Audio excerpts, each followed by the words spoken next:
The protagonist of this story, Ghislaine Perdium, has a reputation for being an uncontrollable swordmaster, a man stuck in his room, out of his mind, and to top it off, the useless oldest son of Count Perdium.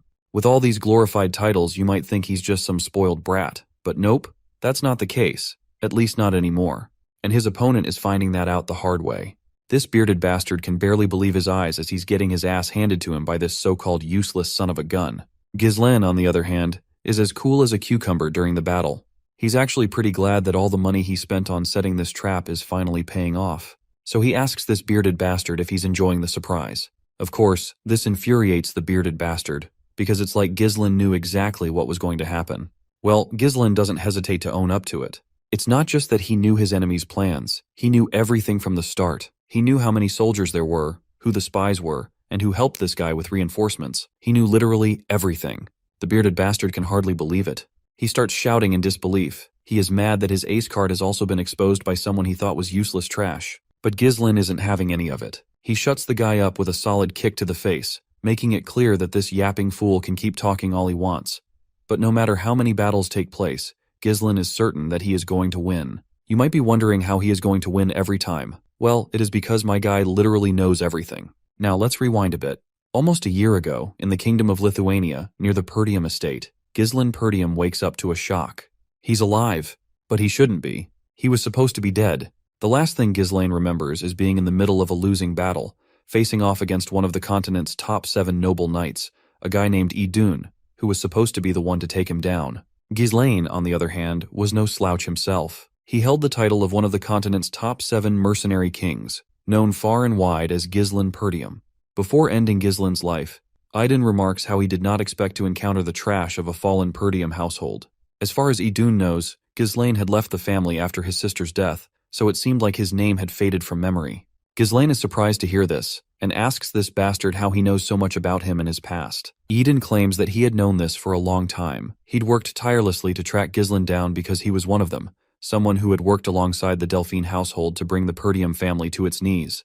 The mention of one of them catches our boy off guard, because this means that it wasn't just the Delphine household behind the downfall of his family. There were others involved, and now, one of them was standing right in front of him. It was then that his disdain and thirst for revenge skyrocketed, and right at that moment, Idun cut his head clean off. But when our boy woke up, he found himself in one piece, even though his head was decapitated. Not only does he not have a single scratch on his body, but he also looks quite young. He starts looking around, unsure of what's going on, and right at that moment, someone calls out to him with the title of Young Master, telling him to come on out. This man is actually Perdium's soldier, Ricardo, but the poor guy finds a sharp sword pointed at his neck while our boy demands that he quickly answer his questions. Of course, the soldier on duty has no idea what's going on, so he just agrees to answer anything his master asks of him, though he wonders why his master has to point a sword just to ask a few questions. Well, Ghislaine is also quite surprised by this, because he wasn't expecting this kind of reaction from someone he considers an enemy. Ricardo quickly yanks himself out of his master's grasp, reminding him that he tired himself out from his tantrum earlier and fell asleep. He was stressed out about how he is going to command the group to raid the orcs. As you can imagine, this doesn't make any sense to our boy, while the soldier tells him to grab his stuff and get out because the people are waiting for him outside. Our boy has no clue where they're going, to which Ricardo reveals that they're heading to the Perdium estate. The mention of his family name completely baffles him, because as far as he remembers, the Perdium estate had fallen. As they reach the place, Ghislaine takes a bird's eye view from the hill, which clears up any lingering doubts that it's definitely the Perdium estate, even though he had already seen it reduced to ashes back then. Ricardo under his breath tries to inquire why our boy keeps calling his own house a fallen one, as he might get kicked out if the Count hears it. Just like any sane person, Ghislaine pinches his cheek to see if he's dreaming. But well, the pain is very real, so he guesses he's not. He reflects on how he now has a younger face. His estate is also in good shape, and if he can piece all things together, this only means he's traveled back to the past. You see, his younger self resented the household, and the immaturity born from feeling inferior led to trouble. As more time passed, more people from the household started to avoid him, and he couldn't withstand the criticism, so he ran away from home. But several years later, he became a mercenary. He survived countless battles, built up his skills, and made a name for himself. He returned to the Perdium country to make up for his past mistakes, but by the time he got back, his household had already been crushed to dust. So, our boy lost everything, but it's all still here, once again. All the people he held dear are still here. He can barely contain his excitement to see that he's gotten another shot at life, but it's too early to rejoice. From what he's learned from Ricardo, they're here to raid the orcs. He vividly remembers that day. It was the day most of the people in his raid squad would die. In his past life, he had followed the orc raid squad in an attempt to make a name for himself. At that time, the report had said there were only 3 orcs, so Ghislain had thought it would be easy enough for someone like him, who had no experience commanding a squad. But when he got there were more than 20 orcs. Almost all of them ended up dying because of his foolishness and stubbornness. Right now, my guy is confident that it should be doable enough since those orcs don't really have a strategy. But the problem is whether his soldiers will trust him, considering they all think he's some useless bastard. It looks like he does not have any time to prepare, because a watchtower is just obliterated as the horde of orcs comes charging in. My guy is absolutely boggled out of his mind at the sight because he was not expecting these damned creatures to attack so early. The orcs are literally demolishing the soldiers left and right, and each orc is strong enough to take down multiple foot soldiers on its own without much effort. The raid squad commander Scoven also jumps into the scene and tells everyone to get into a defensive formation. But it doesn't seem like any formation or strategy would work against these brute monsters who are literally slaughtering people left and right. Even Scoven is sure they're screwed because, seriously, getting ambushed when they weren't even prepared at all is just brutal. Not only that, but there are way more of these damned monsters than expected, and the way things are going, he's certain they're all going to die for sure. Suddenly, someone calls out to the commander, and when he turns around, he notices a massive monster about to crush him with its axe.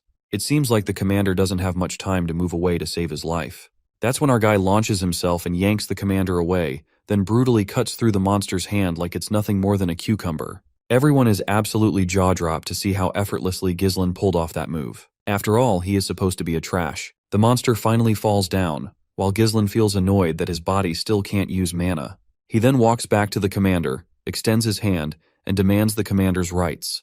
But it seems like the commander doesn't think some useless idiot should be commanding the soldiers when everyone's life is on the line, so he flatly refuses. He further asks our boy if he actually thinks this is some kind of game. Even if Ghislain is the young master, Scoven simply just can't give up the authority that the Lord gave him that easily. Well, our guy already figured that no one would trust him, and he's pissed. Another monster comes charging at them, but Scoven quickly gets in the middle of things since he considers our boy an inexperienced idiot to lead their troops. Well, it looks like Ghislain has no choice but to show these damned fools what he's got. So he sends his sword flying at the monster with godly speed. The commander quickly starts to berate Ghislain for the insubordination, but his yapping is immediately shut up when he notices that the orc charging at them has been dealt with literally a single blow from the sword. It drops dead right away. Of course, this leaves the bastard looking like he's going through some serious constipation.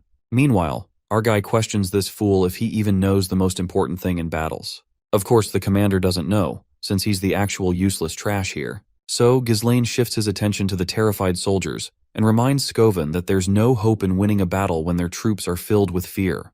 The first thing they should be doing is to gain momentum. With that said, our guy dashes once again, grabs his sword that was lodged in the monster's head, and leaps into the air.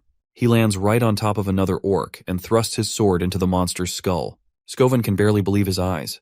But our boy, on the other hand, just tells all the monsters to just come at him if they want to be killed. Of course, these foolish creatures quickly start charging at our boy, and he swings his sword like a ninja on caffeine, cutting through every one of these bastards who tries to get in his way.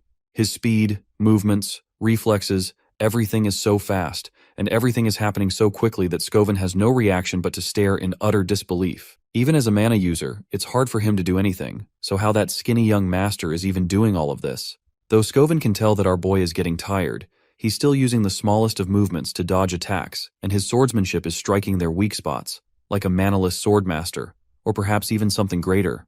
But our guy isn't ready to give up yet. He tries to trigger these mindless monsters by asking if this is all they've got since they're not living up to their reputation as a warrior species.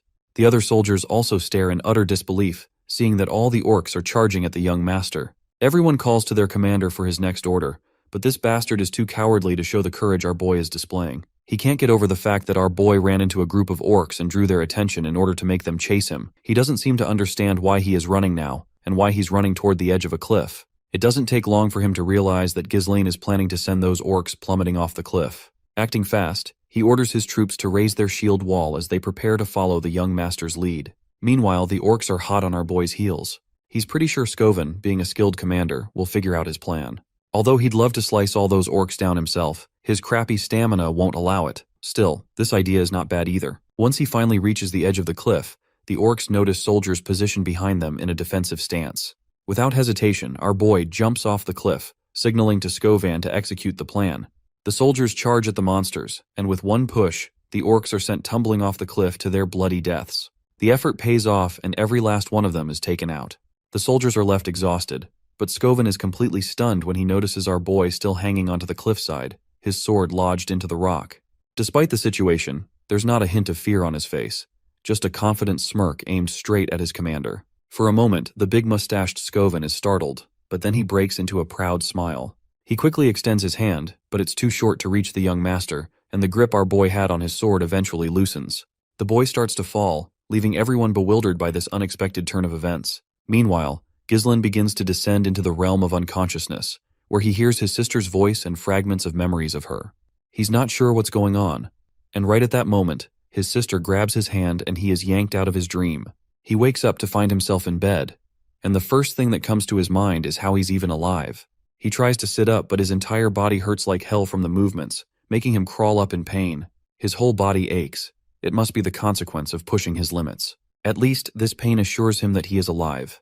Right at that moment, a maid walks into the room, looking quite happy to see her master awake. It doesn't take our boy long to recognize her as Belinda, while the girl expresses her frustration through her words, talking about how much stress he's caused her. That's when Ghislain rushes at her and hugs her tightly.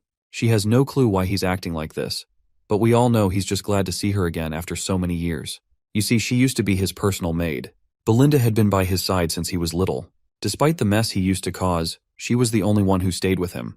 But after the family fell to ruin, she went missing, and he never thought he'd get to see her again like this. That's when he decides to tell Belinda the truth. He starts dropping some serious truth bombs, saying that a catastrophe will soon strike Perdium, and that the truth is, he died, and came back to life. But of course, Belinda doesn't take him seriously. She agrees that the orcs nearly killed him, but she doesn't believe his wild story. He tries to explain it to her again, but she just starts berating him for his reckless moves. Eventually, he decides to give up, since she's not going to believe him anyway. She reminds him of the upcoming festival, something he might have missed if he were injured.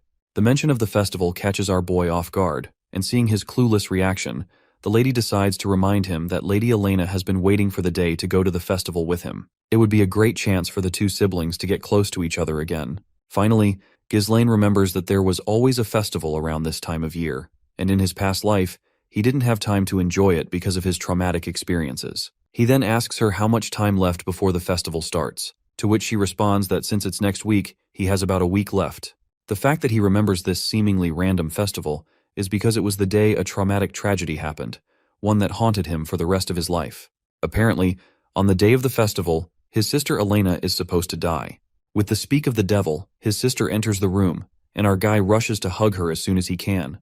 The young lady is bewildered to see such a passionate hug coming from her brother out of the blue. She starts to blush and asks him if he's trying to pull some kind of prank. But little does she know, his brotherly love for her is sincere. But since he's not letting go, the lady herself yanks him out of her embrace. This leaves Ghislain's weakling body struggling for a moment, because his sister has got some crazy strength. It seems like Elena and he don't get along, because she flat out makes it clear she's only here to visit him because Belinda invited her. Apparently, these two siblings don't have the best relationship, and Elena vividly remembers the time he insulted her. Of course, Ghislain is pretty clueless about when he insulted her, but now that he remembers, he realizes he wasn't exactly close with Elena in his past life. Let's be real, he was kind of a total piece of trash. So he actually apologizes, which catches both ladies completely off guard. Ghislain admitting his mistakes is totally unheard of. Naturally, they assume it must be because he got smacked around by the orcs and received some brain damage. But my guy shuts that down real quick, saying he actually did get them. Right at that moment, though, pain shoots through him and he doubles over. This gives Elena the perfect chance to mock him even more, as it's pretty clear who really got who. As much as those remarks might seem a bit sharp, they're not really insulting at all. In fact, Ghislain feels totally warmed by their characters and smiles in response, thinking everyone is exactly as he remembers them. He can't help but wonder why the old him wasted so much time on pointless things. You see, during the festival next week, Ghislain rejected Elena's offer to go together, and made an excuse that the events from the raid squad had upset him. That was the last time he saw her, and after that, Elena's body was found, shredded to pieces, along with her bodyguards. Even to this day, Ghislain regrets not being with her at that time. Suddenly, a knock on the door catches their attention. It's a bunch of knights, apparently, her bodyguards. The guy with dark brown hair is Jamal, and the one standing just behind him is Philip. Elena asks why they've come, since they were told to wait outside. The man apologizes and says that the servants want her to oversee their work on the festival supplies. Hearing this, Ghislaine gets confused. He wonders why they'd ask Elena to do that. Belinda, once again, seems a bit disappointed to see Ghislaine acting clueless, so she reminds him that there's a shortage of workers in Pertium, and even the young lady needs to help out. This is actually news to Ghislaine, because back then, he never really cared about what was going on, so it's obvious he doesn't know. Now that he's here, though, he decides to help out. Once again, his little sister is surprised to hear this, and both of the girls wonder if he really did get hit over the head. Later, we arrive at the bustling festival area, where everyone is rushing to prepare their stalls before the festival kicks off. But all of them start getting a bit creeped out when they hear that Ghislaine wants to help too. Meanwhile, his sister is still trying to push him away, asking how they can treat someone who wants to help. The best way he can help, she says, is to stay out of their way and out of trouble. But Ghislaine is not ready to leave her alone here. Her body was found near the slums, far from the festival grounds. Someone must have called her out there or forcibly moved her. To prevent that from happening again, he needs to learn the ins and outs of the castle first. Right at that moment, a knight comes rushing in, calling out to Ghislaine. It's one of the knights, known as Old Man Fergus. The old man is out of breath but doesn't take a moment to rest. He starts crying, mentioning how concerned he was when he heard about the orc incident. His sister chimes in too, mentioning how he's been acting really strange lately. She thinks it'd be better if Fergus takes him back. Well, it looks like Ghislaine has no choice but to give in. He tells the old man to take him to the abandoned training field in the castle. The old man asks, a bit curiously, why he wants to go there. Ghislaine just responds that he wants to train. The big mustached man is not sure what the young master is up to, but he doesn't question Ghislaine's judgment any further. He takes him to the training hall. Upon entering, the first thing Ghislaine notices is that the training hall is in much better condition than he expected. It's a perfect location for him to train, and the equipment is something he's never seen, even in his mercenary days. The old man explains that they've kept it maintained in case Ghislaine ever wished to use these facilities. The old man has always had faith that Ghislaine would recover from whatever mental struggle he's been going through. Seeing how concerned the old man is, our boy is forced to reflect on how much the old man has tried to help him all along. He literally had no clue about any of this, and now he feels sad for not realizing it sooner. He then gives the old man a pat on the shoulder and assures him that dying feels like crap, so he plans to live long enough. As usual, the old man is bewildered to hear him talk as if he's already experienced life and death. But Ghislaine quickly agrees, casually telling him that he did, in fact, die and was resurrected. But of course, the old man finds this nonsense. Anyhow, Ghislaine decides to start training, dismissing the old man and telling him he can go. Seeing Fergus paying so much respect to him, Ghislaine reflects on how he's always treated everyone around him like they were his enemies. But now, looking back, he realizes he was just short-sighted. Whatever the case, Ghislaine gets back to the main work he has to do. In his previous life, he has heard that one behind Elena's death was a lord from a neighboring territory. Because of that, Pertium got caught up in a war, which eventually led to its downfall. Elena's death was essentially the starting point for his house's collapse. This means he needs to set things right from here on out. First things first, he needs to get a better physique. It sucks that he doesn't have a lot of time, but he's sure he can at least get control over his mana. Mana is a supernatural resource that allows humans to break through their limits, and most people say that noticing and absorbing mana is the hardest part. But for Ghislaine, he was able to do that, even on the chaotic battlefield. He has to connect the mana particles floating in the air and bundle them up, almost like spinning a spool. For someone like him, who's experienced tens of thousands, of battles, creating a mana core is a piece of cake. But if it were that easy, he wouldn't be part of the strongest 7 of the land. Using the method from that half-burned book on magic he picked up, and with the natural mana core humans have, Ghislaine is able to create a second and even a third. He connects them in a mesh of multiple cores to create an explosive force. All this pushing his limits causes blood to leak from his mouth and nose, his face drenched in sweat. I guess he's reached his current limit. Although he was able to reach 5 cores in his past life, this technique is all about creating an explosive force in a short time. The catch is that it requires an extremely large amount of mana in return. This was the main reason he lost to Eden in his past life, who had brought an entire knight order when he was already out of mana. If it had been a fair fight, he definitely would have won. The technique is inherently unstable, but for now, it's good enough. Besides, this time, he has a youthful body and plenty of time to master it. He's determined that he'll claim Eden's head this time, and those bastards backing House Delphine, who helped destroy their country, they're going down too. Fast forward a week, and the day of the festival finally arrives. Our boy is ready, fully equipped, and walking through town with unshakable confidence. But as he strolls, he spots his sister standing there, who is surprised to see him. She's shocked that her brother, who's never been a fan of festivals, actually showed up. Not only that, but he's been acting super odd lately, and she's heard he's done nothing but train for the past week. Ghislaine tries to brush it off, reminding her that as the next in line of a knight family, training is just a natural thing for him. But she throws a brutal curveball, reminding him how he's always hated the idea of being lord, which is one of the main reasons he never got along with their father. Despite the jab, she starts to walk away with a smile over her face, as she is glad to see him finally acting like he was supposed to. Her remark forces Ghislaine to reflect on how his actions have started to change, not just how people perceive him, but also the trajectory of his future. The general flow of events might still be the same, but it's becoming harder to gauge the impact of his actions on the smaller details. Making good use of his knowledge of the future is now his responsibility, and he needs to respond to each situation effectively. With that said, he is ready to face his sister's killers. Later, he spends time with his sister, staying on high alert. After a while, though, Elena gets tired, commenting that there's nothing special about the festival. It's just like every other year. Meanwhile, Ghislaine is deep in thought, realizing the festival is almost over and yet nothing significant has happened. This leads him to believe that maybe the future has shifted because he's been sticking close to Elena. But just as that thought crosses his mind, her bodyguards show up. They suggest taking her to a livelier area of the festival to have some fun. As they begin escorting her away, Ghislaine quickly pieces things together. He deduces that it must be these bastards, the traitors of their house. Elena's escort knights, Jamal and Philip, are the most trusted knights in the family. They've been protecting Elena since she was a child, and it was known that they were murdered while protecting her in Ghislaine's past life. But now Ghislaine has lingering doubts. It must be a trap, and he is sure that these guys are the traitors of their house. So he decides to follow the knights. The place they arrive at is completely empty, which leaves Elena clearly annoyed, and she starts complaining. While she complains, Ghislaine's suspicions grow even stronger. At first, the street might seem like a simple deserted one, but looking at the way the obstacles block the escape routes, it's clear that preparations were made in advance. He's soon shaken out of his thoughts when his sister starts dragging him with her. Seeing how strong her grip is, Ghislaine can't help but to ask her if she has been hitting the gym lately, because she is too strong for a young lady. But just then, Jamal stops her, and the look on his face makes it clear that he doesn't have good intentions. Elena starts to shiver and begins to panic, wondering why they're acting so strange. Jamal quickly apologizes for the scary look, but then his expression twists into something even more unsettling. He tells her that he just wants her to wait a little longer. It's only a small request. Elena feels scared and hopeless, and just at that moment, someone walks into the scene. It's a guy with glasses, followed closely by two of his goons. The guy's name is Frank, and he's clearly pleased to see how effectively Jamal has executed the plan.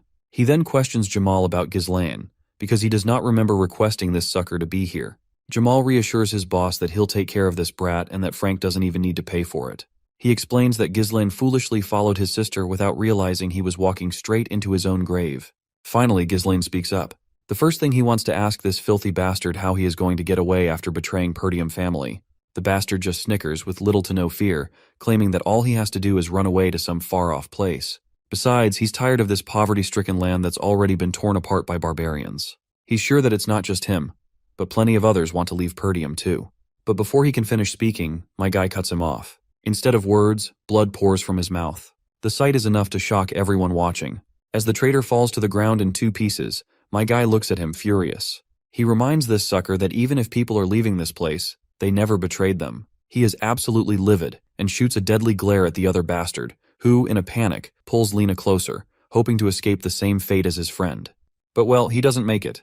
A sword pierces his skull and the bastard trembles, choking on his last breaths. The lackeys who came with Frank start second-guessing whether they should even fight. What baffles them more is if this guy is really the eldest son of Perdium. As far as they know, he doesn't have any real combat experience or basic training. Frank, though, is convinced he's the eldest son, but he still can't wrap his head around how this guy managed to take down two men so effortlessly. And, more shocking, his attacks were infused with mana.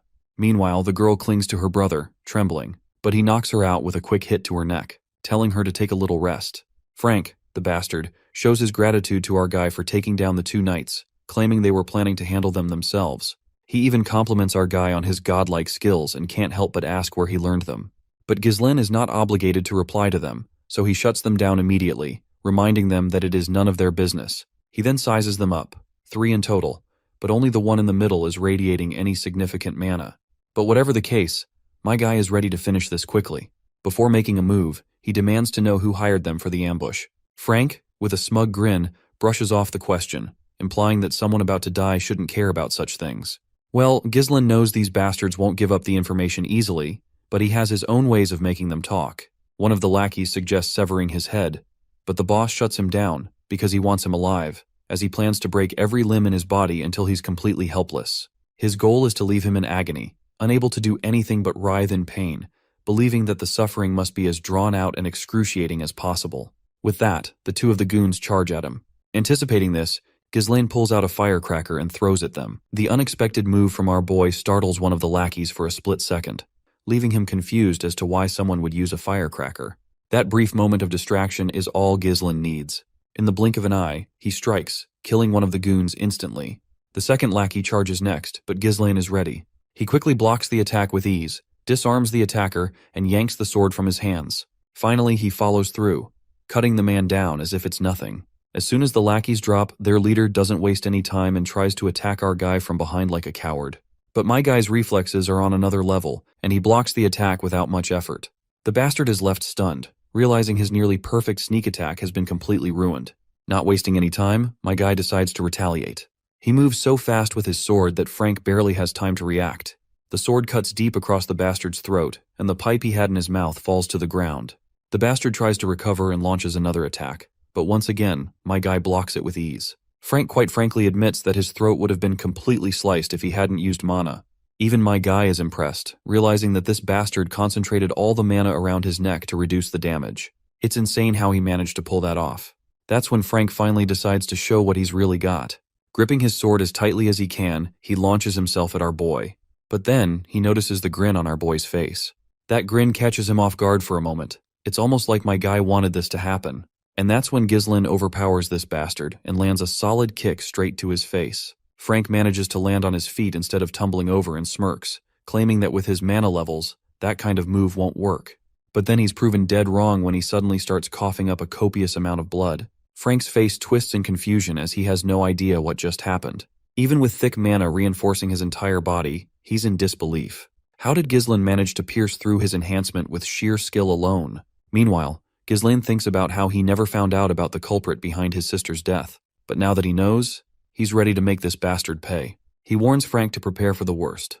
With that, Ghislain activates his third core. The bastard just stares in disbelief, but he doesn't have time to process it, because Ghislain is already in his face.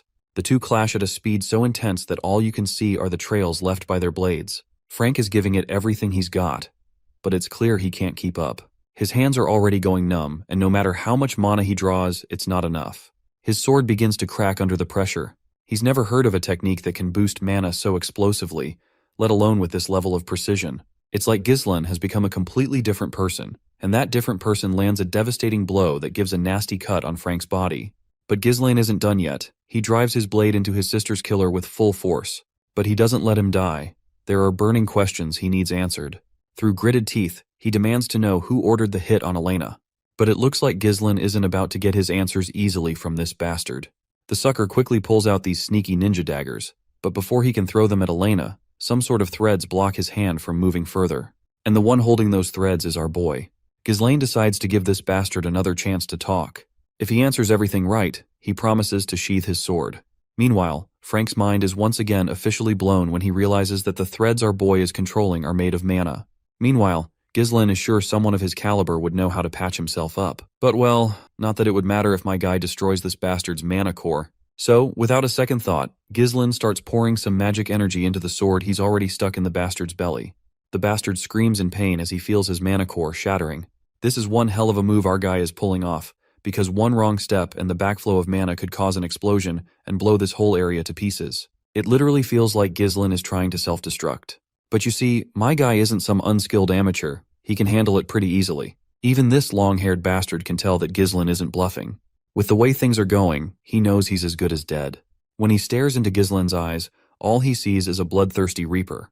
So, Frank decides to be a little wise for once, and finally slips out the name of Count Desmond, the real mastermind behind these assassination orders.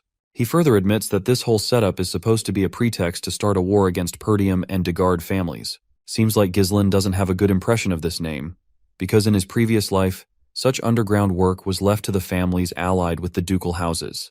And if his guess is right, he is sure that it's Duke Delphine who orchestrated this nonsense. Anyhow, the fact remains that this glasses guy was here to take his sister's life.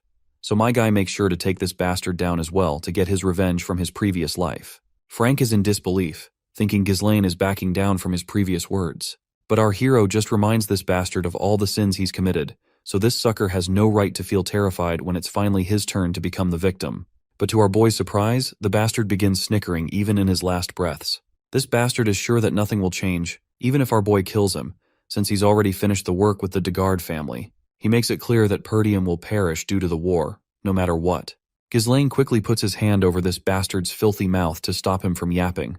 He lets this shithead in on a secret that he has reawakened after dying, so he's not about to let the past repeat itself this time. Those were the final words Frank heard before our guy cranked up the mana core shattering process. The mana inside backflows, and Ghislaine directs it into the sky, causing it to explode with a big bang like some twisted firework. Ghislaine is also out of breath, but at least all of the people involved have already been dealt with. He then takes notice of his unconscious sister, who seems safe and sleeping soundly. As he just closes his eyes to relax his muscles, a mouthful of blood leaks from his mouth, and he doubles over because of the pain. He reflects that exploding 3 cores wasn't an issue at all back when he was the mercenary king, but his weak body is limiting his potential this time. But this is still not enough to make him back down. He quickly rushes to a nearby home where he finds a dead body. In his previous life, the officials had found another body besides Elena's at this place, and according to what Frank said earlier, this body is apparently the son of Degard. There's also another dead body, the escort knight who was killed in the process. This is apparently how the Perdium family in his previous life came to the conclusion that Degard family must be the one involved in the assassination of Elena. The moment these bodies were found, the war would start. So Ghislaine decides to leave no evidence behind. After torching the entire house, he takes his sister and begins to walk away. That's when we notice this dickhead cap guy in the shadows, keeping an eye on our boy. Later, he arrives at the council of all the shady people running this game and reports back that the mission has failed. It goes without saying that the big shots are not thrilled to hear this, and the hooded guy tries to argue that it was all because of Ghislaine Perdium. The name catches their attention, because how could a useless bastard from the north pull off such a big move? One of the big shots also claims that as far as he knows, Ghislaine is a useless piece of shit, so he's not sure why this reporter is using him as an excuse for their failed mission. But the guy tries to argue that Ghislaine was completely different from the information and rumors they had about him. The way he handled everything with such finesse made him feel like a completely different person. He tries to assure his masters that he has already taken care of things with Degard, so starting the territorial war won't be an issue. He begs for one more chance to prove himself. But the big shot gets angry, because the setback from this failure has caused immense trouble, and everyone in the council is losing their minds over it. They all collectively tell this bastard to just eliminate that bastard Ghislaine. That's when the big shot among the big shots speaks up and breaks the tension. He asks the hooded guy how he plans to handle that kid, to which the hooded guy states that he's going to make a duel happen naturally, and the one who is going to fight against Ghislaine is quite powerful. They ask who that guy is, to which the hooded guy explains that his name is Cain Loges, and he's famous for his strength-based swordsmanship. Despite his young age, he is the epitome of strength, and he's confident that there is no one in the north who can match his power.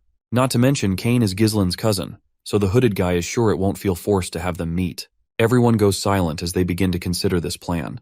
The big shot, however, makes it clear that if this mission also ends in failure, there will be no next time. Terrified, the hooded guy quickly promises to deliver promising results this time.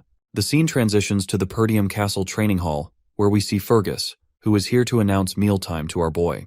That's when Fergus notices a rope of mana coming at him. It grabs the sword hanging right beside him, and the mana rope quickly starts retracting back with the sword attached to it. After enough practice, Ghislaine is glad to see he's making progress. That's when he notices the old man, who promptly bows his head in front of our boy, apologizing for interrupting the training session. But the old man can't hide his curiosity, and asks how Ghislaine just did that. Ghislaine nonchalantly explains that it's mana threads, using mana like string.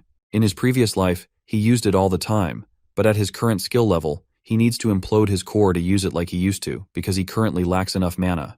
However, if he just makes one thread to use less mana, my guy is confident he can still use it effectively, despite having a limited supply of mana.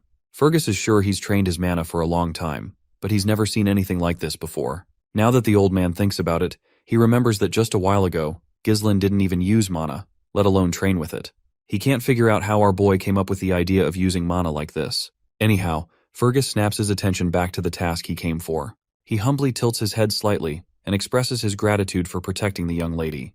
But Ghislaine doesn't see any need for anyone's gratitude. She's his sister, and he would have done the same unconditionally. A few days pass after that, and the festival is paused. It only makes sense since a guardian knight tried to traffic the young lady. We then meet Elena, whose face is far from pleasant. She seems quite annoyed that no one believes her when she says Ghislaine is the one who saved her. She asks her brother why he doesn't try to convince them, to which my guy just shrugs it off. He doesn't care, and besides, they wouldn't believe him either. Belinda's blood is boiling just thinking about how the culprits were actually Jamal and Philly, the ones who tried to take Elena out. Whatever the case, Ghislaine is glad his sister survived and that he was able to stop the war from happening.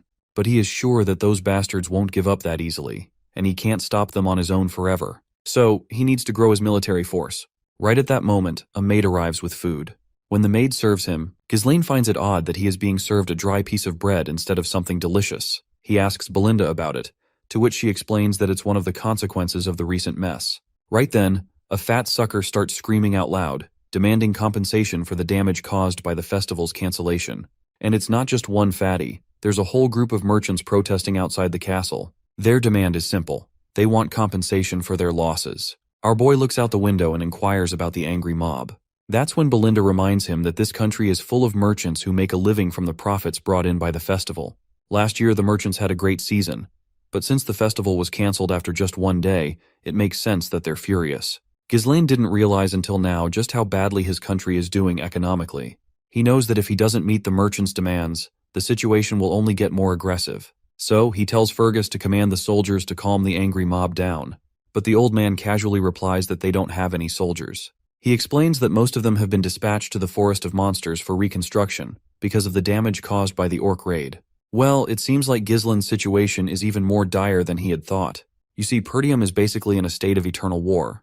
To the north, they constantly have to deal with barbarians, and on the other side, there's the Forest of Monsters, from which monsters can appear at any moment. Since he doesn't have money, he won't have soldiers either, which only adds to his worries. He takes Belinda with him for a talk, and under his breath, he reminds her that since she's the one managing his money, they need to calm the merchants down somehow. But the lady breaks it down to him that there is no money left. When he asks why, she reminds him that the Lord cut off his allowance because he always spent the money like water. The thought of being broke disgusts him, so he demands that she lend him some money. But the lady says she doesn't have any either. All the odds seem to be against him.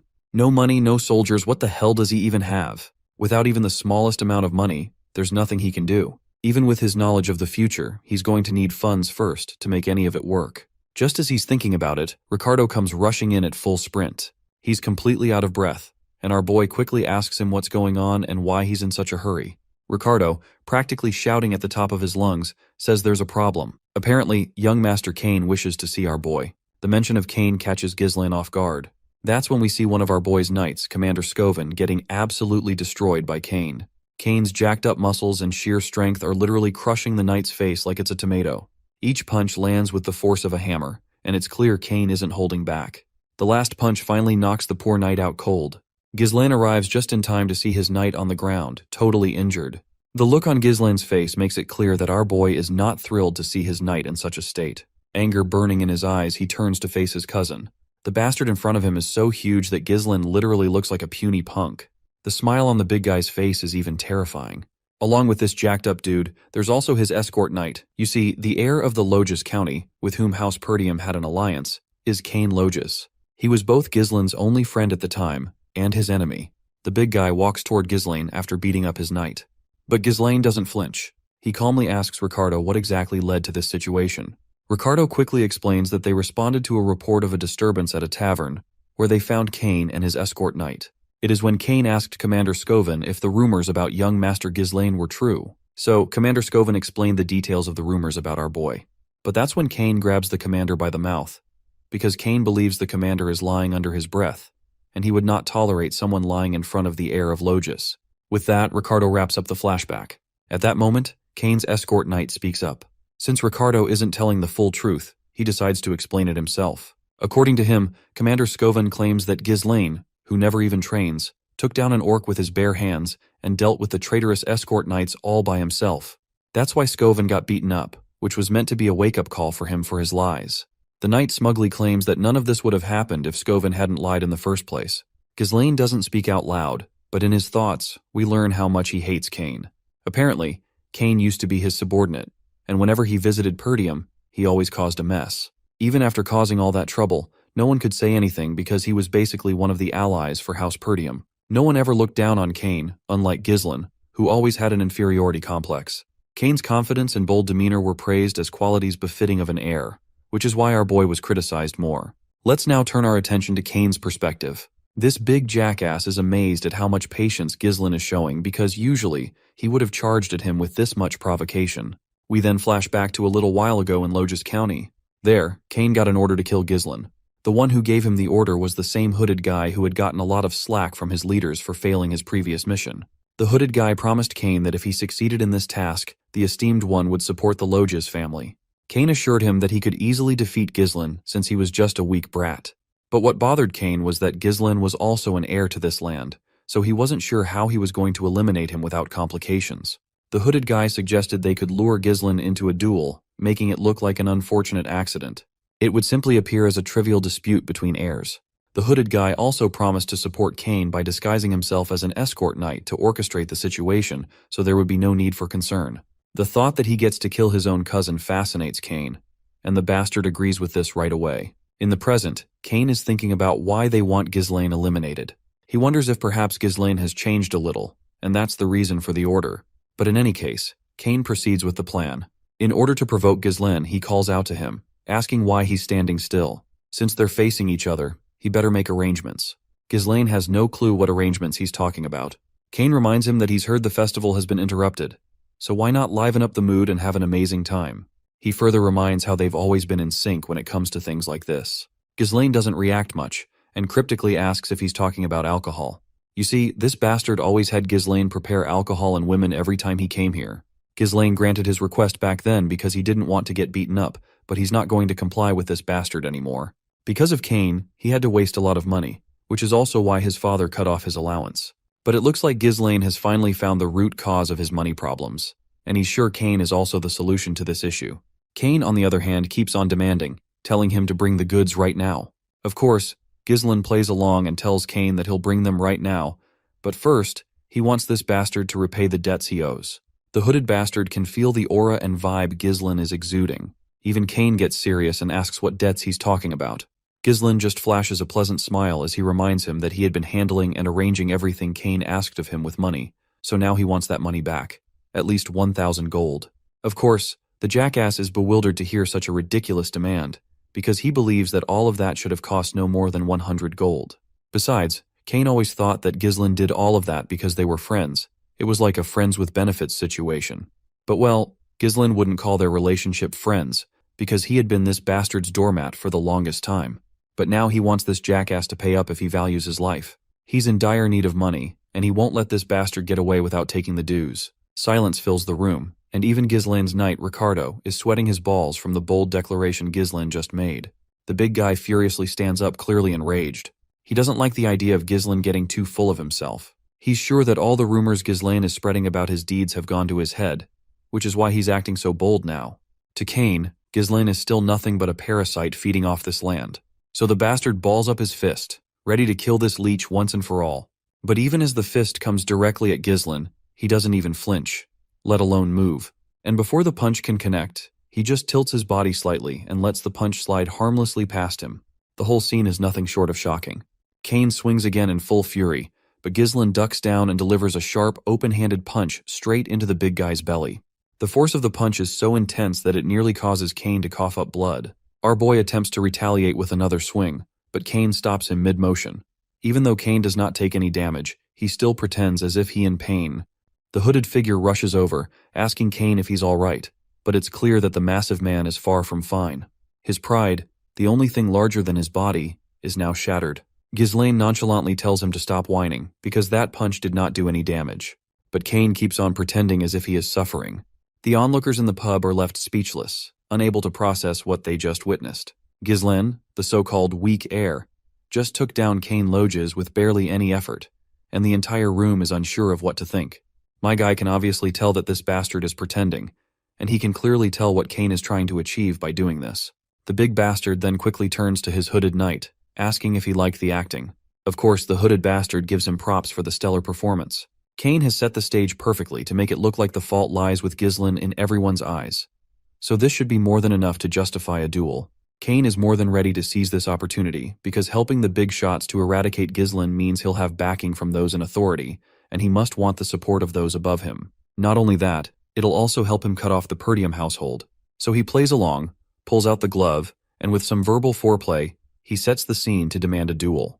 But before this bastard can throw the glove in our boy's face, my guy acts first and throws the glove at this jackass's face, challenging him to the duel. Since Cain insulted the heir of Perdium in front of everyone and assaulted his knight, my guy demands to have a duel. Silence falls over this big jackass's face, but that straight face quickly shifts into a smirk, because he thinks Ghislain has dug his own grave by demanding the duel. So, it goes without saying that he accepts the duel. On the other hand, the sassy smile stays plastered on our boy's face as he calls out to his knight, Ricardo, and tells him to bring all the merchants protesting in front of the castle. He wants them to know that Ghislain, the young master of the Perdium house, is about to make them some fat cash. You see, the festival was suddenly cancelled, and the atmosphere, which had heated up to its peak, suddenly cooled down. This left behind a bunch of tourists who couldn't leave out of regret. They're probably in a state of incomplete combustion, not able to spend their money or time. In such a situation, if an event were to take place to soothe them, everyone would be over the moon. And so, as my guy stands in the ring against that bastard, the crowd is going absolutely bonkers with cheers. People are gathering from far-off places, and the merchants in the market are finally able to make some cash out of the tourists. That fat merchant who was at the front of the line during the protest has set up his table for people to bet on their respective players. Many of them simply put their money on Master Cain, which is understandable because they think it's the safest bet. The big bastard is also ready with his giant sword to start the duel, but he's kind of annoyed that Ghislain has turned a serious duel into a marketplace like this. He makes one thing clear before starting. His sword won't stop even if our boy surrenders. Ghislain isn't terrified or surprised to hear this, since he can tell the bastard's motive is to kill. Anyhow, since it seems like they have enough people gathered, Ghislain decides to officially start the duel. That's when the hooded bastard butts in and states that the proper bet can't proceed at this rate. Everyone is confused about what this hooded guy means, so the fat merchant explains that nobody has bet their money on young Master Ghislain. The crowd starts to murmur among themselves, believing the result is already pretty obvious, and that Ghislain doesn't stand a chance. Cain finds it amusing to think that even the marketplace doesn't want to be associated with Ghislain in any way. Since the bet isn't balanced, they decide to change the criteria of the bet to make it somewhat fair. But that's when Commander Scoven brings out a bag full of cash and bets it on young Master Ghislain. Not only that, Lady Elena also fetches a bag full of money to bet on her brother. Everyone wasn't surprised when Commander Scoven showed up, but seeing Elena herself, even our boy is a bit bewildered, as are the people in the crowd. She then asks the merchant if this much money is enough for the bet, and the fat merchant humbly says yes. Now that there are people betting on Ghislain, Cain decides to start the duel without wasting any more time, though he looks a bit annoyed by the turn of events. Anyway, the duel begins, and our boy gives Cain the chance to attack first. After all, Cain is younger, so as a big brother, Ghislain would love to give his little brother the first chance to strike. This cheap copy of Hulk is bewildered to hear this, but my guy just swings his sword as he unsheathes it, and confidently challenges Cain to come at him. Silence falls over the big bastard's face, and it looks like he's taken the bait. He gets into stance and leaps forward like a giant bull, and comes crashing down with his massive sword. The swords of both contestants collide, and this cheap Hulk pours every ounce of power into the clash. But nothing much happens to our boy. So the bastard once again swings his sword without thinking, and once again, my guy dodges. The fatty then leaps into the air to kick, but once again, his effort is effortlessly dodged by Ghislain. After that little back-and-forth exchange of blows, both contestants fall back. While this creepy sucker smiles with his equally creepy grin, my guy can see how full of himself Cain is feeling. Belinda is sweating after seeing the young master clash like this with that behemoth. She even urges the young lady to stop her brother. Meanwhile, the hooded guy feels really confident that Ghislain is as good as dead. He believes that the moment our hero decided to cross swords with Cain, he fell for the trap. He's sure that Ghislain will be overwhelmed by Cain's immense power, and will become consumed by the thought that there's no chance to counterattack. He will end up using all their energy just on evasion. In the end, the exhausted Ghislain will leave an opening and eventually meet his end. This is how Cain has won countless battles. His strength is unmatched, but my guy is just as much a match for this bastard with his agility, dodging each and every attack effortlessly. Even Cain is forced to admit that Ghislain is quite the slippery guy. and it seems his skills have indeed grown since before. So the bastard cranks up his strength even more. He literally grabs his sword by the sharp side with his bare hands and tries to hit Ghislain with it full force. Although our boy manages to evade the direct hit by using his own sword, he gets stuck in the sword's crossguard. Cain, with all his might, swings our boy into the sky. Everyone is left with their jaws hanging when they see the young master in the air, and the only guy who's excited is the hooded bastard, who's sure that Ghislain is done for. But it looks like this hooded guy is about to get his expectations subverted. While Ghislain is mid-air, he quickly channels mana into his legs. After gaining his balance, he lands perfectly on the ground. At first my guy was just going easy on the bastard, but since this shithead has crossed the line, he's ready to teach him a lesson. He dashes at this bastard with godly speed and zips past him. The hooded guy is completely dumbfounded to see that this guy safely landed back by condensing mana into his legs. Ghislain, on the other hand, calls this cheap hulk an ignorant swordsman. He believes that this sucker must have thought he was the strongest, just because the opponent would get scared if he showed a little bit of his strength. But my guy is ready to open this bastard's eyes by making him realize that brute force is not everything. The fatty feels mocked, so being the brute he is, he charges at our boy once again, asking how he's going to do that. That's when my guy takes a firm grip on the ground, and after kicking over the hilt of the sword, he quickly leaps into the air and lands multiple strikes on this gorilla. But the gorilla retaliates with his own sword. Ghislain quickly sidesteps and then steps right over the sword itself. Once the bastard is momentarily rendered weaponless, Ghislain takes his chance and swings his sword, and lands a hit. After that deadly dance of the blade, my guy dramatically stops, and the bastard starts to leak from every place he was hit by Ghislain's sword. All the spectators are left in awe, and people suddenly erupt in disbelief when they finally realize that our boy has indeed improved a lot. They start to panic if he's actually going to win the battle. Meanwhile, Elena is feeling proud as she confidently reminds Belinda that she was scared for no reason. Commander Scoven is equally proud to see our boy's stellar performance. But the only person sweating his balls is this shithead in the hoodie. He can clearly see that the wounds are shallow, even though our boy could have easily made them deeper if he had wanted. This makes him believe that Ghislain didn't deliver a deep wound on purpose. The fatty, on the other hand, is feeling mocked to see such godlike swordsmanship from our hero. Ghislain then turns his attention to the defeated bastard and throws his sword away because he intends to fight without a sword. You see, he believes that the skill gap is too wide to warrant further weapon use, so he'll fight barehanded from now on. This much humiliation is enough to boil the fatty's blood. Ghislain is ready to take this opportunity to teach Cain a hard lesson, and he plans to drill those lessons with his bare knuckles. Ghislain believes that this small-brained, big-bodied idiot is no match for him in swordsmanship, so he decides to take a handicap and fight barehanded, a style in which the fatty excels. This time, my guy wants to bet 2,000 more gold, which is twice the amount he had initially demanded from Cain. The crowd is unsettled to hear the mention of 2,000 gold and a barehanded fight, even though it was supposed to be a duel. Let's not forget about this hoodie bastard. He can barely control the sweat dripping from his face. To think that our boy dares to challenge Cain to a barehanded fight. He literally never thought he'd see this day. Though somewhere in the back of his mind, he thinks there's still a chance for Cain to win after all. The fat merchant quickly tells everyone to place their additional bets, announcing that the event is now a barehanded fight between young Lord Ghislain and young Master Cain. This time, many people are betting on our boy, as their opinions are starting to shift. They realize that sheer force isn't always the winning factor, and for that reason, they're putting their money on Ghislain. The cheap hulk is still full of himself, but he nonetheless accepts Ghislain's challenge. However, he refuses to let go of his sword and decides to use it against our boy. Belinda, panicking at this unexpected turn of events, quickly urges the young master to pick up his sword as well. But the big bastard has already started to swing his sword down, while my guy stays as cool as a cucumber, ready to knock some sense into this brute.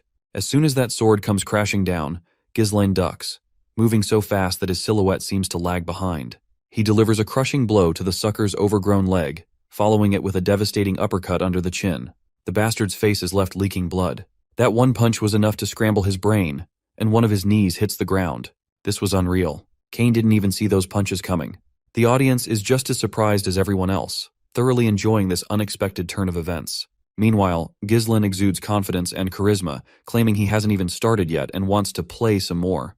This bruises the fatty's fragile ego, making his jaw clench as he rushes at our boy once again. But my guy just keeps dodging left and right effortlessly. The choreography of this fight scene is insane. Even as the narrator, I can't keep up with all those godly movements.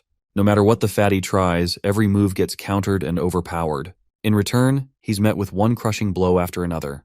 As Cain reflects on his situation, he remembers how Ghislain used to avoid looking him in the eye, always bowing down whenever Cain showed up. But now, everything has changed. The fatty keeps taking hits, an endless barrage of blows from our hero. He's playing the perfect role of a punching bag. At one point, his entire body is covered in bruises. His face is so banged up that even his own mother would refuse to recognize him as her son. Ghislaine grabs the bastard by the hair, and as he looks at this stubborn fatty, he feels genuine pity for his family. Count Logos had supported the Perdium house relentlessly, even when it was on the verge of collapse, simply because he was a close friend of our boy's father. However, Ghislaine can tell that Cain is nothing like his father. The scene transitions to a few years ago, where we hear Cain shouting at his father for being overly supportive of the Perdium house. Cain is annoyed, arguing that his father is wasting resources by continuously investing in a land that's withering away. It hasn't even been a week since Logos returned home, but he's already preparing to head back to help Perdium. Cain begs his father not to go, visibly frustrated by what he perceives as his father's blind loyalty. But his father politely yet sincerely responds that he's doing all of this because they are friends, and there's no other reason than that. In the present, seeing this fatty, Ghislaine balls up his fist. But surprisingly, this isn't a punch meant to obliterate the fatty's face. It's actually a hand of friendship extended from our boy. This hand of friendship is something none of us expected. And what's even more unexpected is that Cain warms up to this gesture and admits defeat. Everyone is left absolutely awestruck to see Cain admit his defeat, and the referee promptly announces Ghislaine as the winner. Everyone from House Perdium is fascinated to see the young master win, while Elena is quite happy and overjoyed to see her brother finally bag the victory. That's when the hooded guy rushes toward the defeated Cain and starts berating him. He asks how Cain could admit defeat so early just because he was at a slight disadvantage. Cain doesn't respond. He simply turns his head away, stating that he's not playing that game anymore. Since Cain has failed to take down Ghislaine, the hooded guy is not sure how he is going to face his seniors. Right at that moment, our boy also pops up in the scene and decides to play a little dirty with this sucker. The hooded guy has no clue what Ghislaine is even thinking. But we soon get to know when our boy shouts at the top of his lungs that this man here is volunteering to pay for all the meat and drinks for everyone gathered here. While the hooded bastard is losing his mind, the crowd erupts in pure happiness at the thought of getting meat and drinks for free. The hooded guy quickly argues back, telling Ghislaine that he never agreed to any of this and demands that he withdraw his statement. But my guy simply places a reassuring hand on this bastard's shoulder and lets him know that this is the price for losing the duel. And just to be clear, it won't be deducted from the bet. He tells him to remember to add 2,000 gold to the original bet of 1,000 gold. And if he tries to run, the consequences will be severe. When Ghislaine says this, he means every word of it. The menacing picture of our boy quickly burns into the bastard's eyes. Later, the next day, in Ghislaine's room, we find Ghislaine staring at a treasure chest full of glittering gold coins. The amount of money he has is actually pretty huge. To give you an idea of how much it is, you could easily hire a small mercenary corps with this amount of money. But it takes a lot of time to grow money, and those bastards who want him killed won't wait for his forces to grow. So he only has a limited amount of time to execute the business plan he has in mind. That's when Belinda and his sister come up to him with satisfied smiles on their faces. The way they're looking at him feels like they have some ulterior motive hidden behind their smiles. He quickly questions why they're here, to which his little sister politely asks where he plans to spend all this money. Of course, Ghislaine catches on to what she's implying, so he directly asks her if she wants some, to which the lady responds that she's just asking. Belinda then speaks up, stating that she has a pretty good idea of where he's going to spend it all. She is sure that since Lady Amelia's birthday is coming up soon, Ghislaine must be planning to put on a grand show to buy his fiancée an expensive present. But we all know that our boy isn't thinking about this at all. However, the mention of a fiancé catches Ghislaine completely off guard. He literally does not even remember if he even has fiancé. The maid laughs softly, thinking he must be feeling shy. They know he's pretending to be clueless because he's embarrassed that they figured him out. Still, since Elena is noticing that her brother is quite absent-minded lately, she decides to remind him that they're talking about Amelia of Rayfold County. Finally, the name triggers some memories in Ghislaine's mind, but they're not exactly fond ones. You see, Amelia Rayfold is renowned as a noble among nobles. Known for her kind nature and selfless actions, she's deeply admired in her territory, garnering the unwavering support of her people regardless of their social status. But Ghislaine knows another side of this story. In his mind, she isn't a celebrated noblewoman but a traitor. Why?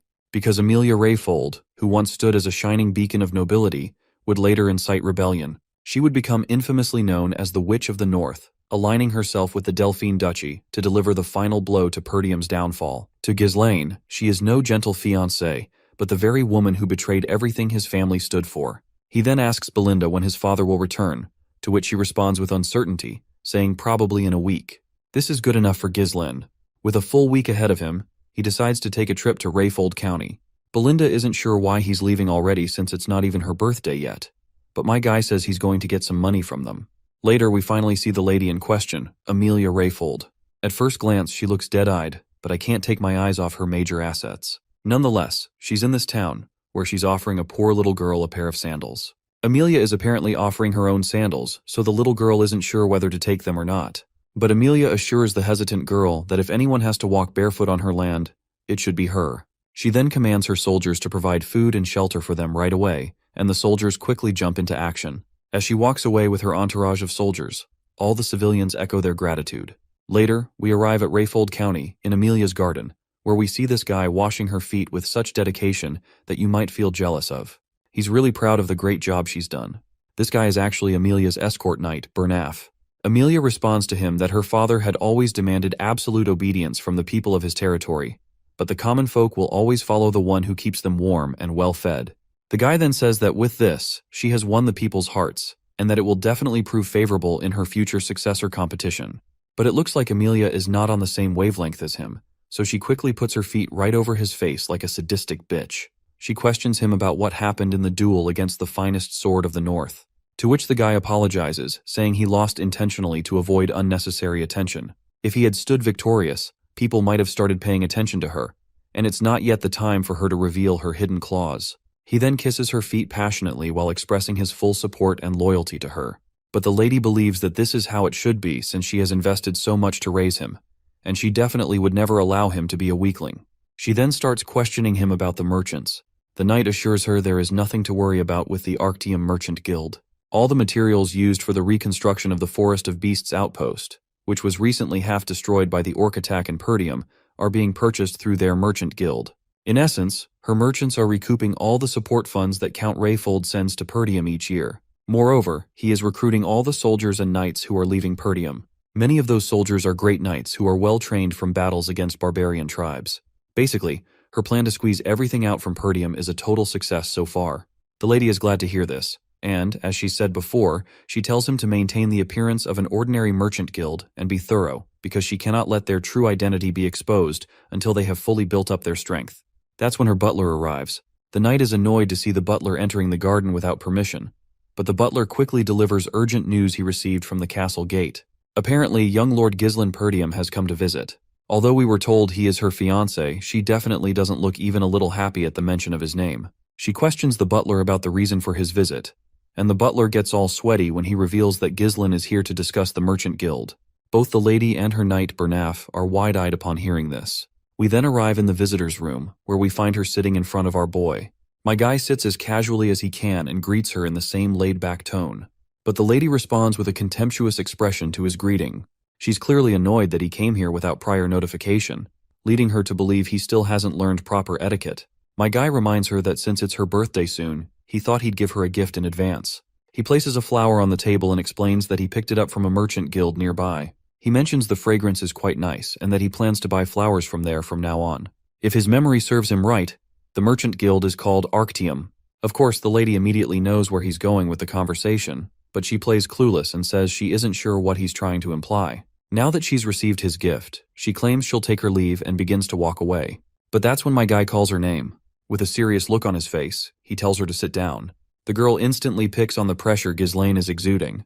What bothers her the most is how such ominous pressure could be coming from a guy who used to squirm and barely speak whenever he stood in front of her. My guy then decides to get straight to the point and demands money, around 10,000 gold coins. Not surprisingly, she's not vibing with the idea of him showing up out of nowhere and asking for such a large sum from his fiancée. She wonders if he's here on behalf of his father, but Ghislain clarifies that his father has nothing to do with this. Besides, he already knows that she is not planning to marry with him anyway. He is sure that she might become the lord of this land given her preparations. He indirectly threatens her that if word about her secretly building power spreads in Rayfold, she might lose the succession fight. This makes her quite angry, of course. With some death glares, she tells him not to even joke about something like that, not even as a joke. To which my guy assures her that he will keep her secret for now, but of course he might not keep his word if he leaves this room empty-handed. But the lady remains sassy with her words because she has already figured out how to deal with Ghislain. She quickly calls out to her knight, Bernaf, and that feet licker promptly walks inside. The knight doesn't forget his manners and promptly greets Lord Ghislain. Meanwhile, When we peek into Ghislaine's mind, we learn that this guy has always stayed by Amelia's side, and he's a skilled individual with the potential to be compared to the finest sword of the North at the time. Our boy quickly reminds the lady that if she tries to kill him here, a war might break out. He questions whether she really has the time to be fighting wars when the succession ceremony is so close. But Amelia has already thought it through. She has the perfect alibi. A sudden ruffian barged in, caused chaos, and was killed by her escort knight. That's the story the world will hear about his demise. With that plan in mind, she doesn't hesitate before ordering her knight to kill this brat. The feet licker is more than happy to comply with her command, and quickly unsheathes his sword. But my guy isn't about to take any crap either. If that's how she wants to play it, then he has no choice but to get a little serious as well. The stage is set for yet another godly duel between two skilled individuals, so grab your parrots and brace yourself for what's coming next. But, well, as much as we wish to see a manly fight between two warriors, this piece of shit knight has some other plans. Suddenly, Ghislaine notices some rustling behind him, and before he can react, an assassin pops out from the empty armor and thrusts a sword directly into the sofa in an attempt to pierce our boy along with it. But this bastard was too slow, and my guy just rolls to the ground, kicks the bastard hard, and throws him out of the window. The lady and that sucker stand in disbelief because they didn't expect our boy to react with such finesse. Ghislaine expresses his disgust at this bitch for feigning politeness while launching a surprise attack. He then quickly lunges toward the knight, and they both engage in a sword fight. My guy questions this shit of a knight, asking if Rayful doesn't know the way of chivalry. The knight apologizes but reminds our boy that he was the one who was rude by arriving unannounced and unsettling the lady with his shallow threats. The two go toe-to-toe, trying their best to tag the other with their sword first, but it looks like my guy has the upper hand with his ninja-like reflexes. He even manages to push this bastard back with a single kick. This knight definitely didn't think much of our boy, assuming he was all talk with no real skill to back it up. But now, he's learning the hard way that our boy is no rookie at all. Amelia, on the other hand, is losing her temper watching her knight get overpowered by this brat. She menacingly demands that he finish the fight quickly and bring her this bastard's head if he really considers himself her knight. The feet licker decides to get a little more serious because this is now a matter of his mistress's honor, and he doesn't want to disappoint her. He boldly tells our boy to come at him. My guy keeps that sassy smirk on his face, mocking how an escort knight dares to order him around like that. But now that this knight is asking for it, Ghislaine is more than ready to give this bastard exactly what he's asking for. The two once again engage in a deadly dance of swords, but this time, the knight isn't holding back a single bit. He even manages to graze Ghislaine's face with a nasty cut. Both of them are moving so fast it's hard to follow their movements. All they leave behind are silhouettes of themselves. Amelia, on the other hand, is growing more frustrated and restless watching Ghislaine fight like this. She can't believe how a guy who was once called a lousy punk is now fighting her knight, Bernaf, on equal footing. The fight itself is incredibly intense, and if you blink, you miss it. Both fighters are too fast. When our boy tries to tag this bastard, he dodges, and when this bastard tries to tag our boy, he dodges. This back and forth continues relentlessly.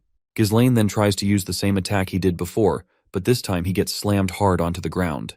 While he's caught off guard, the knight charges at him with his sword in hand, but Ghislaine quickly reacts, pulling off a series of acrobatic moves before landing back on his feet. By now, Ghislaine has figured out that this dude is enduring attacks by using mana. On the other hand, the knight is also forced to admit that Ghislaine is quite different from what they've heard about him. The way he wields his sword doesn't look like something systematically taught. It seems more like he picked it up through real combat experience. The knight asks if Ghislaine has perhaps fought with barbarians so often that he naturally adopted their style. He believes that such a method might work in a chaotic battlefield, but claims it won't work against him. This time the knight vows to end this. Ghislaine also knows that this is not proving to be easy. The narrow, precise thrusts of the blade constantly targeting his head can mess with sense of distance and timing. And at close range, the difference in opponent's size makes it hard to overpower this bastard with technique alone. In the first place, this knight wasn't an opponent Ghislaine should have tried to take on yet. It's basically like trying to defeat a final boss with level 1 gear. But, well, Ghislaine didn't have much time to prepare for all that, so he decides to take the fight up a notch. He conjures up a mana string, which zips past the knight's ear. Before the knight can even figure out what's going on, my guy pulls a sword from behind, knocking the bastard hard at the back of his head. Then Ghislaine follows up with a kick to the knight's face. Bernaf momentarily loses his senses after getting hit twice on his head, leaving the spider lady in disbelief. My guy then leaps into the air and comes crashing down, but the knight quickly throws him away with a powerful push of his body force. Bernaf swiftly tells his mistress to get out of here because he can no longer guarantee her safety at this rate. And from this point onward, he vows to give it his all, warning her that she might get caught in the collateral damage. Ghislaine is also fired up for this fight because he hasn't faced such an entertaining opponent in a long time. Meanwhile, Amelia is running down the corridor with her cat for her life. She looks visibly distressed because how dare our boy cause her such humiliation. She has no clue who could be the idiot who leaked information about the Merchant Guild to Ghislaine. There's no way he would know about it in such detail, at least not without help. The rumors about him about slaying orcs, protecting his younger sister from assassins, and even defeating the heir of Logius, judging by that rascal's past, she had thought it must have been either luck or exaggerated information. But now she is forced to believe that he might really have improved. She then notices that all of the guards are missing, which annoys her further. But she soon finds all the soldiers scattered on the ground, and the one who took them down is none other than Belinda. Amelia is startled to see Perdium's maid, and before she can react further, Belinda places a dagger right over her throat. That's when Belinda notices the spider hanging over her face. She grabs the little critter in her hands and expresses her dislike about this shit. Belinda then reminds this bastard of a lady that she remembers the day of the engagement ceremony, where she eavesdropped on the conversation between Count Rayfold and the Lord of Perdium. She apparently overheard that all of Amelia's siblings picked on her for having creepy spiders around her, so she raised the spiders herself and took her revenge. Belinda isn't sure if that action was perhaps an attempt to overcome trauma or a display of self-assertion. Belinda then apologizes if this might come off as harsh, but she reminds Amelia that it doesn't suit her.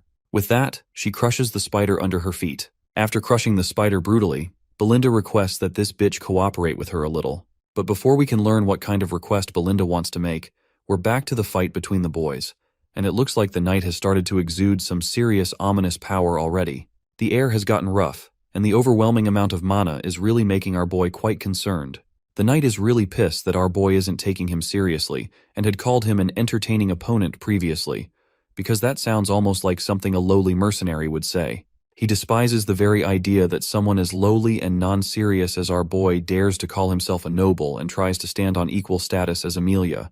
Well, of course, our boy is a noble, and he doesn't think this is something a mere escort knight like himself should say. Bernaf takes his first step, and they start clashing their swords. He is absolutely livid because he thinks Ghislaine is mocking the nobility. He continues to throw one blow after another. My guy is amazed that this bastard is moving forward with such strength and fierceness. But Ghislaine has also had enough. He responds with equally aggressive swordsmanship. This time the knight is definitely not messing around. With a single swing, he pushes our boy backwards, then quickly follows up with another blow to land a critical hit. The time freezes as the final blow from that bastard is deployed, and blood splatters as the blade grazes the shoulder of our boy. Bernaf, on the other hand, is absolutely boggled out of his mind that this bastard braced himself for the injury and used his shoulder to push away the blade. Our boy then quickly retaliates, pushing the absurd knight backward a little. But Bernaf quickly delivers a kick to our boy while mocking him, saying this is the difference between him and a brat who wields his blade for entertainment. The kick sends Ghislaine flying backwards, but it still isn't enough to take him down. He still finds this whole situation quite entertaining. With overwhelming speed, range, and consecutive attacks, the knight controls the flow of the fight. Any attempt to counter him in close quarters through grappling is instantly shut down. In a locked clash, it seems like their swords are bound together, making the knight believe they can't be separated. With Ghislaine's current mana, he can't counter the knight's strength, but he's playing a long game, knowing that the knight has still yet to see the ace our boy has up his sleeve, which is Ghislaine's unique mana cultivation technique. In an instant, Ghislaine unleashes his third core and shifts the balance of the fight. One powerful strike is enough to knock the sword out of the knight's hand, leaving him bewildered. The only thing in Bernaf's mind is how this guy wields such explosive mana during combat. With Bernaf now defenseless, Ghislaine places his sword over the knight's head, freezing him completely. At that moment, Belinda drags Amelia into the scene as well. The once cocky lady is literally in tears, and quickly agrees to give the 10,000 gold, urging them to simply vanish from her sight afterward. While Ghislaine is glad to have gotten what he came for, he's also irritated that it had to come to this. It would have been so much easier if she had just agreed earlier. Anyhow, he withdraws his sword and walks toward Amelia to deliver some bad news. The fee just went up to 20,000 gold. In the aftermath, Amelia's entire palace is in shambles. She's throwing stuff around out of frustration. Not only did her knight lose, but now she has to fork over 20,000 gold. The knight tries to apologize, admitting that Ghislaine turned out to be a much stronger individual than the rumors suggested. He owns up to his mistake, saying it's his fault for not assessing him properly beforehand. Ghislaine had emitted mana surpassing that of an advanced level knight. Amelia is clearly not thrilled to hear this. When Bernaf asks if she wants to report this to the Delphine Duchy, She slaps him across the face. She grabs him by the collar, furious because what he says isn't practical. Seems like she is terrified of Duke Delphine, because if he finds out about today's incident, she knows she's done for. The reason she is secretly allied with Duke Delphine without her father's knowledge is because of a covert agreement she had with Duke. He promises to support her rebellion, and she is supposed to help him by bringing down Perdium. If this alliance is exposed, it's certain her siblings will kill her. If our boy knows about the secret of the Merchant Guild, then Amelia is sure he might also know about her agreement with the Duke as well. She knows he has to be stopped, so she must do whatever it takes to take down that bastard. The knight acknowledges this. She then asks him how Gislin's body is, to which he shares that he managed to inflict light injuries on many parts of his body, with a heavy one on his shoulder. Not only that, but because Ghislaine spent an explosive amount of mana, he won't be in the best condition for some time. Since they are thinking of getting rid of him without leaving any trace, they cannot use knights from their land. Amelia had already figured that much, which is why she had some extra knights trained for these kinds of situations. It seems even Bernaf doesn't know about these knights, so she reminds him about the wild cats. This group apparently consists of war orphans, those without kings, and those without status. Only the most talented, natural-born specialists are among them, known as the wildcat traffickers. She tells her knight to go to the location she marks on the map and assemble a dozen or so of them, only those who are proficient with mana. The choice of location for troop deployment makes sense to Bernaf. You see, that ravine is the only narrow path from the Rayfold territory to Perdium. It's an ideal place to quietly handle things, since the area is remote and the terrain is tight. Bernaf decides to get started on the plan right away. This time, Amelia is absolutely determined to make our boy pay for the humiliation he has caused her. Meanwhile, Ghislain has already left Amelia's palace. Inside his carriage, he carefully wraps his injured body with bandages. We also see Old Man Fergus and Belinda are accompanying him. They ask if he's all right, and he assures them there's nothing to worry about. The cuts aren't too deep, and it's not that bad considering he had pushed himself to its best. Ghislain is just relieved that the 20,000 gold he received from Amelia is enough to cover the base funds needed to rebuild their territory. That amount of money is like saving a few years' worth of effort. Of course, it would have been great if he could have killed Amelia too, but doing so would have made war unavoidable. He can't risk the safety of his territory just because of a momentary whim. Perdium is already struggling to deal with the barbarians, so it's wiser to withdraw quietly without stirring up more trouble. The fact that he knows the secret of the Arctium Merchant Guild is already enough to put a burden on Amelia. Belinda watches him with concerned eyes and asks if everything is going according to his plan. She remembers that he had instructed her to subdue the guards once she heard fighting noises inside, and he also told her to take Lady Amelia hostage once she came out of the room. Ghislain confirms that's exactly what he said. Right at that moment, he feels a sharp pain and coughs up some blood. It's actually the recoil from opening up his third core, though his condition is still much better than last time. Still, it would be troublesome to go through this every time he decides to use his power. He needs to find a way to increase his mana quickly. Belinda quickly grabs his hand, noticing that the flow in his body is completely messed up. She grabs a needle and starts piercing it into the back of his hand with godly speed. Ghislain finds it surprisingly therapeutic. Once she finishes, he exhales a cloud of smoke from his lungs and feels a sense of relief. He can feel that his tangled mana road has opened up a bit. What's even more mind-blowing is that the method she used on him isn't something you can do without a deep understanding of mana. It's understandable that Belinda can do this, considering it was his mother who brought her into the palace. But the question still remains, who exactly is she? Ghislain has no clue why such a skilled individual is working as a headmaid in the countryside, but it's good to have as many skilled people as possible in his land. After all, the enemies he's encountered so far are just the beginning. That's when Belinda speaks up, assuring him that she'll help with anything because she trusts him unconditionally. But he better tell her why he took such a huge amount of money from Lady Amelia. Ghislain states that he needed to spend the money, and since Amelia is the only rich person he knows, he decided to extort her. Both of his subordinates are bewildered to hear this. They find it odd that he literally broke the engagement just for the money. And because of this, he'll be in trouble once Count Rayfold finds out. This makes Ghislain break into a smile, and he rhetorically asks her if she actually trusts him. Belinda barely contains her annoyance at him asking the same question again, even though she just confirmed it. Since she trusts him, she's sure he'll at least tell her what he plans to do with the money. Ghislain answers with one word: the forest of beasts. That single sentence leaves her silent and shocked. Our boy, on the other hand, goes on to reveal that he's going to use it to pioneer the forest of beasts. The old man, Fergus, nearly jumps out of his skin at this, and reminds Ghislain that development has been attempted there ever since his great-grandfather's time, but there hasn't been much progress. Ghislain reminds the old man of the request he made. The old man quickly understands what Ghislain is referring to, but hesitates before responding. Eventually he admits that the person Ghislaine asked him to find is indeed at the location he mentioned. However, the old man is not sure if they even visit that person. But Ghislaine has already made up his mind to meet him at any cost. Belinda, however, objects, stating that they need to return home for now. She argues that in his current condition, Ghislaine shouldn't be wandering around. Despite her protests, Ghislaine points out the reality of their situation. He questions whether Amelia would let them leave so easily after everything they've done to her. Knowing her personality, he is certain she will try to kill him to silence him, ensuring her secret about her alliance with Duke Delphine is never revealed. Belinda tries to flex her scrawny muscles, confidently assuring her young master that she can easily take down anyone who comes their way. Not to mention, they also have the old man Fergus as their knight. Though Ghislaine has no doubt that Belinda is a reliable person, he knows that's not her role. What he needs is a vanguard, and they're on their way to meet him. Later, they arrive at this place with just one shack in sight. The carriage driver knocks on the door, but there's no response. It's almost as if the house is abandoned. But Fergus points out that this is the address they're looking for. Finally, someone answers the door. Out comes this guy with a face fully covered in facial hair. He immediately questions the identity of the visitors. While everyone is a bit freaked out by this unusual man, my guy shows no expression at all. Belinda even asks him if this is really the person they've been searching for, because she doesn't think this guy looks like he could fight, let alone survive what's coming tomorrow. But Ghislaine confidently assures her that this is the man they're looking for. The old man stares at the young master and bluntly tells him to stop wasting his time and leave. That's when my guy addresses him by his real title, the ex-captain of the Regressed Mercenaries, Gillian. The old man perks up at the mention of his title. When he turns back to look, Ghislaine warmly extends his hand, inviting him to join them. Both the old man and the carriage driver are shocked to hear the mention of the Regressed Mercenaries.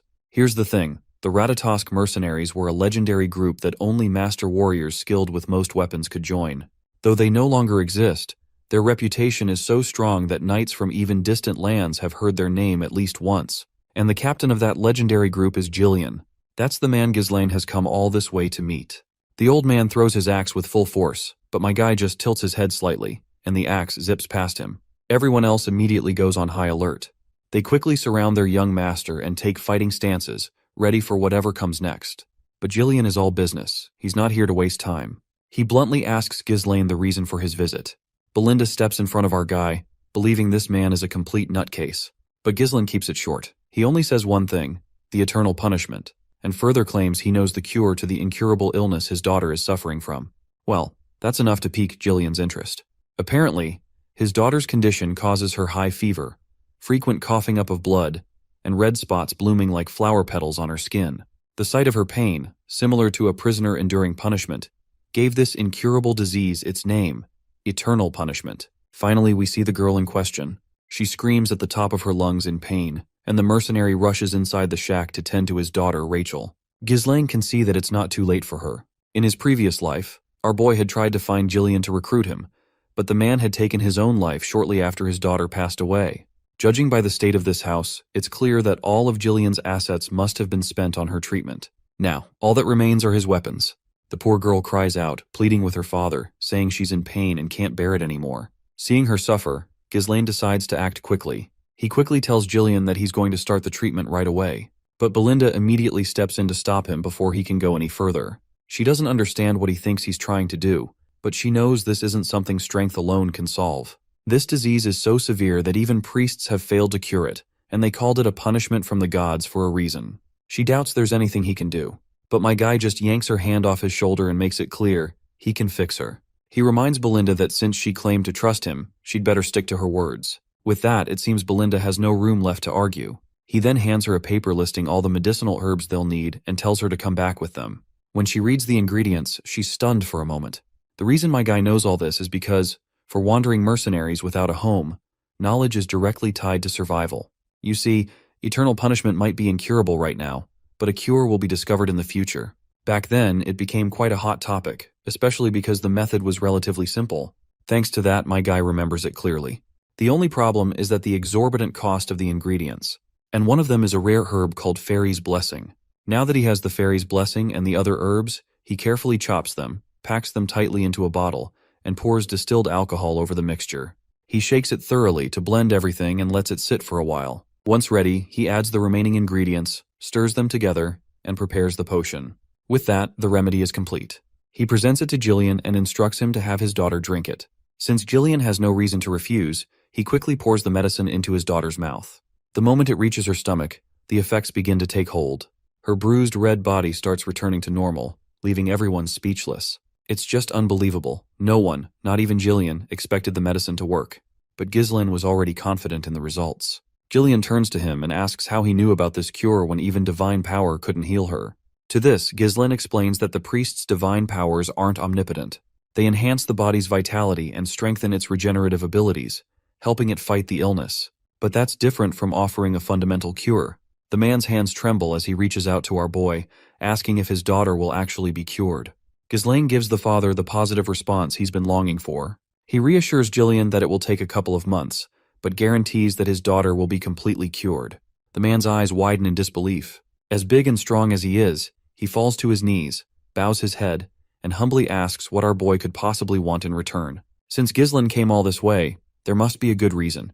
However, the old man tells him up front that he has nothing much to offer, other than his useless body. If Ghislaine needs him to become his dog, so be it. He'll follow every command and be his slave. But Ghislaine makes it clear that he doesn't need a slave. What he needs is Gillian, the captain of the Regressed Mercenaries. When the old man looks up, he's shocked to see the familiar eyes of a dreamer. Gillian quickly stands up, picks up his axe, and removes his long ponytail.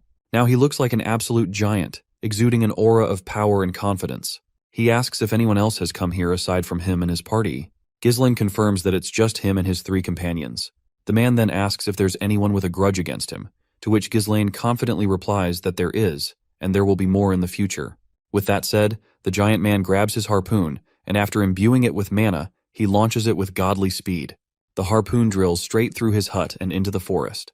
Moments later, as he pulls the rope back, the prey caught on the harpoon emerges, a man lodged in its barbs. Jillian grabs the intruder with his massive hand, his grip like a vice, and demands to know who sent him. The spy, however, seems more interested in how Gillian even knew he was hiding in the woods. Turning to our boy, Gillian asks what he'd like to do with this one. Ghislaine calmly replies that he already knows who sent the man, but he'd prefer not to stain his blade on a day like this. Still, he admits, it seems he has no choice. That's when Gillian stops him from unsheathing his sword and promises to take care of the intruder himself. With that said, Gillian tightens his colossal grip, and the screams of the spy echo through the forest. Once the deed is done, the mercenary respectfully bows to his master. Meanwhile, Belinda is visibly unsettled. Seeing Gillian kill so effortlessly, without hesitation, leaves her shaken. She can't understand why the young master would recruit someone so dangerous. The big guy, on the other hand, falls to his knees and vows that from now on, his life belongs to Ghislaine. In response, our boy offers a confident smile, eager to work with him. The scene then shifts to a lone hut standing in the middle of a swamp. Inside the hut, the wildcat traffickers are in a state of confusion as the report reveals that a reconnaissance unit has been killed. That's when the senior member speaks up, urging everyone to simmer down. This man is Virgo, the captain of the squad. Virgo then states that, according to Bernaf's intel, Ghislaine shouldn't even have been able to find the reconnaissance unit, let alone kill them. He wonders if the unit was incompetent or if the intel was wrong. It's then the reporter reports that Gillian has joined Ghislaine's group. The captain becomes enraged, grabbing the reporter by the throat and angrily demanding confirmation. The poor guy barely manages to respond, confirming once again that he saw it with his own eyes. Virgo is fascinated by this news because he never expected that big guy to get back into killings again. And apparently, it looks like Virgo was also part of Regressed Mercenary's group. The scene transitions back to our party, where this time, Gillian is driving the carriage. Inside, Belinda finds herself suffocating from all the weaponry loaded into the carriage. She wonders if Gillian really had to bring so much stuff. Couldn't he have just brought a sword or two? She wonders if he's some kind of arms dealer. In the other carriage, Fergus and Ricardo are acting as rear guard, keeping watch from behind. Meanwhile, our boy tries to remind Belinda that Gillian will definitely put these weapons to use, so she'll have to bear it for now. The most important thing is to escape this rift safely. The lady then speaks about the spy they captured, mentioning that she's sure it must have been sent by Amelia. She finds this troubling because the mask that the spy wore was a symbol used by the wildcat traffickers, a powerful guild in Rayfold. Their main trades are smuggling, assassination, drugs, and human trafficking, among others. They are filthy scum who take on all the vile work. Among them are many skilled former mercenaries, making them a shadowy guild with considerable combat power. Ghislaine is quite bewildered that Belinda knows so much, especially since she only stays in the castle. In response, she simply states that she heard a lot about it before she started working here. In any case, she explains that the enemy is persistent, so he better be careful. Ghislaine warms to her concern, noting how much she values him. He reassures her that he will be fine because now they have Jillian with them. Suddenly, the ground beneath them starts to shift. Two assassins emerge and start following their carriage from both directions. In the next moment, they spring out of the sand to strike at Gillian. But this gigachad of a man grabs a sword in one hand and an axe in the other, effortlessly blocking both attackers' strikes simultaneously. Not only does he block them, but he twists his weapon so quickly that the assassins' arms are torn off from their bodies. And with his next move, Gillian cuts through both of them like they were nothing. More of these men appear, quickly activating the traps they've set up. Giant logs start to fall toward them, but before they can be crushed, Gillian takes control of the reins. He yanks the bridle, and the horses slam on the brakes. In a matter of seconds, the area is crawling with these creepy assassins, all armed with weapons embedded in their hands. That's when Virgo mentions Gillian as the former captain of the Regressed Mercenaries. He calls him a coward for disbanding the entire group just because of his daughter. Gillian doesn't seem to vibe with the accusations this unknown bastard is throwing at him. Virgo continues, saying that after the group was disbanded, he had to live a life he never wanted. He tells Gillian not to act senile, as if he can't even remember his former peer. It seems that Gillian actually doesn't remember this creepy man. But Virgo is convinced that he's just pretending to play dumb. But Virgo is looking forward to making Gillian remember his old colleagues, and promptly signals his lackeys to charge. Our boy asks if he should step in to help, but Virgo simply replies that it's all okay. These bastards clearly have business with him, so he assures Ghislaine that he doesn't need to bother. As soon as those creepy bastards get close to pierce Gillian with their swords, this gigachad of a man cuts through them like they're vegetables. A few more charge from the other direction, but Gillian prepares himself and cuts down the first one in line. When the second tries to attack, he too has his hands ripped apart. Virgo, watching from the sidelines, had expected this outcome. After all, Gillian held the position of captain for a reason. Since direct attacks are pointless against this brute of a man, Virgo orders his units to split into two groups and take him on from both sides.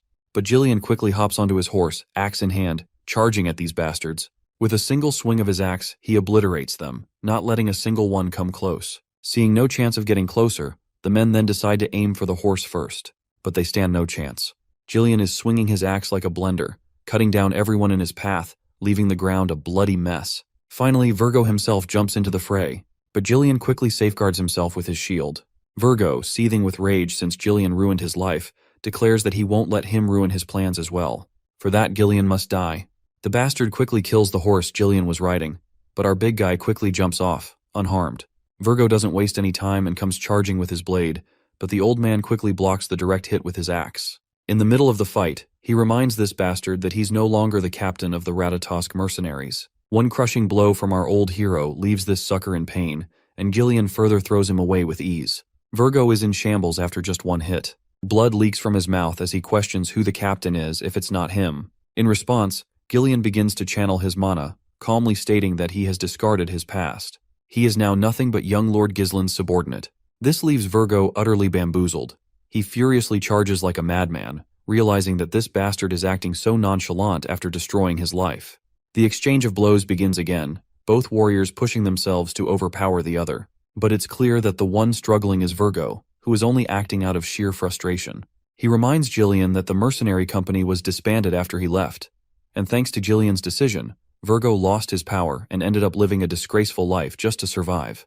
The old man doesn't respond to Virgo's words. Instead, he continues to swing strike after strike, relentlessly attacking Virgo. But finally, Virgo manages to render the old man's shield useless with a powerful kick. Virgo makes it clear that he had been prepared to sacrifice his entire life to make the Regressed Mercenaries the best in history. But Gillian threw it all away, only to end up as a mere pawn of a spoiled noble. For that, Virgo isn't sure he can ever forgive him. He finally throws his deadly ninja daggers, but the old man swings his axe around and deflects 3 of the blades. Right then, Virgo charges in with a dagger in hand, but it zips past Gillian as their clash continues. No matter how strong Gillian may have been, Virgo is confident that he is not as powerful as he was when he was captain just a few years ago. While Gillian wasted his time trying to cure his daughter, Virgo is glad that he put himself through countless battles to grow stronger. He's pretty sure this Walmart version of Zeus is no match for him now. Virgo quickly picks up the 3 daggers from the ground and throws them directly at Gillian. But the gigachad Gillian stops them with his bare hand as if they are nothing. When Virgo charges again, Gillian swings his axe once more. Virgo avoids the hit, coming mere inches away from the old man's skull. Gillian quickly imbues his hand with mana and stops the dagger mid-air. He then spoke to Virgo, asking if this was really all the reason he had for seeking vengeance. Virgo is caught off guard after seeing Jillian channel mana just to catch the dagger. It does not take him long to realize that Jillian had not been showing his true strength until now. Before Virgo could react, Jillian's axe struck him brutally in the face, sending him flying into a nearby tree with great force. The old man approached, his voice calm but firm as he questioned why Virgo hadn't come for him earlier if all he wanted was revenge. Virgo sneers and admits that he has already visited Jillian's old home, but there's no trace of the Regressed Mercenary's captain. All that's left was a feeble old man, too weak to be worth killing. The thought that the man Virgo once looked up to is gone now was brutal. Jillian can clearly see the spirit of a warrior in Virgo, so he tosses his sword to him and unsheathes his other blade. He reminds Virgo about how he is now bound to another's will. But for this moment, he's ready to show his former comrade the highest level of respect as the captain of the Regressed Mercenaries. For Virgo, this feels like a dream come true. He quickly grabs the dagger and launches himself into battle. The two clash with all their might, their weapons exchanging blows at such speed that only sparks fly. They seem evenly matched, standing on equal footing, until Jillian strikes. He thrusts his blade into Virgo's ribs with brutal force. Despite the savage blow, Virgo refuses to give up. He pushes forward and retaliates back, but his last attack is futile, and Jillian is on the verge of severing Virgo's head. In that moment, Jillian speaks. He promises his former comrade that he will remember him as the 5th unit commander of the Regressed Mercenaries, Virgo Villanos. For Virgo, it's a heartwarming moment. To be recognized by the captain of the Regressed Mercenaries fills him with pride. He smiles one last time before Jillian's sword ends the life of this proud warrior. Once the fight is officially over, Jillian grabs the dagger his comrade was using. Ghislaine also comes out of the carriage with Belinda, and the first thing they notice is the shit ton of limbs and dead bodies scattered around. Belinda comments how they could easily bring in quite a bit of money by looting these dead bodies. Jillian bows his head in apology for the unnecessary delays, but our boy reassures him that there's no need to worry about it. He then can't help but recognize just how exceptional Jillian is, far more than he had originally thought. You see, in Ghislaine's previous life, when he first left home to start his mercenary work, the stories about Jillian were a significant influence in laying the foundation for him to eventually become the mercenary king. Now, he's grateful that his quick actions have earned him such a reliable comrade. He then notices Jillian holding onto the dagger Virgo was using, so he asks the big guy if he knew that person. Jillian quickly confirms that he does remember this person. He even mentions that they were once old comrades. The mention of old comrades causes Ghislaine to reflect on his friends from his previous life. He wonders what they might be doing now. Since he had not met them at this time in his previous life, he's sure they are living their own lives. But he plans to find them and recruit them into his party as well. Anyway, now that everything is cleared, he decides to follow Belinda's suggestion and gather anything valuable these guys have. The lady happily acknowledges it and commands Jillian to take the lead and collect them for us. But the brute warrior reminds her that he is not her subordinate. 2 days later, we find ourselves in Perdium territory after many days. Our party has finally made it into their land after riding for what feels like forever. The brute asks if this is Perdium, to which our boy confirms. When Ghislaine peeks at his territory through the carriage, he feels good to have a home to return to. When he first ran away from home, he thought he would be able to come back at any time, but he was dead wrong. He then turns to Jillian and asks for his opinion about this place. The brute is momentarily caught off guard to hear this and is not sure how to respond, so he just says it's great. But our boy knows that this place is awful, and as much as Jillian hates to admit it, it's indeed in a bad state. All the houses are outdated, renovations are out of the question, and the fields are completely uncultivated. All the farmers have been conscripted into the military, leaving the land forcibly fallow. Gillian then reveals the rumors he has heard that Perdium is always at war because of the northern barbarians, but after seeing it firsthand, the situation is worse than Gillian had expected. To which my guy states that this is one of the many problems he wants to resolve, and this is precisely why he needs the strength of the Regressed Mercenaries captain. He's sure it will be a long battle, a battle to eliminate everything connected to Duke Delphine and to protect what was taken for granted. Our boy will revive this land no matter what. Once they finally make their way through the pavement of the castle, Belinda is shocked when she notices something unexpected in their way. The man in front of them is actually our boy's father, the man who had been missing since the beginning of this series. At the Perdium castle, we see some men talking to the Count. The Count suggested that they reduce their forces. The men were surprised to hear this. One of them said that it will be difficult to maintain the front lines properly if they cut their forces down. Another man advised the Count to request more support from the Rayfold family. The general administrator revealed to the men that the Rayfolds were the one who reduced the support fund. He said that the Rayfolds are gathering soldiers and stockpiling food right now. The knight in the room was surprised to hear this. Another man said that they need the funds because they need to rebuild the Forest of Beasts garrison that got partially destroyed during the last battle against the orcs. According to the man, reducing the Night Order's forces is barely enough to give them some breathing space. He said that reducing the forces poses a significant risk. Ghislain watched the men as they argued. He found this to be normal. The knight in front of him was the knight captain. His name is Randolph. The man with a lot of beards is the treasurer. His name is Albert. The general administrator's name is Homer. Our boy wondered about how long it has been since he saw his father as the young lord of Pertium. It has only been a few months. However, it has been several decades for him as the mercenary king. Ghislain called out to his father and welcomed him back home. The count found it odd that his son did this. The count's name is Walter Pertium. As a child, Ghislain never liked his father for being so strict and serious all the time. But now it was different for him. He could now see it. He could see the countless burdens of exhaustion and fatigue weighing on the count's shoulders. He understood the responsibilities of the lord of the land. As Walter took a sip of his tea and revealed to his son that he heard he left the castle for a week, Ghislain told him that he visited the Wraithfolds. As Walter asked him if he did not cause trouble there, our boy told him that he didn't. The treasurer turned to Ghislain. He told him that he heard that he won a duel against Cain and won some money. He actually found this hard to believe with a serious look on his face.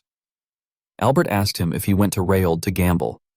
Ghislain was annoyed to hear that the man thought that he went to gamble when he actually went to invest. He told him that he actually had some business with Amelia. Homer told Ghislain that he needs to think before he acts. He reminded him that he will be the one to take over Pertium. With an unbothered look on his face, our boy told him that he understands. He asked him not to worry about it. Homer was annoyed to see that Ghislain was ignoring his advice. This simply made him more worried. The count placed his tea down and asked his subordinates to stop. He told his son that he heard that he made some good trouble while he was away. Ghislain wondered about what his father was talking about. So Walter asked his son if it is true that he executed Jamal and Philip for trying to sell Elena away. Ghislain was surprised to see that his father was referring to those worthless knights. The knight captain said that it was impossible for our boy to kill the two knights by himself. He said that the two knights must have fought against each other and the story got exaggerated. He believed that Ghislain only delivered the final blow. Ghislain understood why Randolph seemed to be angry despite the knights being traitors. The fact that they died at our boy's hand did not sit well with the captain. Ghislain decided to avoid any trouble. He went with the story that Randolph concocted. With an arrogant smile on his face, Randolph said that he knew it. The count told his son that he did a great job. He was shocked to hear this. Walter did not care about how his son took care of them. He said that the most important thing is that Elena is alive. This was the first compliment that Ghislain has ever gotten from his father. He told his father that he has a request to make. Walter was surprised to hear this. Homer told our boy that he needs to stop now if it is money that he is going to ask for. Randolph agreed with him. He asked Ghislain to remember all the trouble he has caused so far. With a look of anger on his face, Randolph reminded him that he sold military provisions to get gambling money. He lit the front gate on fire to grill an army horse and melted all the armors to forge some worthless legendary sword. Ghislain could not talk back to the captain. Although he didn't remember these things, he knew that he must have done them at one point in time. He revealed to his father that he simply wants to get permission from him. The count asked him about what he needs permission for. Our boy revealed to them that he will like to pioneer the Forest of Beasts. The men were shocked to hear this. Ghislain smiled at them confidently. The scene shifts, and we see our boy in his bedroom with a confident look on his face. He revealed to them that his father denied his request. According to him, Walter freaked out and began to yell at him. Belinda was not surprised to hear this. She told her master that this was expected. She said that the place is filled with monsters. She told Ghislain that there is nothing to gain from taking care of the monsters. Ghislain asked Jalayan if he has heard his plan from Belinda. The man said that he has. He said that our boy plans to pioneer the Forest of Beasts with the funds he received from Amelia. Jillian explained to his master that the forest is a forest of death which no one can return alive from. Because of this, nothing is known about the place and everyone avoids it. The forest's notoriety is already well known in other regions. With a smile on his face, Ghislain told his guard that he is well informed about the forest. He told him that there is actually nothing to gain from entering the forest. He stood up and walked towards his door. He told Jillian that they need to get started. Belinda reminded her master that he did not receive permission from the count. She asked him if he is still going to proceed anyway. Ghislain turned around and explained to her that he did not actually need his father's permission. He said that he simply asked out of courtesy. He told her that he needs to do this. Belinda did not understand why her master was adamant about going there. She asked him to tell her what is in the forest that he is so obsessed with it. Ghislain told her that he will tell her later. He knew that things will be bad for him if he was to reveal it now and the word spreads. If our boy is able to successfully pioneer the forest, he will get massive funds. At a place not too far away from the forest's entrance, there is a massive runestone vein buried there. When or is infused with mana, a runestone is created. It is an extremely rare mineral that mages are absolutely crazy about. It is used in all sorts of magical tools, things like barriers, magic circles, magic scrolls, alchemy, and magic research. It is basically used in anything that uses mana. In his previous life, Duke Deline was the one who discovered it, but now, only Ghislain has this important piece of information. Belinda could not see through her master's intentions. She decided to give up. She knew that he must have a plan. Gillian told him that he will follow his orders. Ghislain asked Belinda to head to the nearby guild and hire some mercenaries. He said that 200 mercenaries will be enough. Belinda could not believe that her master was not holding back on spending the money that he risked his life to get. Gillian asked him if he is certain about this. He explained to his master that mercenaries are a rough and unruly bunch. He said that it will be hard to control them if a lot of them are gathered in one place. They might even turn on their employer and take everything for themselves. Ghislain told him that he is right. He said that the two of them are going to personally pick out the useful ones. Gillian asked him to explain what he means. Our boy revealed to him that they are going to the most skilled group among the small-scale mercenary groups in the north. With a nervous look on his face, Gillian asked his master if he is referring to the crazy dogs. He explained to him that the crazy dogs are quite skilled, but they will turn on their employer if things go south. The crazy dogs are known as the Regressed Mercenaries. Ghislain told his guard that they need to go put a leash on the crazy dogs. The scene shifts and we see Gillian guiding his master's horse as they walked up a hill. The Regressed Mercenaries were on the outskirts of the Zimbar territory. One of them spotted Ghislain and Gillian coming from afar. He told his colleague that they have arrived. The man laughed when he heard this. He referred to Ghislain as a poor soul and said that they do not know what they are walking into. The man took another look at Ghislain. He realized that he was a noble. He believed that they were going to make a lot of money off our boy. While the man was looking at Ghislain through his spyglass, someone grabbed him. The man screamed out in pain. The men in the camp were surprised to hear his voice. Ghislain was the one who grabbed his head. He raised him up with one hand. The man called Gillian a bastard and asked him about what he is doing. Gillian threw the man with so much force that the upper half of his body got pushed into the sand. The mercenaries were annoyed to see what was done to their comrade. They began to yell at Gillian. They asked him if he has lost his mind. A mercenary stepped out of the crowd. He told Gillian that he can't act reckless just because he is from a noble family. The mercenary held a chain and a hook with a smile on his face. He told Gillian that he should not expect to return home alive. Unfortunately, this dumbass did not know who he was talking to. The man noticed that someone else was coming into the camp. He saw Ghislain on a horse. Our boy asked him to shut up and bring his captain. The man laughed when he heard this. He began to spin his chain. He said that the noble brat has lost his mind. He told Ghislain that it is time for him to understand what it means to take responsibility. The moment he said this, he threw his chain at him. Before the spiked ball could touch our boy, something hit it and stopped it from moving. The person who stopped it turns out to be Gillian. The man stopped it with a dagger. He put the dagger into a part of the chain. The man was shocked to see that Gillian shoved his blade into the chain. The spiked ball fell to the ground. Ghislain smiled when he saw this. He already knew that words won't get through to them. He asked Gillian to do enough so that the men won't die. Gillian took a stance and grabbed the chain. He told his master that he understands. He pulled the man in front of him with the chain. The man flew to his side without any resistance. The moment the man got close to him, he swung the spiked ball at him. The ball hit him in his stomach. The man screamed out in pain. The mercenaries were annoyed to see this. They called Gillian a bastard. They said that they won't go easy on him because he works for a noble. They charged at the man. Gillian twisted his blade around the chain. He used it to raise the injured man up. He threw him at the mercenaries that charged at him. The man's body pushed them to the side. The other mercenaries were surprised to see this. Gillian turned to the side and glared at them. The men were terrified to see the look on his face. Ghislain came down from his horse. He asked the men to tell him how long they plan on making them wait. He asked them to go get their captain. The moment he said this, someone said that he was sleeping. He asked them about what caused the commotion. The mercenaries immediately cleared the road and arranged themselves. When they saw this man, the red-haired man introduced himself as the captain of the Regressed Mercenaries. He said that his name is Kyr. He asked them about why they were looking for him. Ghislain believed that this was a stupid question. There is only one reason why anyone would look for a mercenary group. He said that he came to entrust a request to him. Kyr was surprised to hear this. He asked Ghislain about why a client would beat up his subordinate. He told our boy that a noble should be more knowledgeable when it comes to manners. With a smile on his face, Ghislain told the captain that this is his own way of greeting him. He told him that this is the best way to properly tame him. Kerr smiled when he heard this. He wondered about what would happen if Ghislain had greeted them twice. The scene shifts and we see everyone in Kerr's tent. He had some mercenaries with him. He asked Ghislain to tell him the kind of request he has. Our boy revealed to him that he would like to hire him to pioneer the forest of beasts. The mercenaries behind Kerr were shocked to hear this. They could not believe that our boy wanted to send them to the forest filled with beasts. They knew that the forest was near the Perdium territory. With a smile on his face, Keir asked Ghislain to tell him the kind of person he is for him to try disturbing such a dangerous forest. Our boy revealed to him that he is the young lord of Pertium. Keir was surprised to hear this. He and his men began to laugh. They could not believe that they were looking at the insane young lord from the rumors. They became certain that he had lost his mind. Keir told our boy that he does not know what the forest of beasts is like because he was raised in a greenhouse. He told him that it is not a place for rookies like him.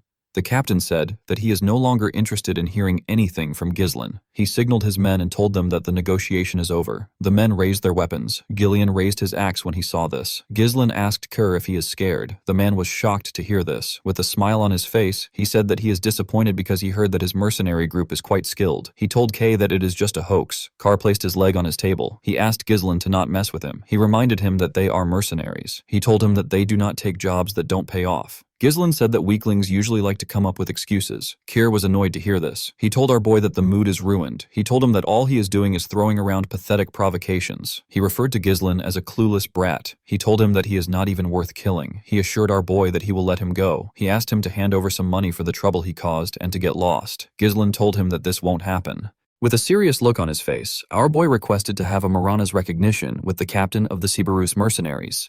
Gillian and the other mercenaries were shocked to hear this. Carr asked him if he even knows what this means. With a confident smile on his face, our boy told him that he does. Marana's recognition is a traditional betting method passed down among mercenaries. When two people agree to the bet, they fight using only a single dagger without relying on mana. Each of the participants have one of their arms tied together. Stepping outside the small circle counts as a loss. This match forces them into a brutal life-or-death struggle within limited space and movement. In many cases, not only the loser, but even the victor ends up dead. Ghislain explained to Keir that the loser must cleanly admit defeat and absolutely obey the words of the winner. In other words, the loser becomes the winner's dog. He asked Kay about how he feels about the bet. Gillian wondered why his master, who is a noble, would know about a filthy mercenary tradition. In the mercenary world, rejecting this challenge would mean admitting to one's weakness. Due to this, it is something that can never be refused. Carr began to laugh like a crazy person. With a creepy smile on his face, he told his subordinates that they have a bold little noble who wants to be recognized in a mercenary's way. He told them that they should help our boy a bit. The men began to laugh when they heard this. The scene shifts, and we see everyone outside. Ghislain and the captain tied one of their arms together. They were both given a dagger. Carr took off his jacket. The mercenaries were cheering for their captain. They asked him to kill the insolent noble. Kay believed that Ghislain heard about this method from somewhere and decided to fight him with it. He told our boy that he cannot back out of it now. He pulled Ghislain to his side with a confident smile on his face. He told him that he has done this 5 times.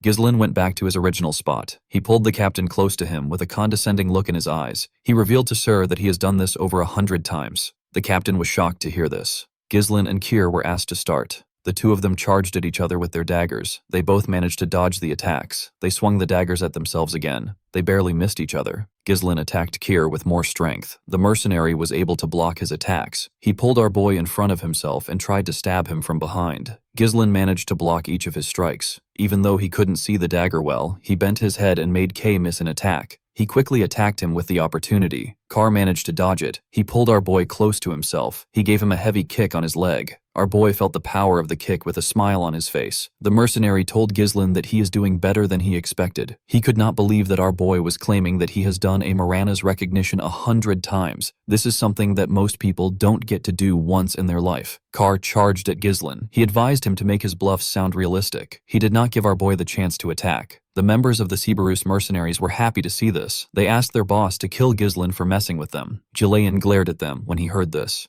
The men immediately became silent. Gillian could tell that this was a losing battle. The area of the circle is barely large enough for one person to lie down. The rules forbid mana and force. This forces the opponent to purely rely on physical strength. Another problem is the size difference and the limited movements due to the hands being tied together. Ghislain can barely dodge or block his opponent's attacks. Meanwhile, the opponent has every opportunity to take control and dominate the fight.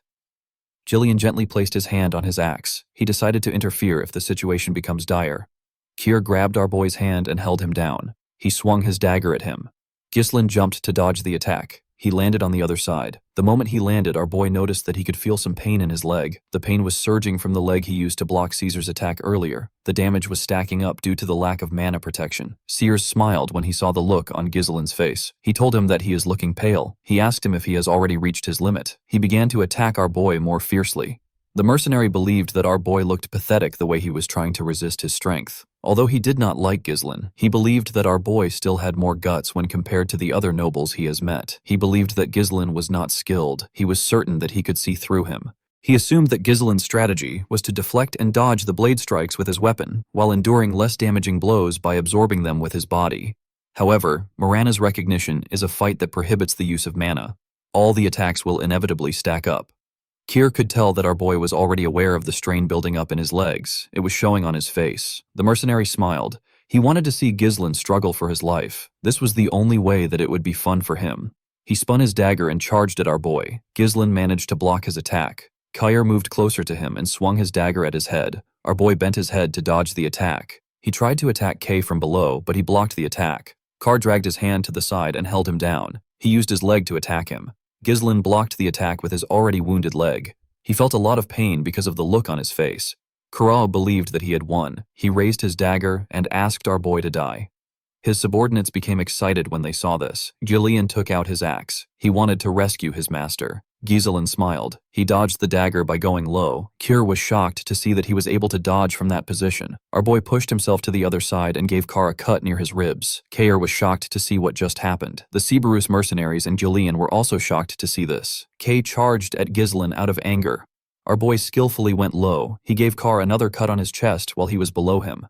The mercenaries were shocked to see that he wounded their captain again. They were certain that their captain was the one swinging Ghislain around with his strength earlier. They asked him to show our boy what a mercenary is made of. Jillian was shocked to see his master's movements. Kar swung his dagger at our boy's head. Ghislain dodged it by going low. He pushed himself back up and used his shoulder to hit the captain's face. He clenched his fist, which he used to hold the dagger. He gave the captain multiple blows on his face. Before he could get a hold of himself, Ghislain turned his dagger and used it to stab Sura in his hand. Kar did not scream. He simply charged at our boy more fiercely. Ghislain easily dodged his attacks. The captain did not understand what was going on. He was certain that our boy was just struggling to withstand his strength a few seconds ago. Jillian finally understood what was happening. Swinging with power stiffens the muscles and burdens the body with rigidity. Exerting strength in order to pressure and take control made Kay lose his flexibility. Ghislain didn't fight against the opponent's momentum. Instead, he relaxed and redirected it to create his own flow. Jillian never expected his master to overcome the disadvantage of size in this manner. He put his axe back. While Kay was breathing heavily, his men asked him to stop playing around. They told him that he is not making anyone laugh. Our boy commended the captain on his resolve. He told him that many opponents would break the rules and use mana when cornered. Kerr smiled when he heard this. He believed that Ghislain was talking like someone who had actually done this 100 times. He told him that he won the position of captain with this very method. He explained to Ghislain that mercenaries who break the rules don't last in this line of work. Our boy smiled when he heard this. He told the man that he likes his spirit. Kier admitted that he is at a disadvantage in a head-to-head match. With a smile on his face, he told our boy that the conditions for victory is not limited to simply overpowering him. In Mirana's recognition, if even one footsteps outside the circle, it is an automatic loss. Kay grabbed Ghislain's hand. He raised him up. He wanted to throw him outside the circle. He was certain that he will be able to win if he sends Ghislain's entire body outside the circle.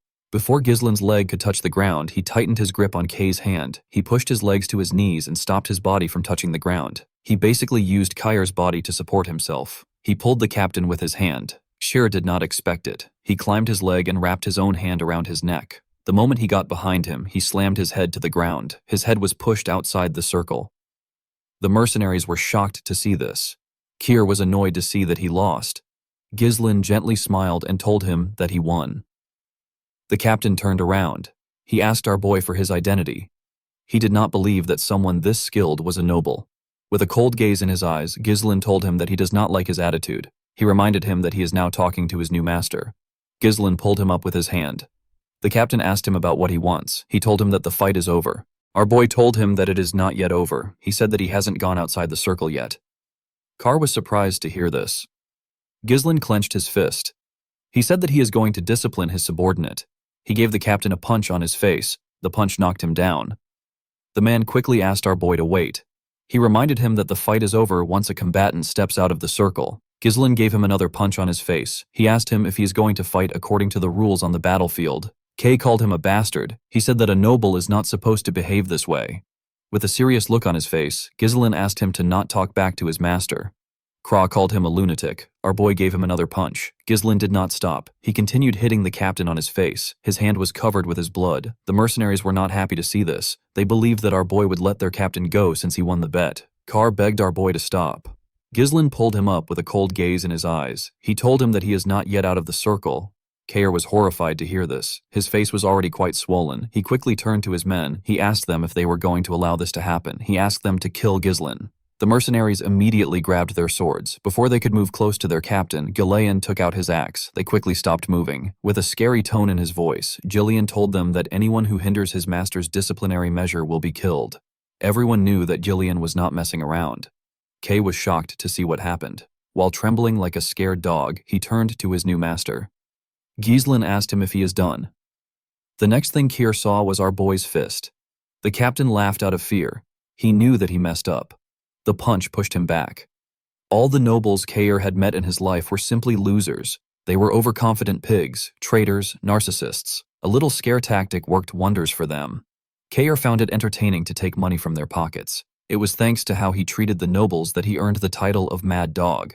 But now the Mad Dog was taking a beating from some noble brat who he did not think much of. The mercenaries became worried when they saw the state their captain was in. Unfortunately, they couldn't do anything.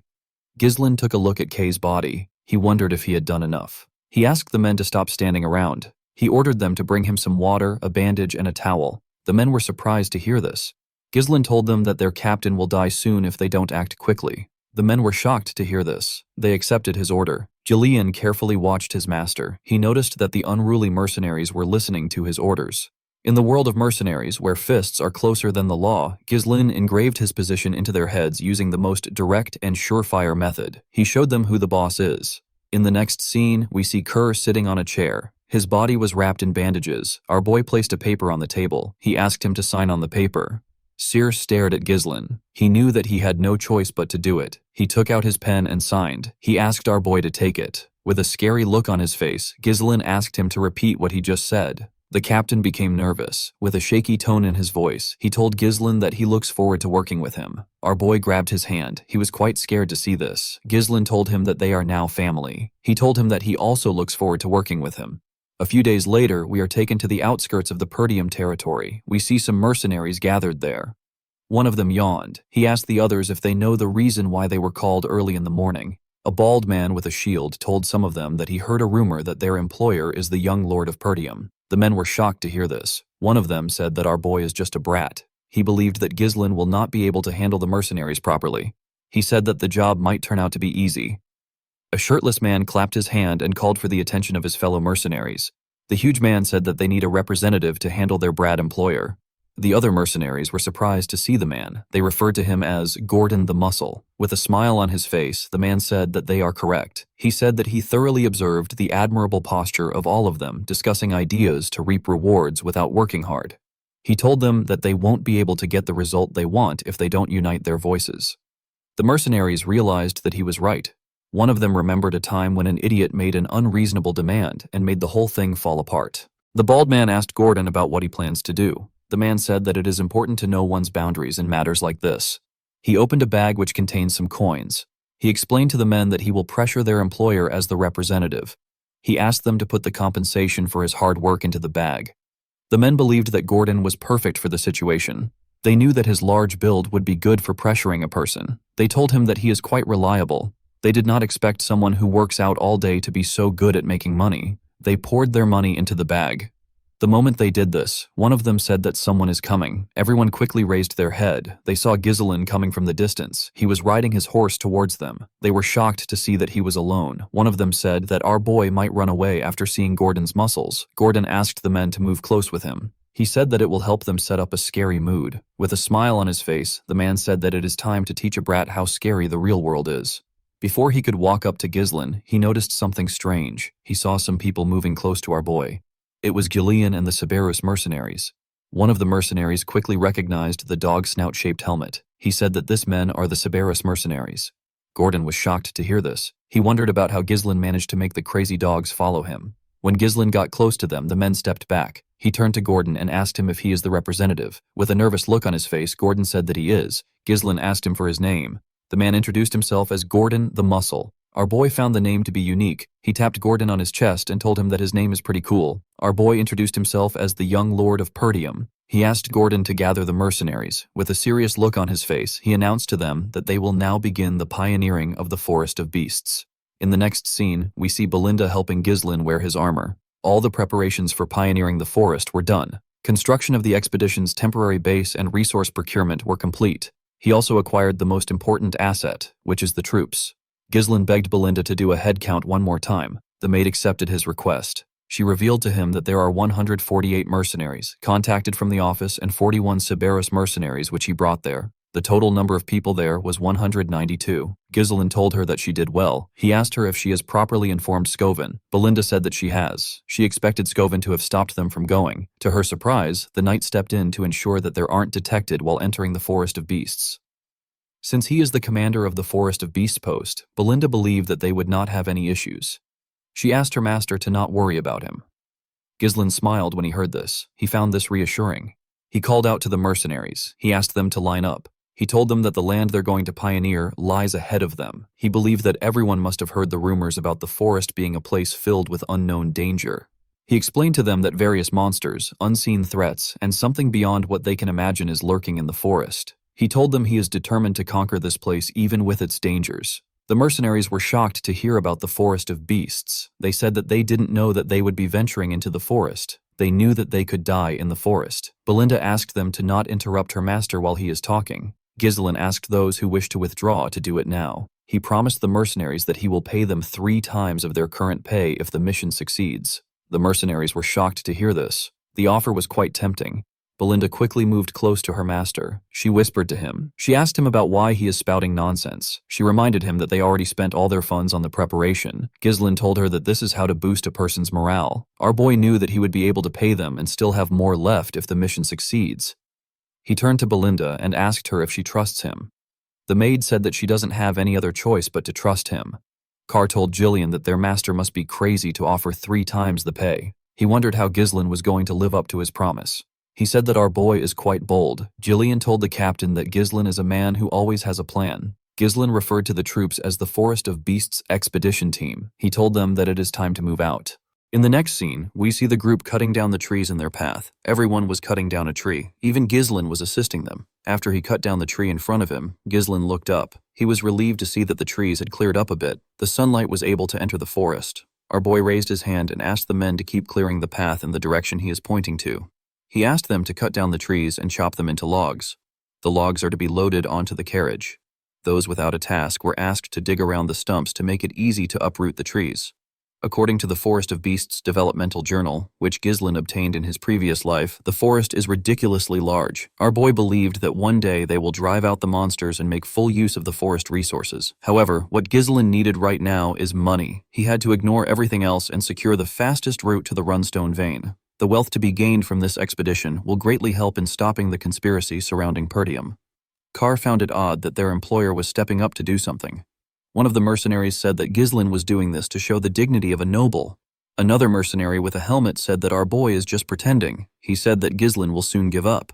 Belinda asked the men to stop chattering. She asked them to get to work. The mercenaries quickly returned to work. Belinda was annoyed to hear what they said about her master. She moved close to Ghislain and reminded him that he went through so much trouble to hire the mercenaries. She asked him about why he is personally working. She revealed to him that the men are taking him lightly because he is doing the same work as them. Ghislain told her that it is fine. He told her that they will be done faster if they have more hands. He said that nothing good will come out of staying in this place for too long.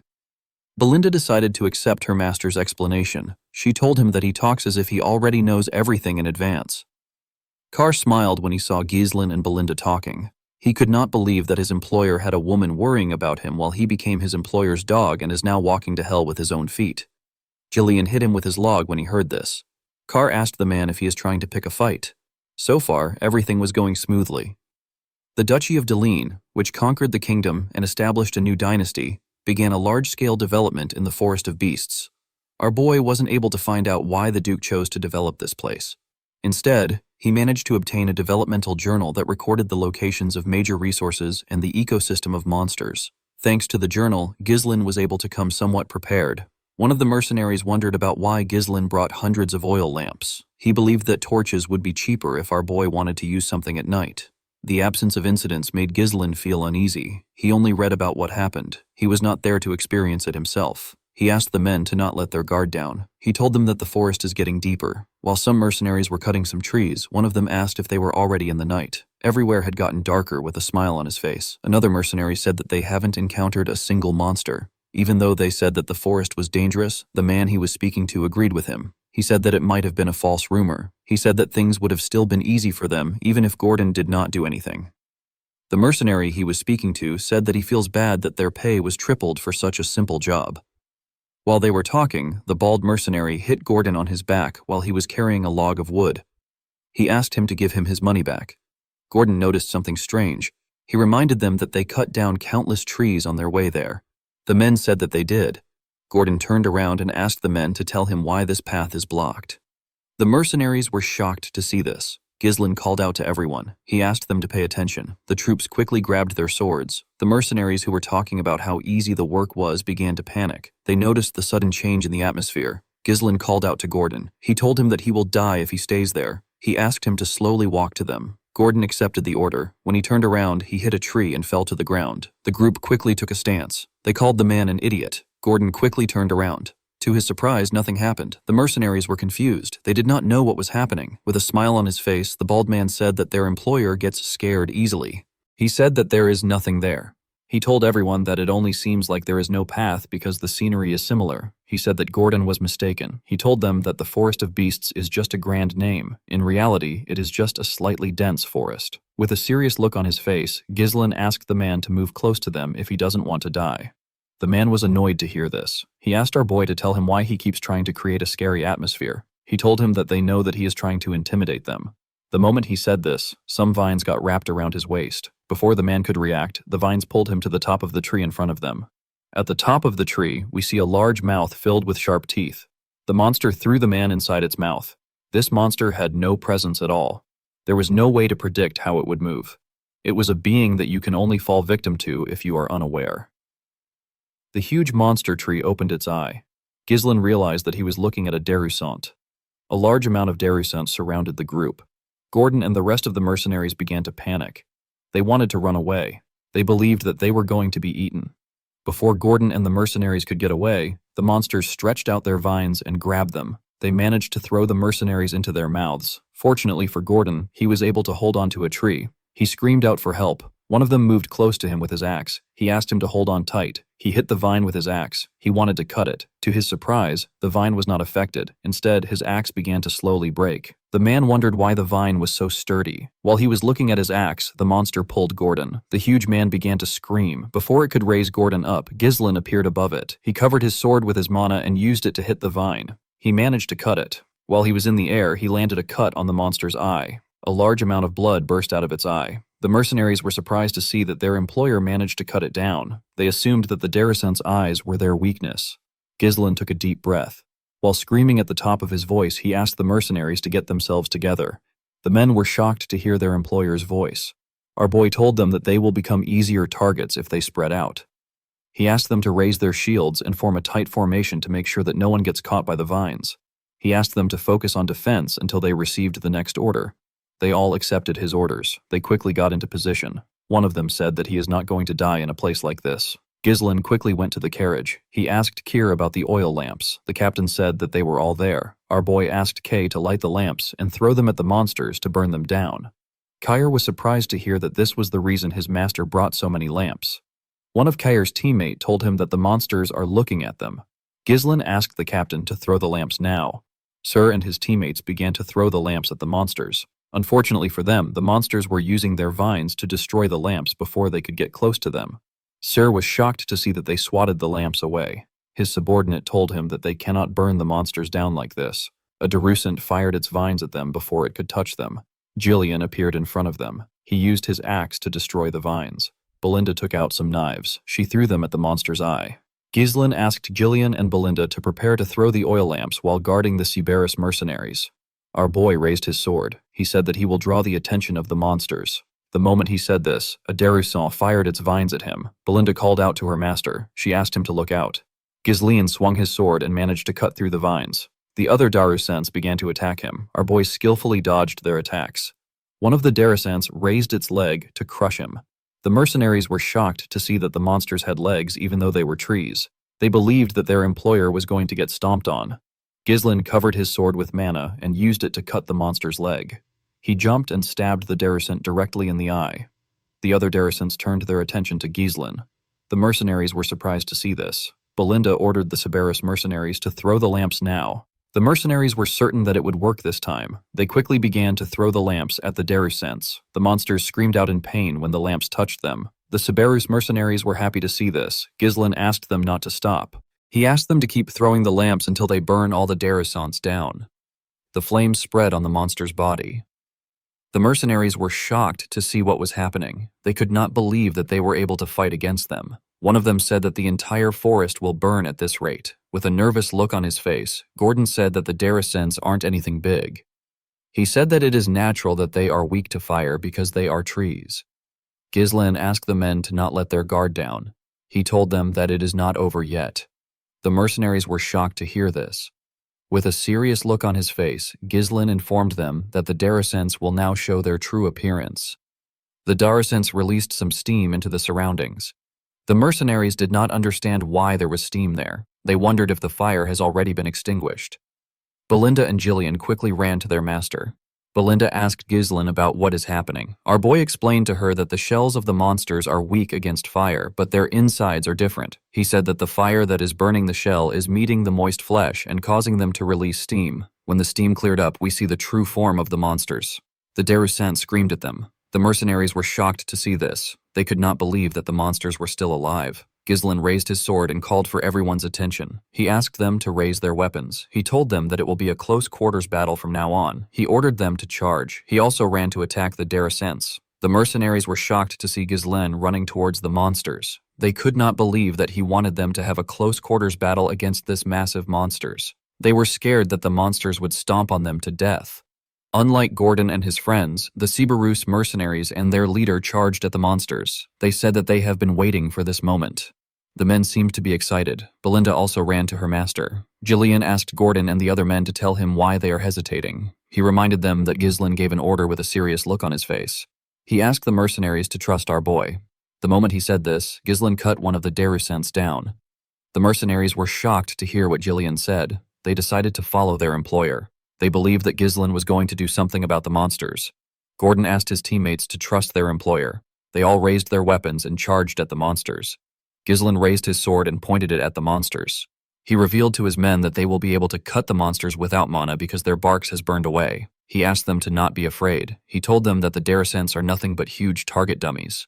The mercenaries followed his orders and ganged up on the monsters. Kay was enjoying killing the Darussans. Belinda and Gillian also helped in taking care of the monsters. The group did not relent. They fought every single monster that surrounded them. Ghislain knew that hesitation in this situation is death. He believed that his role is to eradicate all hesitation from his followers. The moment he thought of this, he stabbed a Darussan in its mouth. He used his sword to tear it open.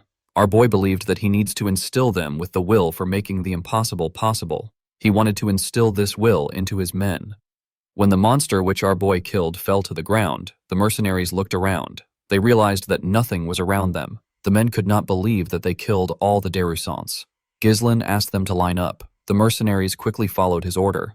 Our boy asked them to look around. He told them that this is the reality of the forest of beasts. He reminded them that they were still at the entrance and yet it is already swarming with Darussans. The men became nervous when they heard this. Ghislain asked them to not fret. He assured them that he will always be standing at the forefront. He turned around and looked them in the eye. He asked the mercenaries to trust and follow him. The mercenaries were shocked to hear this from an employer. They assured Ghislain that they will follow him. As they continued their journey, they faced several monsters. Carr seemed to be enjoying himself. They faced monsters like orcs and some form of crystal mole. As they fought monsters, Belinda took care of her master. The group also faced some form of ancient birds. When they went deeper into the forest, they came across a giant rat. The mercenaries became nervous. They never expected the monsters to be endless. They had already gotten tired. Sir and Jillian appeared in front of them. Sir charged at the rat and cut off its leg. The monster screamed out in pain. It opened its mouth as it fell to the ground. The mercenaries were shocked to see it falling. Before the monster could fall on them, Jillian appeared in front of them. He used a shield to block the monster's mouth. While the monster was struggling on the ground, Ghislain climbed on it and stabbed it in the head. After taking care of the monster, Ghislain asked the mercenaries if anyone is injured. The men told him that they are all fine. They all gathered around him. One of them said that they cannot leave their employer's side if they want to survive. Jillian told his master that the formation of the mercenaries is starting to look decent. Carr explained to him that training through real combat always yields the best outcome. Ghislain told the mercenaries that they still have a long way to go. He asked them to keep cutting down the trees to clear the path. One of the mercenaries watched as the others worked. He was breathing heavily. The man said that everyone is insane. He believed that everyone had lost their mind because they were in a crazy forest. At night, we see the group arrive at a lake. The mercenaries were extremely happy to see a water source. They quickly ran to the lake. They could not believe that the water was so clean. Belinda was not happy to see the mercenaries close to the lake. She told her master that something can come out of the water. Ghislain realized that they have taken the right path so far. The lake is the most important milestone in reaching the runest mine. He asked the men to set up camp. He told them that they will be taking a break. The mercenaries quickly followed his orders. The scene shifts and we see some mercenaries sitting together. One of them asked the others to tell him what they're doing. He could not believe that they were already facing this amount of monsters when they are only at the entrance. He told his teammates that he cannot imagine what is waiting for them ahead. Another one said that they are lucky that nothing happened in the last 2 nights. In another part of the camp, we see the man who was breathing heavily earlier talking to Gordon and some men. The man suggested that they sneak out of the forest with him. One of them asked the man, whose name is Myas, to explain himself. Myas told the men that they do not need to risk their lives anymore. He told them that their lives matter more than money. Gordon reminded the man that they have already come far into the forest. He told him that Ghislain said that their destination isn't far from the entrance. He assured the man that they are almost there. Myas was shocked to see that Gordon believed our boy. He told him that he is gullible. He reminded him that their employer is the well-known scoundrel of Perdium. He told him that Ghislain wants to pioneer this force to get an accomplishment. A man with an eye patch reminded Myas that they have already been paid. He told him that it is their job as mercenaries to do as the employer says. Gordon told him that Ghislain has also saved their lives multiple times. Myas admitted the fact that Ghislain is a good fighter. He told the men that they have simply been lucky until now. He told them that our boy is only human. He said that they can die from a single mistake with an ugly smile on his face. He said that Ghislain will use them as meat shields once the situation becomes dire. He told them that all nobles are the same. The men's resolve began to shake when they heard this. Myas was happy to see that they were scared. He knew that it would be suicidal for him to go back alone, especially with monsters waiting at every corner. He wanted to use the men as bait. The man with the eye patch asked him if he is trying to tell them that they would all be dead without their employer. Myas was surprised to hear this. The eye patch man pointed at Ghislain. He asked the other men to see what our boy was doing. Ghislain was applying some cream on a wound for one of the mercenaries. He advised the mercenary to not allow water seep into the injury. He told him that it will get infected. The man thanked our boy. After the man stood up, Belinda leaned in and asked her master if he knows how expensive the medicine is. She advised him to use it for himself. Ghislain told her that this is what the medicine is meant to be used for. After saying this, he called for the next person. Myas was shocked to see how nice Ghislain was. The eye patch man told the bastard that the medicine and potions that their employer is using on them is more expensive than them. He asked Myos if he really believes that our boy would use such medicine on them just so that they can be meat shields. The other mercenaries agreed that Ghislain is different. They were certain that he wouldn't abandon them. Myas had to turn around. He hated the eye patch man for interfering in his plan. He wanted to persuade a few men to get out, but the man was making it difficult for him. Ghislain walked up to Gordon and the other men. He asked them to stop chit-chatting. He told them that they need to get some rest. He moved close to Jillian and Kay. He told them that he needs to speak with him for a moment. Keir asked Ghislain if he is sure about leaving Myas alone. He told our boy that he would have sliced the man's tongue if it was him. Ghislain assured him that it is fine. He told him that Myas cannot do anything because of the monsters. He told Keir that he has something more important that he has to confirm. The group moved to a part of the camp where there was no one. Belinda asked her master to tell her why he wanted them to count the number of lamps available. Carr told him that there are currently 24 lamps. As our boy expected, a few lamps were missing. Ghislain reminded the group that monsters have charged at them day and night ever since they entered the forest. However, they have not seen any monsters for the past 2 nights. Belinda was surprised to hear this. Keir asked our boy about what this means. Jillian explained to him that they have entered the territory of a nocturnal monster. It is a monster that happens to have a huge influence in this forest. Ghislain told the man that he is correct. He turned around and looked into the forest. He said that they are now in real danger. In the next scene, we see Gordon resting on some logs of wood. While the man was trying to sleep, he felt a bright light shining in front of him. He quickly opened his eyes. The lamp that was on the log was floating. Gordon was shocked to see this. He did not understand how a lamp was suddenly flying. The moment he moved back a little, a terrifying monster with 8 sets of eyes bit his shoulder. Gordon quickly screamed out. The mercenaries were shocked to hear his voice. Gordon picked up his mace and swung it around. He asked the monster to get away from him. The mercenaries quickly moved close to him. They asked him if something is wrong. They did not see any monsters around him. Gordon told them that there was a monster next to him just now. The men were surprised to hear this. They told Gordon that there is nothing around. The man was shocked to hear this. He looked around. He could not believe that they were right. The men believed that Gordon had a nightmare. They told him that his sleepwalking is terrible. They believe that Gordon had such a bad dream because they have had to deal with a lot of monsters recently. The man tried to explain himself to them. One of the Subaru's mercenaries told the men that they are wrong. He explained to them that he woke up because he felt a strange presence. He saw the lamp disappear right in front of his eyes. Other mercenaries agreed with the man. One of them said that he heard a creepy laugh. Another said that he also witnessed the same thing. One of the men who told Gordon that he is wrong asked the others to tell him why they are acting like this. With a serious look on the man's face, he told the others that there is definitely something out there. Ghislain asked the man if he really saw through the monsters. The man was surprised to see our boy. Ghislain ordered the men to gather around. The scene shifts, and we see the men gather outside our boy's tent. Ghislain allowed Gordon and the man from the Subaru's mercenaries to join the meeting. Gordon was shocked to find out that the monsters had surrounded them. The man with the head cover told our boy that they cannot see the monsters with their naked eyes. Ghislain explained to them that this is a feature of the monsters. He told them that the monsters started following them when they reached the lake. These monsters are one of the monsters that dominate the night in the forest. They are the hunters of the darkness. They're known as fallers. They can melt into the darkness. This means that you cannot see them and physical attacks don't work on them. A few hundred of them follow their prey and take away their light. Luring their prey into the darkness is what they excel at. It is their hunting method. The head coverman and Gordon were shocked to find out that a few hundred followers surrounded them. Belinda was surprised to find out that this was the reason why they have been losing their lamps. Cain was annoyed to hear what Ghislain said. He wondered if the monsters were trying to play with them before killing them. He suggested that they take care of the monsters now. He told our boy that it will be better for them to strike first before the monsters start toying with them. Ghislain told him that they need to wait until the monsters start attacking them. He said that it will be the best time to counterattack. Belinda reminded her master that they have already lost more than half of their lamps. She told him that they cannot just wait around. Ghislain explained to her that attacking the monsters recklessly would only stimulate their sadistic tendencies. The followers would fall back for a bit and harass them more thoroughly. Later, he told Belinda that they would be losing their chance to wipe out all the monsters at once. Gillian was surprised to hear this.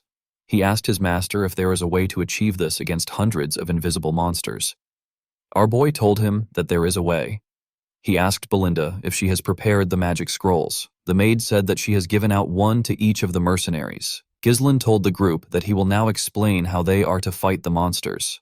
The group was surprised to hear this. Our boy drew some images on the ground to signify their current position. He told them that a herd has surrounded their camp from 3 different directions. The monsters are stealing their lamps to slowly tighten their position. Since they were vastly outnumbered, it will be impossible to cover the entire area, especially since what they are up against isn't human. Ghislain told them that they will start collapsing from the sides if they start fighting them head-on. Gillian explained to Ghislain that due to the fact that they set up their camp with a lake in the back, they avoided being surrounded from all directions. Our boy told him that he is correct. Although it looked like they were at a disadvantage, Ghislain assured them that it is not the case. He told them that they have the initiative of this fight. The group was surprised to hear this. Our boy explained to them that they need to first divide their forces into 3 groups. The defenders will take on the monsters' attacks. The crossbow unit will stop them, and the elite assault unit, which Ghislain is part of, will do the rest. The defenders and the crossbow unit will gather in the middle and push away the enemies. In the meantime, the assault unit will attack them from the left. They will be focusing all their firepower on that side. If they are able to surround them with the forces in the middle, it will be their victory. Gillian quickly understood his master's plan. Gordon asked if this is even possible. Carr said that it is possible as long as the units in the middle hold out long enough. Belinda interrupted the men. She reminded them that Ghislain said that followers are immune to physical attacks because they can melt into the darkness. She asked them about how they plan on dealing with the monsters. Everyone turned to Ghislain. Keir assumed that they just have to use mana. Ghislain asked her not to worry about it. With a smile on his face, he told her that they have magic scrolls. Later in the night, we see the defense unit standing in front of the monsters with their shields up. One of them asked the others to not break the formation. He asked them to remember what their employer said. One of them announced that the followers have taken their last lamp. He said that something is coming. In the Pioneer Journal of the Deline, it was stated that the followers are extremely vulnerable to light. When they shone intense light on them, they revealed their true selves. The moment he thought of this, Ghislain raised his magic scroll and tore it. He asked the others to do the same. Julian, Belinda, and the rest of the group followed his order. They all tore their first circle magic scrolls. The spell is known as Light. The magic scrolls fired some energy into the sky. The energy turned into a ridiculously bright light. The followers screamed when they saw the bright light. The mercenaries were surprised to see that the darkness has been repelled. They could not believe that this was what the monsters looked like. They never expected this eel-looking monsters to be the ones surrounding them this whole time. Immediately, they thought of this. The followers charged at them. The crossbow unit quickly raised their crossbows. They were ordered to stop the monsters' charge. They were asked to hold on for as long as possible.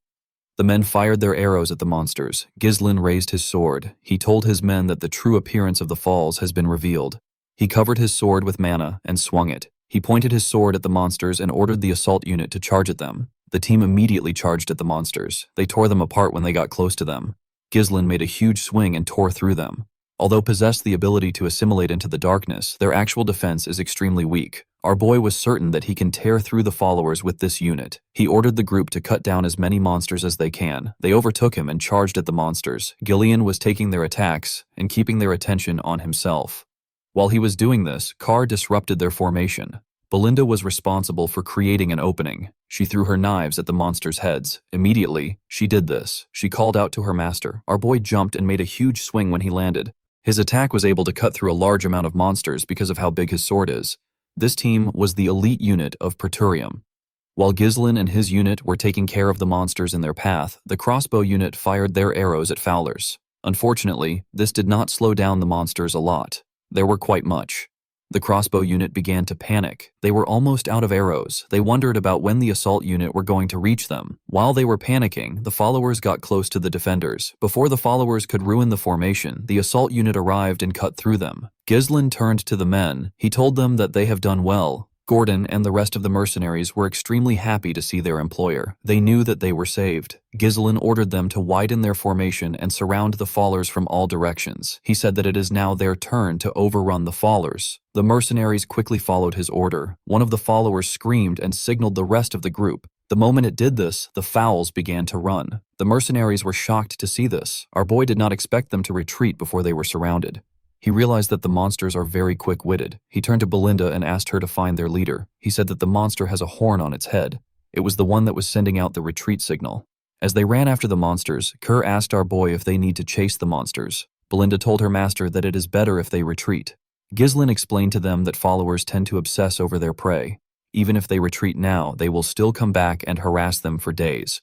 Our boy told the team that there is no reason to give the followers a second chance. He said that they must avoid a war of attrition at all cost. He explained to them that their system will collapse once they lose their leader. He said that they need to kill every single fowler here. Belinda was surprised to hear this. She gently smiled and took out a rope. She realized that her master has changed a lot. She took a stance and told Ghislain that she understands. She threw the rope at a tree and held onto it with a hook. She used the rope to drag herself up. While she was in the air, she got a look at everything in the surroundings. She easily spotted the leader. She quickly threw her rope at it and held it down. She told her master that she has caught the monster. Ghislain covered his body with mana. He charged at the monster with his sword pointed at it. He moved at a crazy speed, so he cut through every monster in his path. He stabbed the leader in its chest. The monster tried to struggle. Our boy told it that it is over. He tore the fowler apart. The moment he did this, he announced that the leader was dead. He ordered his mercenaries to wipe them out. The mercenaries quickly charged at them. They told the monsters that they will make them regret hunting them in the dark. Sir ordered his mercenaries to attack. He told them that they must not lose to Gillian. At sunrise, we see Ghislain kill the last monster. He commended his mercenaries on their efforts. He told them that it is their victory. The men raised their swords and cheered. They could not believe that they survived and won the fight. Belinda quickly ran to our boy. She asked him if he is hurt anywhere. Gillian commended his master on his efforts. Ghislain told them that they all did well. He asked Belinda to do a head count.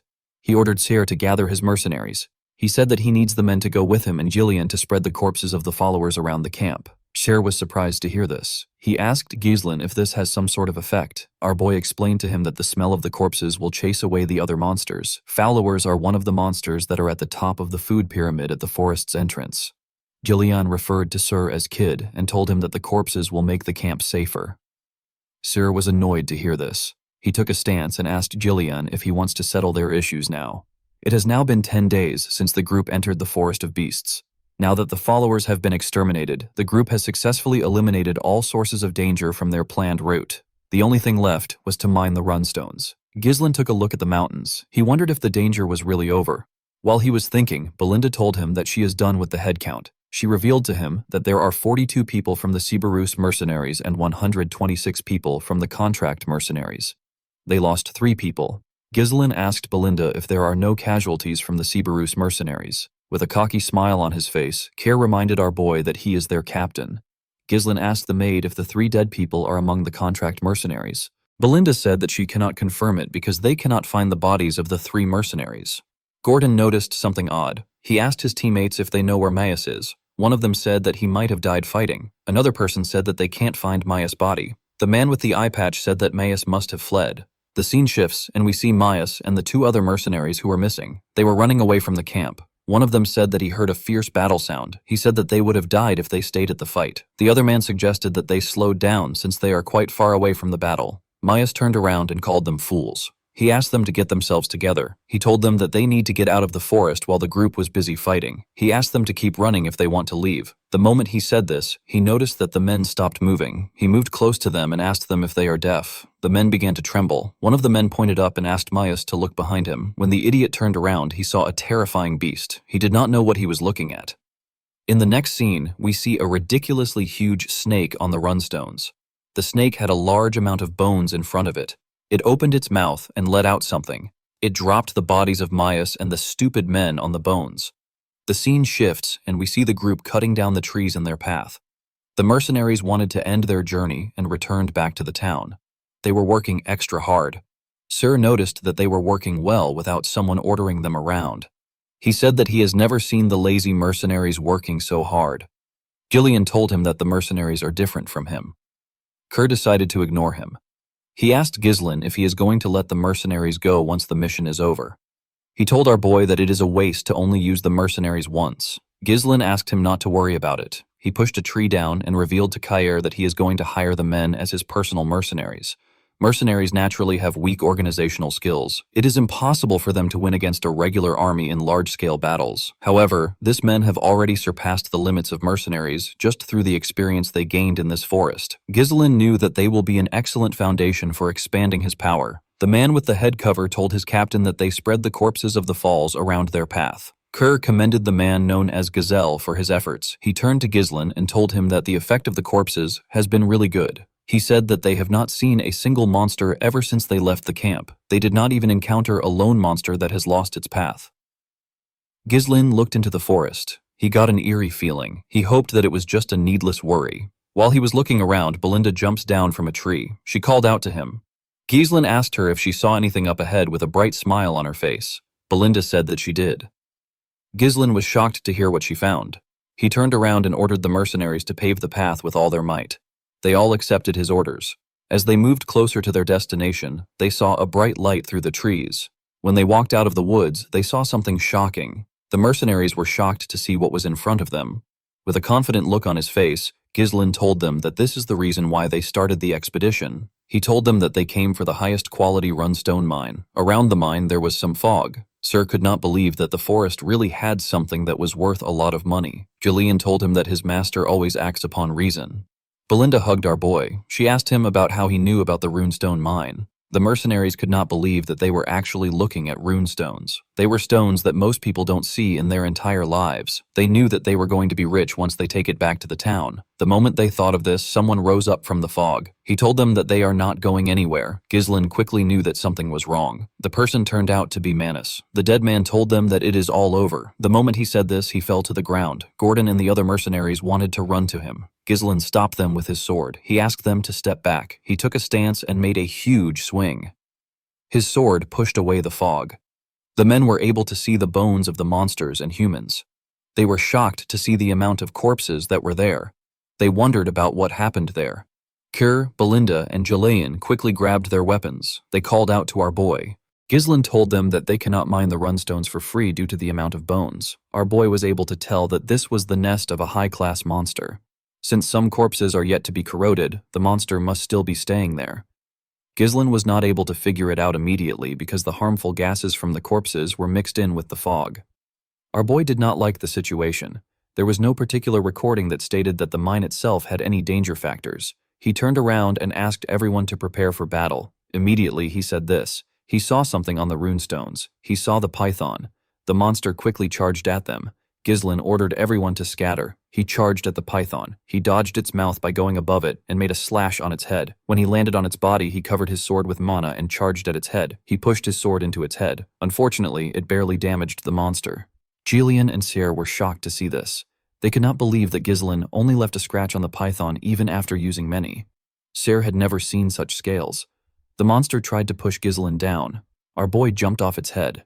While he was in the air, the snake fired its venom at him. Ghislain could tell that its venom is extremely poisonous. He turned around and used his coat to block the attack. The venom melted it.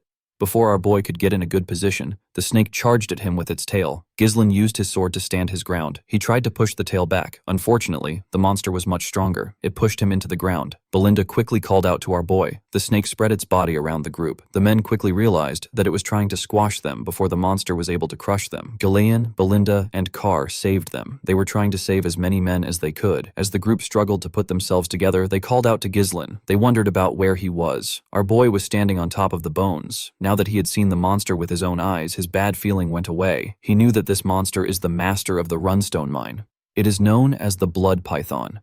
It is one of the monsters he considered impossible to hunt down in this expedition. Ghislain didn't think that he would have to face the monster because it lives in the deepest part of the forest. Our boy knew that the chances of them winning against this monster is very low. It would be best for them to retreat for now and come back prepared next time. However, our boy had no time for delays. He believes that everything he has done up until now will become meaningless if he gives up now. A bright light shined from his chest, and he took a stance. He asked the monster to not get in his way. He said that he has too many things on his back. Ghislain opened his third core after saying this. The blood python turned to him and charged at him. Our boy managed to block its head and landed a cut on it. Before letting the monster go back up, he landed a cut in its eye. The moment he did this, the blood python used its tail to attack him. Ghislain quickly used his sword to shield himself from the crushing weight of the monster. He managed to push the tail back. However, the monster did not stop attacking him. It used its tail to aggressively attack our boy. Ghislain managed to block off the attacks. Even when winning is unlikely, there are battles that one must not avoid. This is the definition of responsibility. Kir, Belinda, and Jillian watched as their master fought for their lives. Ghislain jumped and landed a cut on the python's mouth. Our boy knew that this was the time for him to fulfill his responsibility. When he landed, he took a deep breath and took a look at the monster. He realized that the blood python was not showing any signs of faltering. This was a problem for him because unleashing the third core for a long period of time is too risky. Ghislain realized that his mana will be depleted before he can kill the blood python. The moment he thought of this, the group ran to him. They quickly covered him. Belinda asked him if he is all right. She asked him to escape to safety. She said that they can hold the monster down. Ghislain asked everyone to leave there. They were all shocked to hear this. Gordon asked him to repeat what he said. Jillian asked his master if he knows what he is saying. Ghislain told the man that he can't guarantee his safety in a battle against such a massive monster. He told him that he cannot afford to lose him here. Belinda asked her master to tell her what he plans to do. Our boy said that he will defeat the monster here. Belinda knew that her master has shown her amazing things before today, but she did not understand why he was going this far. While they were talking, the blood python fired its venom at them. Ghislain ordered them to leave quickly. The mercenaries ran. However, they did not run away. They ran to protect their employer with their shields. Our boy was shocked to see this. The men begged him to allow them fight with him. The eye patch man told our boy that they have never met an employer like him. Gordon reminded him that he has saved their lives many times. Seer told him that the treasure will be theirs once the python is gone. Belinda told her master that it is impossible for her to leave him behind. She took out her knives and a dagger. Jillian told Ghislain that they will draw the python's attention and create an opening. Our boy was surprised to hear this. With a smile on his face, Gillian asked Ghislain to trust them since they trusted him. Our boy informed them that the monster is massive and it has a lethal venom. Its extremely sturdy crimson scales will deflect even blades imbued with mana. Ghislain told them that they will die if they receive even one attack. Belinda was shocked to hear this. He revealed to them that they can inflict some damage if they smash its right eye and gaping injury. Our boy raised his sword. He told the Forest of Beast expedition team that they need to return alive. The men smiled when they heard this. They all accepted his order. The blood python charged at them. Ghislain attacked its mouth while Belinda and Carr attacked it from the side. Carr stabbed it in its injury. The monster screamed out in pain. While the python was screaming, Ghislain slammed his axe on its tail. He pressed it down. Ghislain used this opportunity to charge at the monster and stab its other eye. Our boy realized that not everything will go his way just because he knows the future. However, if he doesn't take any action, many will die. This is something that he is not going to let happen because he is the only one who knows the future. Ghislain and the other mercenaries continued hitting the tail to hold it down. The python screamed out in pain. The mercenaries did not let it rest. They climbed on top of it and continued stabbing it in its injuries. The python shook its head and managed to shake them off. The moment it did this, Ghislain jumped and charged at it. He was going to stab it on its head. Somehow, the python managed to sense his presence. It opened its mouth and ate our boy. Everyone was shocked to see this. Before the python could even move, a blade came out of its head.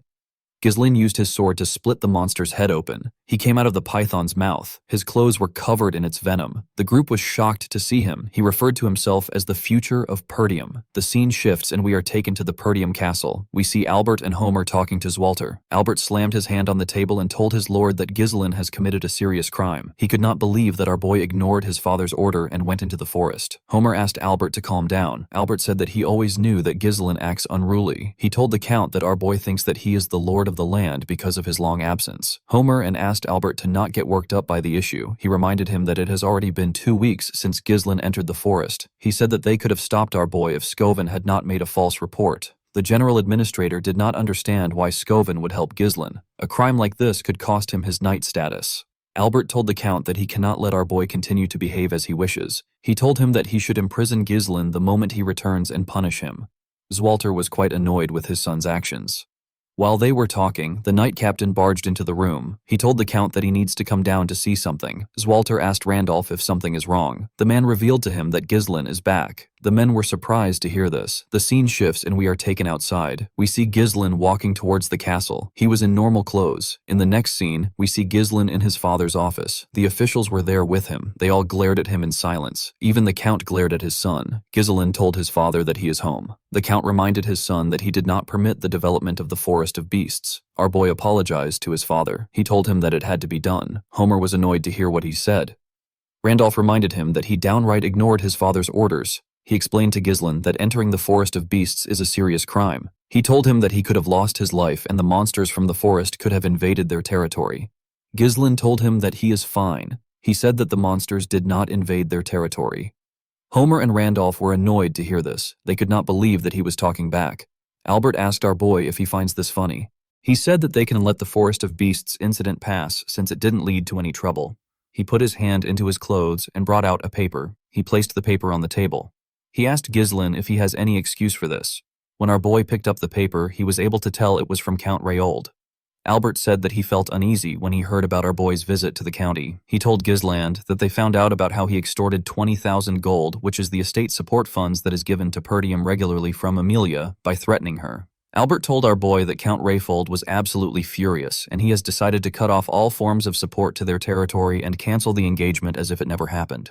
The treasurer told Ghislain that this will negatively affect their entire land. Ghislain was surprised to see a letter written by Count Rayfold, who doesn't get along with Amelia. Well, the letter did not seem to be fabricated. Our boy knew that it isn't difficult for Amelia to pull this off by manipulating the Count's money-driven mindset. The only thing Ghislain did not expect was that Amelia was willing to join hands with her enemies just to screw him over. This means that she will stop at nothing to get what she wants.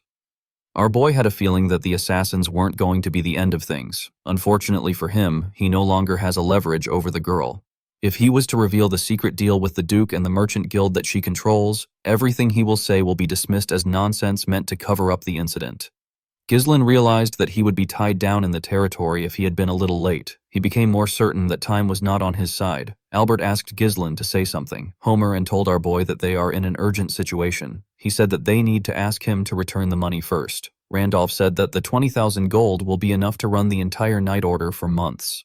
Ghislain revealed to them that he has used it all. He said that he used it for the development of the Forest of Beasts. The room became silent. Albert asked him if he wasted the entire money on a useless forest filled with monsters. Our boy apologized to the man. He said that he doesn't have much to say about the Rayfold incident. Randolph grabbed Ghislain's shirt. He called him a stupid little brat. He reminded him that he is supposed to be the successor of the land. He could not believe that Ghislain sold the future of their land with his own hands. Homer and told Ghislain that he is no longer the young lord of their land. He said that he is now a filthy criminal. He asked Randolph to tie him down and throw him in a cell. Ghislain asked the man not to worry. He said that they will receive support funds from him. He told him that he will also add the 20,000 gold. The Count asked him to explain what he means. Our boy called out to Belinda. The woman entered the room with a box. Ghislain told the men that he won't have started the development if he wasn't going to bring anything back. Belinda opened the box and showed the men the runes. Ghislain revealed to them that these are the highest quality runstones. Albert was surprised to see the runist. Homer held one of the runestones. He asked our boy to tell him where he got such a valuable thing. Randolph said that he might have spent the 20,000 gold on it. Ghislain revealed to them that they mined it from the Forest of Beasts. Albert explained to our boy that the stones are worth a fortune, but they are nowhere near enough to run the land. With a smile on his face, Ghislain told the man that this isn't the end of it. Our boy took the officials to the entrance of the Forest of Beasts where his camp was. They saw the body of the blood python and hundreds of runstones. They saw the mercenaries working hard to transport the runstones. They were moving fast and carefully in order not to scratch the runstones. They were also separating the corpses of the monsters into different sections. Homer could not believe his eyes. He could not believe that Ghislain and this men managed to get all of this in 2 weeks.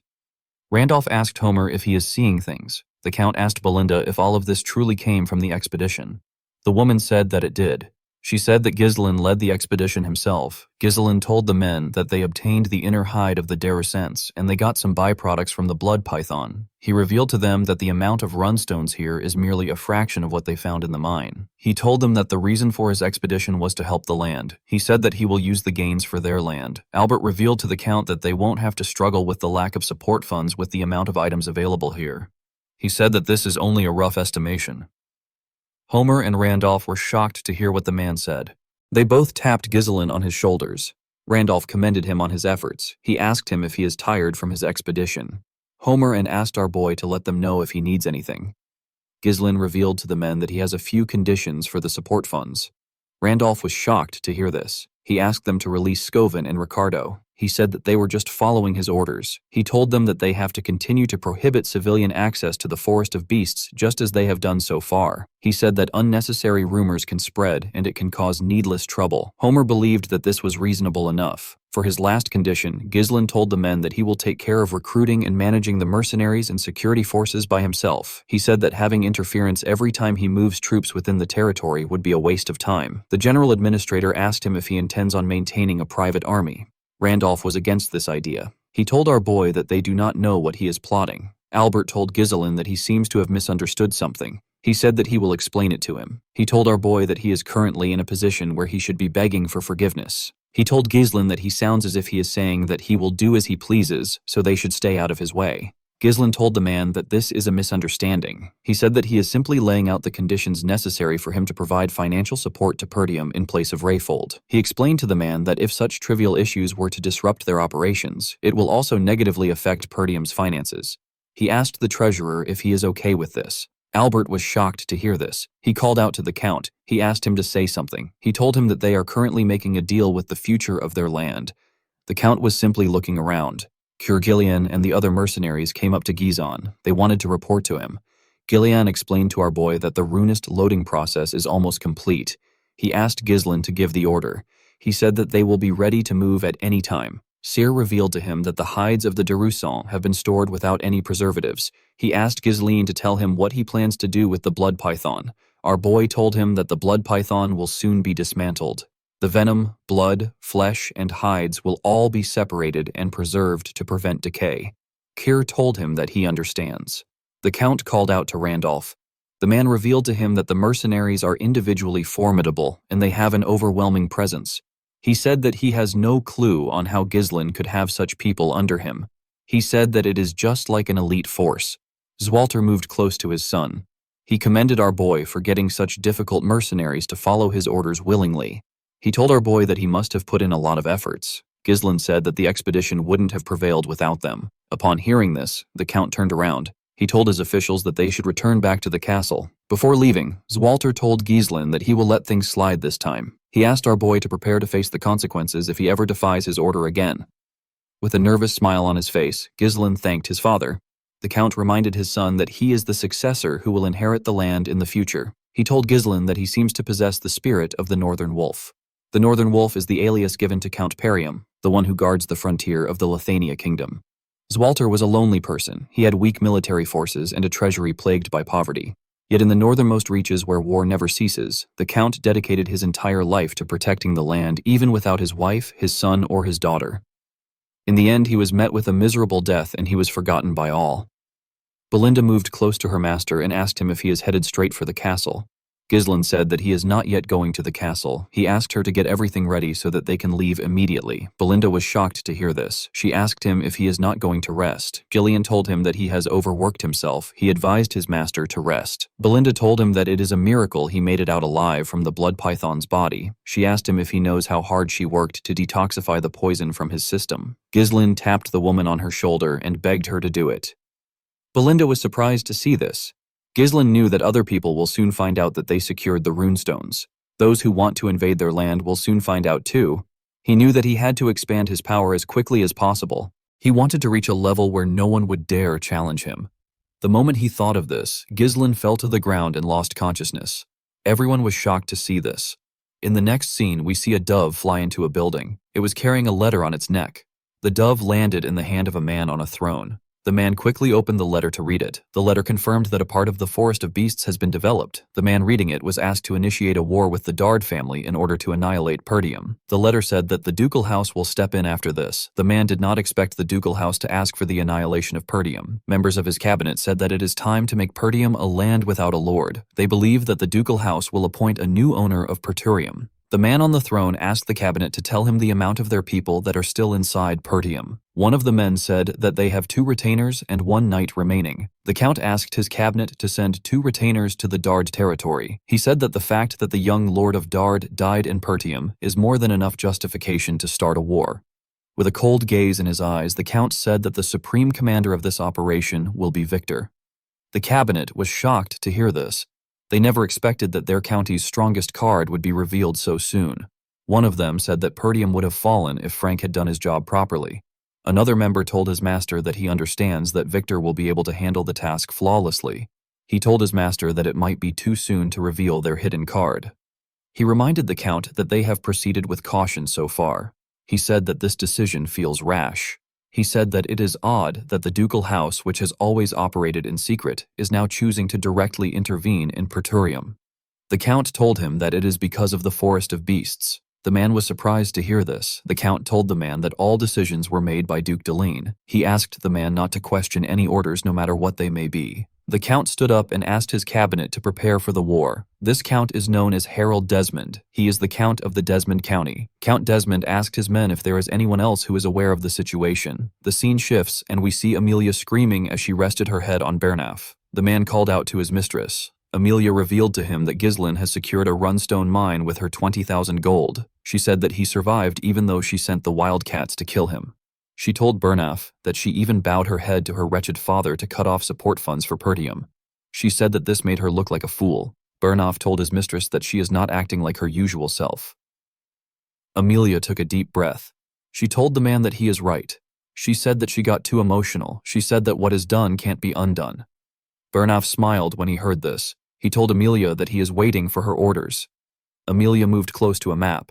She said that Perturium will soon escape their financial difficulties because they have obtained a runestone mine. Bernaf told her that they should be celebrating right now. Amelia told him that it is too early for them to celebrate. She told him that the most important thing is that they haven't sold the runist yet. Bernaf was surprised to hear this. Amelia revealed to him that she got information that they secured the runist 2 days ago. This is far too little time for them to establish a distribution network. She said that they will exploit this weakness. She told Bernaf that it is obvious who they will sell to. Bernaf realized that his mistress intends on acting before they can sell the runist. He asked her about where she wants to intervene. Amelia revealed to her knight that there is only one place in the northern region that Ghislain will sell to. She believed that our boy was going to go to the finest magic tower in the north, which is dominated by the 7th Circle Arch. The magic tower is known as the Crimson Magic Tower. According to Amelia, runes is essential for magical research. Due to this, magic towers are always determined to secure their distribution channels. She placed a pin somewhere and asked Bernaf to set up the Wildats for an ambush along the main routes leading to the tower. The target isn't Ghislain, it is the laborers who are transporting the runist. Amelia said that they will use a hit-and-run tactic to isolate the transport and prevent the transfer completely. She said that they will take the runstones for themselves. Bernaf reminded his mistress that there is another magic tower in the north. This is the Flame Magic Tower, which is in Brian's territory. He asked Amelia if it is wise to deploy all their forces to the Crimson Magic Tower. Amelia told him that this may have been the case before. She revealed to him that the Flame Magic Tower has been in decline ever since it lost its place at the top when it was blinded by past glory. Amelia believed that someone like Ghislain, who is obsessed with money, will not choose the Flame Magic Tower deal over the Crimson Magic Tower's better deal. With a serious look on her face, Amelia promised to take everything away from Ghislain. In the next scene, we are taken to the Perdium Castle. We see Ghislain lying on the bed. Some bandages were wrapped around his body. Our boy was unconscious. The scene shifts, and we are taken back to the time our boy was fighting the blood python. Ghislain got swallowed by it. A predator like the blood python begins to digest its prey. Immediately it swallows it before it reaches the esophagus. The prey is first dissolved by venom secreted from the inside. This makes the digestion easier. The mana from Ghislain's third core burned the acid upon contact. It prevented it from invading our boy system. However, in the process, the resulting toxic fumes create a lethal breathing environment. Most prey either lose consciousness or die by this stage. Ghislain forced himself to endure it. He did not want things to end there. The expedition, everything he holds dearly, and even the future will be gone. Since it was impossible to avoid getting poisoned, our boy decided to make the poison his own. He directed every bit of invading venom into his mana core. He knew that the fierce rotation of mana within the mana core can neutralize the venomous energy. He closed his eyes and began to move the energy. This delicate mana manipulation is something that only those who have reached the realm of superhumans can achieve. Ghislain believed that this venomous energy will serve as an alternative fuel capable of withstanding a mana explosion. The moment he thought of this, he attacked the monster. In the present, we see our boy wake up. He felt refreshed. He noticed that he was in his room. He remembered that his father forgave him. When he raised his head up, he saw Elena next to him. He was surprised to see his sister. Elena quickly hugged her brother. She informed him that he passed out for 2 whole days. She reminded him that he did not say anything before leaving, and now he passed out right after returning. Ghislain was surprised to see his sister hugging him. Elena pushed her brother away and ran to call Belinda. Our boy could not believe that he passed out for 2 days. He recalled that he received the bare minimum first aid after exiting the body of the python. He wanted to endure everything until the runstone is sold. Unfortunately, he cannot do this with his younger body. Ghislain stood up from the bed. He noticed that he was in a really great condition compared to how he overworked himself. He knew that 2 days shouldn't be enough to recover from the damage he received. He found this to be strange. Ghislain took off his bandages. He noticed that his body has gotten stronger, his resilience has gotten better, and his total mana has increased. When he checked his core, our boy realized that the property of his mana has changed. He wondered if the energy of the blood python got mixed in during the process of neutralizing the poison with his mana core. This method is something that Ghislain never knew about in his past life. Although he didn't intentionally risk his life, Ghislain got something out of it. There were still a few things that he needed to verify. Our boy realized that he could grow much faster with this method. Ghislain got a shirt from his wardrobe. He believed that selling the runist takes priority. He knew that many people would have found out in the 2 days that he was unconscious. He wanted to first visit the mercenaries. Before he could go anywhere, someone knocked on his door. Ghislain asked Belinda to enter. He told her that there is no need to knock. Belinda stepped into his room with his father. The Count asked him if he is all right. Our boy was shocked to see his father. Zwalter told his son that he heard about how he was poisoned after jumping into the mouth of the blood python. He told him that he heard it from Belinda. He asked his son if he is all right again. Ghislain told him that he is fine. The Count was relieved to hear this. Belinda quickly moved close to our boy. She touched his face and told him that she was surprised when he suddenly passed out. She asked him if he is really fine. Ghislain assured her that he is. Zwalter asked his son if he has a moment to talk. He told him that he has a request for him. Ghislain was surprised to hear this. In the next scene, we see our boy and his father on a training ground. Zwalter had taken off his armor. Everything felt a bit odd to Ghislain. This was the first time he got to have one-on-one time with his father. He avoided his father at all cost in his past life because he was scared that he was going to get yelled at. The Count apologized to Ghislain for calling him there when he just woke up. Our boy told him that it is fine. He said that he is in excellent condition thanks to the 2 days of rest. He asked his father to tell him what his request is. Zwalter glared at his son. He looked away after glaring at him. Ghislain wondered if this is what his mother meant when she told him something. When he was younger, Ghislain's mother revealed to him that his father can't show his honest self to others. Ghislain asked her about why his father acts like that. The woman explained to him that his father believes that he has to be an unshakable pillar for the people of the land. She told our boy that Zwalter has always put others before himself, so he has never shown his honest self before. She said that the only exception was when Zwalter wanted to confess his feelings for her. The woman asked her son to understand that part of his father. She said that the Count is not good at expressing his emotions. In the present, the Count asked Ghislain to raise his sword. Our boy accepted the order. He and his father took different stances. The Count charged at our boy first. Ghislain was able to block his attack. Zwalter put his leg forward and added more pressure to his sword. He was able to push Ghislain down. Our boy quickly gathered his strength and attacked. Zwalter was able to block it. He attacked Ghislain, but he was able to block it too. The Count gave him another attack that pushed him back a bit. Our boy noticed that it was heavy. He noticed that his father's sword was heavy. Zwalter charged at his son again. Ghislain was able to block the attacks, but he was getting pushed back. He realized that his father's strikes have enough strength to subdue the savage barbarians of the north. Yet they have been tempered with the gentleness to protect all.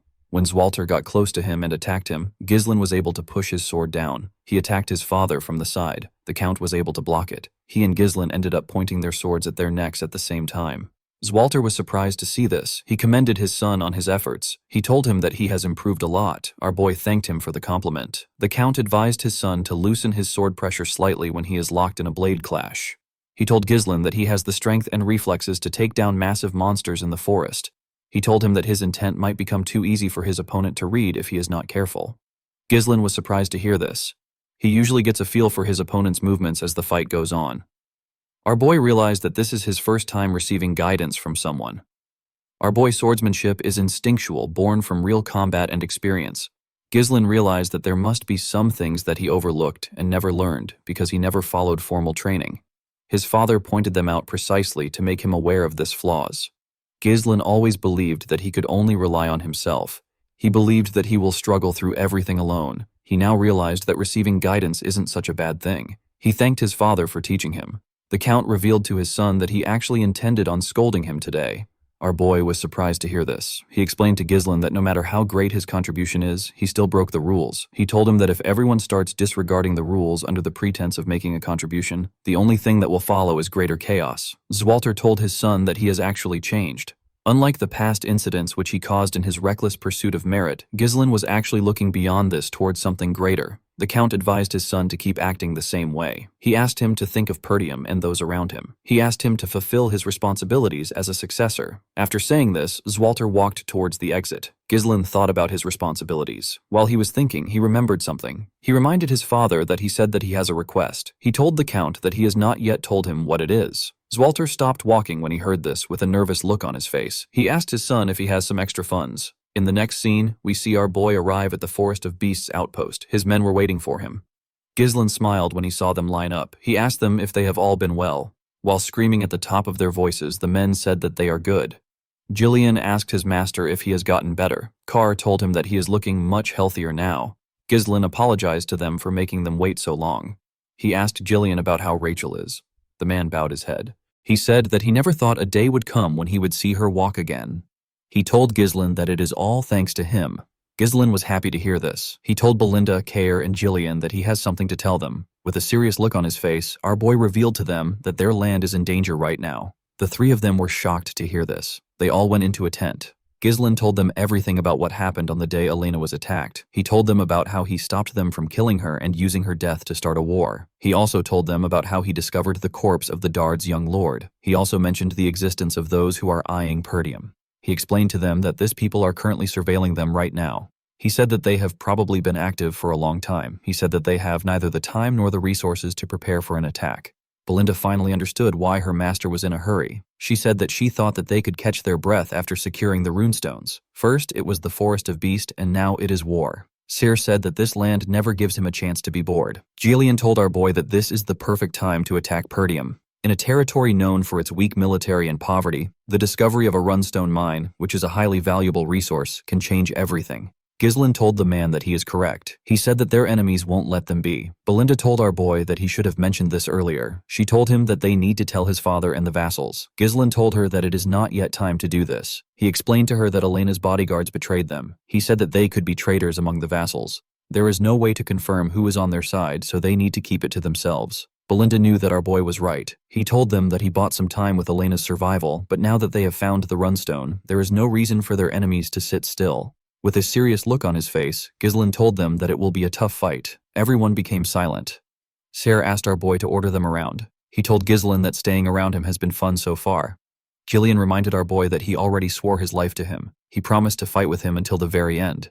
Belinda told him that no one is going to protect him if she is not around. Ghislain smiled when he heard this. The biggest enemy of Perdium is Duke Deline, as well as Count Desmond and Amelia, who are taking orders from him. Ghislain promised to not let things go as they planned. He told the group that they will now head to the Flame Magic Tower. Cyr was happy to hear that they were finally going to sell the runestones. He said that they will be rich. Belinda asked her master if he is certain. She told him that the Crimson Magic Tower is closer to them, and they will probably pay them a higher amount.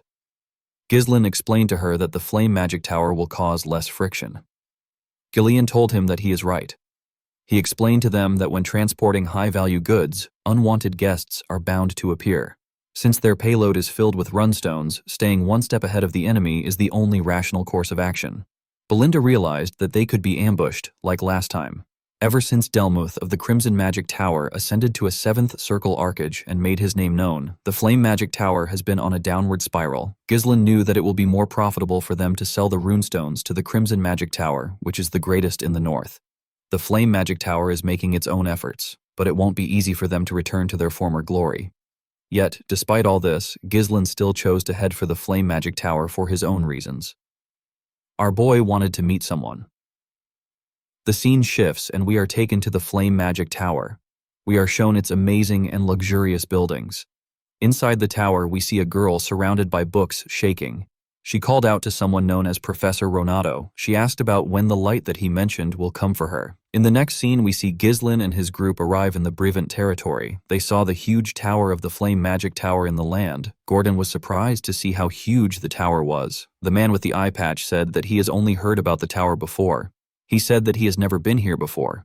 Just from looking around, the mercenaries could tell that the quality of life was much different here than in Perdium. The territory had magnificent buildings and beautiful carriages. The mercenaries saw a large amount of magic scrolls. They also saw some mages using their magic to tile the road. They had never seen magic used in such manner.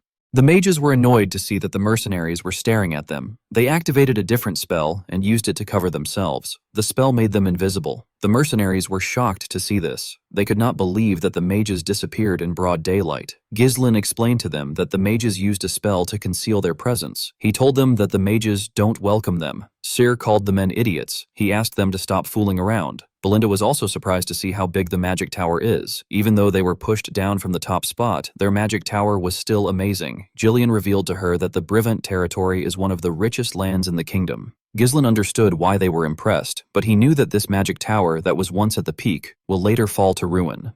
When they arrived at the gates of the tower, Koss said that he can't even see the top of the tower even though he is so close to it. Belinda looked around. She asked about where the gatekeepers were. Only armors were lying at the entrance. The moment she asked this question, someone at the top of the gates raised his hand and asked them to stop. Immediately he said this. He and his partner used their magic to raise the armors up and make them take a stance. The armors were holding huge axes. The mage announced that nobody can just enter the magic tower. He asked them to reveal their identity and state their business. Belinda was surprised to see that they control the armors like puppets. Cyr could not believe that the mages couldn't come down to greet them. Gillian stepped down from his horse and introduced his master as the young lord of Perdium. He asked them to bring their trade officer.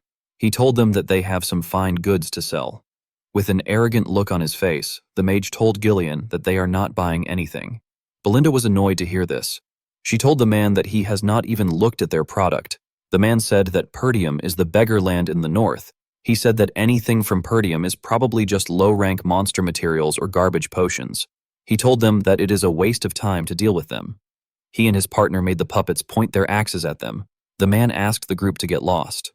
Belinda was annoyed to hear that he called them beggars.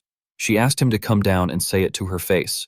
Jillian asked our boy about what they should do. Ghislain asked the mage if he really wants them to leave. He showed him a small piece of runestone and told him that he should know what it is if he is a mage. The man was surprised to hear this. He took a look at our boy's hand. He was shocked to see him holding a runestone. He looked at the large amount of carts behind them. He realized that the carts have runestones inside. With a smile on his face, Ghislain asked the mage if he is still not buying. The scene shifts and we see our boy and Belinda inside the tower, the trade officer, and the mage bowed their heads to them. The trade officer apologized for their rudeness. He introduced himself as Cain. He asked them to tell him if they need anything. Ghislain told the man that they brought a lot of runstones. He said that he needs someone who will take responsibility until the very end of the deal. He told him that he needs to meet the tower master. Cain was surprised to hear this. He quickly agreed to Ghislain's request. He told him that they need to inform him first. He ordered the guard to guide our boy and Belinda to the reception. The man accepted the order. Belinda told him that this is how he should have acted in the first place instead of mocking them. The man could not say anything. On their way to the reception, they heard a loud sound. Ghislain asked the man if something is wrong. The man asked him not to pay attention to it. He told him that it is common during magic research. On the other side of the hall, we see 3 mages open a door and let out smoke from a room. We see the beautiful girl from earlier on the ground. The leader of the mages reminded the girl that he asked her to never set foot into the laboratory again. With a smile on his face, he told the girl that she is taking up space in the laboratory for no reason since she cannot use magic. He asked her if it is smart to ignore him, who is the future tower master of the magic tower and a third circle mage. Alfoy's friends wondered why her teacher brought her to the tower. The blonde boy next to him told the girl that she should be grateful that the tower master gave her a place to sleep. The girl said that she also has a right to use the laboratory because she is a mage. Alfoy told her that they will treat her like a mage. He used his wand to gather fire in his hand. He told the girl that she should be able to use a defensive spell to deal with this basic offensive spell. With a smile on his face, he asked the girl to try and block the attack.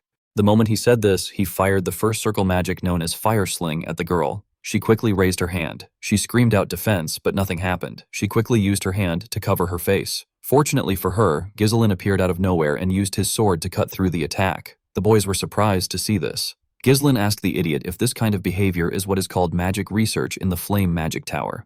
The scene shifts and we are taken to the Tower Master's meeting room. We see the Tower Master, whose name is Hubert, telling the elders of the tower that they are running low on runestone. He wondered about how they reached this point. He said that the gap between them and the Crimson Magic Tower will continue to get wider. He reminded them that he has been telling them to get runestone. He asked the elders about what they have been doing.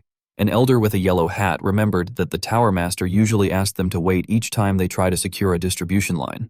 Another elder with a red hat recalled that Hubert spent his time buying trinkets and luxury goods under the guise of networking with nobles. He couldn't stand the Tower Master anymore. An elder with a green hat informed Hubert that the Tower Master of the Crimson Magic Tower has reached the 7th circle. He reminded Hubert that he is still a 6th circle mage. Hubert asked the elders to not talk about the Tower Master of the Crimson Magic Tower.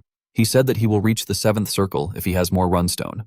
Hubert could not believe that Delmuth reached the 7th circle before him. He told himself that Delmuth must be buying all the runestone for himself. He did not like the fact that the stone was very expensive. The moment he thought of this, Cain barged into his meeting room. He told him that they need his attention right now. Hubert told the man that he is rude. He asked him if he can't knock when they are having a meeting. Cain apologized to him. He said that they need his attention now. He revealed to him that someone brought a massive amount of runestone.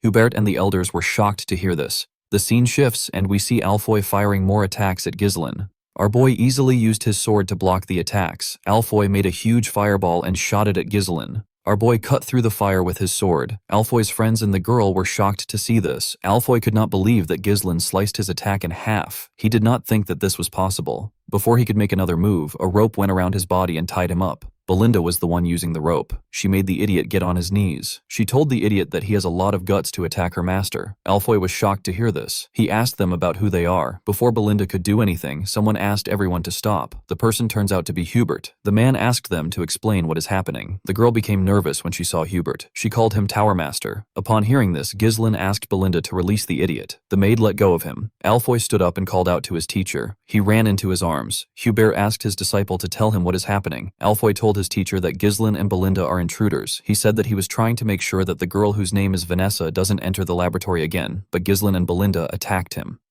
While shaking like a little girl, Alfoy told his master that he wanted to stop Vanessa from entering the laboratory because he didn't want her to get hurt since she doesn't have any mana. Belinda told the idiot that he is crying like a little girl. Alfoy was annoyed to hear this. He told the maid that he is a man with a shaky tone in her voice. Vanessa said that she just wanted to use the laboratory. Upon hearing this, Ghislain became certain that she is the one he is looking for. This girl will later be known as the Red Nightmare. Our boy was surprised to see that this is what she was like before she became a total nightmare. Hubert took out his wand and gathered fire in his hand. He was annoyed to hear that they tried to harm his student after intruding into the magic tower. He told our boy that he will burn him into a crisp. Belinda asked her master about what they should do. She said that the man looks a little dangerous. Our boy moved forward and placed his hand on his chest. He introduced himself as the heir of the Perdium family. He said that he came to sell runes to them. Hubert was shocked to hear this. He could not believe that he was looking at his guest. Alfoy was shocked to hear that Ghislain had runstones. He could not believe it. Our boy told Hubert that the runestone is at the front of the castle. He asked him if he would like to see it for himself. When Hubert and the elders arrived at the front, they saw several cards containing runestone. They were all shocked to see the amount of runestone that Ghislain had. An elder with a red hat wondered about where our boy got it from. An elder with a yellow hat told the tower master that there are more than 10 carts full of runestone. He asked him about what he wants to do. Hubert did not respond to him. The man cheered like a little girl. He did not expect to get this amount of runestone. He knew that this was a once-in-a-lifetime opportunity. He believed that he will be able to crush the Crimson Magic Tower with this runestone. Hubert actually cheered in his imagination. He didn't want to lose his cool in front of the elders. He put himself together and told Ghislain that the quality doesn't seem very good. Sir was annoyed to hear this. He grabbed his sword. He could not believe that Hubert was spouting nonsense after they worked hard to mine the stones. Vanessa was surprised to hear this. She said that one cart should last them for some weeks. Hubert was annoyed to hear this. He could not believe that she was talking at this moment. He told her that she doesn't know anything. He ordered her to get inside. As he watched Vanessa walk into the tower, he cursed a man named Renato for leaving Vanessa with him. He believed that the girl should have the ability to read the room even if she doesn't have talent. He turned to the elders and carefully winked at them. He asked them if they agree with Vanessa. The elders immediately understood what he was trying to tell them. The green hat elder picked up one of the stones and said that the quality is not very good. The yellow hat elder said that runestone from a poor territory has a possibility of being fake. Belinda was annoyed to hear this. She asked the old idiots if they know how hard her master worked to get them. The yellow hat elder said that their efforts is not his business. He asked Belinda if she knows how many scammers there are today. The green hat elder said that they can't judge solely on what the seller says. Ghislain told them that he believes that they don't want to buy his product. The elders were shocked to hear this. Our boy turned around. He said that the Flame Magic Tower doesn't need it. He said that they can sell it somewhere else. Hubert panicked when he saw this. He quickly asked them to wait. He turned to the elders and signaled them. The blue hat elder told Hubert that they will take the carts off his hand since he went through so much trouble to bring them there. He said that he doesn't want Ghislain to leave empty-handed after coming so far. He begged Hubert to show them some mercy.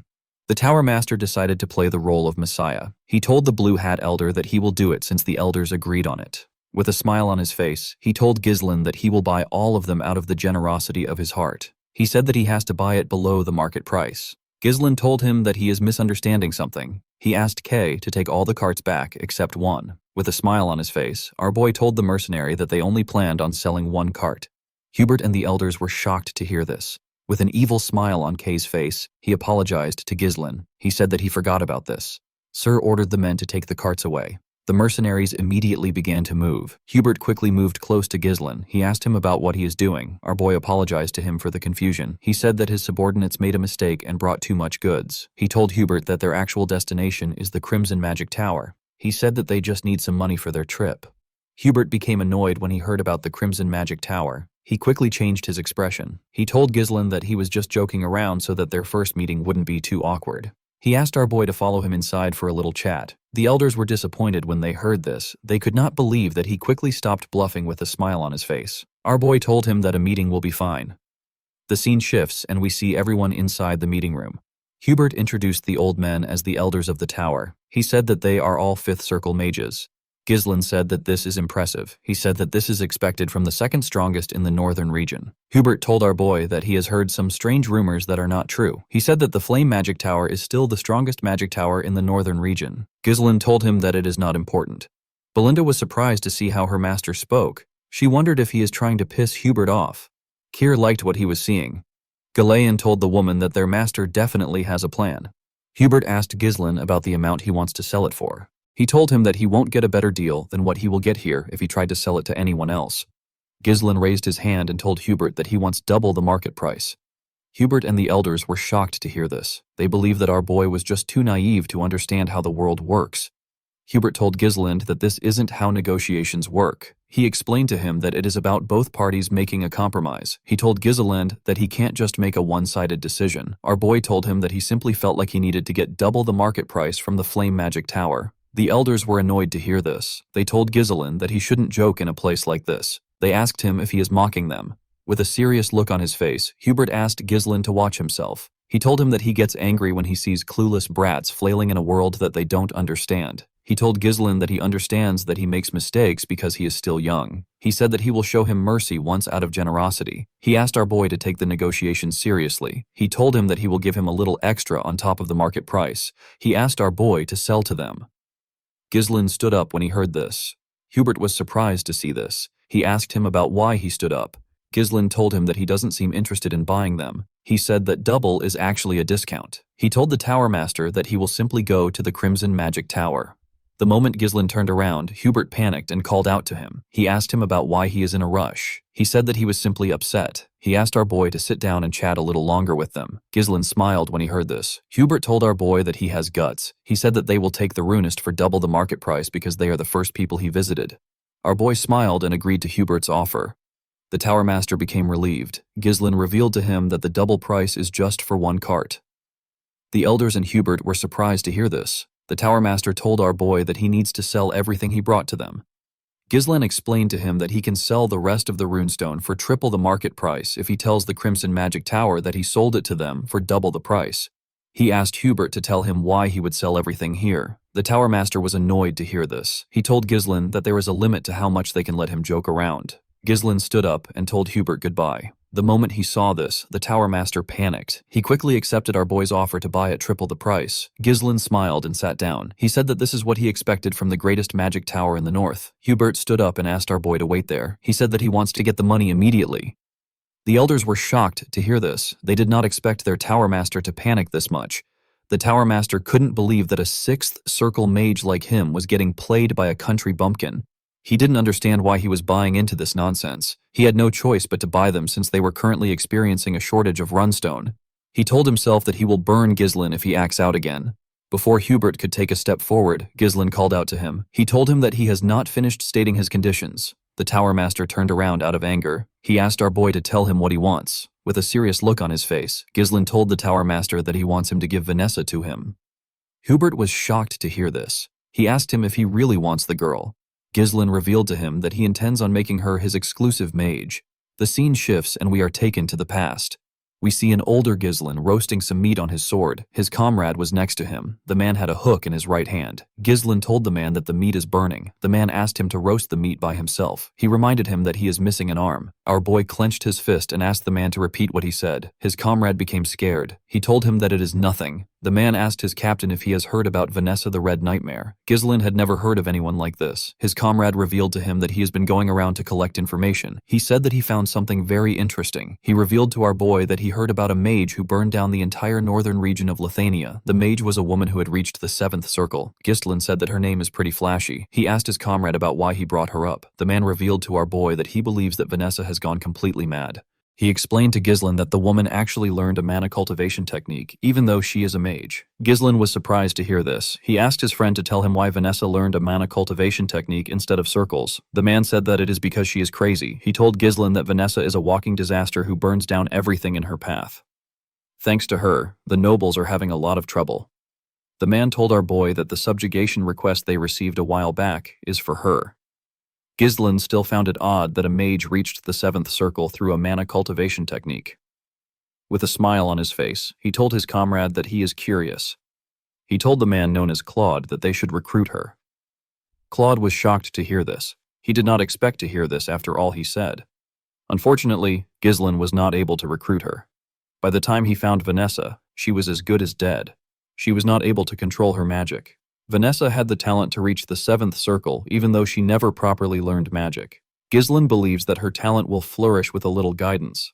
He told himself that he will definitely recruit her in this life. Jillian did not expect his master to mention Vanessa. The girl did not seem special to him. Seer told Ghislain that she didn't seem strong. Belinda told her master that he should inform her in advance if he wants to bring someone along with them.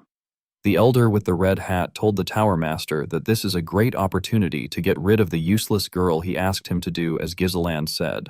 The elder with the yellow hat said that they have honored their loyalty to Ronaldo by caring for her all this time. Hubert told our boy that Vanessa is an outstanding mage that their tower values. He told him that the girl will be delighted to accept the tower's request.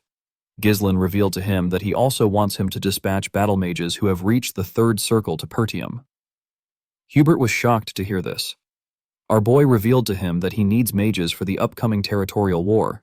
The elders were shocked to hear this. Ghislain asked Hubert to pay 3 times the market price, dispatch battle mages of third circle or higher to Pertium, and to make Vanessa his exclusive mage. He told Hubert that these are the 3 conditions for selling the runestone to him. Upon hearing this, Renato released his mana. He shattered the glass windows with it. With a scary look on his face, he asked Ghislain if he takes him for a fool. He told him that mages affiliated with the Magic Tower cannot intervene in territorial wars. He asked our boy if he is unaware of the basic rules set by the kingdom. The Tower Master could not believe that Ghislain wanted mages of the third circle or higher, who are the very foundation of the Magic Tower, to go to the front lines. With a serious look on his face, Hubert told Ghislain that this is an insult to the Flame Magic Tower. He told him that even his ashes won't be left behind.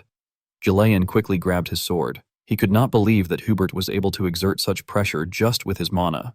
Cher reminded him that the man is a 6th circle mage. Belinda called out to her master. Hubert took a step forward to move closer to our boy. When Ghislain saw this, he told the man that he will regret it. Hubert did not expect to hear this. Our boy revealed to him that they discovered a massive runestone vein in their territory. He told him that what they saw earlier is just a small portion of the runestone. The elders were shocked to hear this. Ghislain revealed to Hubert that this information is already spreading across the north. He asked the Tower Master if he knows what this means. Hubert told him that many will come for the runestone vein. Our boy stood up and explained to him that they are not trying to start a war. He said that Pertium simply needs the Magic Tower's help to gain strength. He promised Hubert that he will exclusively supply runestone to the Flame Magic Tower if they help them get through the crisis.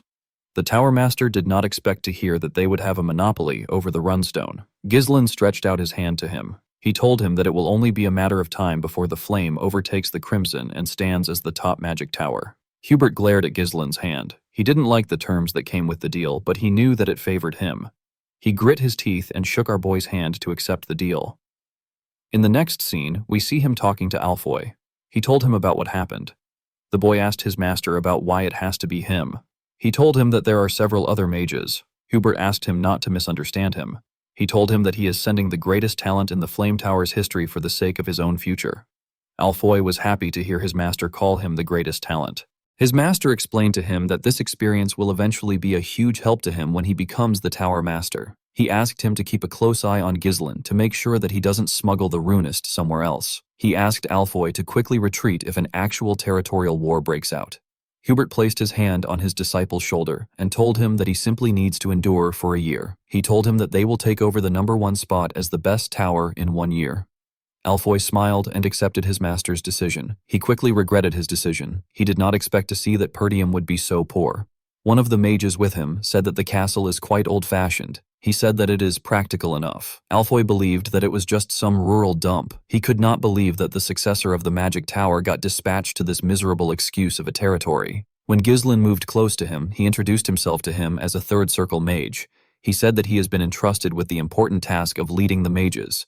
Ghislain told him that the territory will require a lot from him. He asked the boy to not let his guard down and do his best. Alfoy was annoyed to see that someone he considered a country bumpkin was ordering him around.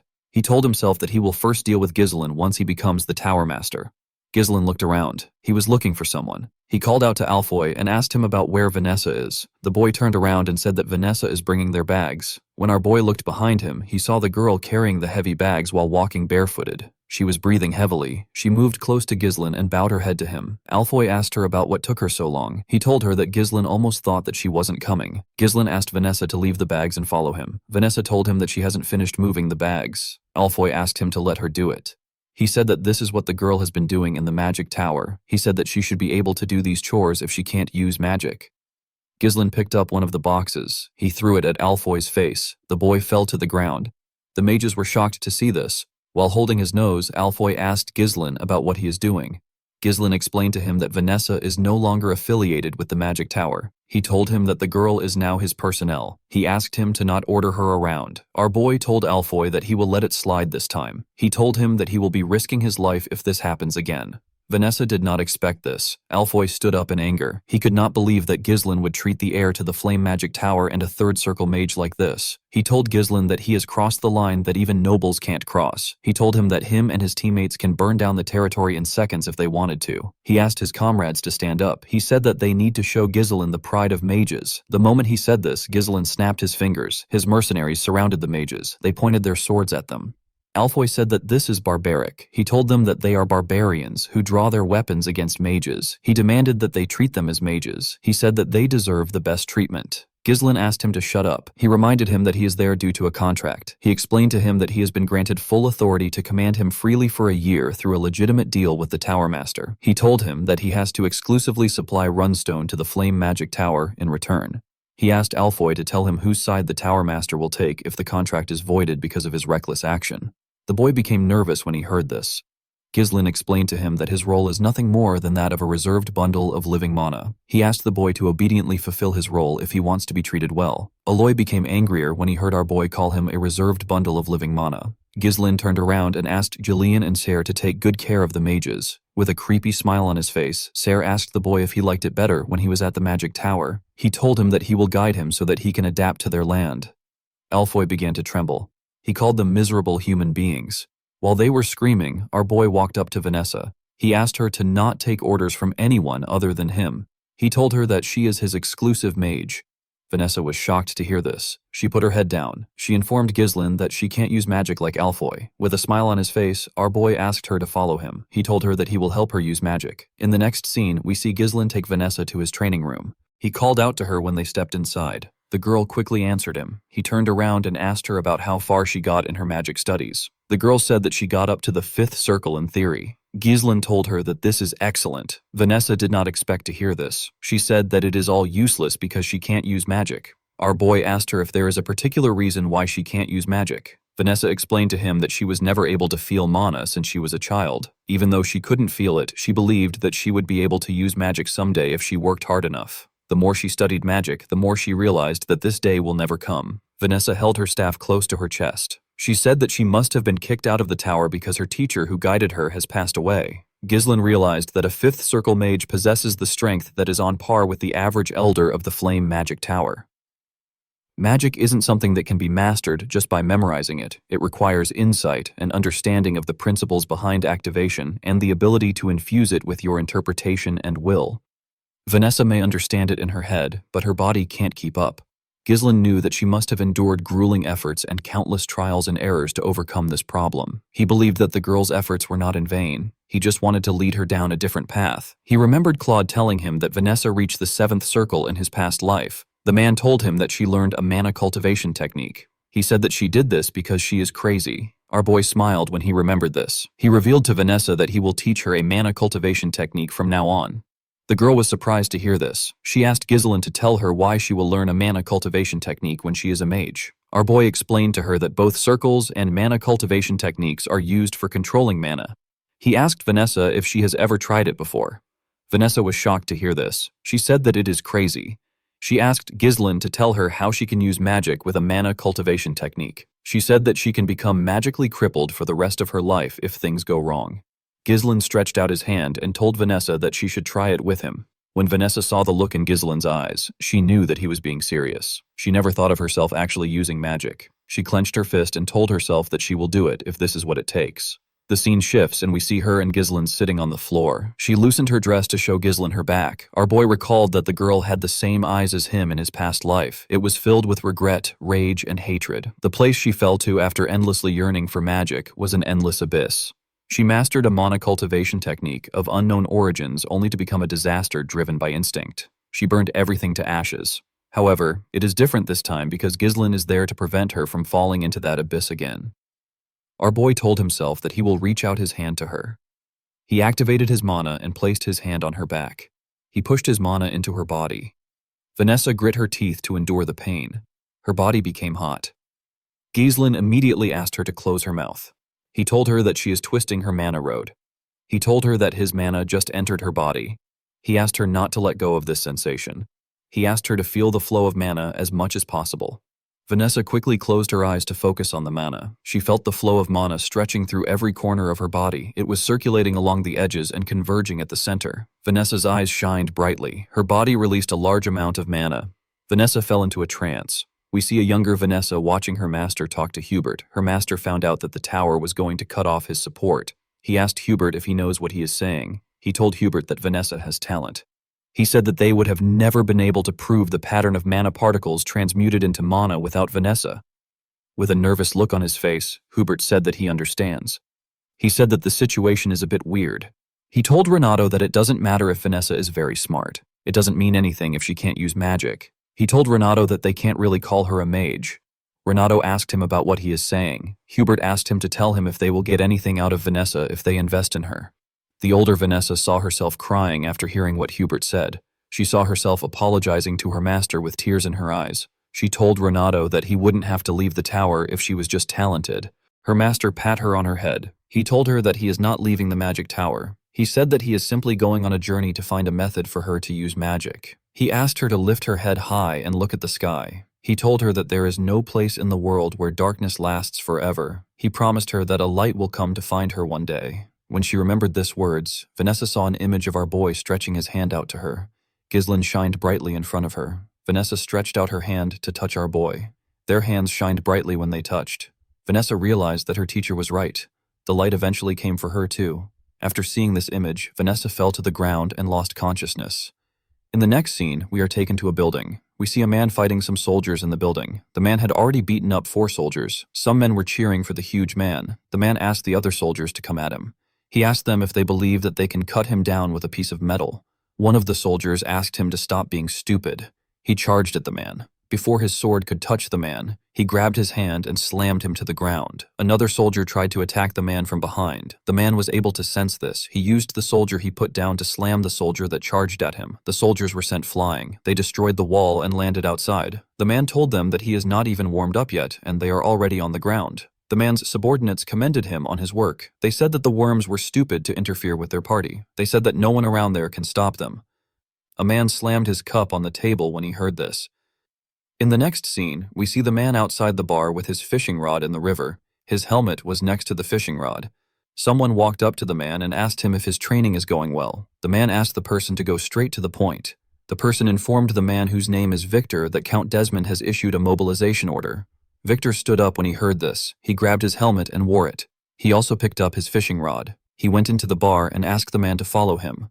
When he went inside, we are shown the dead bodies of the mercenaries from earlier.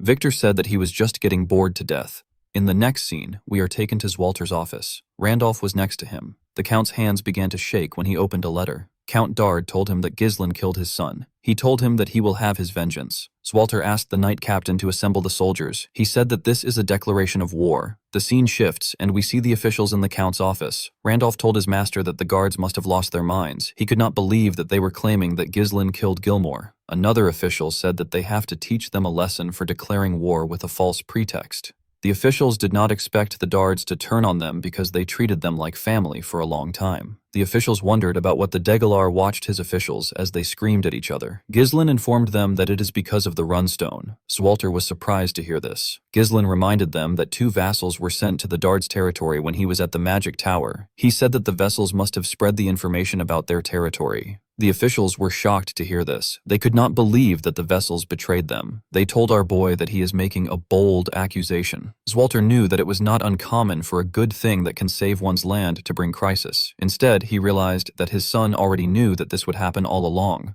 Randolph told them that they don't need to think too much about it. He reminded them that they outnumber the Dards' army with far more experienced soldiers. He said that the Dards will pay for opposing them. The moment he said this, Scoven barged into the room. He told Zwalter that he has some urgent news. He said that the Dards have arrived. Outside the town, we see the Dards' army marching to Pertium with their flags in the air. Victor was leading them. Zwalter, Ghislain, and the officials quickly went outside to see the army that marched into their territory. Randolph did not understand what was happening. It hadn't been long since they declared war. It did not make sense that they were already ready. A soldier informs Walter that there are around 6,000 armed forces.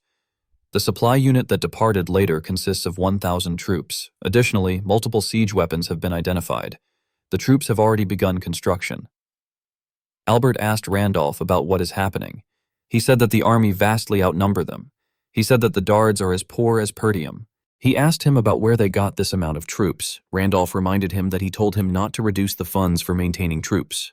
The Count turned around and asked the men to get themselves together. He told them that quarreling amongst themselves serves no purpose. He ordered Randolph to gather all troops to the castle walls. He asked him to take all the citizens inside the castle and close the gates. He ordered the soldiers to remain at their stations. Walter announced that the war has already begun. Count de Garde moved his horse close to the castle. He said that his son was a useless young lad. He said that he managed to prove his worth after death with a greedy look in his eyes. Count Tamodard said that this is an incredible castle. He asked Victor to follow him. He said that he needs to speak to Zoltar. When he got closer to the castle, Walter asked him to explain the meaning of his treachery. Tomos said that his beloved son died on their land. With a look of anger on his face, he said that his son died at the hands of the successor of Pertium. He told Walter that there is no parent that wouldn't be furious at the death of his child. He told the Count that things will end peacefully if he surrenders now. Randolph was annoyed to hear this. He told his master that Tomos is lying to the very end. Albert told his lord that there is no reason to continue this conversation. Even though he managed to save Elena, Ghislain knew that things would still end up like this because Gilmore died. Ghislain could tell that they came to trample on them because they brought siege weapons. Everything was going as our boy expected. Walter told Tomos that Ghislain did not kill his son. He released his mana and told Count de Garde that this is the only answer he will give him. He asked him to return to his land if he values his life. Tomos became scared. Even Victor had to acknowledge that Walter Pertium truly has a commanding presence worthy of the renowned general who has protected the North for so many years. Tomos put himself together. He tells Walter that he can't even fathom the amount of blood that will be spilled because of his foolish choice. He turned around and told him that he will regret it. Randolph turned to his master. He asked him to leave the troops to him. He said that these troops are nothing but unorganized dogs. He assured Zoltar that he will wipe them out and bring victory to their land. Homer asked him if he has lost his mind. He told him that it doesn't matter if he is very strong. He said that the difference is too vast.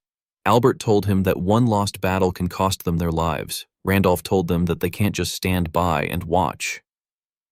Homer suggested that they request aid from other lands. Randolph asked him if they can hold out until they arrive. Someone said that they may have to abandon the castle and retreat to the northern fortress as a last resort. Due to the chaos, Walter could not get his thoughts together. After the sudden declaration of war, their enemies appeared fully prepared.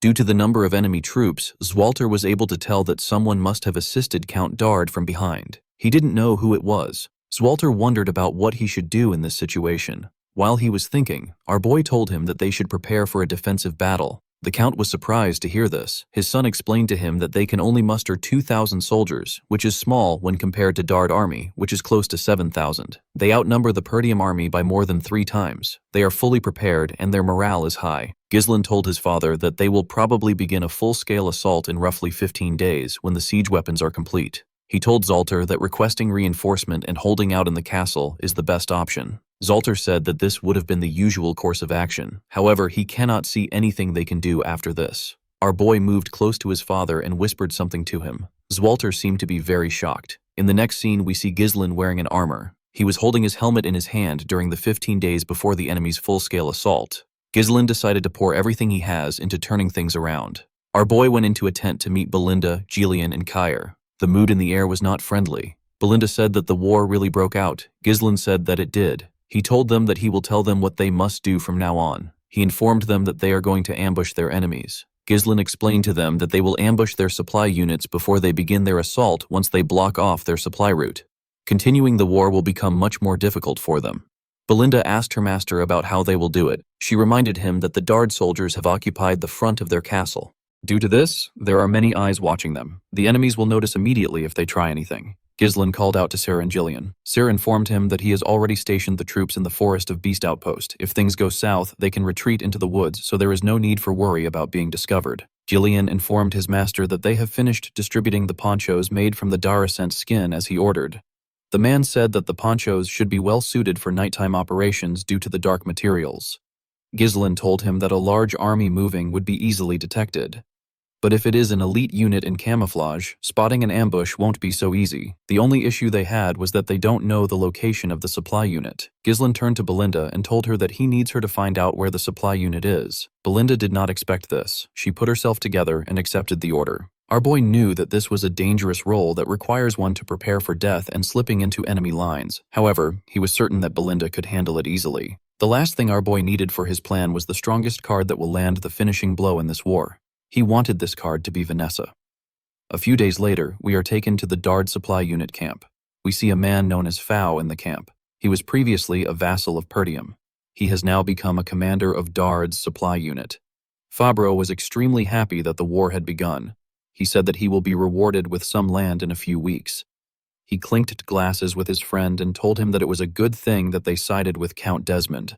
Thanks to his help, they can rest in the back without taking any risks. His friend told him that it was all thanks to his splendid decision.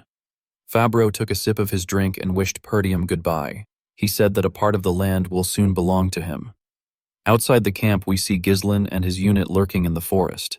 He said that they arrived just in time. Sir said that everywhere is too dark. He said that he can't see anything. Belinda said that the weather is terrible too. Our boy said that this is actually perfect for an ambush. He closed his helmet and announced that he does not need any hostages. Ghislain drew his sword and covered it with mana. He ordered his men to kill them all. Ghislain and his soldiers charged at the soldiers of the supply unit. The soldiers quickly stood up when they saw them coming. Cain and our boy tore the first soldiers they saw apart. Gillian rode into the camp with his huge axe and began to cut people down. The soldiers were shocked to see that they were being ambushed. They wondered about what the sentries were doing for this to happen. Before they could put themselves together, Ghislain and Gillian cut them down. Our boy ordered his mercenaries to move according to the plan. He asked them not to spare anyone. In another part of the camp, someone informed Baron Fabro that he had to come out quickly. He said that they are being ambushed by the enemies. Fabro told the man that he has eyes too. He asked him about what the sentries were doing. He asked the man not to panic. He reminded him that they have 1,000 soldiers on their side. With a worried look on his face, the man revealed to the Baron that 70% of their soldiers have already been killed. Ghislain, Cain, and Gillian slaughtered the soldiers. Fabro was shocked to hear this. He told the man that they need to run. The man was surprised to hear this. Fabro told him that he will be killed before he gets his reward if this continues. Immediately he said this. Someone threw a dagger at the man's neck. Fabro was shocked to see this. He fell to the ground. When he raised his head up, he saw Belinda, with a cold gaze in her eyes. Belinda told the man that she didn't expect to see him there. Fabro was horrified to see Belinda. Ghislain and his men burned down the camp and killed every single soldier there. Belinda took Fabro to our boy. She made him kneel in front of Ghislain. She revealed to our boy that Fabro is one of the vassals who went to Dagard as an envoy. She told Ghislain that Fabro sold their information and even became the commander of Dagard's supply unit. Fabro begged Ghislain to spare him. He told him that he surrenders. Our boy asked the man to tell him who is behind everything. Fabro told him that it is Count Desmond. He said that he was threatened by the Count, so he had no choice but to work for him. Ghislain was not surprised to hear that Count Desmond was involved. He realized that the Count was the one who supported and provided soldiers for Count Dagard. Fabro reminded Ghislain that he has served Perdium for a very long time. He told our boy that Count Dagard will pay a generous price for him. He said that it will be a profitable deal. Our boy came down from his horse and asked the Baron to raise his head. Fabro was happy to hear this. He thanked Ghislain for giving him another chance. He promised to serve Perdium for the rest of his life. Before he could say anything else, Ghislain beheaded him with a single swing. He told the Baron that he doesn't deal with people like him. With a scary look on his face, our boy said that those who attack Perdium will face nothing but death. After saying this, he got on his horse and rode out of the camp with his mercenaries. Belinda was a bit worried to see the scary look on her master's face. Cain asked Ghislain about what they are going to do next. Our boy revealed to him that they will head straight to the castle. He knew that the war had already begun by now. Their enemy's attention was focused on the castle. Ghislain planned to use this to his advantage by attacking the enemy from the rear to confuse them. While riding to the castle, Ghislain informed Cain and Belinda that they will be supporting the left side of the castle when they arrive there. Our boy said that he will head to the right side of the castle walls.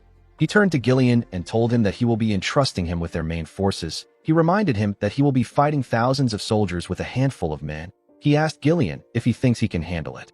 Gillian smiled when he heard this. He told his master that he can take care of it if it is his command. Our boy smiled when he saw that Gillian was confident. Cain said that Ghislain is giving Gillian the most fun part of the plan. Belinda asked her master to tell her who will be in charge of the castle gate. Ghislaine asked her to leave the castle gate alone. Belinda, Cain, and Gillian were shocked to hear this. Our boy turned around and told them that this war will be the starting point that will change the history of Perdium. The scene shifts, and we are taken to the battlefield. We see Perdium covered in dust and smoke. Zwalter ordered his soldiers to prepare for the enemy's attack. The moment he said this, the enemy threw a huge boulder at the castle. It destroyed part of its walls. The knight captain immediately ordered the soldiers to fire their arrows at the enemy. He asked his soldiers not to let them get close to the wall. Unfortunately for him, the Dagard soldiers were climbing the wall. They killed Perdium soldiers when they got on the wall. A large amount of them climbed into the castle walls. Zwalter immediately ordered his men to switch to close combat. He told them that they must not give the enemies the castle wall. Count Dagard laughed as he watched his soldiers destroy Perdium. He said that this is so satisfying. He believed that the war was already over. He called out to the catapult unit and asked them to get ready for the second strike. He said that they need to take over the castle as soon as possible. Victor could not believe that this was the end of the Northern Wolf. He expected something more from Zwalter. At the castle wall, we see a huge man charge at Zwalter. The Count blocked his attack and cut him down in a swift manner. He moved close to Randolph. He and the knight captain were surrounded by the Dagard soldiers. Randolph told his master that the castle gate is another problem they have to deal with. He said the enemy will break it down any minute from now. He asked the Count to tell him what they should do. Zwalter asked him to leave the castle gate alone. He told him that they will only be protecting the wall. He turned to Scoven and asked him about what happened to their backup. Scoven informed him that all the territories they sent messengers to have refused to help. The Zimbar and Rayfold territory said that they couldn't send aid due to internal affairs. Scoven told his master that all the messengers they sent to the Loges territory have gone missing, so they didn't get anything back. Randolph was shocked to hear that no territory sent them help. He called them ungrateful bastards. At the Dagard's camp, a soldier ran to meet the Count. He told him that something bad has happened. He said that their supply unit has been compromised. Tomos was surprised to hear this. The soldier informed him that a soldier they sent out for a supply request hasn't returned. He said that something might have happened to him. The Count asked the soldier not to jump to conclusions so quickly. He asked the soldier to tell him how the fools at Perdium could know where the supply unit is and attack it. Victor noticed that there was smoke in the air. He realized that it was coming from the direction of the supply unit. He did not expect that Perdium still had someone who could think like this. Victor became excited. Tomos turned to him and asked him about what they should do. He said that the war just started and they don't have their supplies. Victor tapped the Count on his cheek. With a serious tone in his voice, he told Count Dagard that they don't need any supplies. He said that they simply have to take over the castle today. The Count was shocked to hear this. Victor took a look at the castle walls. He noticed that the assault on the left and right walls, which began some time ago, still hasn't broken through. He realized that it was because Perdium's elite unit and the Northern Wolf were holding down the line. While looking around, Victor noticed that the castle gate was free. He raised his sword and pointed it at the gate. He ordered the soldiers to advance. He told them that they shall break down the castle wall today. He got on his horse and called out to a man known as Adon. A soldier who was wearing a weird armor and holding a huge sword and shield stepped out on a horse. Victor informed Adon that he is going to personally head out to break through the castle gate. He ordered Adon to stay there and protect the base. As Victor rode his horse forward with his soldiers, Adon turned around and moved to the base. At the castle wall, we see the enemies climbing into the walls. Zwalter and his knights cut them down immediately they arrived on the wall. While fighting, Scoven saw something. He quickly asked his master to look forward. When Zwalter raised his head, he saw some siege towers moving towards them. Zwalter was surprised to see this. He did not know how they figured out the height of their castle. Randolph said that they are already too busy with the soldiers around them. He said that they won't last if the towers reach the wall.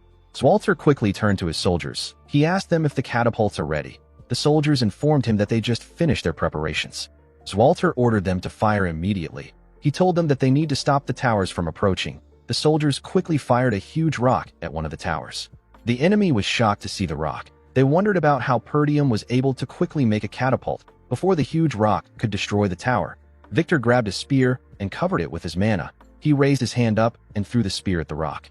The spear destroyed the rock when it touched it. Everyone was surprised to see that the shot was actually intercepted. Zwalter and his men could not believe what they just saw. They all wondered about who did it. When the Count looked down, he saw Victor coming towards the castle. He realized that he was the one who intercepted the shot. Victor grabbed his sword. He told the Perdium soldiers that there is no point in resisting. He told them that their demise is predestined and it will take place no matter how much they resist. He raised his sword and ordered his soldiers to charge with the siege ram. He asked them to charge towards the castle gate. While they were running towards the gate, their comrades in the tower got close to the castle walls and charged at the count and his soldiers. As Walter heard the siege ram hit the gate, he wondered about where his son was. At the castle gate, we see Alfoy and the other mages tied up together. They were all seated around a magic circle. Some soldiers pointed their swords at them. Vanessa was with the soldiers. She stood next to Fergus. Alfoy called the soldiers lowly peasants and asked them to let them go. He said that they are mages. He said that they are not supposed to be part of the war. Fergus told Alfoy that this is an order from his master. He asked him to stay still. Alfoy asked the man if he is blind. He asked him if it is right for him to stay still in this situation. He told Fergus that the fact they let the siege ram get close to the castle gate means that they have already lost. He said that the castle is done for. Vanessa asked Alfoy not to worry. She told him that Ghislain will surely prevail.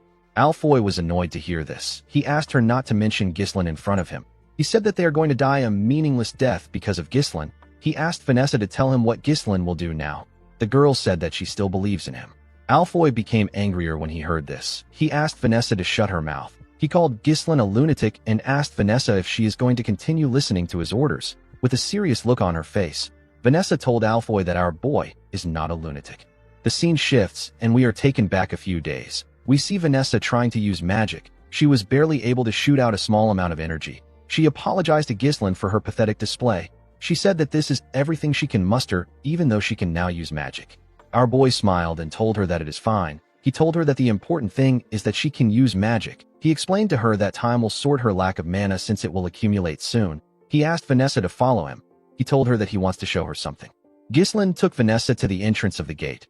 She saw Alfoy and the other mages burying some runestone in the ground with their shovels. The mages were burying the runestone under the guidance of the mercenaries. Vanessa wondered why they were burying the runestone. Alfoy quickly ran to our boy when he saw him. While shaking in pain, he asked Ghislain about why he is making the mages dig. He told our boy that he has plenty people who can do this job. He told him that he can move the runestone if he wants to hide it. Gordon grabbed Alfoy's neck and slowly choked him. He asked him not to talk while he is working. Alfoy begged for his life. Vanessa asked our boy about what this is. Ghislain said that he is making preparations. He explained to her that the most powerful and simplest tactic in war is to overpower the enemy with an overwhelming difference in numbers. Our boy knew that the castle gate will be compromised no matter how much they struggle. He believed that it was bound to happen after the gate takes on endless attacks. He turned to Vanessa and told her that there is still a way to win. Vanessa was surprised to hear this. She quickly understood our boy's intentions. She asked Ghislain if he believes that she can do it. Our boy told her that he knows she can do it. The moment she remembered this, Vanessa raised her staff and hit it on the magic circle. It released a large amount of energy. Immediately he saw this. Alfoy realized what the magic circle is for. It is for mana transfer. Vanessa held her staff tightly. She remembered Ghislain telling her that he knows she can do it. While she was using the magic circle, the soldiers noticed that the siege ram was hitting the gate harder. One of them asked the others to hold on until the signal comes. While they were fighting on the castle walls, Randolph pointed at something and asked his master to see it. When he turned around, Walter saw a group running towards the castle. He quickly realized that this squad belongs to Ghislain. He saw his son leading his men towards them. While Victor was looking at the gate, a soldier ran to him and told him that he has something to report. He revealed to Victor that an unknown cavalry unit is launching a surprise attack from the rear of both sides. Ghislain and his mercenaries cut down anyone in their path. Our boy tore the soldiers who attacked him apart with a single swing of his sword. The enemy was shocked to see that they were being ambushed. They heard that no support would come to Perdium. They didn't understand what was happening. The archers quickly fired their arrows at Ghislain. They wanted to kill him before he got close to them. Ghislain didn't fear the arrows. He charged at them bravely. When he got close to them, his horse jumped. The soldiers were shocked to see him flying. The moment he landed in their midst, our boy tore them apart with a single strike. He did not give anyone a chance to fight back. The other soldiers became scared. They could not believe that he killed this amount of soldiers in one strike. They wondered if they were looking at a monster. Ghislain raised his sword and opened his helmet. He ordered the soldiers of Perdium to rise. He told them that their counterattack begins now. Ghislain and his soldiers charged at the enemy. Belinda and Cain charged at them from the left, and Ghislain charged at them from the right side. Victor was in the middle. At the Dagard main camp, Gillian tore the soldiers apart with his group. He called out to Gordon and the eye patch man whose name is Torrent. He told them that he will draw the enemy's attention. He asked them to spread out wide and disable their key facilities. The two men accepted his order. Torin smiled when he saw how the enemies were panicking. Gordon told them that their base will be in ashes by the time they return. Count de Garde did not understand what was happening. He did not know why they were the ones being ambushed. A soldier pushed him back and told him that he needs to leave right now. Before the Count could run, Gillian charged at him. He told Thomas that he will take him as a hostage. The Count became scared when he saw the man coming towards him with his huge axe. Before Gillian could reach the Count, someone swung his weapon at him from the side. Gillian was able to sense the attack. He used his axe to block it. He was attacked by Adon. The attack pushed him back. Thomas fell to the ground when he saw this. Gillian could tell that this man was strong. Adon told our man that he has a lot of guts to attack the main base with a small force. He introduced himself as Adon Prasso. He asked Gillian to state his name, like a badass. Gillian raised his axe and told the man that he has no name. He said that he is merely a weapon for his master. At the left fortress wall, we see Belinda use a rope to tie some soldiers up and throw them at Cain. With a smile on his face, Cain tore the soldiers apart. Belinda was annoyed to see this. She asked him to stop splattering blood on her. Cain called her an old lady and asked her to handle it herself. He said that he can't worry about this. Belinda became angrier when she heard him call her an old lady. At the right side of the castle walls, Ghislain was cutting down the enemies without any issues. They began to run out of fear. They knew that they were going to die if Ghislain got close to them. Our boy ordered his soldiers to make a full charge while their enemies are confused. He told them that this is their chance to overwhelm them. He said that he will bring down the siege towers by himself. The mercenaries' morale got boosted when they saw how their master took care of the enemies. They all wanted to completely crush the enemies. One of the superiors called the soldiers who ran a disorganized bunch of amateurs. He told them that they were foolish for turning their backs on the battlefield. He ordered the spearmen to block the front. They all quickly raised their spears. Ghislain asked his horse to dodge the attacks on its own. When the horse got close to them, the soldiers thrust their spears at it. The horse was able to bend its head and dodge the attack. The spearmen were shocked to see that Ghislain was no longer on the horse. They quickly looked around. Unfortunately for them, Ghislain was above them. He landed on a soldier's neck and used his leg to lock the soldier down. He used the soldier's neck to turn around and tear everyone around him apart. He then moved away from the man's neck and beheaded him with a clean cut. Our boy looked in front of him. He saw a large amount of soldiers on the ground and a large amount of them around the tower. Ghislain noticed that the castle wall was in a worse condition than he expected. He believed that it was because of the siege tower. He realized that the castle wall might fall before the enemies break through the gate. Although his cavalry was keeping the enemies at bay, the difference in their numbers is still way too big. Our boy realized that they will get surrounded by the enemies if they let things drag on. While he was looking around, a captain ordered his soldiers to attack. He said that the castle walls will soon fall now that the siege tower is in play. He asked them to do their best to keep Ghislain there. Our boy realized that he didn't have a lot of time left. He raised his sword and said that they must secure their win before they lose this momentum. Ghislain used his sword to split the head of the first soldier that got close to him. Another soldier quickly charged at him. Ghislain cut off his neck. He cut the next person's throat. He blocked a soldier's attack and moved his sword close to him. He quickly tore the man's chest apart. The soldiers on the siege tower saw this. They quickly fired their arrows at him. They knew that they couldn't let Ghislain get close to them because he is targeting the siege tower. Our boy dodged the arrows and moved close to the captain. He stabbed the captain in his stomach and used his sword to raise him up. He threw his sword and the captain's body at the tower. His sword managed to land on the tower. The captain's body fell out of it. Ghislain attached his mana thread to the sword and used it to pull himself towards the tower. Immediately, he got close to his sword. He took it out and landed inside the tower. The men in the tower were horrified to see him. Ghislain raised his sword and hit it on the ground. He pushed his sword into the tower and dragged it down to the ground. The enemy soldiers were shocked to see what our boy did to their tower. Victor could not believe that our boy dismantled the entire tower with his bare hands. He realized that Ghislain is the commander of the cavalry unit. He turned to a soldier and asked him if the main gate still hasn't been breached. The soldier explained to him that the gate's defenses are stronger than expected. He said that they have been slightly delayed by internal resistance.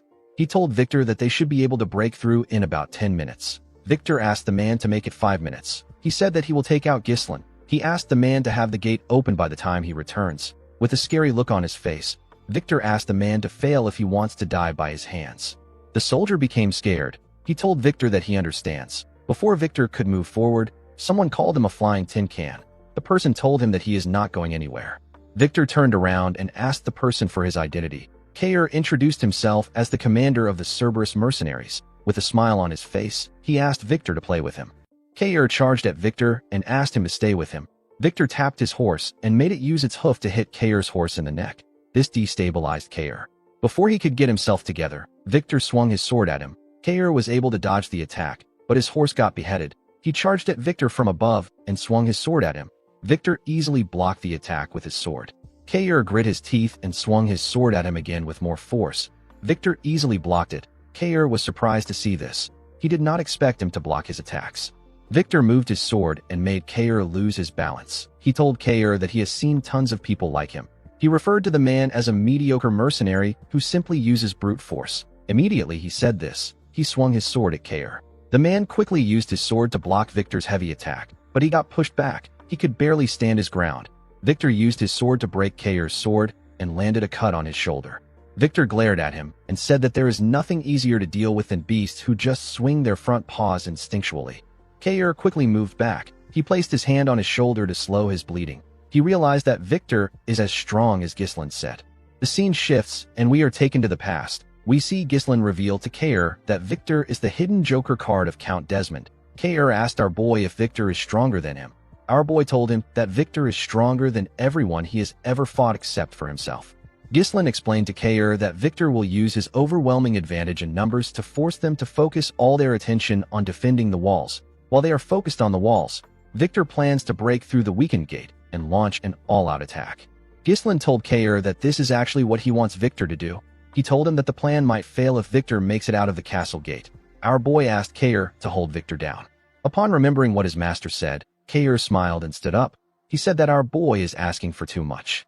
On the other side of the battlefield, we see Gillian clashing with Adon. Adon used his shield to block Gillian's attacks. Count de Garde called out to the knight. A soldier held him back and asked him to be careful. Torin, Gordon, and the other mercenaries fought the soldiers behind Gillian. They were doing their best to reduce the number of enemies so that they don't get in Gillian's way. Gillian was annoyed to see that Adon was blocking his attacks. He didn't want to waste time with the knight. He noticed that Adon's shield can take attacks from all angles. Unfortunately, Gillian couldn't pierce through it. He wondered about the last time he met someone this sturdy. The moment he thought of this, he swung his axe at Adon with a large amount of force. He told the knight that he can no longer waste time with him. The knight was able to block the attack with his shield. Adon asked him not to waste his time. He told Gillian that he can't break his shield. He pushed Gillian's axe aside and thrust his huge sword at him. Gillian was able to push his sword aside with the handle of his axe. Adon turned his sword and used it to behead Gillian's horse. Gillian did not expect this. As his horse fell to the ground, Adon raised his shield and asked him to fall. He covered it with his energy and used it to push Gillian back. Gillian used his axe to block the attack. While he was fighting the knight, the enemy was hitting the gate with their siege ram. They eventually destroyed it. Zwalter and his soldiers were horrified to see this. However, our boy did not panic. Alfoy called out to Vanessa. He asked her to do something since she took their mana. While draining their mana, Vanessa said that it is not yet time. Victor raised his sword and ordered his soldiers to attack and take over the castle. The soldiers quickly ran into the castle. Victor turned to the soldier next to him and ordered him to bring Count de Garde there. He said that he is going to eliminate the enemy commanders. The soldier accepted his order. Cain stood up with his body covered in injuries. He raised his sword and told Victor that he is not going anywhere. Victor asked Cain if he does not know when to run away as a mercenary commander. He asked the man to tell him why he wants to fight him again. On the other side of the battlefield, Adon told Gillian that their gate has been torn down. He told Gillian that he is lost. He said that it was unexpected that they boldly launched a surprise attack. He told Gillian that the result didn't change in the end. He told him that the biggest mistake he made was filling the strike team that would decide his fate with mere mercenaries. He told Gillian that no matter how skilled a mercenary is, they can't defeat a highly trained knight. At the same time, Victor asked Cain to act like a mercenary if he is one. He advised him to know when to run if it is not worth it. Victor and Adon told both Cain and Gillian that there is nothing in this war worth throwing their lives away for. Cain laughed when he heard what Victor said. He asked Victor if this is important. He smiled and told him that mercenaries and knights are not important in the battlefield. Gillian also said the same thing to Adon. He told him that what matters the most is winning or losing. The moment he said this, Gillian stood up and charged at the man. Cain also charged at Victor. Adon raised his sword and told Gillian that he doesn't want to hear the loser's excuse. Gillian blocked his attack and pushed his axe into his sword. He used his axe to pull Adon down from his horse. Adon did not expect Gillian to pull him down with the inside of his axe. Gillian quickly took his axe out and swung it at the knight. Adon was able to block the attack with his shield, but Gillian's axe struck his horse's neck. Adon got slammed to the ground. He raised his head up and called Gillian a wretched mercenary. Gillian jumped and swung his axe at him.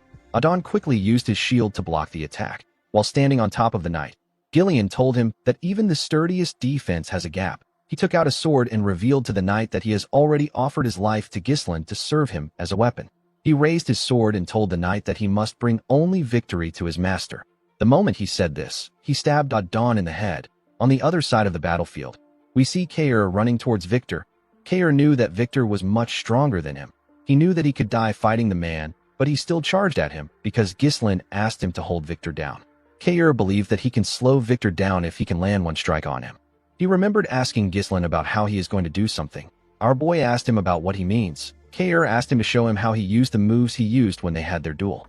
With a look of embarrassment on his face, he asked Ghislain if he can teach him how to use his moves. Our boy smiled when he saw the look on his face. He revealed to the man that it is not about the movement. He explained to him that anyone who runs into him would probably look down on him.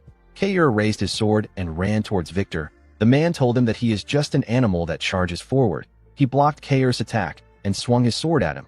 Cain dodged it by moving to the side. He threw his broken sword at Victor with a large amount of force. The knight used his sword to send the sword flying. He told the mercenary that fools like him always make hasty decisions in desperation. They are oblivious to the fact that this might be their last decision. Victor raised his sword and thrust it at Cain. He asked him to die. As the sword got closer to him, the man remembered that our boy told him that he will be able to land a proper strike if he can hide his true intention when his opponent is close to him. Immediately, he remembered this. Cain dodged Victor's blade. Victor was still able to leave a cut on his shoulder. Cain grabbed Victor's arm and used it to push himself up. He grabbed his broken sword that was in the air. Victor was surprised to see this. Cain charged at him with his broken sword. Victor was barely able to dodge the attack. Fortunately for Cain, he was able to stab Victor's horse. The horse screamed out in pain. It fell to the ground. Cain also fell to the ground. Victor was able to get off the horse before it fell down. He did not expect Cain to make an irregular movement to catch the blade that he deflected. He realized that Cain threw his sword at him in order to shift the extremely disadvantageous situation to his favor.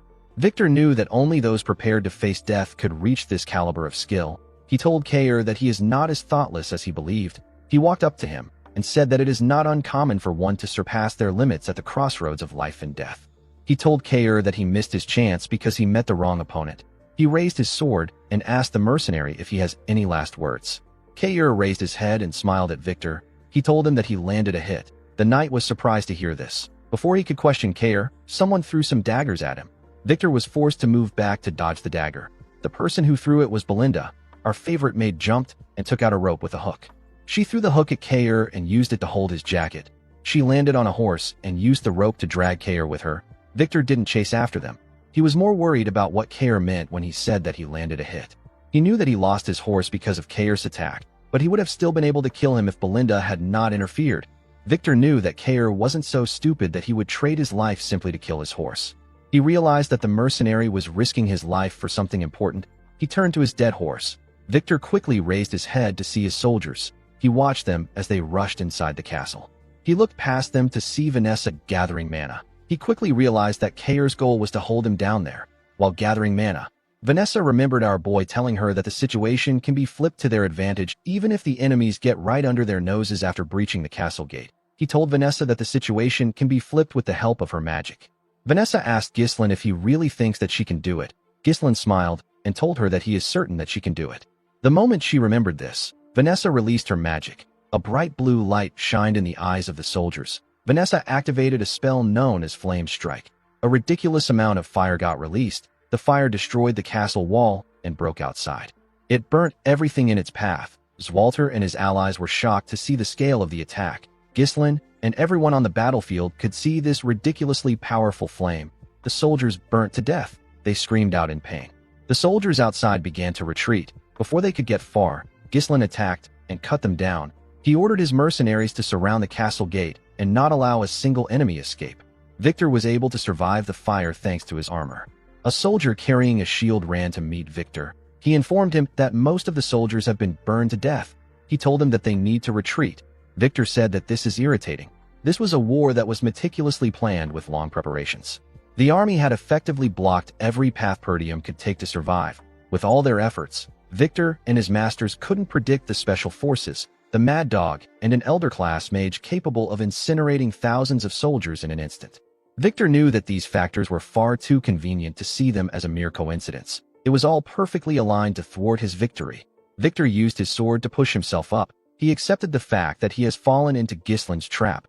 He ordered the soldier to assemble the rest of the soldiers. He told him that they will be making a temporary retreat. He explained to him that the area is not forested. He told the soldier that they can regroup back at the main camp if they are able to get out of the blaze. Victor said that it will take longer to capture Perdium than they expected. He ordered the soldier to call Adon immediately. The moment he said this, he saw something shocking. He saw Gillian walking towards him with Adon's helmet in his hand. With a serious look on his face, Gillian asked the knight if he is the commander of the Dagard army. Victor could not reply. He was in shock from seeing Adon's helmet in Gillian's hand. Gillian threw Adon's helmet on the ground and told Victor that his main force and army are done for. He pointed his axe at him and asked him to surrender.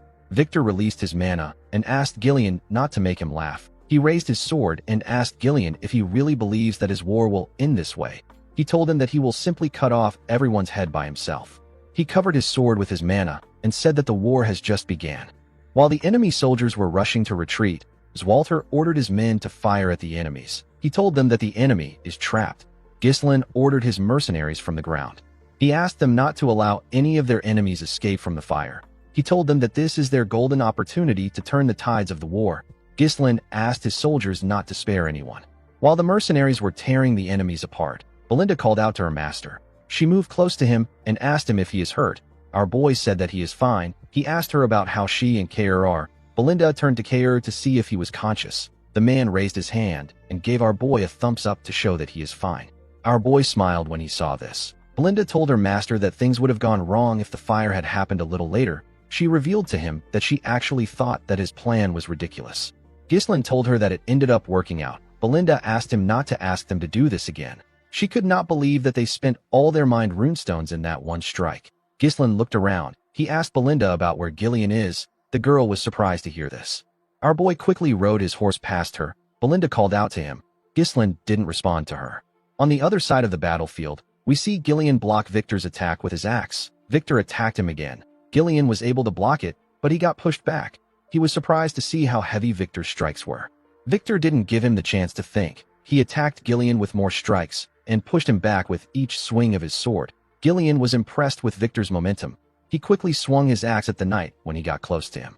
Victor was able to jump and dodge the axe. He used his sword to destroy Gillian's arm plate and land a strike on his shoulder when he landed on the ground. Gillian did not expect this. Victor's speed and strength were both ridiculous. He wasn't giving the mercenary any time to rest. Victor overwhelmed Gillian with his attacks. He called him a disgusting mercenary. He said that he will take a mile when he is given an inch. Gillian attacked the knight with his axe and used it to push his sword down. But this didn't stop Victor. He moved his sword inside the axe. Gillian was surprised to see this. The knight used his sword to raise Gillian's axe. He pushed it out of his hands. Gillian's axe was sent flying. Victor raised his sword and told the man that he has crossed the line. Immediately he said this. He thrust his sword at him. A large amount of blood poured out of Gillian's body. He also spat out some blood. Victor was impressed to see that the mercenary twisted his blade to evade his vital point at a crazy speed. He realized that Gillian didn't defeat Adon by luck. He told the man that no one has ever received his attack like this. He told him that it was a foolish decision for him to come straight at him after he spent all his strength defeating Adon. Victor believed that Adon won't have been angry since he was killed by a man like Gillian. He told the man that it is now time for him to die. The moment he said this, someone threw a sword at him from behind. Victor was able to sense the sword coming at him. He quickly drew out his sword and separated himself from Gillian. He turned around and asked the person to show himself. Gislin walked up to him. Victor was shocked to see him. Our boy picked up Gillian's axe with a single hand and placed it on his shoulder. Victor knew that he was looking at the leader of the mercenaries. He recognized his black armor. Gislin released his core energy and charged at Victor. He quickly closed the distance between himself and the knight. He swung the axe at him from above. Victor was able to block the attack, but he could feel the weight of our boy's power. He quickly pushed him back. He swung his sword at him. Gislin used the axe to block the attack. Victor swung his sword at him again. Our boy blocked it and swung the axe at the knight's leg. Victor was able to dodge it by jumping. He attacked Gislin from above. Our boy used the handle of the axe to block the attack. He used the handle to push himself up at a crazy speed. He grabbed Victor's neck with his legs and locked him down. He used his leg to slam him to the ground. Victor quickly stood up and moved away from Ghislain, while breathing heavily. He realized that he couldn't predict our boy's movements at all. He knew that he will die if he makes the wrong move. Victor could not believe that such a powerful individual was hidden within Perdium. Ghislain told the knight that he knows him. He revealed to him that he knows about his war power, strategy, and the faction that supports him from the shadows. With a scary look on his face, Ghislain told Victor that he knows everything. The knight wondered if this war was a trap. He stood up and charged at our boy. He told him that he is spouting nonsense. As he clashed with Ghislain, Victor told himself that it is impossible for Perdium to know about this grand project that they have been conducting in absolute secrecy. He blocked Ghislain's heavy attack and told himself that he is the hidden joker of Count Desmond. The moment he thought of this, Victor used his sword to push the heavy axe aside. He moved close to Ghislain and asked him not to think that he will fall for his cheap trickery. Our boy dragged the axe and used it to push himself up to dodge Victor's attack. Victor's sword hit the handle. The knight did not expect this. He quickly looked up. Ghislain raised the axe and used it to attack the knight. Victor was able to dodge the attack by moving back. He swung his sword at our boy. Ghislain quickly moved back to dodge the attack. He pushed himself forward and gave Victor a heavy kick directly on his face.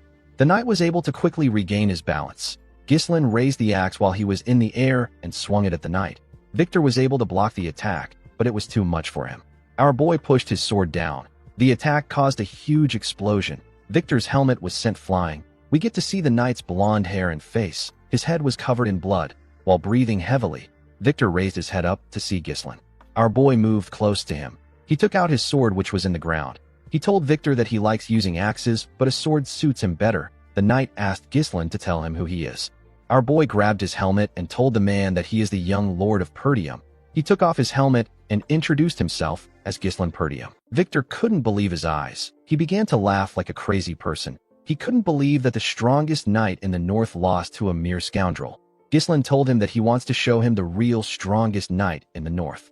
Victor smiled and told Ghislain that he is arrogant. The knight wasn't interested in knowing how our boy set up a trap like this. He understood that it is fundamental to use every means possible to gain a decisive victory. The process of war is not important. The important thing is that the winner is the last person standing. Victor took a stance and released his mana. He seemed to be excited for the fight. Ghislain raised his sword and took a stance. He agreed with what the man said. He asked Victor to come at him. Everyone on the battlefield was dealing with the enemy. Ghislain and Victor stared at each other as the fire burnt the things around them. The two men quickly charged at each other. They blocked their attacks with their weapons. Victor tried to stab our boy in the head, but he managed to push his sword back. Victor made some huge swings. Our boy was able to dodge them. The knight swung his sword at him again from the side. Ghislain pushed his sword away with his sword. Victor quickly thrust it at his head. Our boy moved his sword behind him and used it to block the attack. He pushed Victor's sword back and tried to press him down. The knight gathered his strength and pushed our boy's sword away. He moved close to Ghislain to strike him down. Before he could swing his sword, our boy raised his leg and used it to stop Victor's hand. He stepped on his sword and used it to push himself up. He gave the knight a heavy kick to the face. Victor spat out a large amount of blood and lost his balance. Our boy quickly attacked him with this opportunity. However, Victor was able to block his attack. He gathered his strength and pushed Ghislain's sword down. He pushed our boy back. Our boy was able to safely land and regain his balance. He noticed that Victor's attack left a scratch on his armor. The knight smiled when he saw what he did. He raised his sword again and charged at Ghislain. Our boy blocked his attack and swung his sword at him. Victor blocked the attack with his sword. He quickly turned around and used his cape to block Ghislain's vision. He swung his sword at our boy from his blind spot. Our boy was able to dodge the attack by jumping above the knight and his sword. Before he could land on the ground, Victor swung his sword at him. Ghislain was able to turn and use his sword to block the attack while in the air. He landed on the ground and charged at the knight. Victor was able to block his attack. He pushed our boy back and swung his sword at him. Our boy was able to easily block the attacks. He and Victor swung their swords at each other at the same time and locked their swords together. They pressed their swords against each other. They were trying to suppress themselves. They both grit their teeth as they glared at each other. Victor managed to take control and push Ghislain's sword down. He quickly dragged his sword up and swung it at Ghislain's head. Before his sword could reach our boy, he pulled his sword from the ground and used it to block the attack. Ghislain grabbed Victor's breastplate and used it to drag him. He kicked his leg and made him lose balance. He then threw the man with all his might. Our boy didn't give Victor the chance to rest. He took out his sword and charged at him. Victor quickly rolled on the ground to dodge Gislin's attack. He moved back and dragged his sword on the ground. He used his sword to throw some sand at Gislin. Our boy was able to see the attack, so he used his hand to cover his face. Victor used this opportunity to thrust his sword at him. When Gislin saw the man's sword coming towards him, he was forced to acknowledge the fact that Victor is a powerful knight. Even though our boy's power is amplified by the third core, there was still no real difference between them. In his past life, Gislin started a war and attacked Count Desmond. Victor was also the one who stood in his way at that time. Our boy was able to defeat him after their swords clashed dozens of times. Unfortunately, he ended up wasting too much time on Victor. He lost Perdium because of this. Gislin understood that Perdium's downfall was inevitable since men like Victor were determined to destroy it. On that day, Gislin made up his mind. He told himself that he will deliver nothing but death to those who pose a threat to him and his family. The scene shifts, and we are taken back to the present. We see Gislin raise his sword and cover it with his mana. He also thrust his sword at Victor. Our boy stabbed the man in his stomach. A large amount of blood poured out of Victor's body. His blood splashed on the sand. Gislin was able to block Victor's sword by pushing it in between his arm. The knight called out to Count Desmond. Our boy took out his sword and let Victor fall to the ground. Victor looked around to see the fire that burnt everything around them. Our boy glared at him. He could tell that this man was done. He turned around and decided to leave. Before he could take a step forward, Victor called out to him. He told him that he has one thing to ask him. He asked Gislin to tell him who he is. He said that the Gislin he knows is just a loser in Perdium. He is the trash of the North. Victor smiled when he said this. He realized that this was stupid. Our boy's identity didn't matter anymore. Victor told Gislin Perdium that he enjoyed their fight. After saying this, he passed away. Our boy turned around and walked away from the man. In the next scene, we see Gislin supporting Gillian's arm. He held the man's hand and assisted him in walking forward. When our boy raised his head up, he saw his father and the soldiers waiting for them. Everyone was breathing heavily. When our boy turned to the side, he saw Belinda and his mercenaries waiting for him. Gislin smiled. He asked his soldiers if everyone is still alive. Belinda and his mercenaries quickly ran to him. The mercenaries spoke about how this was their first time experiencing a war like this in their entire careers. One of them asked Gislin about the magic that was used. Another person told him that he had goosebumps all over his body. Gislin thanked the mercenaries for following him. He told them that they did a great job. While holding his shoulder, Cain referred to Gillian as Gramps and asked him if he really needs someone to carry him just because he got stabbed.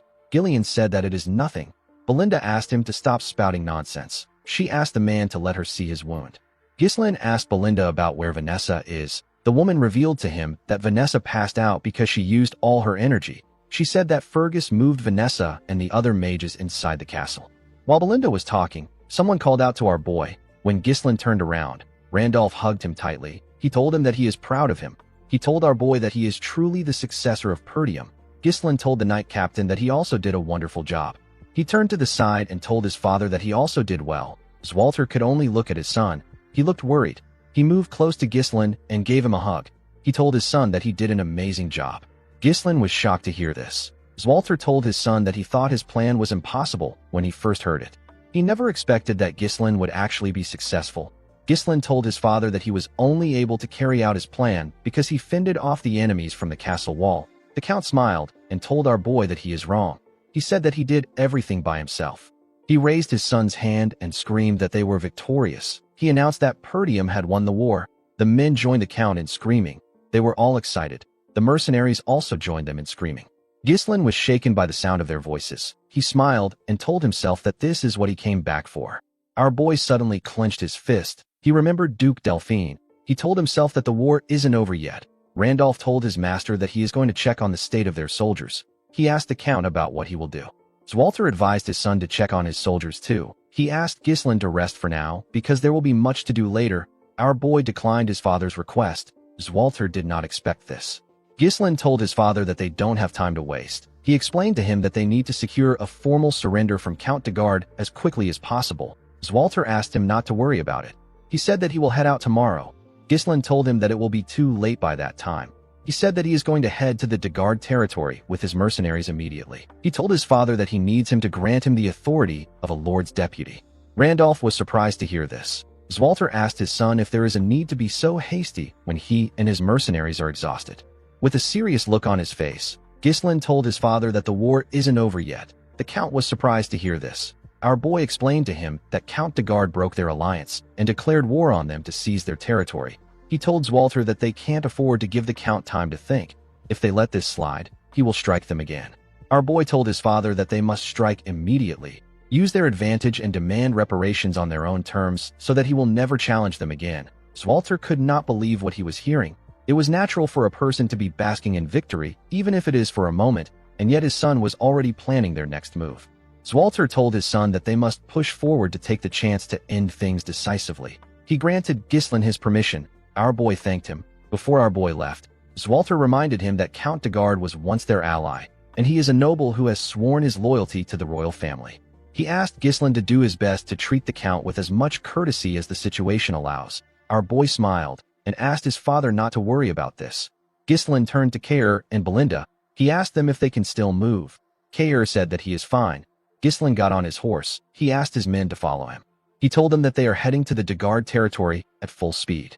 The scene shifts, and we are taken to Castle de Garde. We see Thamos throwing things around. The Count could not believe that they failed. He only accepted this secret treaty because everyone knows how powerful Desmond is. Thamos couldn't believe that the powerful Desmond lost to the scrubby Perdium territory. The man in front of the Count asked him to calm down. Thamos asked the man known as Lowell to shut up. He asked him if this looks like a situation where he can be calm. He asked the man to stop standing around and prepare for surrender negotiations. He asked Lowell to tell the bureaucrats to prepare for reparations. Lowell asked the Count if he is serious. Thamos said that Zwalter is an idiot known for respecting customs and honor. He was certain that Zwalter would accept the negotiation. The Count knew that Perdium is desperate for money at the moment. He believed that he could overcome this if he offers them reparations. He planned to make Count Desmond take responsibility for what happened after he is done with the negotiation. Lowell reminded his master that they poured all their finances into the war. He asked the Count about where they can get money for reparations. Thamos grabbed his neck and began to choke him. He called him an idiot. He asked him about how he was able to work in his castle with his brain. He asked Lowell to squeeze the money out of the citizens. With a scary look on his face, Thamos asked the man if he feels guilty about doing this because he is also a peasant. He asked him if the animals are more important than him. While struggling to speak, Lowell told the Count that the peasants are not more important than him. Thamos threw him to the ground and asked him to know his master. He ordered the man to get moving. Lowell spat out some blood. He glared at the Count. He was tired of his tyranny. He was forced into administering this territory. Lowell was well aware that the people couldn't take more of the Count's tyranny. He knew that they might revolt soon.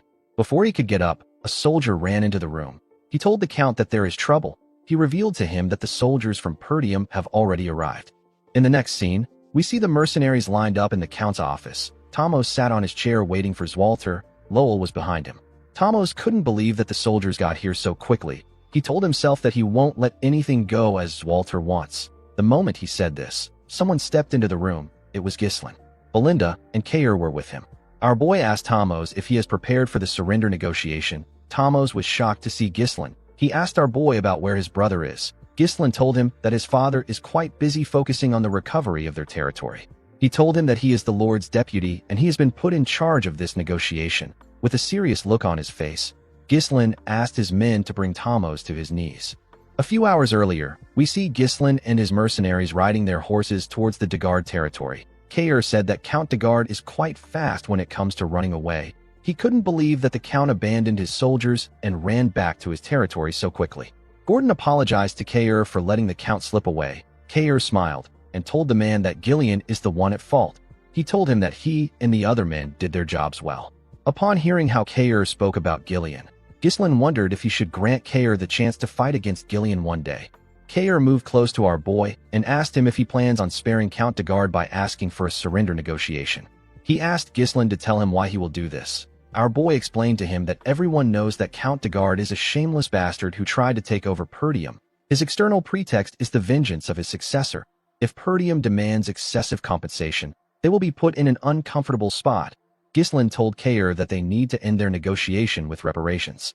This sounded complicated to the mercenary. He told our boy that they are making things more complicated than it needs to be. He asked Ghislain to tell him why he doesn't just march into the territory and wipe everything out.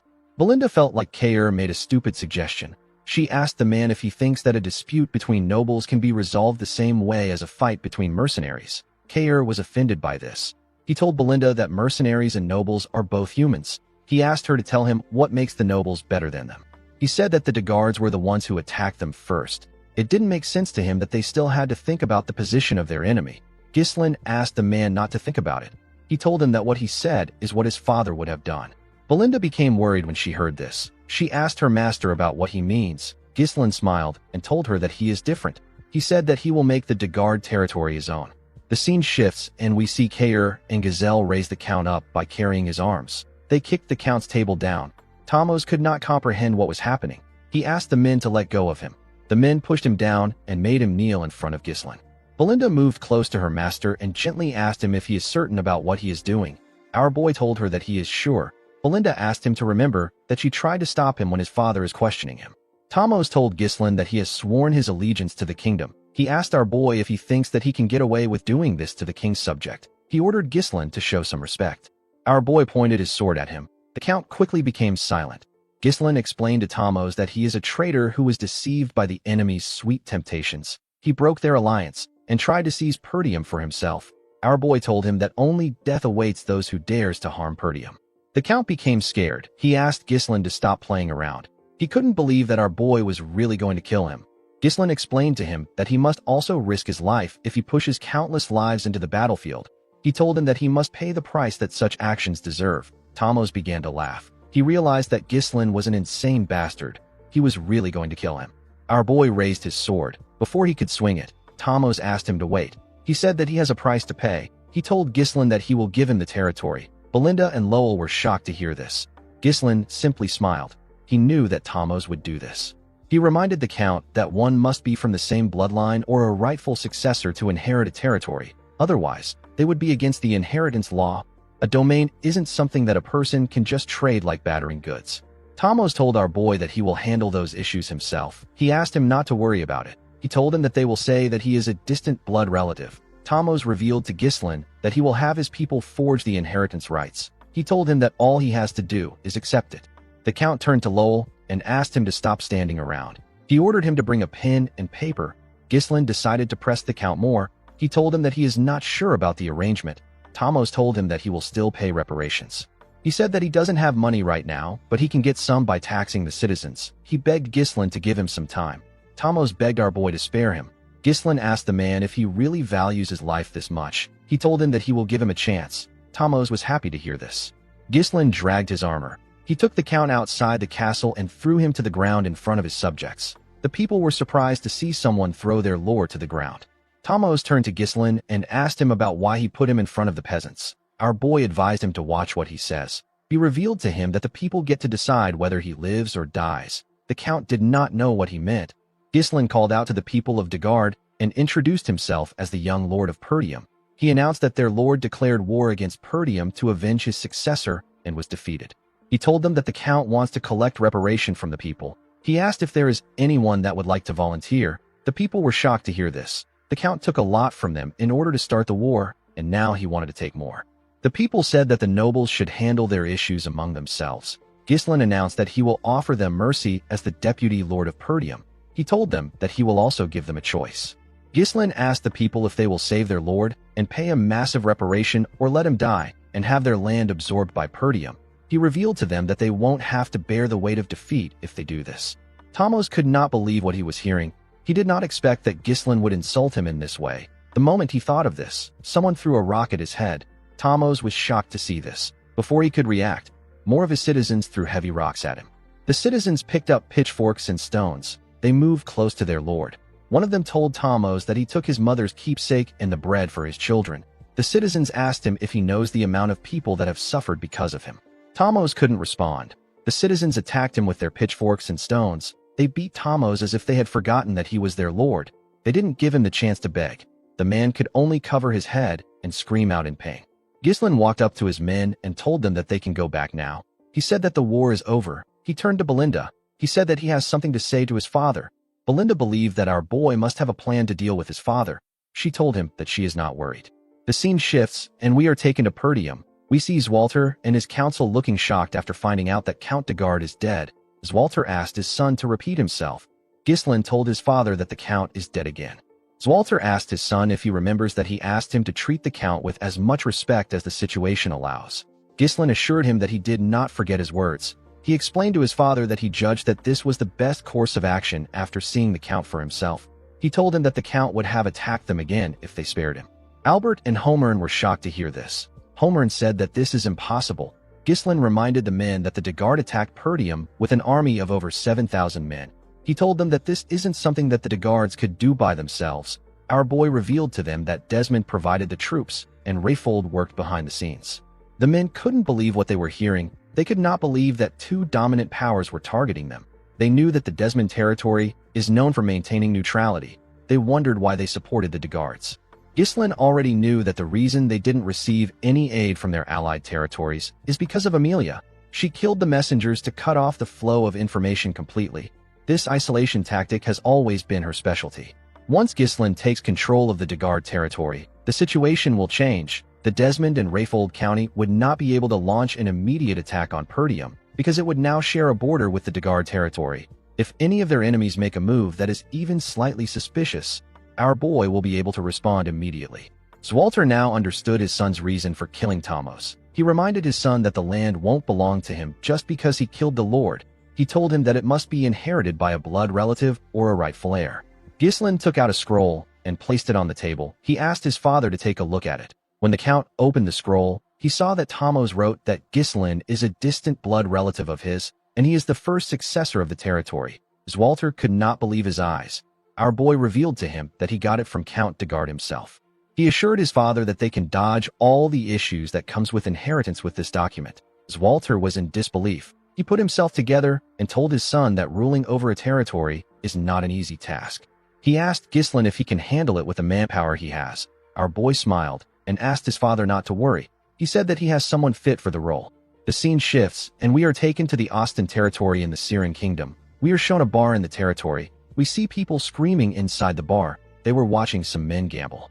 Some of the people were surprised to see that a man with green hair was going all in. The man with green hair used a cup to pick up 4 dice. He shook the cup multiple times. He placed it on the table to show it to his opponent. His opponent was a huge bald man. The bald man had 2 bigger men behind him. The bald man asked the man known as Claude if he knows what will happen if he plays a trick on him. Claude smiled and told the man that he doesn't have to be so nasty. He said that it is all for fun. He raised the cup and revealed 4 dice that were perfectly stacked on each other. The dice were showing the same numbers on each sides. With a smile on his face, Claude asked the man to hurry up and place a bet. In the next scene, we are taken to a hall. We see the soldiers and the mercenaries seated in the hall. Ghislain, Zwalter, and Randolph were on stage. Our boy knelt in front of his father. Zwalter acknowledged his son's immense contributions. He announced that Ghislain will now be granted the title of Baron of Fenris under the name of His Majesty. Immediately he announced this. The mercenaries and the soldiers began to cheer. They all shouted our boy's name. Ghislain has now become a lord. The scene shifts, and we are taken to the past. We see Ghislain in his father's office. A map was on the table in front of him. Our boy explained to the council that the Dagard territory is composed of a total of 5 baronies. This is excluding the lands that are governed directly by the territory. Ghislain said that he plans on establishing his base in the Fenris barony, which is at the center of the territory. He asked the council if they have any questions. Everyone knew that their questions and opinions didn't matter. Albert moved close to his master and whispered something in his ear. Zwalter asked his son to do whatever he likes. He said that this is something that someone had to do eventually. Ghislain thanked his father for granting him his permission. Zwalter cleared his throat and told his son that their territory has suffered quite a bit of financial bleeding due to the war. Ghislain asked his father to tell him what he means by bleeding. The Count told his son that he can sell some runestones to provide some support for them. Ghislain revealed to his father that he doesn't have any runestone at the moment. Zwalter was surprised to hear this. Our boy reminded him that he used all the runestones to blow up the castle gate. He asked his father not to worry. He said that he will mine more and get some for him. The scene shifts, and we are taken back to the present. We see Belinda greet her master with a bright smile on her face. She asked her master to sit down and eat his meal. Gillian bowed his head and referred to our boy as young lord.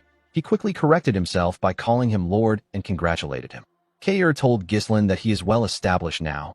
Belinda put her hands together and said that she was always worried about what he might become. She said that her hard work in raising him has paid off. Cain told her that Ghislain must be ruthless and rude because of her. Belinda used her leg to kick him in the stomach. She moved close to Ghislain and smiled at him. She reminded him that he is now a lord.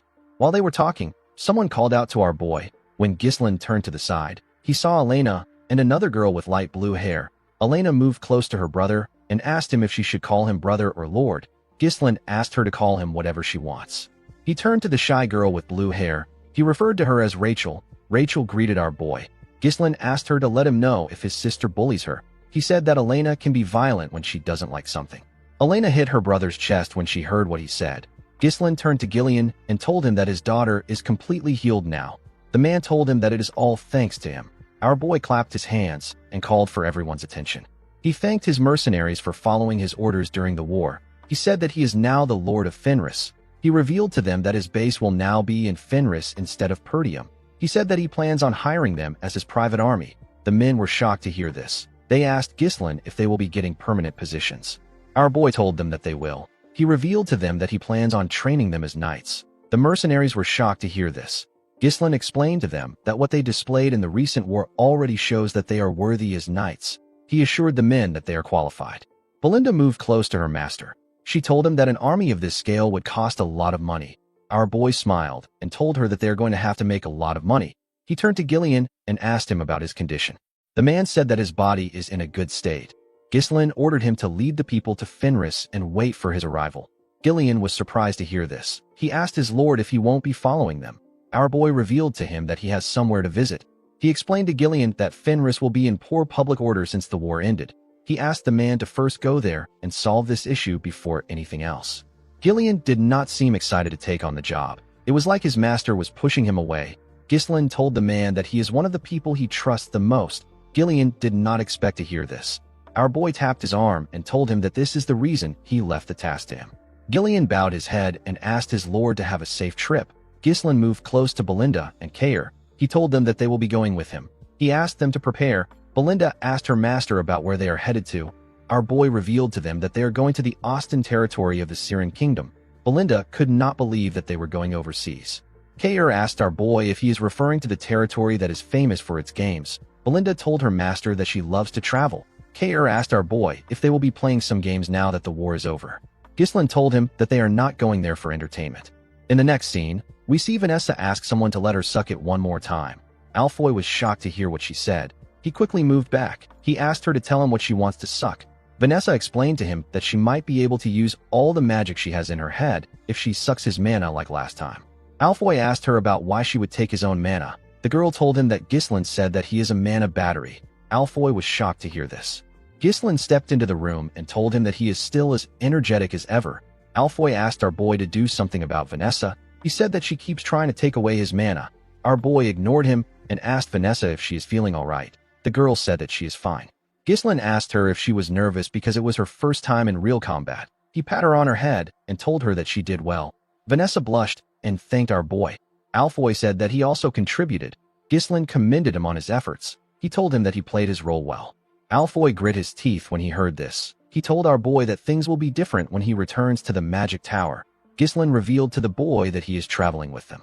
The scene shifts and we are taken to the Austin territory of the Syrian kingdom. We see Ghislain enter the Kraken gambling house with Belinda, Cain, and Alfoy.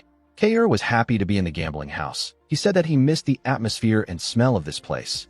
Alfoy could not believe that Ghislain brought him to a gambling house. He told our boy that he thought they were going to the magic tower.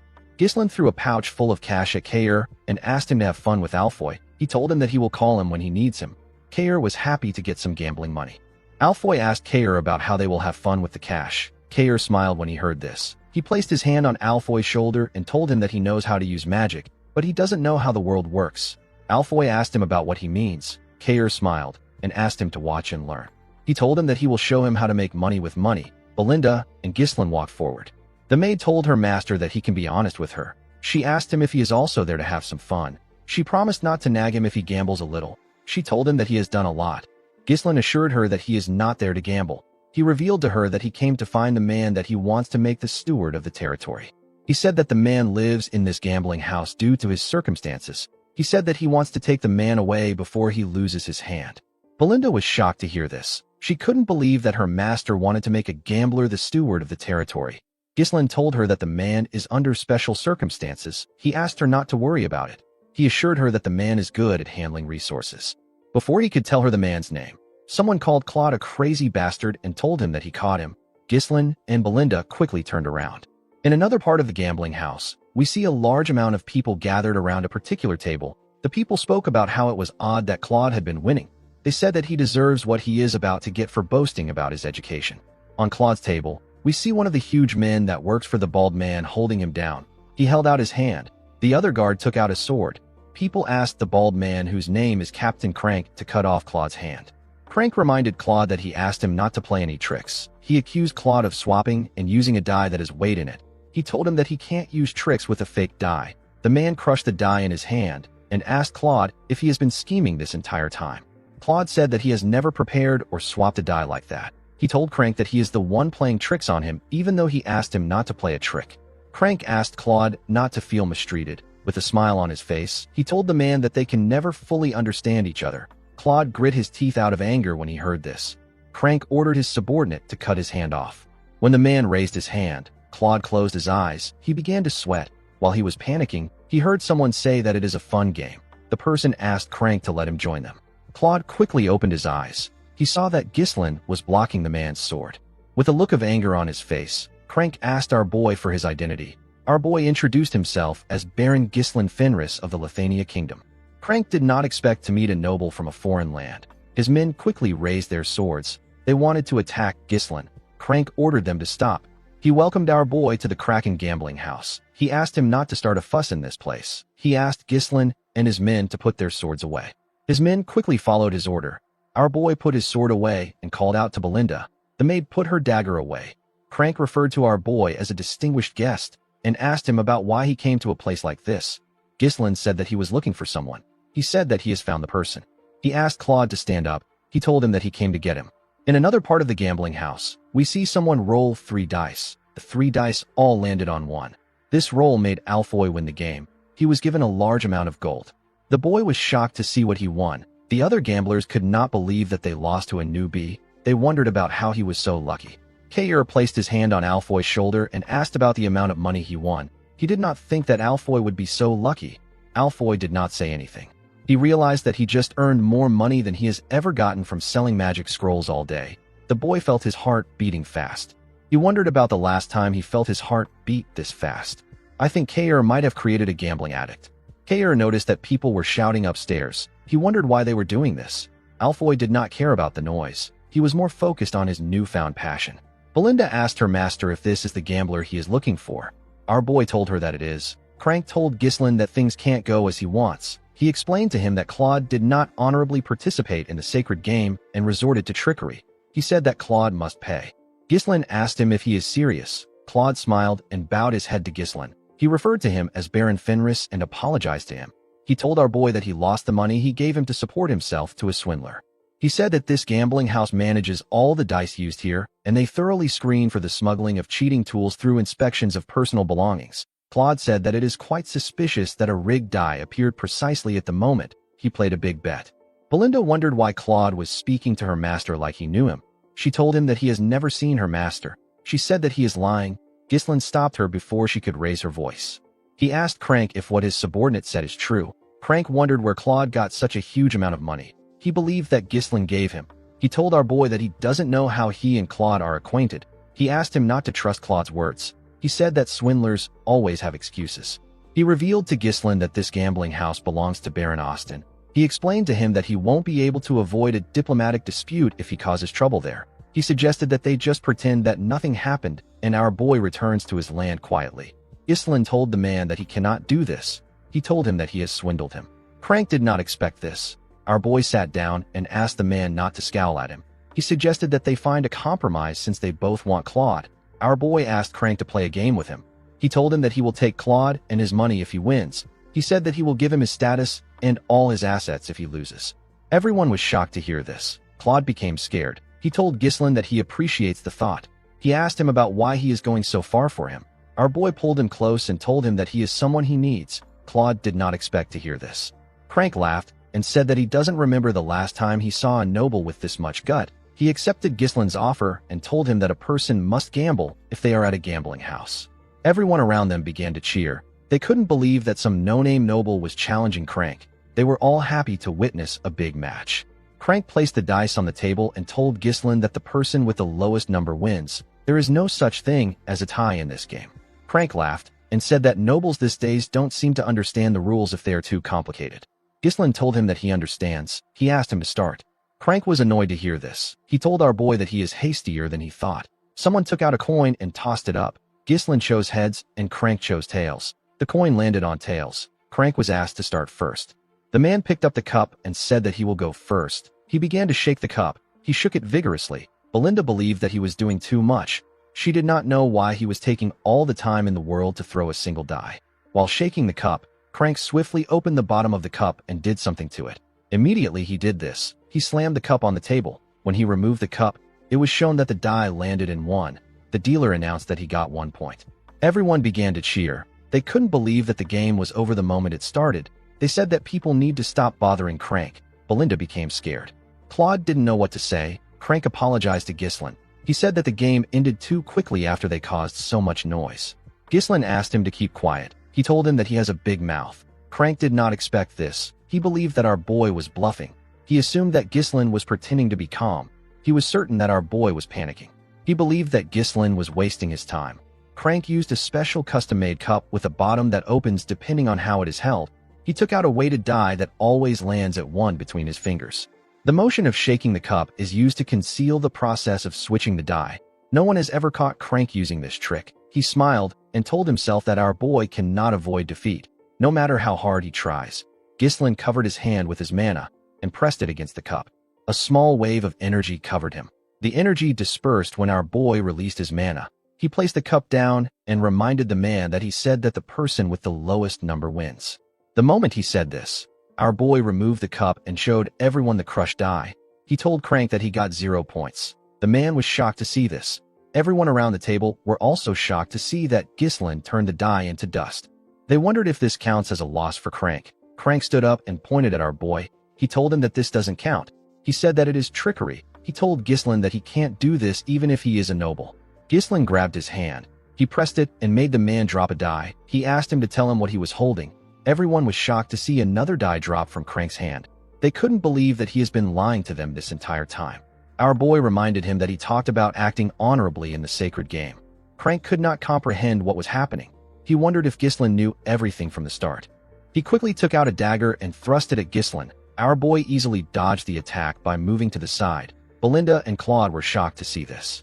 Our boy told the man that he should have done this from the start. He said that there is no reason for him to be polite when he is a thug. Crank moved his dagger to his other hand and told Ghislain that he doesn't know what he is talking about. He told him that they can't let him go now that he knows. He ordered his men to attack our boy. They quickly charged at Ghislain. Ghislain dodged their attacks by jumping. He stepped on their shoulders and used it to push himself forward. Crank was scared to see our boy coming at him. He quickly raised his dagger and thrust it at him.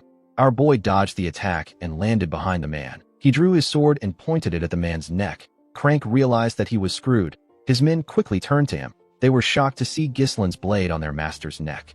Before they could do anything, Belinda and Cain pointed their blades at them. Cain laughed and told the men that they picked the wrong person to mess with. Belinda asked her master to tell her what he wants them to do. Ghislain said that he will be taking the money and Claude with him. Crank told him that he can't do this. Our boy reminded him that this gambling house is the main source of income for Baron Austin. Yet, the manager and overseer of the establishment was caught attempting to rig a game against a foreign noble. Ghislain asked the man if he knows what will happen to a gambling house that has lost its credibility. He moved his blade closer to Crank's neck and asked him if he knows what will happen if he tries to bring up this issue again. Crank could tell that Ghislain was going to kill him. He put his dagger down and said that he understands. After subduing the man, Ghislain turned to Claude. He asked him to follow him. To his surprise, Claude was no longer there. He ran away. Belinda was annoyed to see that the gambling addict ran away and took her master's money with him. She said that the man is ungrateful because he would have lost his hand if they didn't help him. Cain said that Claude might have just ran away to a different gambling house. Belinda suggested that they search for him. Ghislain asked her not to bother. He said that he already knows where Claude is headed. In the next scene, we see Claude riding a horse somewhere. He carried a bag full of coins with him. He wondered about who Ghislain was. He didn't know why he helped him. He knew that he was only able to get the money thanks to Ghislain. He felt bad for what he did. He convinced himself that he really needs the money. The scene shifts, and we are taken back 1 year into the past. We are shown a poorly built cabin in the woods. Inside the cabin, we see Claude pouring gold coins on the table. He asked a lady wearing a hood to see what he got. This lady's name is Anna.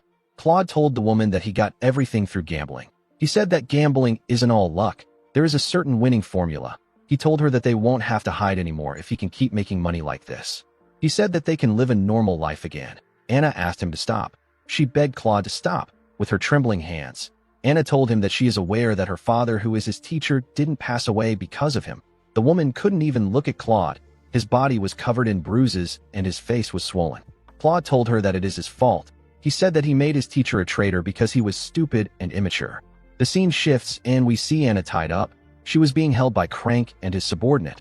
A fat man said that Anna Arceus, the daughter of Boethius Arceus, a scholar of the Syrian Royal Academy, and a traitor, will be imprisoned. Immediately he said this, he asked Crank and his subordinate to take her away. Claude struggled to get up from the ground. He called out to Anna. The fat man turned to him and asked him to bring him 2,000 gold within a year. He told Claude that Anna is supposed to die, but he will set her free if she can get the ransom. Claude held on to the bag of gold tightly. He said that he will free Anna soon. At the Austin castle, we see the fat man from before writing something. The fat man turned out to be the Baron. Baron Austin found out that the prison camp is full. He didn't like what he heard. He saw the prisoners as lowly bastards who waste food. He said that there is no reason to keep them alive if they can't collect their ransoms.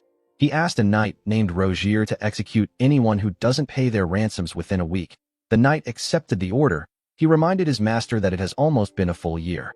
The Baron quickly realized that the knight was talking about the traitor's daughter. He asked him if he has heard anything about Claude.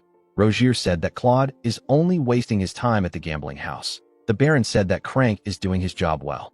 He had planned to make Anna a maid, but he didn't think it was wise to hire a traitor's daughter. He asked Rogier to execute the woman along with the others, and to make sure that Claude never finds out.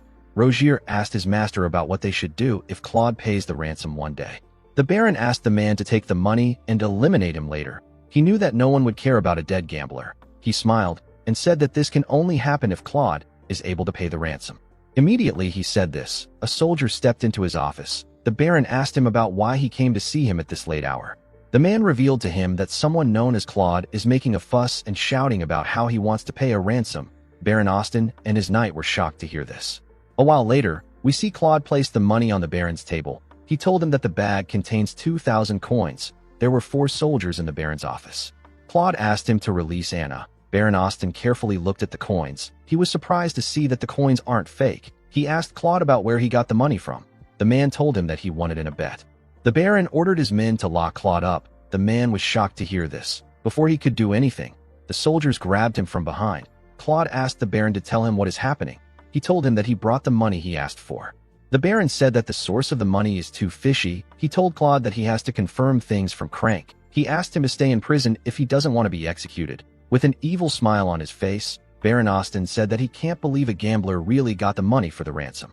Claude screamed at the Baron as he got dragged away. Before they could drag him out of the office, the soldiers got hit in the neck. They both passed out. The Baron and his knight were surprised to see this. Our boy tapped Claude on his shoulder and told him that he did a good job. The man was shocked to see him. Ghislain walked forward and greeted the Baron. The fat bastard asked him to tell him who he is. Ghislain snapped his fingers and introduced himself as Baron Ghislain Fenris from the Lithania Kingdom. Immediately he said this. Belinda and Cain brought Crank into the room. Belinda used her rope to push him and make him kneel. Baron Austin was surprised to see Crank. Cain moved forward and drew out a chair. Ghislain sat down and placed his legs on the table. He asked Baron Austin to bring him a cup of tea.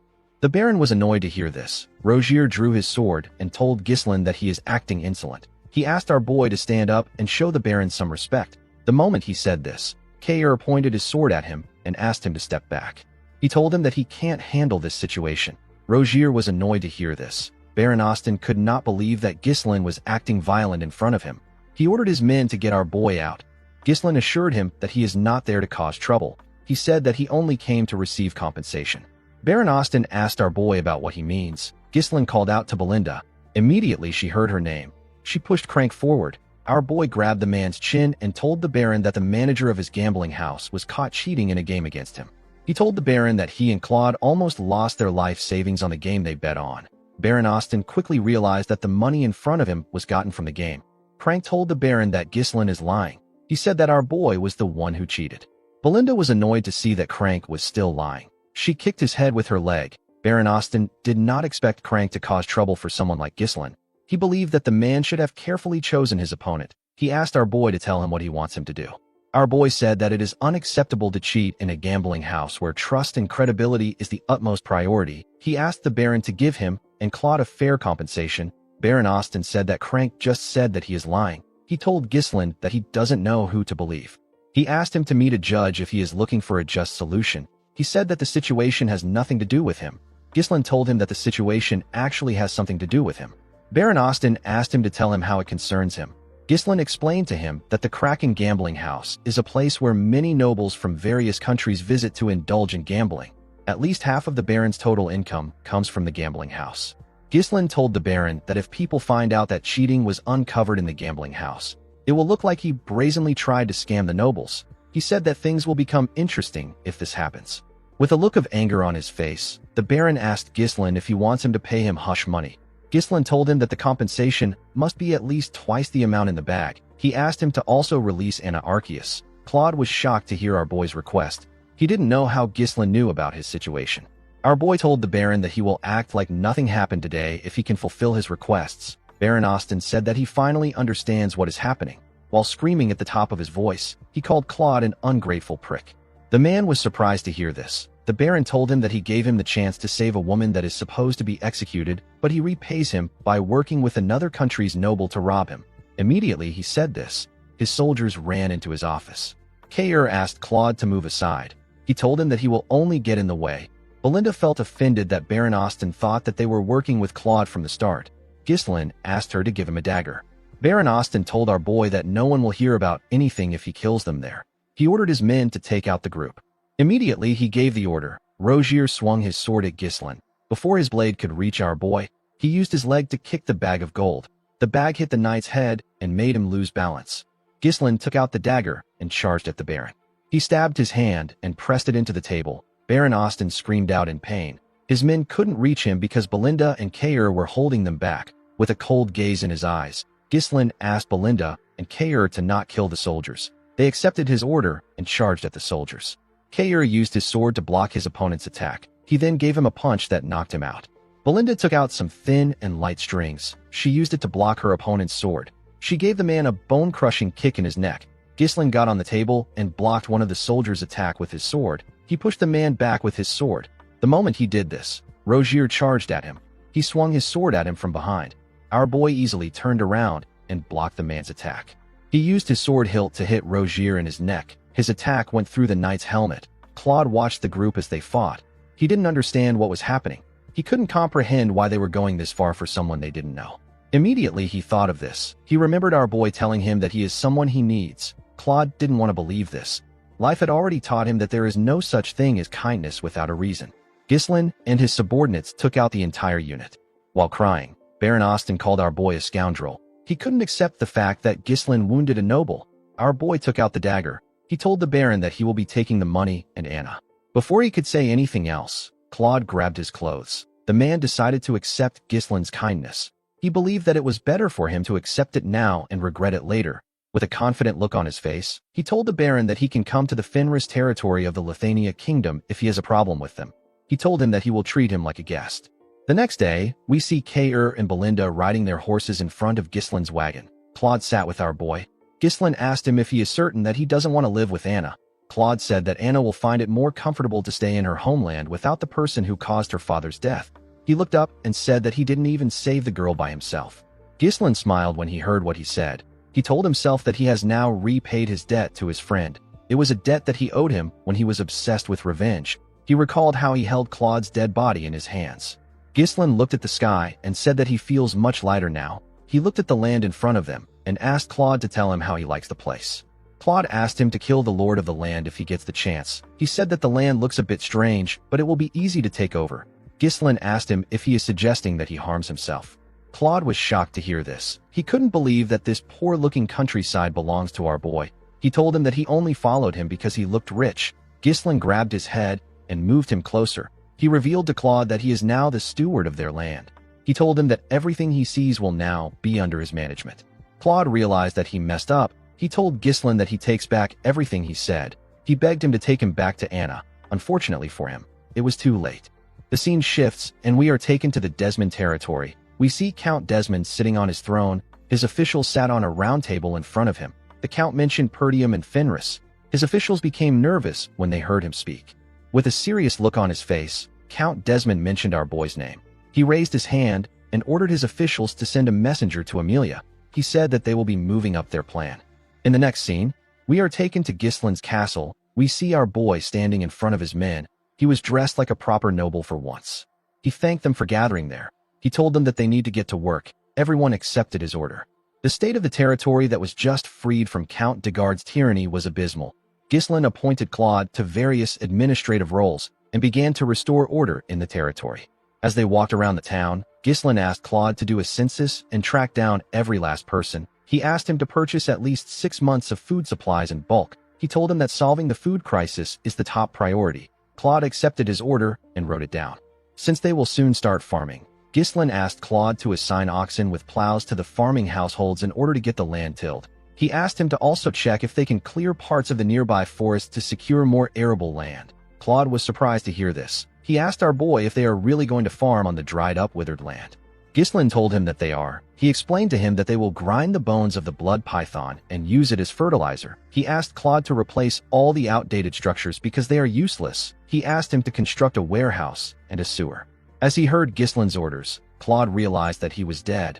He is the general administrator, inspector, clerk, treasurer, auditor, tribune, requisition officer, customs officer, tax collector, food officer, liquor control officer, and he still held many more positions. The poor bastard shouldn't have accepted Ghislain's kindness. He should have left Anna and ran away. Later in the day, Claude went to meet Ghislain. He told our boy that the work is too much for one person to handle. Ghislain asked him if he has even tried. He asked him to use this opportunity to test his limits. He told him that he can hire more people if needed. Claude realized that he wasn't getting through to Ghislain. He quickly turned around and began to run. Our boy didn't even bother to look at him. He called out to someone known as Wendy. A woman came out of nowhere and charged at Claude. She easily caught up to him and tied him up with her strings. The beautiful woman with platinum blonde hair introduced herself as Wendy. She told Claude that she has received an order from head maid Belinda and has been assigned as his bodyguard. She told him that she looks forward to working with him. Claude screamed out for help. Since they were still in the early stages of development, Ghislain needed Claude to hold out. Our boy remembered that these kinds of things were quite easy for Claude in the past. A noble by right has the responsibility and duty to protect their people. However, this territory has a lot of issues. The citizens don't trust nobility due to the exploitation and oppression they faced from the greedy lords. They have lost the will to work due to endless poverty. There is also the issue of starvation. The more these problems are ignored, the more the nobles end up isolating themselves. Ghislain knew that he needed to resolve the basic issues quickly if he wanted to restore the foundation of this territory. Unfortunately, our boy was met with another problem. There was not enough funds to resolve their issues. Ghislain explained to his group that he won't be able to pay their wages in 3 months if they keep spending money on the territory. Gillian said that this is truly an important issue. Cain didn't understand why our boy was bothered about money. He reminded Ghislain that he can just mine some runestone. Our boy explained to him that the runestone has more uses for it other than just selling it. He said that they need to fund the mage's research. Apart from this, the runestone vein isn't limitless, so they can't rely on it forever. Our boy said that they need a stable source of income. The moment he said this, Claude barged into his office. Ghislain told him that he arrived at the perfect time. He told him that he has something he wants him to do. Claude told him that there is no need for him to do anything. He revealed to him that he has devised the best plan to save the territory. Everyone was surprised to hear this. With a confident smile on his face, Claude asked Ghislain to build a casino. Immediately he said this, he got kicked out of the building through a window. When they brought him back to the room, Belinda gave Wendy the authority to act before Claude can say something. Claude asked her to tell him what she wants him to do. Since they can't farm or use the runestone as they please, Claude believed that the best thing to do would be to turn this worthless piece of land into an entertainment district. He told Belinda that he is just trying to be realistic. Alfoy, the gambling addict, appeared behind Claude and said that he supports the idea. Ghislain told Claude that he will consider his plan when they have spare time in the future. He asked him to proceed with the tasks he assigned to him. Claude asked him if he really believes they have enough food stock to hold out. Ghislain explained to him that they might be able to make money if they build a casino in a territory with no proper foundation. He He told him that they will also be unable to stop the rise of an underworld. Our boy believed that a casino won't be good for him in the long run if he wants to go against his enemies. Claude explained to him that they are constantly importing food due to shortages. He told Ghislain that they need to do something now before they run out of money. Alfoy backed the man up by suggesting that they build a grand game hall in the town. Ghislain told him that he will take care of the food problem. Claude was surprised to hear this. Our boy revealed to him that he will make crops grow on their soil. He asked Claude to do whatever he says without complaints. Claude reminded him that he said that the land isn't fit for farming. Ghislain smiled and asked him if he is certain about it. Claude said that he is sure. Alfoy backed him up and said that it can never happen. With a smile on his face, Ghislain asked them if they would like to make a bet. 3 months later, we see Claude and Alfoy staring at something in shock. Claude asked Alfoy if he is dreaming. The two of them couldn't believe their eyes. The field was filled with rye. The commoners were extremely happy to see that the seeds they planted actually grew. It had been so long since they harvested crops in their land. Claude asked Ghislain about how he did it. Our boy explained to him that rye grows in harsh environments. Before planting the seeds, they spread the powdered bones of the blood python on the soil. The bones are rich in nutrients.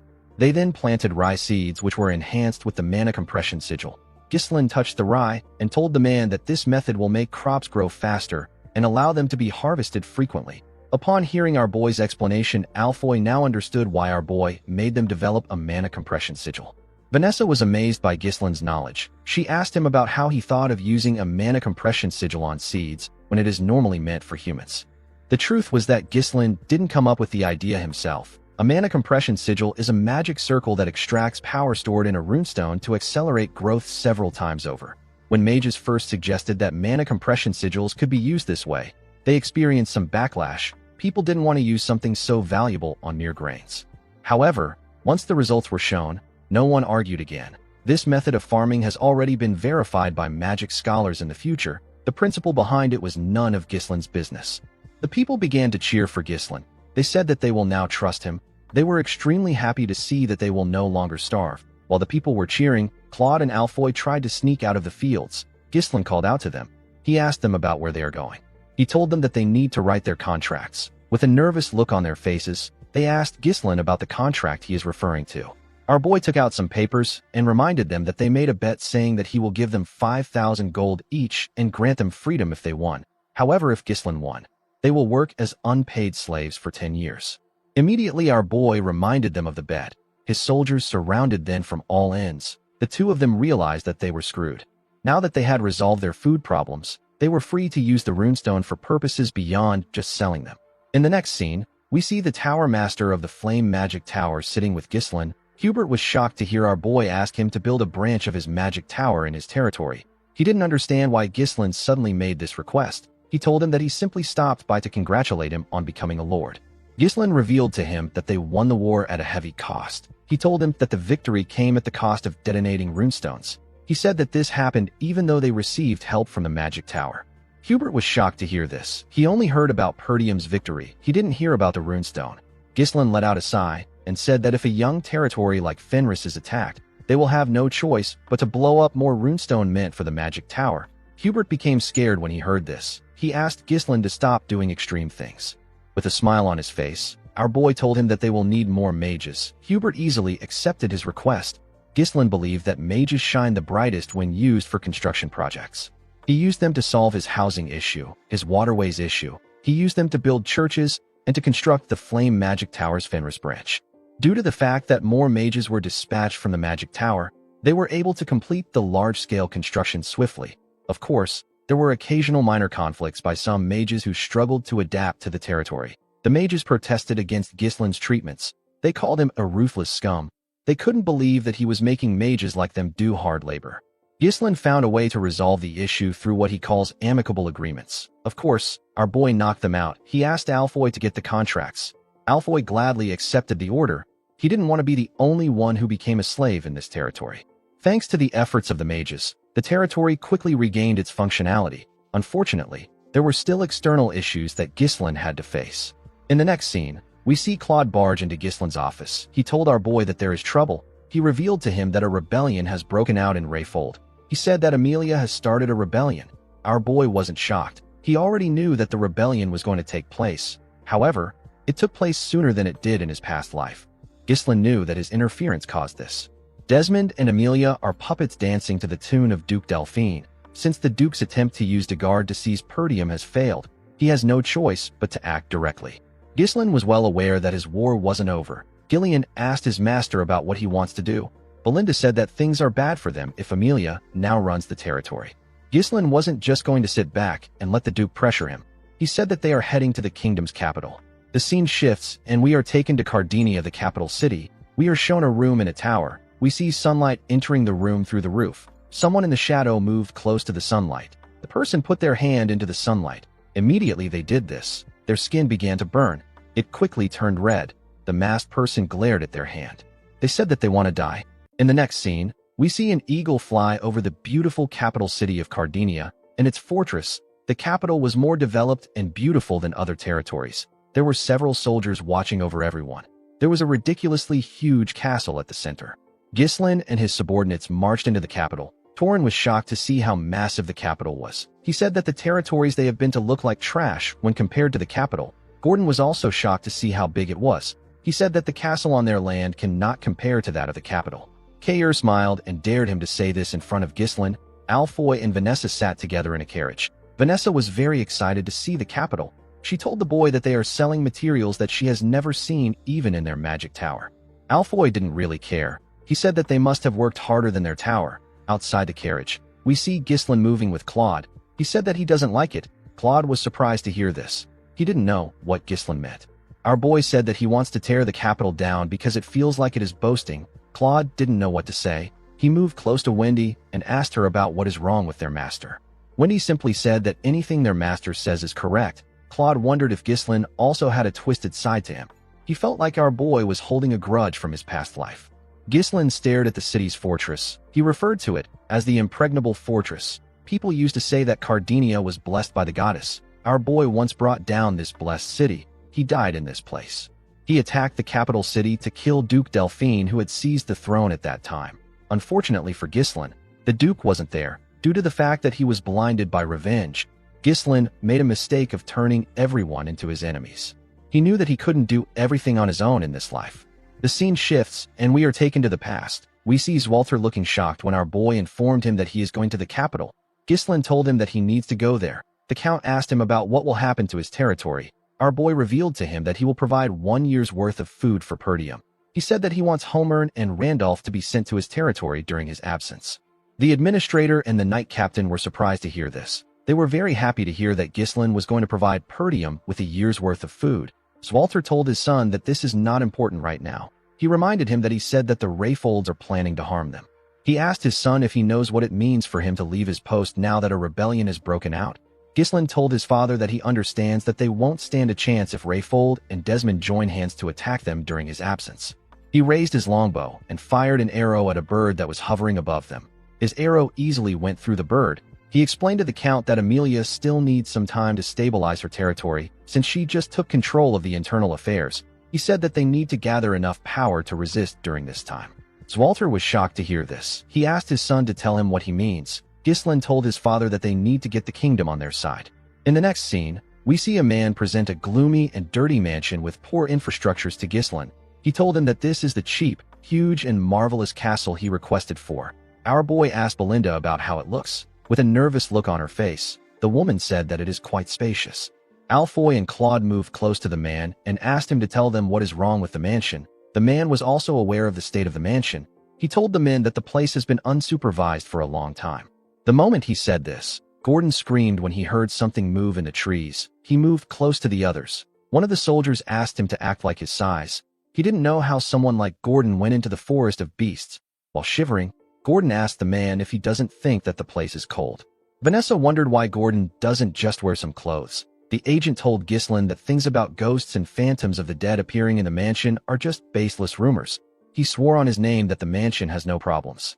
Ghislain told the man that he will take it. He asked him for the price. Claude was shocked to hear this. He quickly asked the agent to stop. He grabbed his head and showed Ghislain the smile on his face. He told our boy that this man is obviously happy to get rid of this mansion after not being able to sell it for a long time. The agent actually couldn't even hide his happiness. Claude told his master that they need to perform geomancy on this place. Ghislain assured him that he doesn't need to worry. He told the man that a ghost can't kill him. He told him that he can just beat up the ghost if it shows up. He asked him not to be scared. The agent quickly grabbed our boy's hand and told him that he made a smart decision. He explained to him that the mansion and the land that comes with it originally cost 1,000 gold. He told him that he will sell it to him for 500 gold due to their poor management of the place. Ghislain said that he will pay 200 gold. The man was shocked to hear this. Our boy reminded him that he said that there are ghosts in the mansion. He said that he is very scared of ghosts. He told him that he can go somewhere else if he doesn't want to sell it for 200 gold. The agent explained to him that this is the only mansion in the capital going for this price. Our boy told him that the maintenance costs of a cursed property like this will end up higher than the property value. He reminded him that he will still have to continue paying the annual land taxes if he is unable to sell it. The agent became nervous. With a smile on his face, Ghislain asked the man if he knows anyone else who would buy this mansion other than him. While our boy was talking, we see the masked woman who was in the tower watching him from the roof. Immediately, she got a look at Ghislain. She disappeared. After our boy bought the mansion, Belinda and the others went inside. Belinda told the men that they need to remove all the gloominess in this mansion. The men quickly began to clean the building. While they were cleaning, Claude called out to Ghislain. He reminded him that he said that he will get one of the factions in the capital to support them. He asked him about how he plans to do this. He asked him if he believes that the factions would want to meet a countryside noble. Ghislain told him that the nobles don't have a reason to meet with him.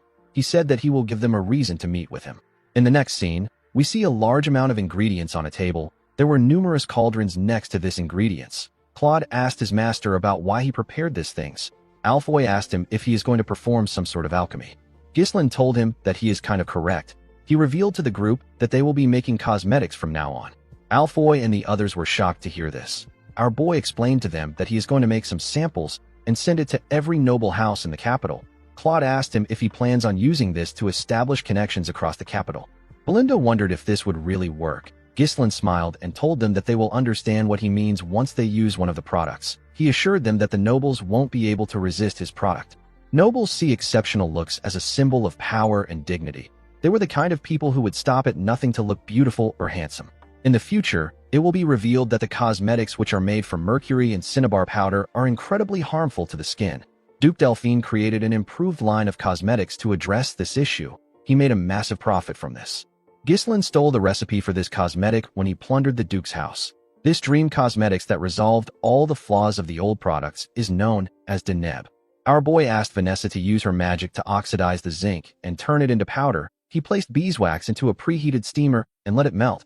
He then added evening primrose seed oil and shea fruit extract. Once removed from the heat, the zinc oxide powder is added. After this, our boy blended an oil extracted from the blessing of the fairy. The moment he did this, the product released a scent into the air. Vanessa and Alfoy were shocked to smell the amazing scent the product released. Claude wondered why a mere baron would even know how to make something like this. Ghislain gently shook the cream. He told his subordinates that it is not yet finished. He explained to them that they need to leave it for a day in order for the cream to solidify. Ghislain knew that once anyone uses Deneb, they will not be able to get themselves to use other products. This products will become essential to the nobles.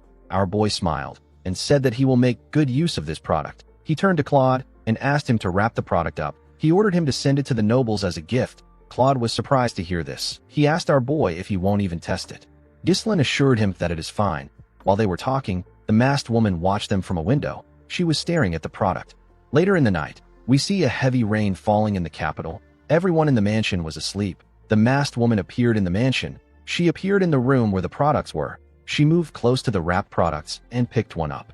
She opened the product and gently touched the cream. While she was looking at the cream, Ghislain appeared behind her. He asked her if she is the ghost from the rumors. The woman was shocked to hear his voice. She quickly turned around. Ghislain told her that he can guarantee the effects of his product. A heavy lightning struck when our boy said this. The woman quickly drew a sword and charged at Ghislain. She appeared in front of him in an instant. Our boy drew his sword and blocked her attacks before it could touch him. The woman tried to thrust her blade at him, but our boy blocked it before it could touch him. He swung his sword at her and pushed her back. The woman turned around and attacked his back. Ghislain was able to move his sword behind him to stop the attack. He pushed her sword back. The woman took a stance and pointed her sword at him. Ghislain recognized this sword technique. The woman thrust her sword at him. Our boy easily blocked it. He pushed her sword back. He and the woman pushed each other away and swung their swords at the same time. They parried each other's attacks. Ghislain recognized this grace. modesty and spiral of roses that this woman displayed. Every single one of her movements draws a graceful trace. The woman raised her sword and swung it at our boy from the side. Ghislain easily blocked the attack. He grabbed the woman's hand and dragged her. He put his blade close to her neck. The woman was unable to move. Ghislain found it odd that a lady like her is pretending to be a ghost in a place like this. He asked the woman about her relationship with the Bramford family. A while later, we see Belinda and Gillian rush into the room. Belinda was only wearing a garment. She held her dagger in her hand. Gillian asked his master about what caused the noise. When they got inside the room, they saw their lord looking at an open window. Ghislain asked them to go back to their rooms and rest. He said that things might actually work out better than he expected. The scene shifts, and we are taken to a more beautiful mansion. We see a woman standing in front of a mirror after getting her makeup done. Her maid told her that she is as beautiful as ever. This woman is the Countess of Elisber. Her name is Muriel. Muriel wasn't satisfied with her face. She knew that her face was burdened with all kinds of paint and powder. In her youth, she was a pioneer who led the fashion world of the capital. Every woman imitated her cosmetics, and they wore clothes styled to look like hers.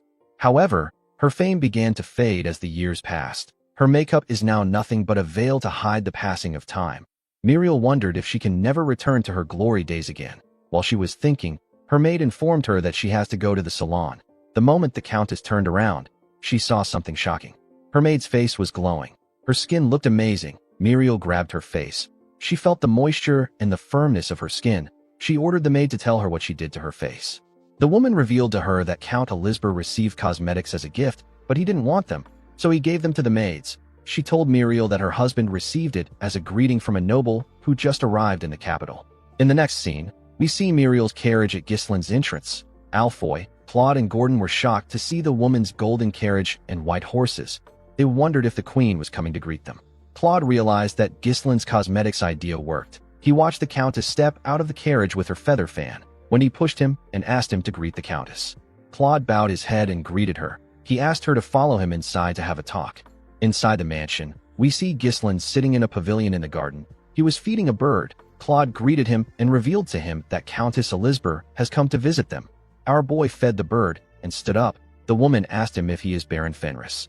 Ghislain kissed her hand and introduced himself as the lord of the Fenris territory in the northern region. He told her that he is honored that she came to a secluded place like this. The Countess told our boy that he didn't send her any gifts. She said that he only gave it to her husband. She said that her fame wasn't great enough to reach the place he lives in. Ghislain smiled and told her that this is not true. He explained to her that he thought that it would be impolite to give the madam who leads the fashion world something that wouldn't satisfy her. Muriel liked that our boy praised her. She told him that he is not completely clueless. She said that they need to go straight to business. She sat with Ghislain in the pavilion. She asked our boy to give her his cosmetics. Ghislain asked her if she has used it. The Countess told him that it is excellent. She said that she no longer needs the other cosmetics she uses because of the product. She revealed to Ghislain that she wants to monopolize the product. She told him that all he needs to do is focus on developing and delivering the products. Our boy told her that he can only allow her to buy in bulk. The Countess gently smiled when she heard this. She told him that it will be very difficult for him to do business in the capital on his own. She explained to him that it will not be easy for him to enter the network of influential figures even if his product is good. Due to the fact that our boy settled in an old mansion, the Countess assumed that his finances are not very great. Belinda was annoyed to see the Countess talking down to her master. Claude found Muriel's words to be weird because they only settled in the mansion out of Ghislain's stubbornness. Our boy told the woman that the supply price will be a bit high. He asked her if she is okay with this. The Countess laughed when she heard this. She revealed to him that the Elisber family is one of the wealthiest family in the capital. Ghislain told her that each unit will cost 100 gold. The Countess was shocked to hear this. She asked our boy if he is joking. Ghislain assured her that he is not. He said that the Queen of Socialites has set her eyes on a product, so it must be worth a lot. Muriel blushed for a moment. She quickly put herself together. She believed that our boy was a sly fox. If it were jewelry or furniture, the price would make sense. It is completely absurd to sell a single jar of cosmetics for 100 gold. In order to make any profit, Muriel would need to raise the retail price above the supply price. Our boy was basically telling her to give up on the monopoly. She was annoyed to see that Ghislain was toying with her. Our boy smiled when he noticed that she was angry. He told the Countess that he has another offer. Belinda moved close to him with a box. Our boy explained to her that he can give her honor even if he cannot give her an exclusive deal. Muriel asked him about what he means. Ghislain placed the box on the table and opened it. He presented 15 cosmetics to Muriel.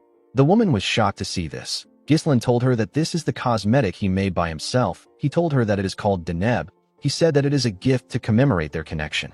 He picked up one of the Deneb and explained to her that there are still many nobles who don't know how effective Deneb is. He said that this is a product that can change the market. He told Muriel that she can be the one to change the market.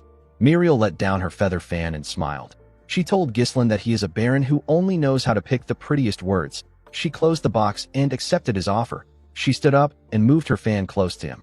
She told Ghislain that he will distribute the cosmetics and she will lead the trend. Our boy smiled and said that this is excellent. He walked the countess back to her carriage. Before getting in, Muriel asked Ghislain to let her know if he needs anything. She told him that she will help him out if it is within her power.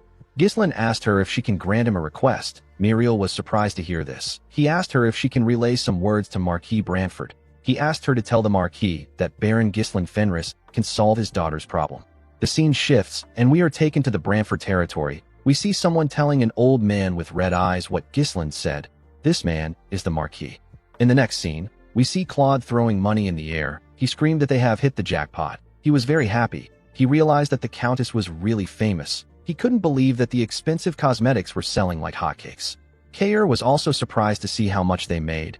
Alfoy the gambling addict was amazed to see how much they made. He said that he can gamble until the day he dies with this money. Claude advised Ghislain to forget their land. He said that they should just stick to the cosmetics business. Wendy quickly tied him up to shut him up. Belinda wondered why he was so excited when it wasn't even his own money. Gillian commended his master for easily securing a place in the capital. Ghislain said that this is not enough. What he really wanted was something else. Later in the night, we see Ghislain walk to his pavilion. When he got there, he saw a knight waiting for him. The knight informed him that Marquis Branford has summoned him. The scene shifts, and we see Ghislain and his subordinates walking to the Marquis's huge mansion. When they got to the entrance of the Marquis's office, 2 guards opened the door for them. When our boy stepped inside, he saw the Marquis and the knight that came to summon him. There was also another man next to the Marquis. Marquis Branford didn't pay attention to Ghislain. He was looking at a book. Our boy bowed his head and greeted him. He introduced himself to the Marquis. Marquis Branford raised his head when Ghislain greeted him. He called our boy the son of Count Zwalter Perdium and the heir of Perdium. He called him an arrogant brat who won the war against Degard, killed the count, and seized the lord's seat. The Marquis told Ghislain that he is completely different from his father. Our boy was not surprised to hear this. He knew that the Marquis had been watching the situation unfolding in the Northern Territories. Marquis Branford is a minister and the greatest authority in the kingdom. He is the leader of the royalist faction that opposes Duke Delphine. All the kingdom's affairs pass through the Marquis's hands. If it weren't for Countess Muriel, who is a fellow royalist, Ghislain wouldn't have been able to meet him this quickly. The man next to the Marquis drew a chair out for our boy. The Marquis asked him to sit. Ghislain noticed that the Marquis had a Deneb on his table. He sat in front of him. The Marquis told our boy that he heard that he claimed that he can solve his daughter's problem. Ghislain told the man that he can cure her illness. The Marquis let out a sigh and closed his book. He told Ghislain that he has never even met his daughter, whose name is Rosalind. He asked our boy about how he plans to cure an illness that they have been unable to cure for years without even knowing her symptoms. Ghislain informed the man that he heard some rumors while staying in the capital, and he gathered information on his own. He told him that he has cured an illness before. The Marquis told Ghislain that he likes his confidence. Before our boy could reply to him, the Marquis asked him to leave. Ghislain did not expect to hear this. The man told him that he is not the first person to claim that he can cure his daughter's illness. He said that all the others have failed. Each one of them had to pay the price with their lives for not taking responsibility for their words. The Marquis picked up the Deneb. He said that he doesn't want a talented young man to waste his life. Ghislain understood the Marquis's cold consideration. He knew that the man would have already tried everything possible to cure Rosalind's illness. He asked him if he doesn't plan on curing his daughter. The man said that it is not a big deal. He said that having bad skin cannot kill her. Ghislain told the man that his daughter won't agree with him. The Marquis knew that our boy was right. He told him that he brought him there because he wanted to confirm it by himself. He asked Ghislain if he is confident. Our boy placed his hand on his chest and told the man that he is different. The Marquis could tell that he was serious. He asked Ghislain to do his best if he is determined to risk his life. He ordered the man next to him to provide Ghislain with everything he needs. He asked him to reward our boy well if he succeeds. Ghislain told the Marquis that a reward is not enough. He asked him to give him something that he desires. The Marquis did not expect to hear this. He asked our boy to repeat what he said. Ghislain told the man that he is the pillar supporting the kingdom. He asked him if granting him one small wish would be difficult. The Marquis asked our boy if he is really asking for compensation just for treating his daughter. Our boy told him that he is. He asked the Marquis to tell him the value of being the pillar of the kingdom and the greatest authority if he cannot even protect his own family. He asked the man to tell him the use of his authority. Belinda was surprised to hear what her master said. Claude was scared. He didn't know why Ghislain was speaking so boldly. The Marquis told our boy that the price of demanding something from him is not cheap. He told him that he has to put everything he has on the line if he wants to get what he wants. The moment he heard this, Ghislain remembered his county, his sister, his father and his officials, his comrades and soldiers. This were the most important people to him. With a serious look on his face, the Marquis stretched out his hand and asked Ghislain if he can do it. Our boy looked into the man's eyes. He put himself together and shook his hand. The Marquis was surprised to see this. Our boy told him that he will put everything on the line. The Marquis looked into his eyes. He could tell that Ghislain was being serious. He turned to his assistant and asked him to inform the royal treasurer to prepare to cut off all support for Perdium. He asked him to instruct the commander of the guards to surround Ghislain's mansion in the capital. He forbade all entries and exits. The Marquis stood up and told Ghislain that he has 1 week. He asked him to bring Rosalind to him in perfect condition within this time. Our boy smiled and said that he can do it. Belinda became nervous when she heard this. Claude was annoyed. He couldn't believe that Ghislain put them in another issue when they just solved their money problem. Belinda knew that the Marquis could easily take out Perdium and Fenris. She hoped that her master knew what he was doing. Ghislain stood up. He knew that the Marquis doesn't tolerate anyone who challenges his authority, especially when it comes to his daughter's illness. Since it was a problem even the most powerful man in the kingdom could not solve, he decided to just accept his fate. Our boy knew that he had to succeed. He walked out of the Marquis' office. Marquis Branford watched him as he walked out. He said that there is no turning back now for Ghislain. The scene shifts, and we are taken to Rosalind's room. We see her looking around. While looking around, Rosalind remembered asking her father if she has to risk her life to help others. At this time, her skin was still normal. The Marquis told her that helping the powerless is nothing but hypocrisy. He explained to her that she needs to first acquire strength if she wishes to be in a position where she can help. Rosalind looked at her sword and said that she followed her father's words. She said that she acquired the strength that she needed, but it came with a hideous appearance. Ghislain stepped into her room and told her that he knew that she would be the daughter of Marquis Branford. Rosalind turned around when she heard this. Our boy stretched out his hand and introduced himself as Ghislain Fenris, the lord of the Fenris territory. Rosalind asked Ghislain to tell her why he is there. Our boy explained to her that he came to cure her illness. He asked her if the cosmetics he gave her had any effect. Rosalind threw the deneb at him when she heard this. Ghislain dodged it by bending his head. The product hit the wall and got destroyed. With a shaky tone in her voice, Rosalind asked our boy if he thinks that he is the first person to attempt to cure her illness. She put her hands around her body and told Ghislain that she is not interested in knowing the medicine or method he will use. She asked him to leave her alone. She said that it is all futile. Ghislain assured her that he is different. He revealed to her that he is putting his life on the line to treat her. Rosalind turned to him and told him that everyone who came to satisfy their greed always say that they are putting their lives on the line and they are different. She asked him if he thinks that he is special because his cosmetics are selling well.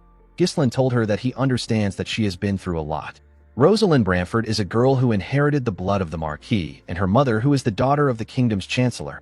After her mother passed away, she became the sanctity of her family. The girl was skilled in both the pen and the sword. She knew how to wield the sword and use mana. She also built her achievements as the foremost patron of Cardinia's various industries. However, an unknown disease completely overturned the life of this talented girl.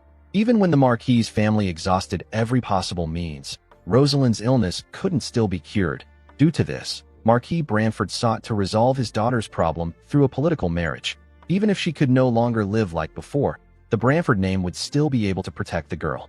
The cause of Rosalind's illness is an irreversible spontaneous skin eruption, which is caused by improper training of the mana cultivation technique.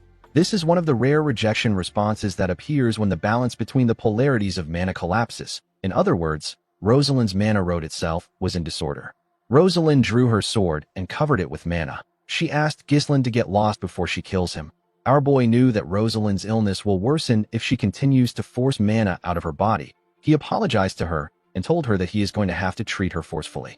Immediately he said this, he charged at the girl. Rosalind swung her sword at him when he got close to her. Ghislain blocked her blade with his sword hilt.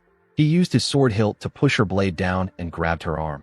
He slammed Rosalind on the ground and managed to hold her down. Immediately he did this, he called out to Belinda and Wendy. The two women entered the room with a bed. They tied Rosalind to the bed.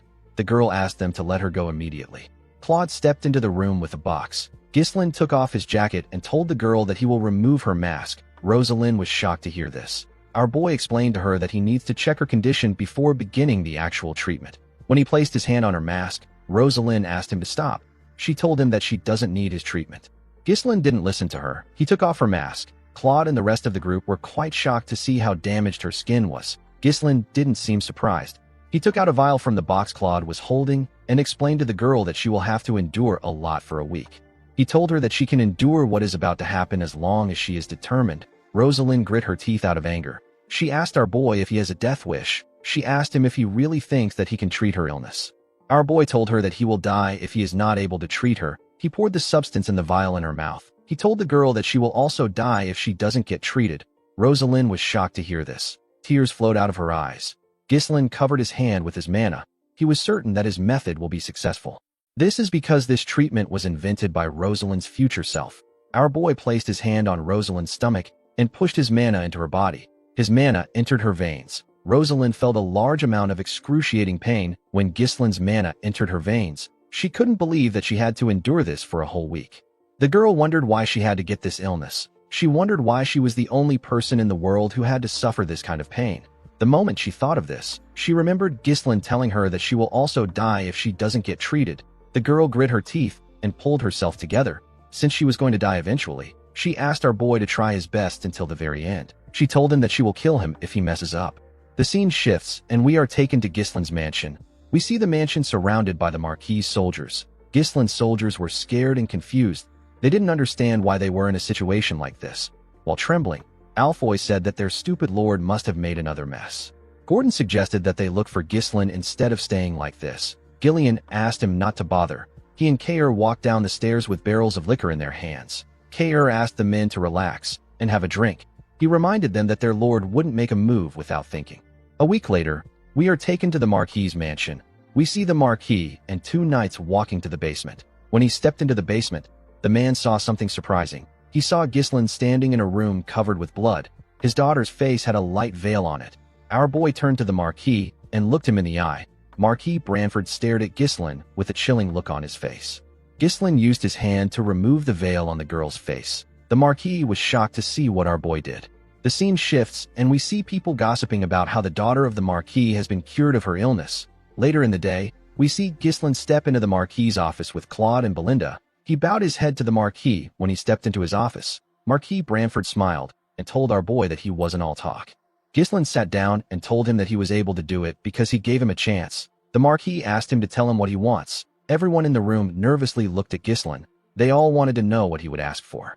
Our boy asked the Marquis to be his guardian. The Marquis's subordinates were shocked to hear this. Belinda was happy to hear what her master said. She knew that he would request for this. Claude knew that Marquis Branford would be forced to take responsibility for his lord if he becomes his guardian. This is perfect for building a base of power in the kingdom. Marquis Branford reminded Ghislain that he said that he needs a small favor. He told him that he now understands why he came to him. Ghislain smiled when he heard this. The Marquis revealed to him that he already has someone in the north who he has set his sights on. Our boy asked him if he is referring to Count Brivant. The Marquis did not expect to hear this. He reminded Ghislain that Count Rayfold and Count Desmond are also great lords in the north. He asked him about why he thinks it is Count Brivant.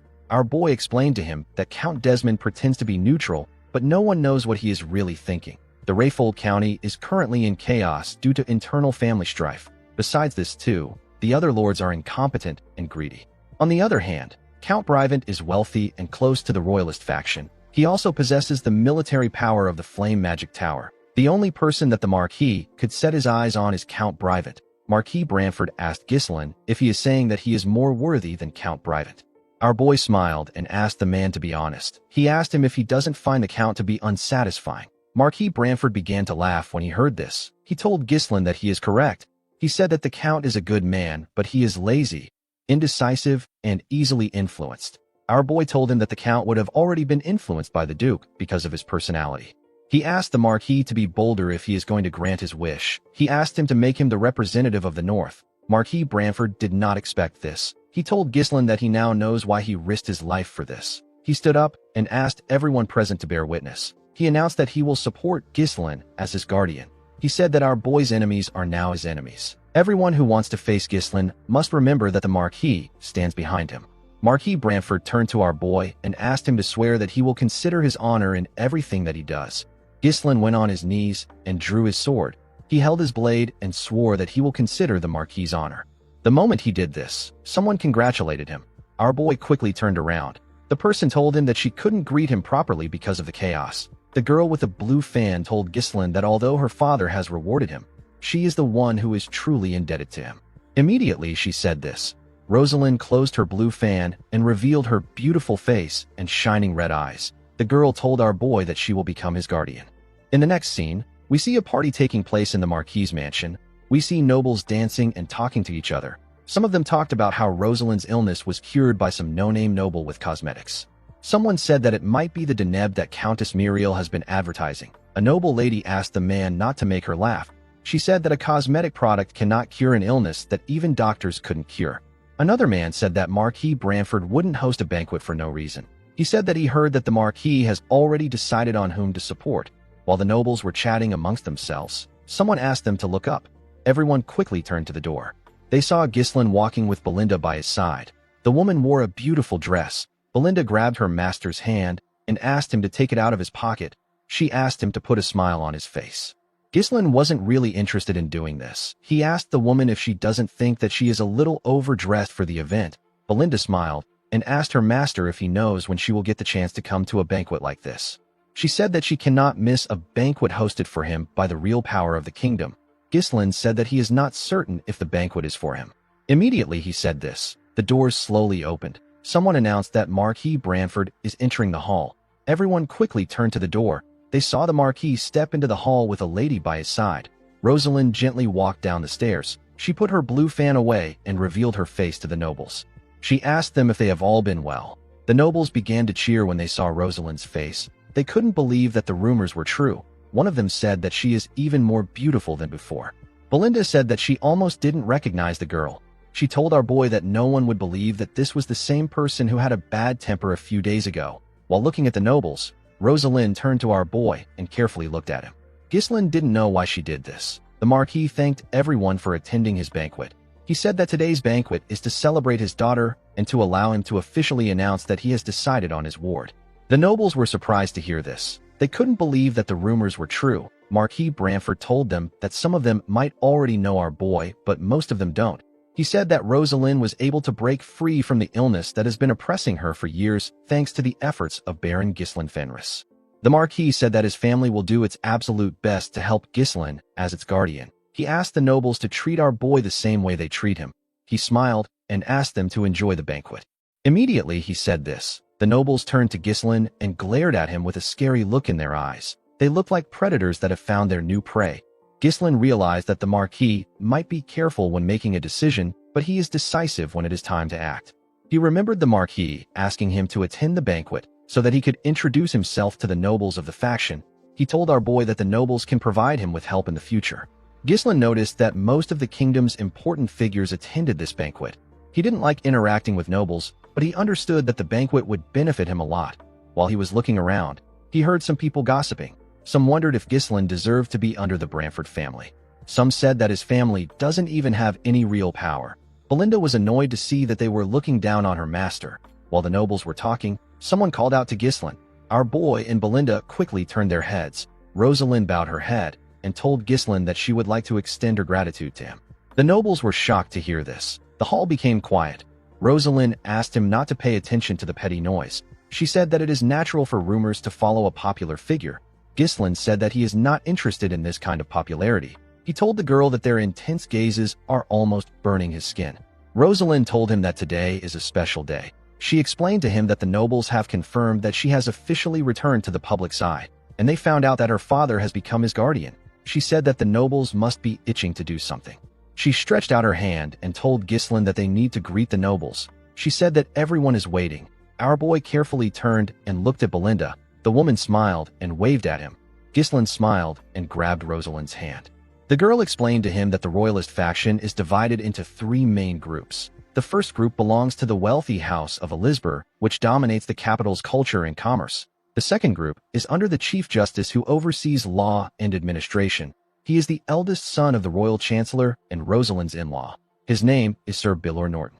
The third group is under Marquis Morris Macquarie. He is the commander-in-chief of the kingdom's army. He is in control of the nation's military might. Rosalind explained to Ghislain that this people are the high nobles of the Lithania kingdom who wield immense power over administration, finance, and the military. She told him that whoever he chooses to greet first as the northern representative will either raise or diminish their prestige. The moment he heard this, our boy remembered the Marquis telling him that the world he is about to step into is completely different from the one he comes from. Rosalind told him that he has to choose well. Ghislain carefully looked at the nobles. He let out a sigh and walked forward. He moved close to Count Elizabeth and bowed his head to introduce himself to him. Marquis Morris was annoyed to see this. Count Elizabeth greeted our boy with a smile on his face. He told him that his wife has gained some confidence thanks to him. He asked Ghislain to let him know if he ever needs any help. Countess Muriel moved close to our boy and referred to him as their little brother. She said that our boy is quite loyal. Ghislain asked her if she is allowed to call him this in this formal setting. The Countess said that it is not important since they are the only ones there. She thanked Ghislain for saving their faces. Immediately she did this. Marquis Morris cleared his throat loudly so that Ghislain can notice his presence. A man wearing blue clothes said that Ghislain should first pay his respects to the commander of the army if he is the son of a count. A man wearing red who stood behind Marquis Morris said that Marquis Branford has grown old. He said that Marquis Branford is now poor at discerning people. Ghislain turned around and moved close to the Marquis. He walked past the man instead of greeting him. Marquis Morris was shocked to see this. He saw our boy introduce himself to Sir Bilor Norton. The man was annoyed to see this. Sir Bilor thanked Ghislain for curing Rosalind. He told him that he has lifted a great burden off his heart. He revealed to him that Marquis Branford told him that he was looking for Dwarven and Elven slaves. He told Ghislain that he takes care of the legal issues related to slave traders and taxes. He asked him not to worry about it. Ghislain thanked the man for his help. After he was done with Sir Bilor, he went to greet Marquis Morris. The man was quite angry to see that our boy greeted him last. He asked him not to get conceited because Marquis Branford is backing him. He told Ghislain that he can cut him off anytime. Our boy said that he still has many shortcomings. He asked Marquis Morris to continue guiding him in the future. Marquis Branford watched our boy as he greeted the nobles. He heard the other nobles discussing about how Ghislain greeted the high nobles. When Ghislain was done, Rosalind asked him if the order was intentional. Our boy told her that he simply followed his heart. The moment he said this, the other nobles ran to him. They wanted to give him gifts and talk to him. The Elizabeth family and Sir Bilor watched Ghislain as the other nobles surrounded him. Count Elizabeth said that our boy has earned the resentment of Marquis Morris. His wife asked him not to worry because the Marquis is a simple man. Sir Bilor said that Marquis Morris can't cut Ghislain off just because he is jealous. Marquis Branford said that this is natural. He said that our boy is the only one who was capable of curing Rosalind's illness. Sir Bilor was amazed that the Marquis discovered such an excellent talent. He referred to him as brother and told him that he is quite impressive. Marquis Branford said that he didn't do much. He explained to him that Ghislain rose from the bottom to this position with his own strength. He said that our boy possesses the might to turn an unfavorable war into victory, and he has the ability to read the surrounding state of affairs and foresee what lies ahead. The Marquis said that he believed that Ghislain was worthy to receive his support. The moment he said this, someone stepped into the hall with a cane in his hand. Ghislain immediately sensed the person's presence. The high nobles and our boy quickly turned to the door. They saw a well-dressed man with a walking cane. Ghislain grit his teeth out of anger when he saw this man. He was happy to see that the man had finally crawled out. This man is the closest aide of Duke Delphine and the strategist of the ducal house. His name is Raoul Joseph. A man wearing a coat on a huge armor walked into the hall after Raoul entered. Our boy seemed to recognize this man too. The other nobles recognized Raoul. They all knew that he was from the Delphine ducal house. They believed that it wouldn't be smart to associate with him. Raoul and his knight walked up to the Marquis. Raoul greeted Marquis Branford. The Marquis told the Viscount that he believed that he had no interest in events like this. The Viscount told him that he simply came there to pay his respects. He told the Marquis that he heard he recruited a young lion. The Marquis told him that his lion is not special enough to interest the Duke. He asked the Viscount about the identity of the person behind him. Raoul told the Marquis that it is his escort. He said that it is not someone special enough to interest him. The Marquis Knight told the Viscount that his escort needs to remove his helmet and reveal his face. He asked the escort knight to show his face. The man didn't do anything. The Marquis Knight was annoyed to see this. He placed his hand on his sword and asked the escort if he didn't hear him. Before he could draw his sword, Marquis Branford asked the man whose name is Tolio to stop. He said that it is okay. With a serious look on his face, the Marquis asked Raoul to enjoy himself since he has come a long way. He asked him to take care of himself before he leaves so that he doesn't dishonor the Duke's name. The Viscount smiled and thanked the Marquis for his consideration. He turned around after thanking the Marquis. Marquis Branford could not believe that he was not informed that someone like Raoul, who is a significant figure in the Duke's faction, was in the capital. He couldn't believe that the man managed to avoid his eyes and ears. He realized that the Duke's influence has reached the capital. Raoul and his knight walked up to Ghislain. Our boy looked the Viscount in his eyes. He glared at the man to show his disdain for him. Raoul did not understand why Ghislain was glaring at him. This was his first time meeting him. He asked our boy if he knows him. Ghislain put himself together and stopped glaring at the man. He told him that he knows him. He said that he heard many things about him in the capital. The Viscount told Ghislain that he also knows him very well. He said that our boy put on an amazing show in the northern region. Ghislain was not surprised to hear that the man knew about what happened in the north. This is because Raoul was the one who made all the plans to bring Perdium to its knees. The Viscount suggested that they move somewhere else since they have greeted themselves. He told our boy that he has something to tell him privately. In the next scene, we see Ghislain in a room with the Viscount and his knight. Raoul decided to be straightforward. He told our boy that they are interested in his cosmetics. He explained to him that he came to the capital because he heard that a product that was good enough to cure Rosalind's skin and bring it back to life had appeared. He said that they were actually developing something similar.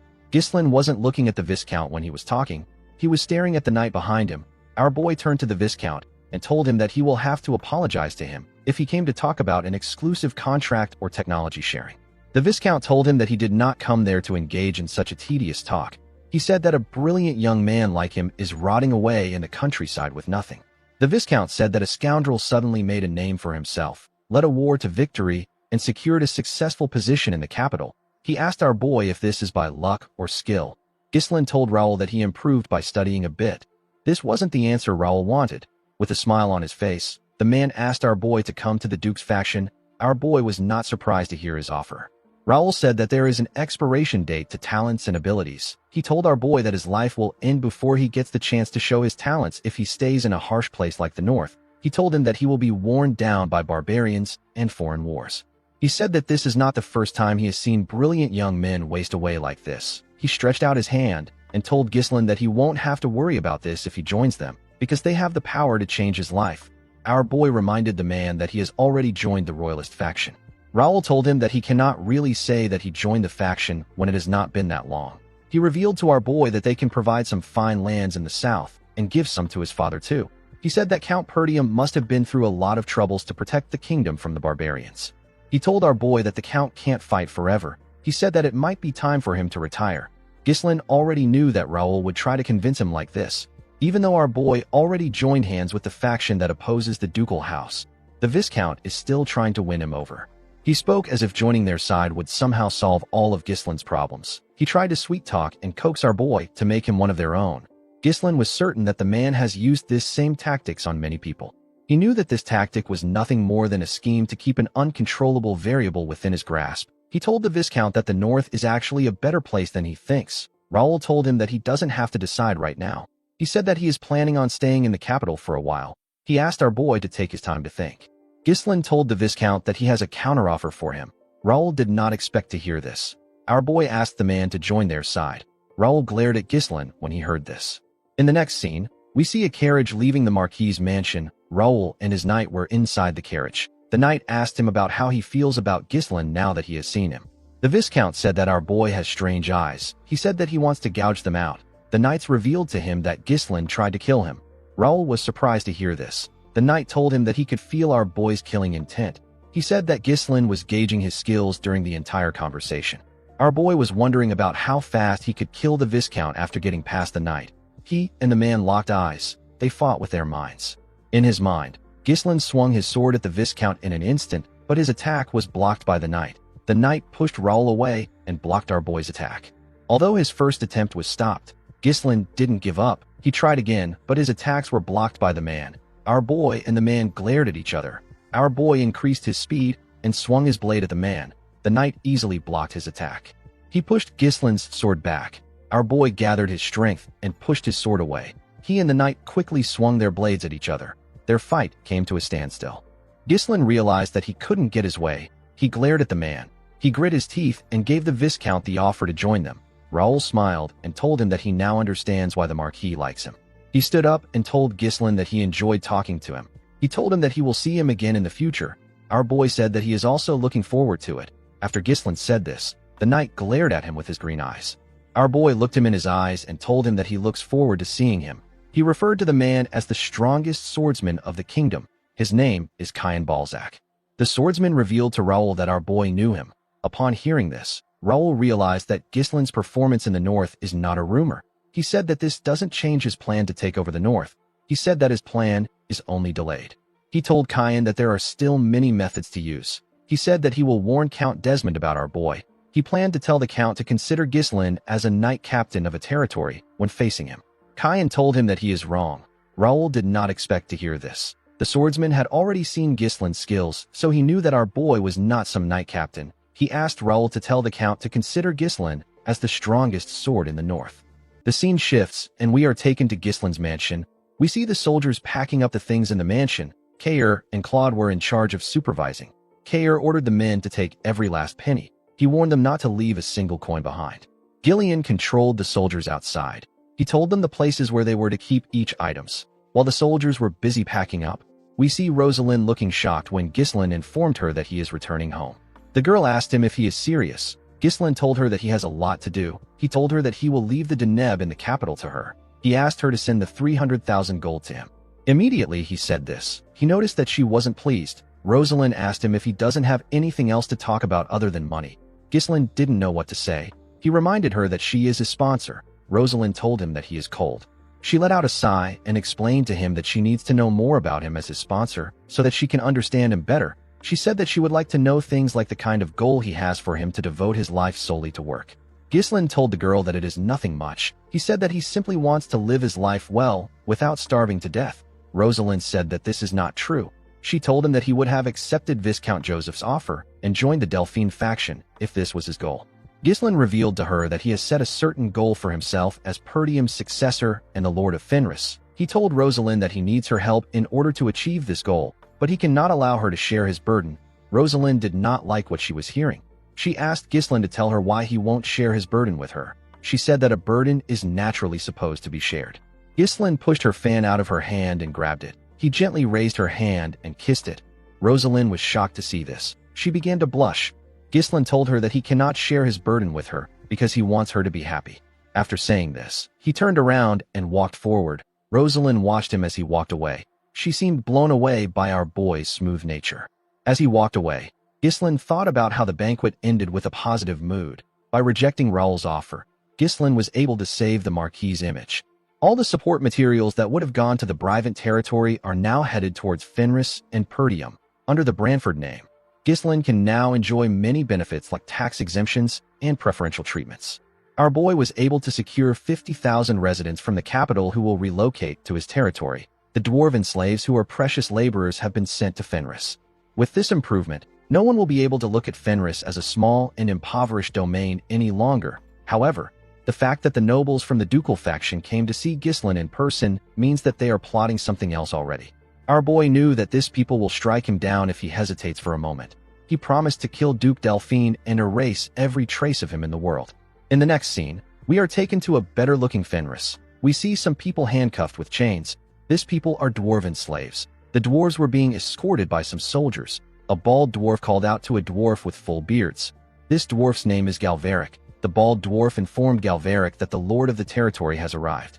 When Galveric raised his head up, he saw Gislin and his cool-looking horse marching into the town. The people of Fenris came outside to cheer for our boy and his soldiers. Belinda was surprised to see that everyone came out to greet them.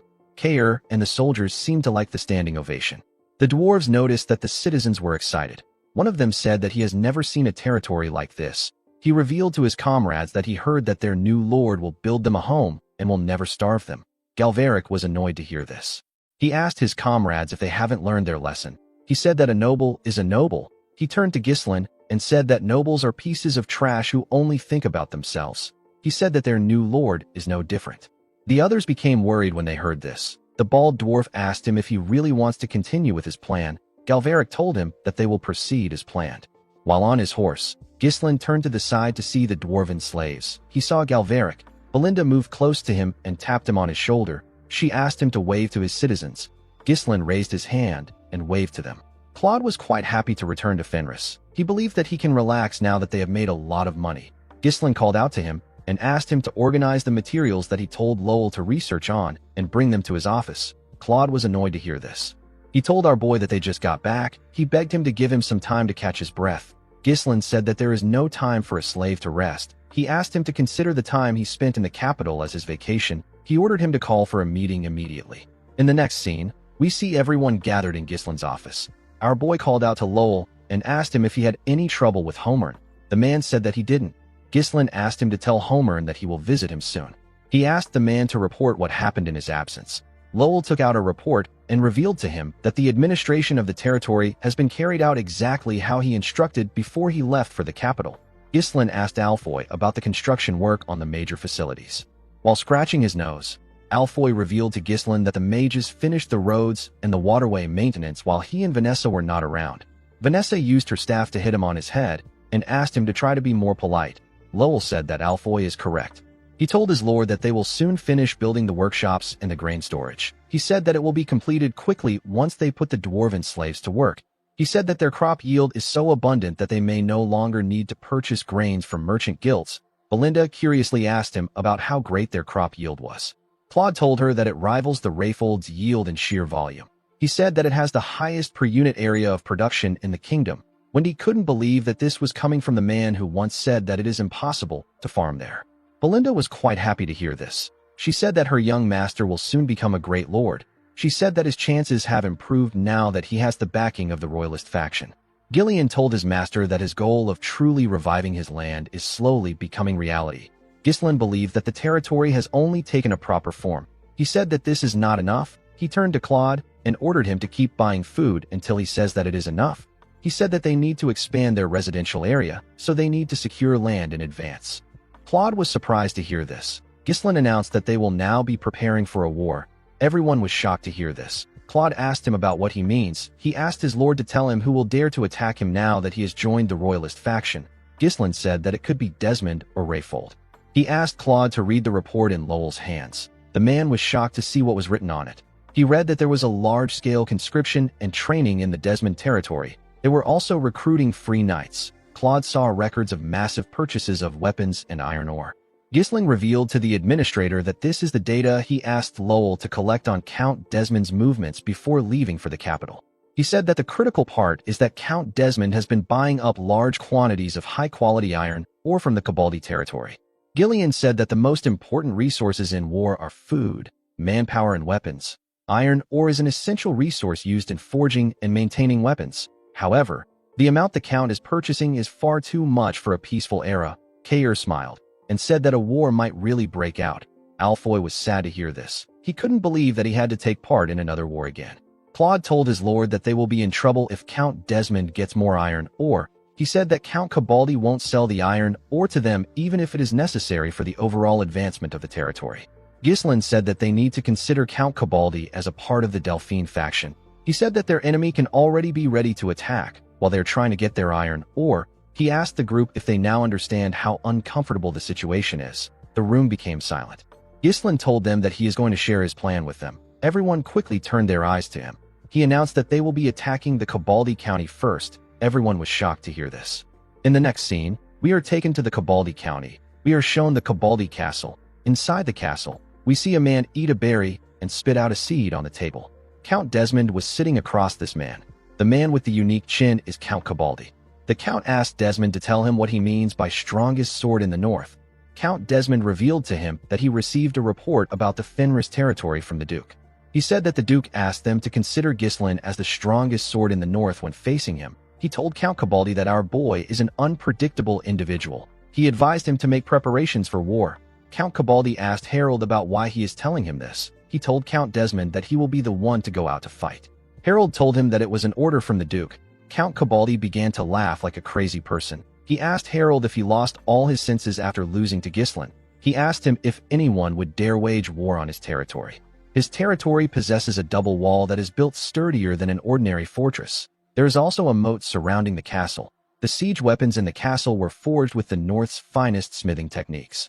Count Cabaldi asked Count Desmond if he is really telling him to make preparations after seeing this citadel that has been handed down for generations. He told him that his castle has never been breached. With a confident smile on his face, he said that it has never happened in history. He advised Harold to worry about himself first. He reminded him that he recently lost his secret weapon. Count Desmond was annoyed to hear this. The scene shifts, and we are taken to Fenris. We see Cain, Gillian, and Belinda bow their heads as our boy walked past them in his armor. Ghislain stepped on the stage and looked down to see his soldiers standing in front of him. He could see the determination in their eyes. He liked their expressions. He told the men that trusting and following someone isn't easy, but they trusted and followed him this far. Ghislain took out his sword and slammed the blade on the ground. He announced to the men that he will turn all 200 of them into knights. He said that this is the founding of the Fenris Knight Order. The men raised their hands and began to cheer when they heard this. Claude and Wendy watched them cheer from their tent. The administrator was also wearing an armor. He said that the situation is driving him crazy. He told the woman that it doesn't make sense no matter how many times he thinks about it. He said that he is not sure if it is possible. He asked Wendy if she also shares the same views as him. The scene shifts, and we are taken back to when Ghislain announced that they will attack the Cabaldi County first. Claude stood up and asked his lord about how he reached this conclusion so quickly. Ghislain explained to him that Count Desmond and Count Cabaldi are pretending to be neutral even though they support the ducal house.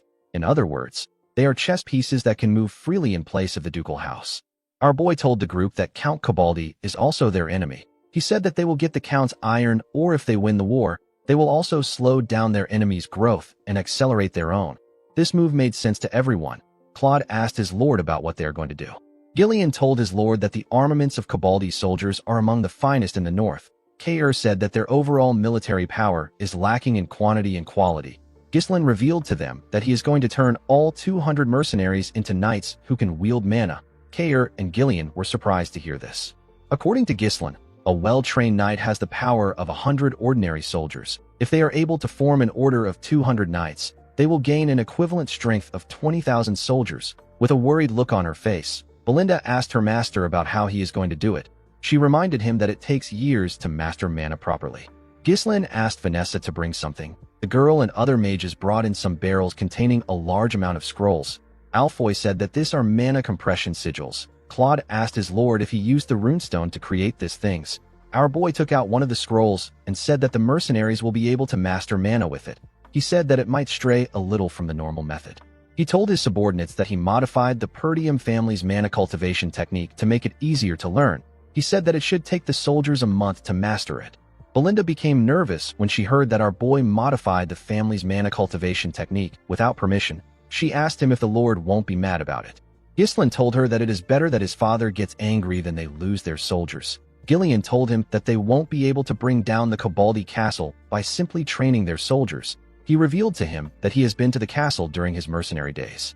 He said that the castle has a sturdy double wall with a deep moat surrounding it and flawlessly arranged defensive weapons. With so many elements favoring the castle's defense, people say that it has never once fallen throughout the lineage of the family. Gillian told his master that their mercenary tactics won't work if the Count resolves to hold a defensive siege. Claude suggested that they give up on the castle and focus on blocking Count Desmond. He said that they can get iron ore from other regions, even though it might be difficult. Ghislain asked him if he wants to bet to see if they will lose or win. Claude was annoyed to hear this. He asked our boy to stop betting on his territory's fate. Ghislain smiled and asked him not to worry about it. He told his administrator that he always has a plan. The scene shifts, and we are taken to a training hall. We see Ghislain standing in front of his soldiers. The soldiers wondered if they don't need to know how to use mana to become knights. They knew that it would take a few years to learn mana. Gordon raised his hand and asked Ghislain about how they are going to use mana. Ghislain told the soldiers that it would normally take several years to learn how to use mana. He told them that he will make sure that they all learn it within a month. Gordon and the other soldiers were surprised to hear this. Ghislain smiled and said that he will explain to them in a way that they can really understand.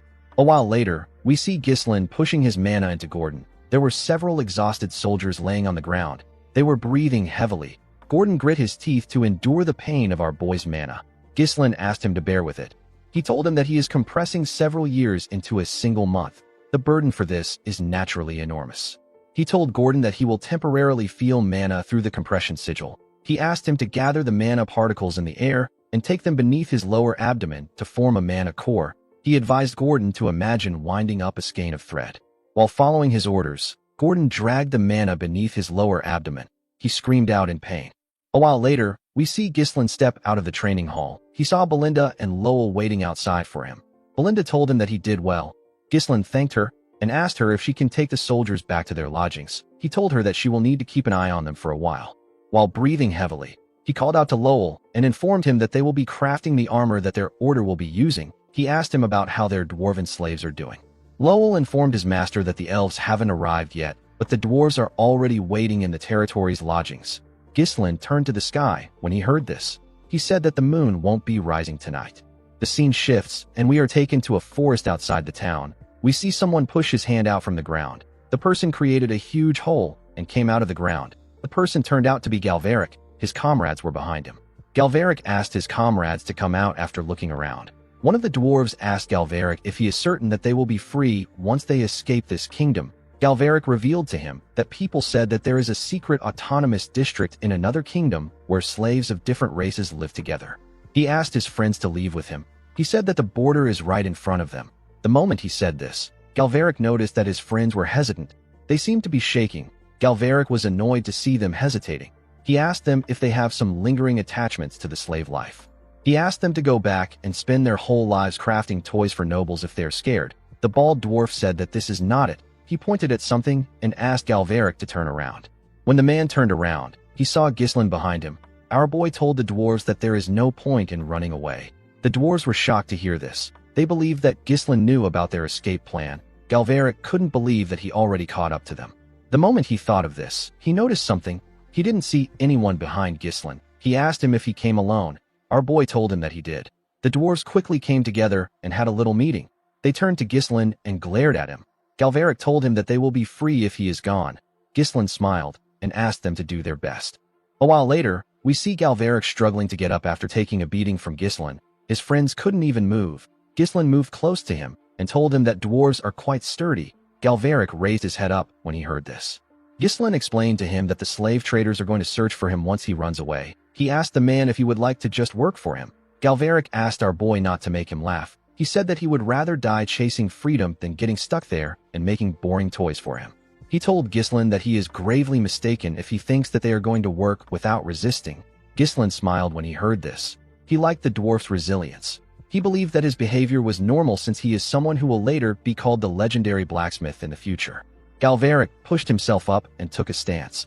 Ghislain asked the man to give him 10 years. He promised to build an autonomous district for dwarves in his territory and free them from slavery if they cooperate with him earnestly. The dwarves were shocked to hear this. They all got up. Galveric asked him to stop lying. He told Ghislain that the kingdom legally defines them as slaves. He told him that it will be meaningless for a rural lord like him to give them freedom. Ghislain told the man that laws can be fixed when needed. The bald dwarf informed Galveric that Ghislain is backed by the royalist faction. He said that it might really be possible for him. Galveric clenched his fist out of anger. He knew that he couldn't win this fight. Ghislain told him that he is not interested in some luxurious craftsmanship. He told him that he wants to make something more fun than this. Galveric was surprised to hear this. He asked our boy about what he means. Ghislain raised his head and looked at the sky. He said that he wants to fly in the sky. A month later, we are taken to the Cabaldi castle. We see the count reading a letter from Ghislain. Our boy wrote that he is disrupting the fairness of the entire northern iron market with his iron dealings, which are biased toward a certain house. He told the count that he will regret it if he doesn't open the market to Fenris and its neighboring territories. The count asked his subordinates to tell him what he is holding. One of them told him that it is a letter from Baron Fenris. Another official called Ghislain a rude, insolent brat.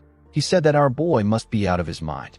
Count Cabaldi smiled and said that this method only works when used by those in power. He said that Fenris must be doing bad for them to send such a terrible letter. One of his officials informed him that Fenris has recently been buying up food in large quantities from other territories, and they are even paying extra money to get it. A man next to the official said that the territory must be experiencing food shortage after taking in immigrants sent by the royalist faction. Another vassal said that he cannot understand why Fenris keeps choosing to do things that bring them losses. He said that harvest season will soon come and prices will drop.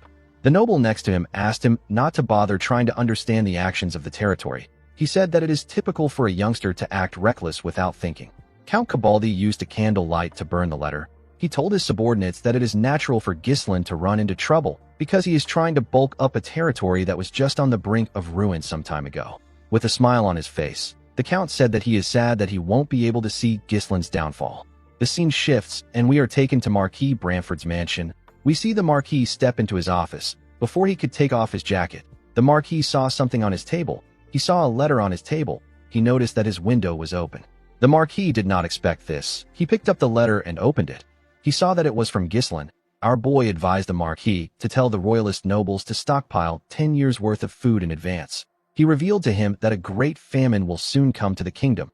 This famine is severe enough to shake the entire kingdom. Marquis Branford did not know how to react to this information. The next day, we see Rosalind step into her father's office. The girl told him that she heard that he wasn't in bed last night. Marquis Branford didn't say anything to his daughter. He turned to her and asked her to tell the vassals and royalist nobles that he is calling for a meeting right now. After sending the letter to the Marquis, an unprecedented famine spread across the entire kingdom.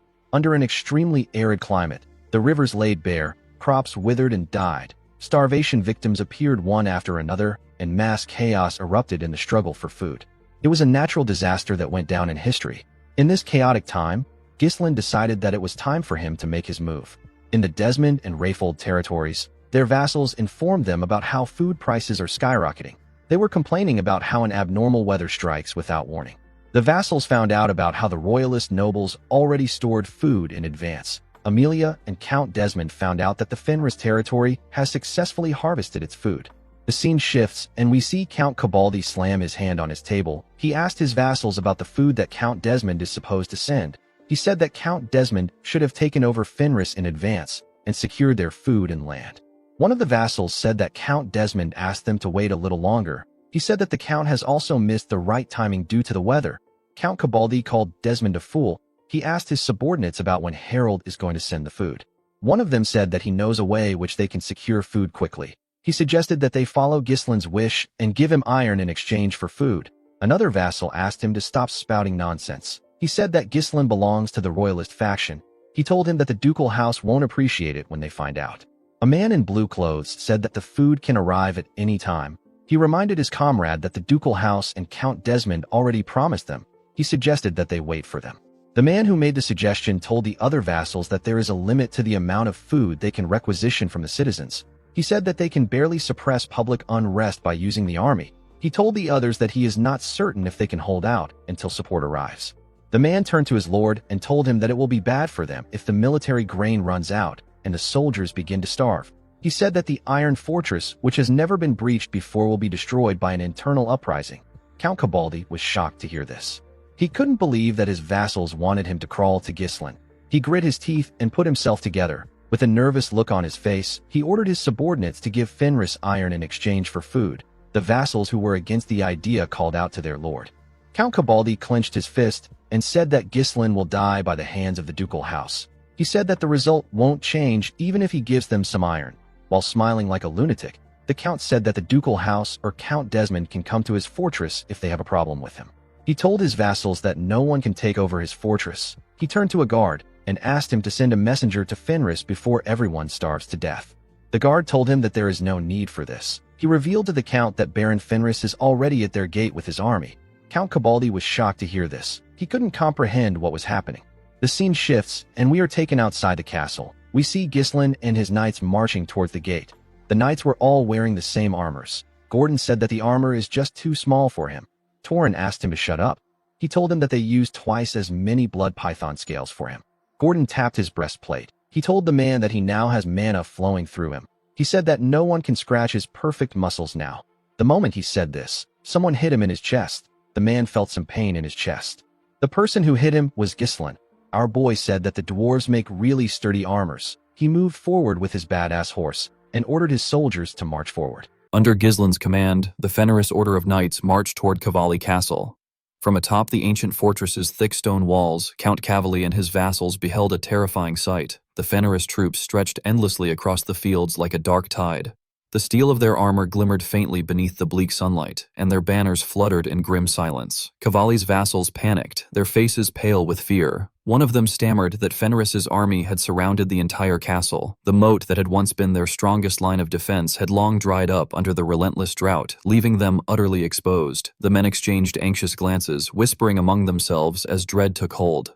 They wondered aloud what kind of force this was. Such an army was far beyond what a single barony could possibly muster. Some speculated that the royalists might have secretly provided him with troops. Trying to maintain the dignity of his rank, Count Cavalli told his men not to panic. With a forced, trembling smile, he tried to sound confident as he asked what those troops could possibly do before the might of his castle. His voice wavered slightly as he claimed that if they deployed their powerful weapons, the Fenris army would never even reach the castle's shadow. His words offered fleeting reassurance, though doubt still clouded his vassal's eyes. From a distance, Ghislain raised his voice and called out to Count Cavalli, asking if he had read the letter that had been sent to him. Already seething at the audacity of seeing an army at his gates, Cavalli shouted back in fury, demanding to know what this outrage meant and how Baron Fenris dared to march upon his castle without warning.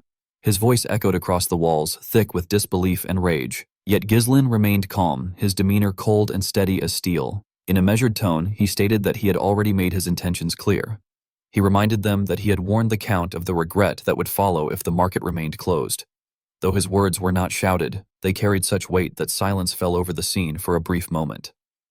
Hearing Ghislain's declaration, Count Cavalli's vassals could no longer restrain their fury. Their fists clenched as they shouted down from the battlements, demanding to know whether Ghislain truly believed that stringing together bold words could justify a cause for war. Their anger flared, for such audacity was a grave insult to noble dignity and could not be tolerated. Count Cavalli himself, his pride burning hotter than reason, declared that if Ghislain wished for war, then he should prepare a proper justification and issue a formal declaration.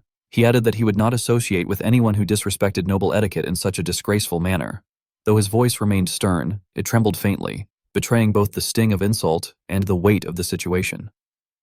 But Ghislain's gaze only grew sharper, and his tone colder than ever. He said that if the Count desired a declaration of war, he would receive one here and now.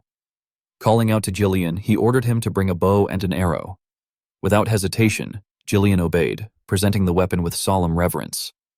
Ghislain took it, and as he set the arrow upon the string, a deep silence fell over the field. The air thickened with tension. Even the birds seemed to have fled the sky. Count Cavalli, seeing Ghislain ready his bow, felt his heart pound violently. Fear seized him, and he immediately ordered his knights to raise their shields and form a wall before him.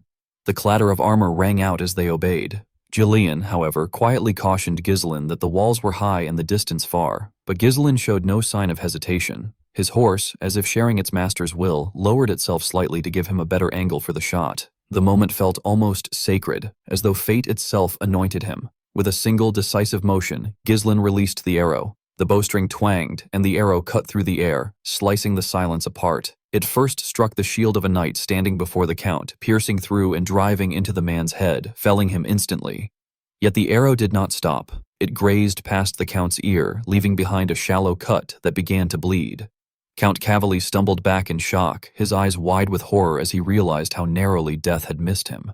Ghislain lowered his bow, his voice resounding like thunder as he declared that this was his declaration of war. The scene then shifted to the capital, Cardinia.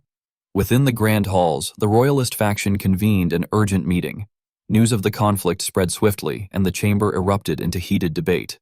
Someone exclaimed that Baron Fenris had begun a war. Count Alsbury, his brow furrowed with concern, remarked that thanks to Ghislain's earlier counsel, they had survived the famine by storing grain. But to start a war now, in such a time of hardship, was an act of reckless folly. Marquis Burford, sharp and probing, demanded to know the pretext for such a war. Rosalind, calm yet grave, explained that Count Cavalli had refused to open the iron market to Fenris and the neighboring territories. The refusal revealed that Cavalli had been trading almost monopolistically with Desmond's lands, a scheme that threatened the fragile balance among the nobles. Count Alsbury remarked that one could always find or manufacture a pretext for action if necessary, yet admitted that such a move felt dangerously reckless. The army commander then interjected in a firm tone, asserting that this revelation left no room for doubt. Ghislain had to be expelled from the faction before matters escalated beyond control. His vassals nodded in agreement, voicing their full support with unwavering conviction. One of them added that all efforts ought to be devoted to recovering from the drought rather than fueling a war that would only deplete their already weakened resources. But the High Judge, leaning back with a casual air, questioned whether the army commander had simply disliked that young man from the very beginning. The remark struck sharply, leaving the commander momentarily flustered as he struggled to respond without betraying his true feelings. Sensing the growing tension, Rosalind intervened swiftly, urging everyone to calm themselves. She reminded them that the incident had already occurred and that their task now was to find a solution to break the current deadlock. Endless arguments, she said, would only waste precious time. The army commander retorted that he was calm, exceedingly calm, and insisted that the war was nothing but bait set for the Duke's house to exploit. At that very moment, the chamber doors opened and Count Fod of the Duke's house entered. His confident steps and commanding presence immediately drew every gaze. He declared in a sharp tone that he agreed with the commander's assessment. The room fell into stunned silence. The nobles were taken aback by Count Fod's sudden appearance. Marquis Burford, clearly displeased, narrowed his eyes and demanded to know what Fod was doing there. In response, Count Fod stated that Baron Fenris had attacked Count Cavalli, who was a neutral noble, and that such an act, committed while the realm was still suffering from natural disaster, could hardly be considered the collective will of the royalist faction. His words hung heavy in the air. Marcus Burford fixed him with a cold, calculating stare, weighing his motives carefully. The High Judge, observing the exchange, mused inwardly that the Duke's intelligence network truly was formidable.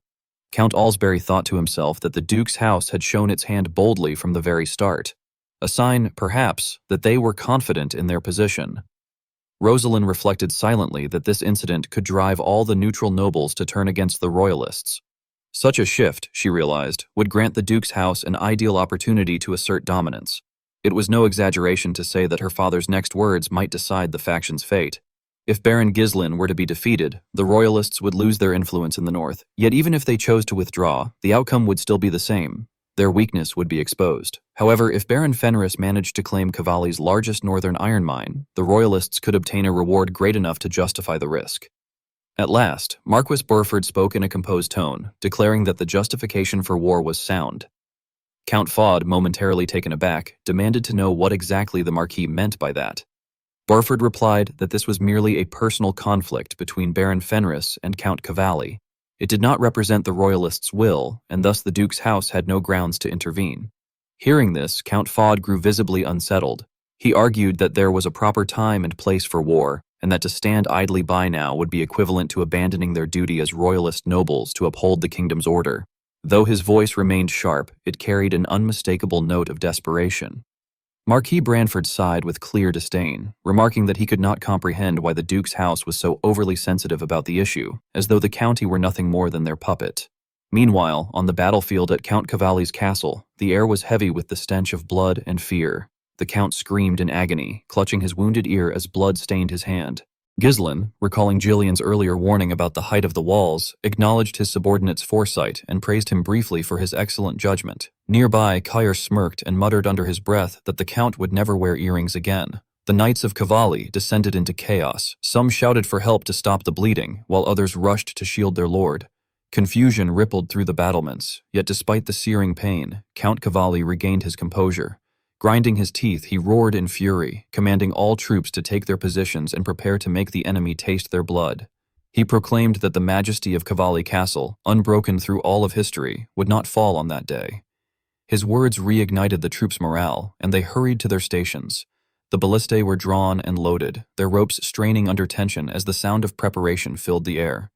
Watching from Ghislain's side, Gillian reported that the enemy forces were preparing to attack. Ghislain nodded calmly, noting that they were masters of defense, and it was only natural for their reaction to be swift. His tone carried no trace of concern or fear, only a composed certainty born of control and confidence. Soon after, the soldiers of Cavalli announced that the ballistae were ready. Count Cavalli, his voice unbroken despite the pain, gave the order to fire. A storm of arrows and bolts was unleashed, darkening the sky as thousands of projectiles descended upon the Fenris troops like an iron tempest. The spectacle was one of terror and destruction, a rain of death meant to obliterate all in its path. Yet Ghislain and his knights did not falter. They stood unmoving, as though the deadly barrage were nothing more than a gentle summer rain. At the final moment, Ghislain gave a command for his troops to raise their shields. In perfect harmony, steel rose in unison. Ghislain himself lifted his sword and effortlessly deflected an arrow mid-flight. Gillian mirrored his precision, and Cain parried with equal grace. Their movements displayed an unshakable discipline and mastery. When the storm of arrows finally ceased and the dust settled, not a single knight of Fenris had fallen. Their formation remained unbroken, untouched amidst the wreckage, while shattered arrow shafts littered the ground around them. From atop his walls, Count Cavalli watched in disbelief, his rage and shock consuming him. His confidence, once towering, now trembled at its foundation. Ghislain sheathed his sword slowly, every motion deliberate. Raising his voice, he asked whether this feeble assault was truly all the Count had to offer, his words cutting deeper than any blade. Then, in a tone of cold authority, he ordered his troops to withdraw to their main position and prepare for the next phase of the operation. While the group was relaxing, Claude laughed, remarking that his lord had chosen the perfect moment to engage in battle. He then turned to Wendy, asking if she agreed, and commented that the cavalry territory probably hadn't stockpiled food the way they had. According to him, if they simply waited, victory was all but certain. Alfoy, looking discouraged, wondered aloud why Ghislain had even brought the mages along. Claude brushed off the question, saying it didn't matter. Since the mages had already exhausted their energy constructing the garrison, they could rest for now. He leaned back against a supply crate, stretched his arms, and sighed contentedly, saying it felt good to finally relax and do nothing for a change. Turning to Alfoy, he suggested they play a game together. Trying to shake off his gloomy mood, Alfoy showed some interest and asked what the wager would be. Before Claude could answer, the tent flap was suddenly thrown open and Ghislain entered, his expression dark and commanding as he ordered Claude to step outside. Both Claude and Alfoy froze in surprise. Claude blinked in confusion, asking why Ghislain was already back, but Ghislain ignored him and strode past, instructing Alfoy sharply to gather all the mages at once. His tone left no room for refusal. Ghislain then declared that from that moment onward, they would begin digging tunnels toward the cavalry castle. The announcement left Alfoy wide-eyed in shock. Claude frowned, clearly puzzled, pointing out that they could win simply by maintaining their current position and questioning whether such effort was truly necessary. But Ghislain replied with unwavering determination that they couldn't afford to just wait. If they wished to end things before the Duke's house could send reinforcements to Cavalli, they had to take action immediately. Soon after, Ghislain reached the forward camp outside Cavalli territory. His eyes were cold and resolute as he looked toward the distant fortress walls, quietly stating that the war would end sooner than Cavalli could imagine. Meanwhile, inside the fortress, Count Cavalli grimaced as he tended to his wound. He cursed Ghislain as an insolent brat for daring to run off after having pierced the ears of his noble self. His vassals stood around him, their faces tight with anger and frustration. One of the men remarked that, faced with Ghislain's overwhelming firepower, they would have been helpless regardless of their efforts. He reasoned that the enemy must have switched to a delaying tactic, aware that the cavalry territory lacked sufficient food supplies. Count Cavalli clenched his teeth in anger and demanded of one of his vassals whether he was suggesting that Ghislain intended to wait until they surrendered. Yet, he reminded them that the Duke's house stood behind the Cavalli domain. With a dark laugh, the Count declared that the Duke's house would never abandon the largest northern iron mine under his control. He was certain that reinforcements would arrive. All they needed to do was hold out until then. At that moment, a soldier burst into the room, saluted sharply, and reported that it appeared Ghislain's forces were digging beneath them. The Count stiffened in disbelief. Seizing a telescope, he peered through it, his jaw tightening as he saw the Fenris troops working openly in the field. He was incredulous at their audacity. One of his vassals commented that since the Fenris army couldn't take the castle head-on, they must be attempting an underground assault. Another vassal quickly added that, given the structure of their castle's foundation, the only place the enemy could possibly emerge would be near the south gate. Count Cavalli's eyes gleamed as a plan swiftly formed in his mind. He commanded his knight, Ja, to station troops at the south gate and ordered that the moment the enemy surfaced, his men were to strike all at once. Once confusion spread among the attackers, they would open the gates and send out the cavalry to annihilate the Fenris troops completely. John then asked what they should do about the walls, to which the Count scoffed, questioning what the enemy could possibly achieve without siege engines. He remarked that since they were mostly infantry and cavalry, a minimal garrison would be sufficient to defend the fortifications. Count Cavalli laughed again, his voice echoing coldly through the chamber. Though taken by surprise, he believed he would ultimately be the one to prevail. As night slowly descended, outside, the dwarves toiled tirelessly, sweat glistening on their foreheads despite the chill in the air. One of them muttered that their lord had ordered them to haul the strange contraption all the way there. Another complained that without fire, it was difficult to see what lay ahead. A dwarf called out to Galbraith, asking whether they had constructed the device exactly as their lord had requested, but wondered aloud if it was even ready for real use. Galberic, brimming with confidence, grinned and asserted that there was no way anything he built would fail. He recalled how, when Ghislain had declared his desire to fly in the sky, every dwarf had been intrigued. Galber had asked him if he had somehow discovered the legendary hot aircraft blueprint, the lost technology of the ancient empire. Ghislain had only laughed and asked what that was, telling them that they would soon understand once they saw his creation. He then produced a large piece of cloth and held it over a fire. As smoke filled the fabric, it began to lift gradually. The dwarf's eyes widened in disbelief. Galber frowned, staring intently and demanding to know what exactly he was supposed to be looking at. Ghislain told him to focus on the cloth itself, on how it swelled and lifted. The heated air, he explained, rose and filled the inside of the cloth sack. Though hot air escaped through a small opening, the fabric remained inflated. Galber, transfixed, murmured that if it were mere wind, the cloth would have fluttered sideways. Instead, it rose upward, and that, he realized, was something entirely different. Ghislain let out a faint, amused laugh when he heard Galber's sudden realization. Then he knelt and drew the shape of an air balloon on the ground, suggesting that if they made an airbag much larger than this, it could. Before he could even finish, Galber had already snatched the stick from his hand. Excitement blazed in Galber's eyes as he began sketching rapidly, explaining that if a basket were attached beneath the bag, people could ride inside it and float using hot air. He then bombarded Ghislain with a series of questions, demanding to know why this phenomenon occurred, and why hot air rose in the first place. Ghislain scratched his head, clearly embarrassed, and admitted that he didn't actually know. He had discovered it by accident while lighting a fire to dry laundry. Galber stared at him in disbelief and asked how he could witness something so trivial and immediately come up with such an idea. Then, with a grin, he told Ghislain to follow him. When Ghislain blinked in confusion and asked where they were going, Galber replied excitedly that they were heading to his workshop. He wanted to build the thing right away and test it. Later that night, in the present time, the dwarves were stealthily transporting the massive air balloon to its designated site under the cover of darkness. The moonlight shimmered faintly across the fabric, giving it an eerie glow. Gazing at the balloon, Ghislain murmured that it was perfect. Galberic, wiping soot from his hands, smirked and remarked that this was nothing but child's play for dwarves. Belinda approached, carrying Ghislain's helmet, and informed him that both the mages and knights were ready. Ghislain nodded approvingly and told her to go and make her own preparations as well. Nearby, Alfoy cursed under his breath, complaining that if things were going to end up like this, then there had been no point in digging all those tunnels in the first place. One of the knights beside him frowned and warned him to mind his manners, but Ghislain ignored the comment entirely. He walked among his assembled knights, his armor gleaming faintly in the moonlight, and spoke in a steady, commanding tone. He told them that from this point on, they would descend directly into the middle of the enemy camp. Following their training, they were to infiltrate the walls, seize control of the interior, and then open the outer gate to let the Ghilean cavalry in. That was the core of the operation. He looked around at his men and reminded them that the cavalry army was the best armed force in the north.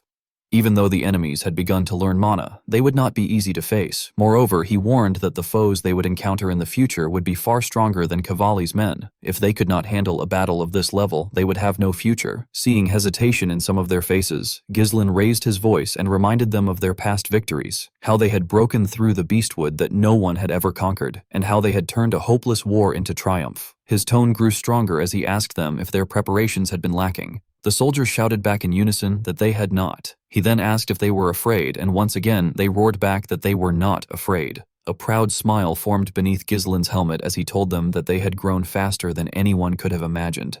Then, as the massive balloons began to glow softly from the fires lit beneath them, Ghislain raised his sword high and gave the order to fly. Meanwhile, at the cavalry's castle, one of the soldiers standing guard on the wall peered through a telescope and commented that the enemy had spent the entire day digging and now seemed to be doing nothing. Another soldier yawned, saying that they were probably sleeping. 2 more soldiers arrived to relieve them for the shift change and asked if everything was fine. The man with the telescope sighed, saying he wasn't even sure how many days had passed and wondered aloud whether the Fenris army even planned to attack at all. The other 2 soldiers stretched and began to leave, relieved that it was finally time to rest. But suddenly, one of them noticed something strange in the sky. Seeing several round shapes approaching, he asked his comrade what they were. The other soldier squinted at the sight, wondering if it might be a monster. Before they could react, Ghislain leapt down from above and, in a single motion, cut one of them in half. He then swiftly killed the second soldier as well. One after another, the Fenris forces descended from the air balloons. Ghislain took command at the front line once more, shouting to his troops to kill every last enemy they encountered. Several knights were seen walking toward Count Cavalli's chamber that night. Among them was Lisi, the commander of the Cavalli Knights Order. The guards stationed outside the Count's bedroom were taken aback to see the knight commander arriving so late. When Lisi inquired about the Count's condition, one of the guards hastily informed him that the Lord was still asleep. Without hesitation, Lisi entered the Count's room. The sudden intrusion startled Count Cavalli awake. Seeing Lisi, he demanded to know what was happening. Addressing him formally as Lord, Lisi reported that an emergency had arisen. The enemy had breached the castle walls. Upon hearing this, Count Cavalli's expression turned pale. In disbelief, he repeated the words, struggling to accept that the fortress had been infiltrated. Outside, air balloons continued to descend one after another, delivering waves of Fenris troops into the castle grounds. Ghislain and his comrades began slaughtering the defenders stationed along the walls. Filled with bloodlust, Cain shouted to his men to advance and tear off the last remnant of pride from the rump-faced lord. The deafening sounds of battle, clashing steel, dying screams, and panicked cries soon echoed through the corridors and reached the Count's chamber. Terror washed over Count Cavalli's face as he demanded to know how the Fenris soldiers had managed to get over the walls and whether the tunnels had been compromised. Lisi replied that, according to reports from the soldiers, the attackers had ridden some kind of unidentified flying spheres through the sky. The Count gasped in disbelief, struggling to comprehend what he was hearing. Lisi, grim and resolute, stated that the means of their entry no longer mattered. Their momentum was overwhelming, and they were rapidly seizing control of the castle. Urgently, he urged his lord to move at once. Lisi then outlined his plan. He would head straight for the underground passage near the outer wall to hold the gate. If they succeeded, they could summon the main force stationed at the south gate and trap the invading troops from both sides. For a brief moment, Count Cavalli stood frozen as the weight of the situation sank in. His hands trembled, and his voice quivered as he lamented that even though they had set traps to counter the Fenris tunnels, he had still fallen for their decoy. Dread settled on his face as he muttered to himself about the fortress, the stronghold that had never once fallen, and whether the proud cavalry line would end with him. Lisi grasped the Count's shoulders, shaking him back to his senses. He implored his lord to escape through the secret passage with his retainers and seek reinforcements, promising to stay behind and defend the castle. He added that if the situation failed to improve, the Count must bring that man to their aid. Outside, the chaos among the cavalry soldiers had reached its peak. Shouts of confusion erupted as they wondered how the Fenris troops had managed to infiltrate the castle. Ghislain continued cutting them down effortlessly, his sword cleaving through their ranks as though they were made of paper. One soldier charged at him, only to be sliced cleanly in half before he could even cry out. Witnessing such carnage, the others froze in terror. A desperate voice among them urged the troops to pull themselves together and fire their crossbows, reminding them that the enemy was few in number.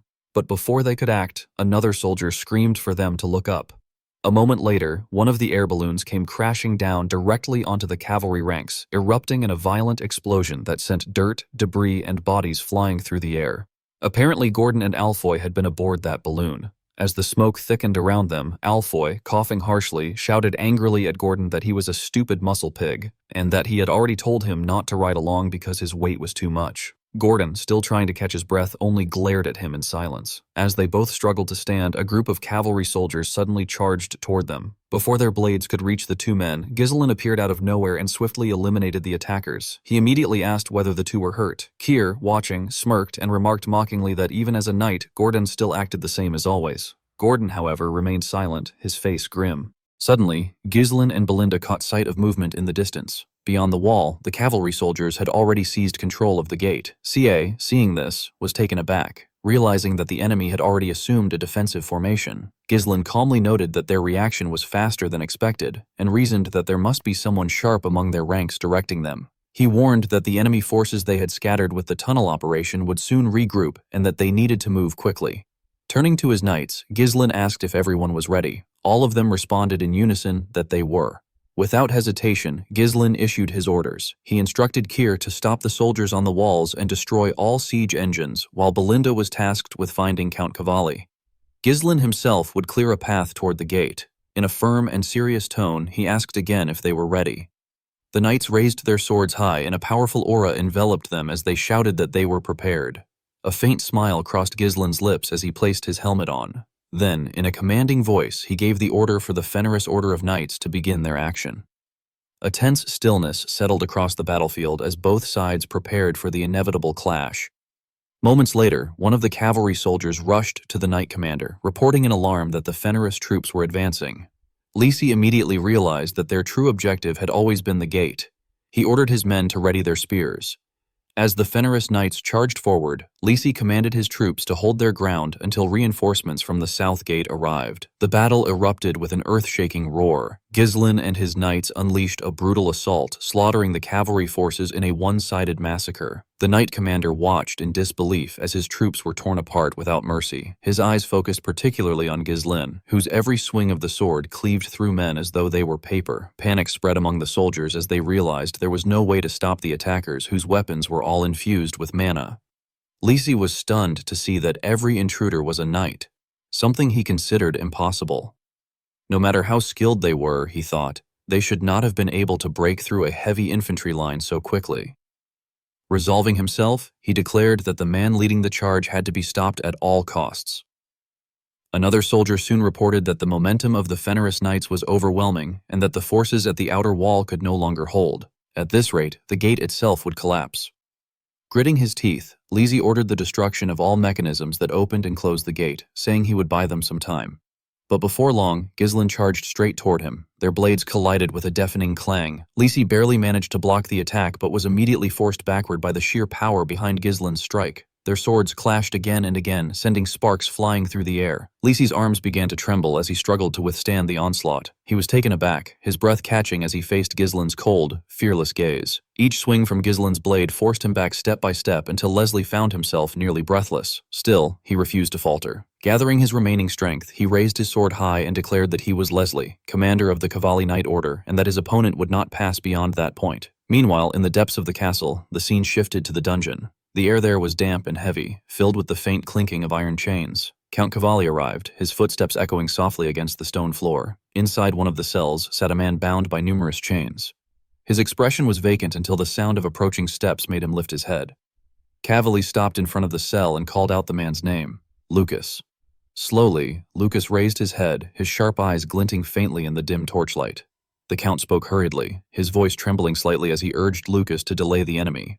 For a moment, Lucas merely stared at him in silence, his eyes cold but tinged with dark amusement. Then, very slowly, a faint smile curved his lips. Tugging at the heavy collar around his neck, he suggested in a low, deliberate voice that the Count might loosen it for him.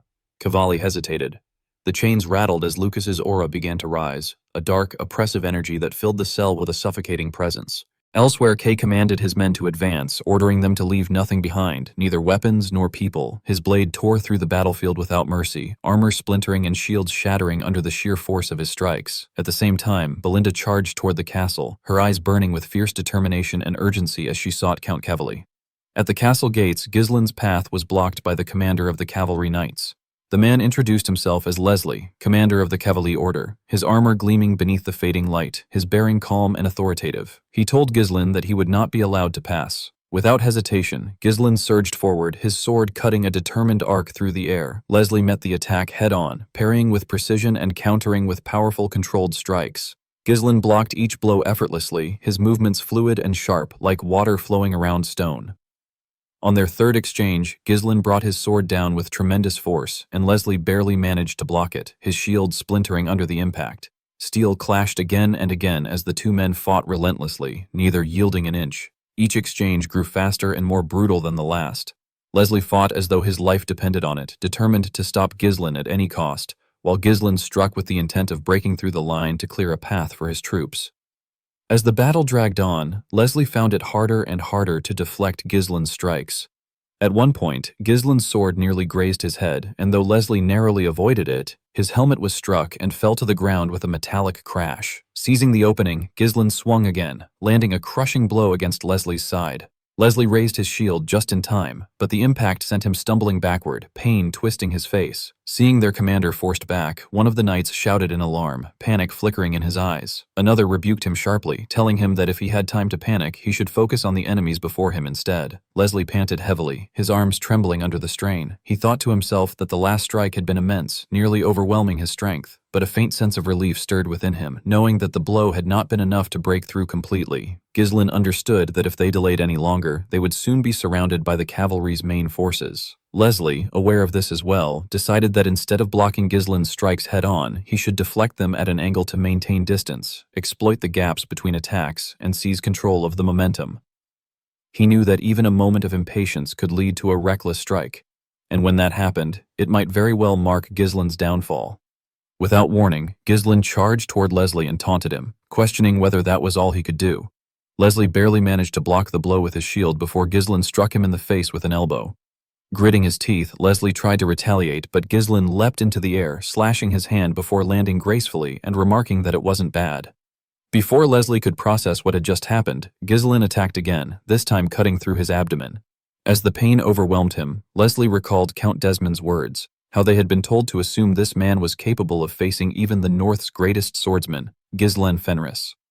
Collapsing to the ground, Leslie lay incapacitated. The cavalry soldiers, seeing their commander fall so easily, halted their fighting in shock. None of them could believe their leader had been defeated so swiftly.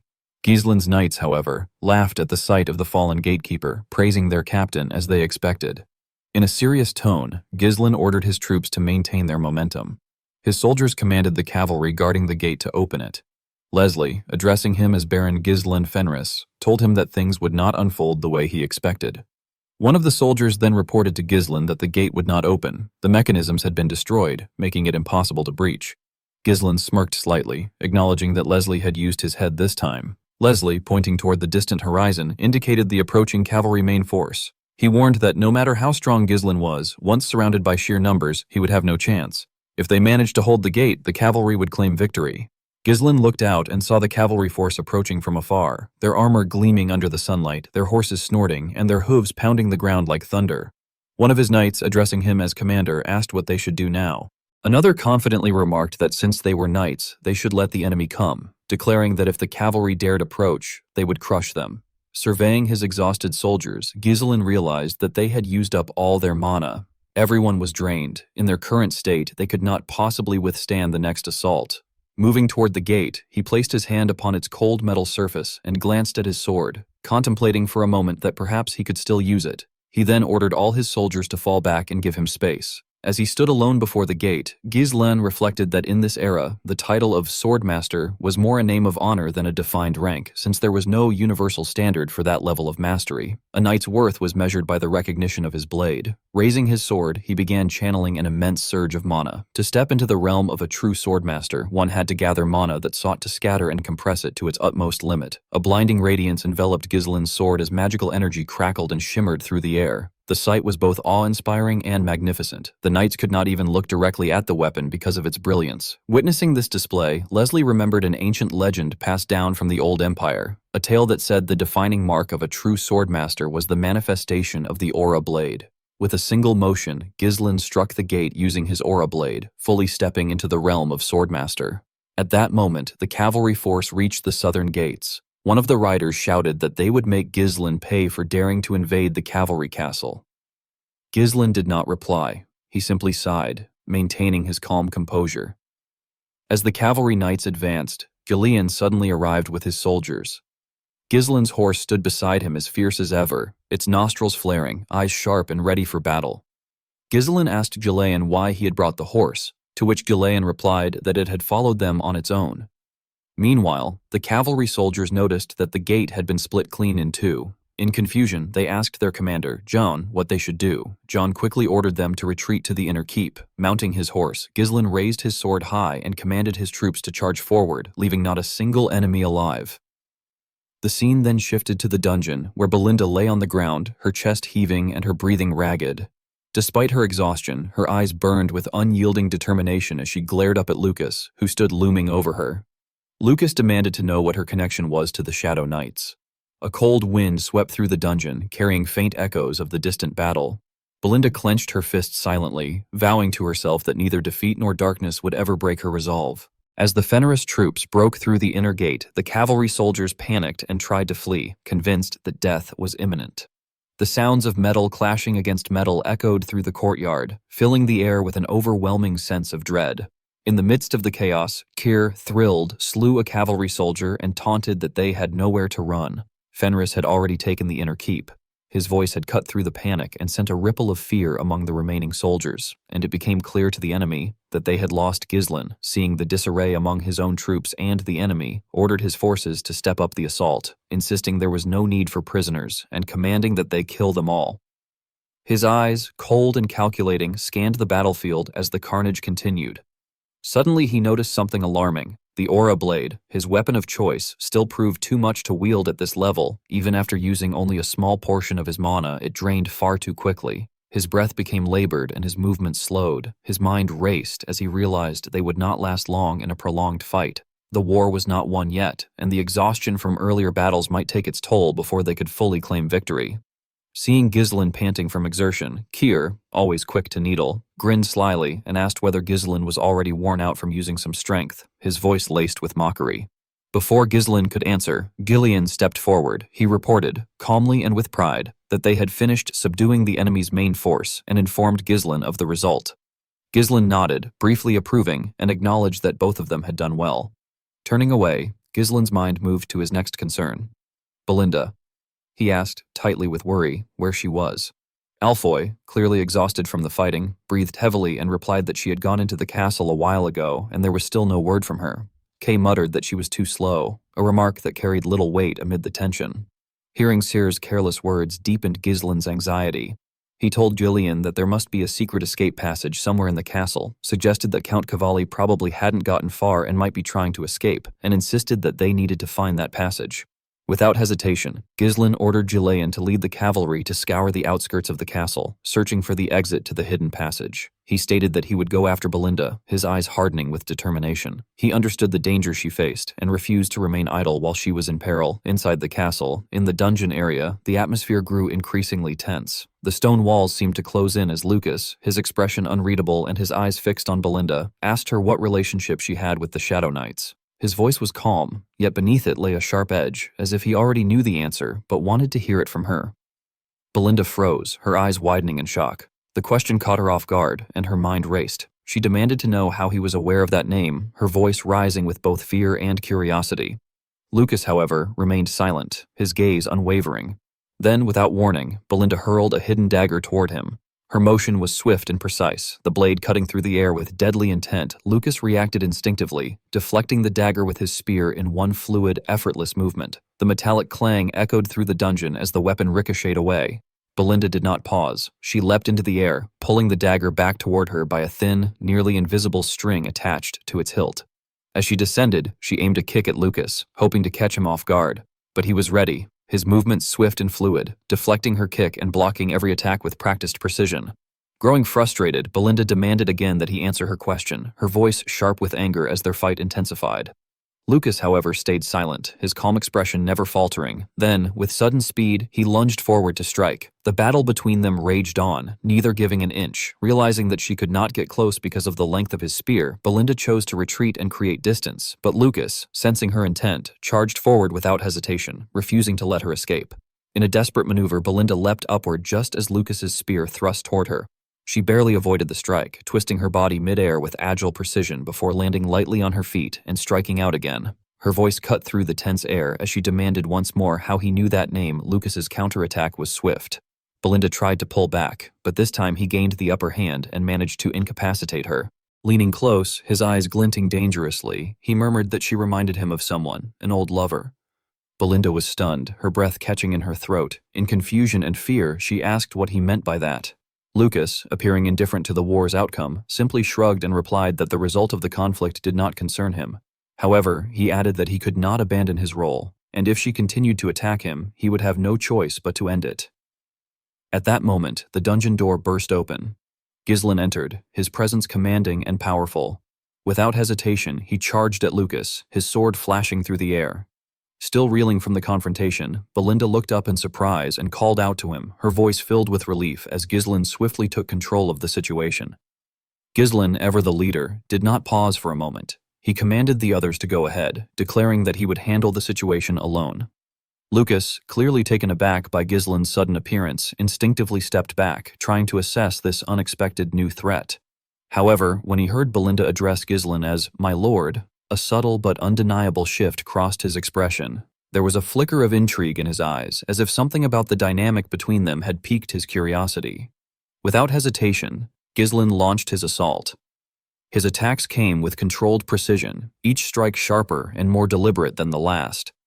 Lucas, though caught off guard, was no ordinary opponent. His skill with the spear allowed him to fend off Ghislain's rapid barrage with surprising composure. As the clash continued, Lucas muttered under his breath that the interference was making it difficult for him to pursue the fleeing woman.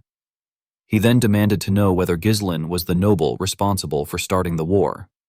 Ghislain, his focus unbroken, effortlessly blocked Lucas's next strike and confirmed that he was indeed the one who had begun the war, and that he fully intended to end it as well. The two men clashed once more, their weapons striking in a blur of steel and sparks. Lucas charged forward with his spear, but Ghislain countered with a swift, fluid motion that trapped the weapon mid-swing. Seizing the opportunity, Ghislain swung his sword with lethal precision, yet Lucas's reflexes saved him as he vaulted into the air to evade the blow. As he descended, however, Ghislain delivered a powerful kick to his face, sending him sprawling across the ground. Though injured, Lucas refused to yield. He staggered back, creating some distance, his breath coming in ragged gasps. To his surprise, Ghislain began to laugh, a sound that felt oddly genuine amid the chaos. With a faint smirk, Ghislain remarked that it was good to see him again. Lucas, still dazed, furrowed his brow and asked if Ghislain knew who he was. Ghislain's tone softened as he replied that he knew Lucas well, recalling him as a former subordinate and comrade. He admitted that he had long wondered where Lucas had gone, only to find that he had been trapped in a place like this. Lucas wiped the blood from his lip and allowed a grin to spread across his face. He remarked that Ghislain's fighting style no longer resembled that of the noble he once knew, noting that the man had clearly stepped far outside his old boundaries. His expression grew serious as he demanded to know what Ghislain truly was now. Ghislain, still wearing that faint, knowing smile, revealed that he had once worked as a mercenary. The revelation sparked visible excitement in Lucas's eyes. He repeated the word with a hint of admiration, almost as if impressed by the audacity of it. Then Ghislain made him an offer. If Lucas managed to defeat him, he would withdraw from the castle and restore everything as it was. But if he won, Lucas would serve under his command. Lucas let out a short laugh of disbelief, calling the proposal absurd. He scoffed at the idea of turning an already won war into some kind of wager, shaking his head as he insisted that he had no ties to the castle and no regrets to hold him there. Unfazed, Ghislain pressed further, suggesting that in that case Lucas should simply come under his command. Lucas's smirk returned as he dismissed the idea, remarking that such a thing was impossible because he was far too valuable for that. Ghislain nodded in understanding, explaining that this was precisely why he had proposed the wager, the castle against Lucas's ransom value. Lucas paused for a moment, clearly assessing the situation before faintly smiling. He remarked that wagering the damned castle against his own worth sounded rather interesting. Then, with a curious glance, he asked for Ghislain's name. As Ghislain removed his helmet and revealed his face, he introduced himself as Ghislain Fenris, Lord of the Fenris territory. He told Lucas that he would be the one to serve as his master. Lucas, preparing for a fight, commented that Ghislain looked pale and asked if he was perhaps pushing himself too hard. Ghislain dismissed the concern, telling him to think of it as a handicap. Accepting the challenge, Lucas charged forward, declaring that he would do as Ghislain said. Among the snow-capped mountains, someone was seen packing his bag and stepping out of a tent. It was Lucas, bundled in heavy clothes and snow boots, a spear strapped to his back. A close-up revealed a scar over his left eye. As he left, he encountered Ghislain and reminded him that until that day, when he was supposed to serve as Ghislain's subordinate, it had been 10 years since Morana's recognition and that his contract had now expired. This was a memory from Ghislain's past life. Ghislain, scarred himself, acknowledged how things had turned and asked whether Lucas would not renew the contract. Lucas, impatient, told him to give him a break. Ghislain, sizing him up, smiled faintly and suggested that it might be because of a woman. Lucas explained that he did not want his life to be consumed by the captain's battles. Resigned, Ghislain told him to leave quickly and find his precious woman, reminding him that he also had his own tasks to do. Lucas paused, then assured Ghislain that if the captain were ever in danger, he would come to help him no matter what. In the present, they engaged in battle. Ghislain wielded a massive sword while Lucas fought with his spear. Ghislain struck and Lucas parried.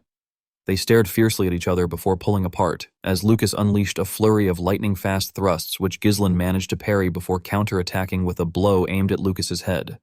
Lucas raised his spear to deflect the strike upward and countered from above to below, but Ghislain ducked. Ghislain then aimed for Lucas's torso, but Lucas dodged and sprang into the air, using his spear as a brace. They locked eyes again, striking each other's weapons simultaneously. Lucas rolled midair and landed in a ready stance, commenting on how impressive Ghislain looked despite being worn out. Ghislain explained that he could not afford to lose the bet he had made. Lucas laughed and stated that he had to win this match, as being under Ghislain would only bring trouble. He prepared a final strike, wrapping his hand in a blue aura while mana coated his spear. Watching him, Ghislain was surprised at the amount of mana Lucas wielded. Realizing that he had been quite strong even before meeting him, Ghislain recalled that in his previous life, Lucas had fought in Morana's right and had served under him for 10 years. As the right hand of the mercenary king, Lucas had always been the fixer who ensured that tasks were completed, yet even he could not find the lover he had pursued all his life. On the day Ghislain fell into Aiden's trap, Lucas had died helping him as he had promised. Sighing, Ghislain smiled faintly and allowed his sword to fall to the ground. Lucas, surprised by the dropped blade, rushed at Ghislain with all his remaining strength. Determined, Ghislain stated that he would not allow the same fate to happen this time. Lucas attacked with his spear, and although Ghislain dodged low, a piece of his clothing was sliced by the strike. Lucas pulled back to strike again, but Ghislain evaded him, vaulted into the air, hooked Lucas's neck with his legs, executed a wrestling move in the style of Rey Mysterio, and used the rotation and his weight to hurl Lucas to the ground. Lucas cried out in pain as Ghislain landed on top of him with a dagger at his throat. Ghislain told him that it was his victory. When the fighting ended, there was a clear victor. Ghislain's assault had slaughtered many of Count Cavaldi's soldiers. The scene cut from Ghislain standing amid the carnage to Count Cavaldi on his knees with his hands bound and the Cavaldi castle burning behind him. Gillian, Kerr, and Belinda stood with Ghislain while the breathless Count lamented Leslie, his knights, and the fortress that had never before fallen. Ghislain named him fully, Armstrong Durin Cavaldi, and the Count staggered as Ghislain's eye gleamed and he declared that there was no fortress in the world that could not be breached. Stunned, Count Cavaldi tried to understand Ghislain's motives and asked what his purpose was. Ghislain replied that he had many goals and that one of them was to kill the Count. Cavaldi attempted to intimidate him, asking if Ghislain truly intended to kill him and suggesting that neither Ghislain nor his father would be safe afterward. Even with royalist support, they would not be protected, he warned, and killing him would bring an uncontrollable disaster. He began to explain that it was not widely known who stood behind him, but Ghislain cut him off, accusing him of speaking of the Deline ducal house. Count Cavaldi was visibly shocked. Ghislain continued that he knew the ducal house well, how it was recruiting neutral nobles like Cavaldi and swallowing territories, backing Counts Desmond and Riedpold, who would be central to the northern conquest, supplying iron to strengthen armaments, and even the Crimson Mage Tower to strike the royalists at the right time, all to ignite a civil war in the Britannia kingdom. Realizing that Ghislain knew everything, Cavaldi demanded to know what he really was and how he could possibly know so much. Trying to bargain, the Count offered to make the matter quick. He promised to allocate half his iron production for 20 years and to personally tell the Duke of Deline about Ghislain's talents if Ghislain would join the ducal house. Assuring him that he and his father would then live in peace under ducal protection, Ghislain's fury showed in the veins of his face. When Cavaldi argued that saving him would be more beneficial than killing him, something cut through Cavaldi, and Ghislain declared that he had no intention of joining them. As Ghislain walked away, Count Cavaldi's body split apart, and Ghislain proclaimed that all of them would die by his hand. The scene shifted to Harold Desmond, who sat with a pigeon on his arm and read the battle report. He trembled as he absorbed its contents, crumpled the paper, and struck his fist against his chair. He accused them of having slipped into that brief gap and, furious, demanded to know whether they had. He reminded those present that, as the Deline ducal house had pointed out, they had followed a method of meticulous preparation and planning even if it had taken time, and then asked what result that method had produced.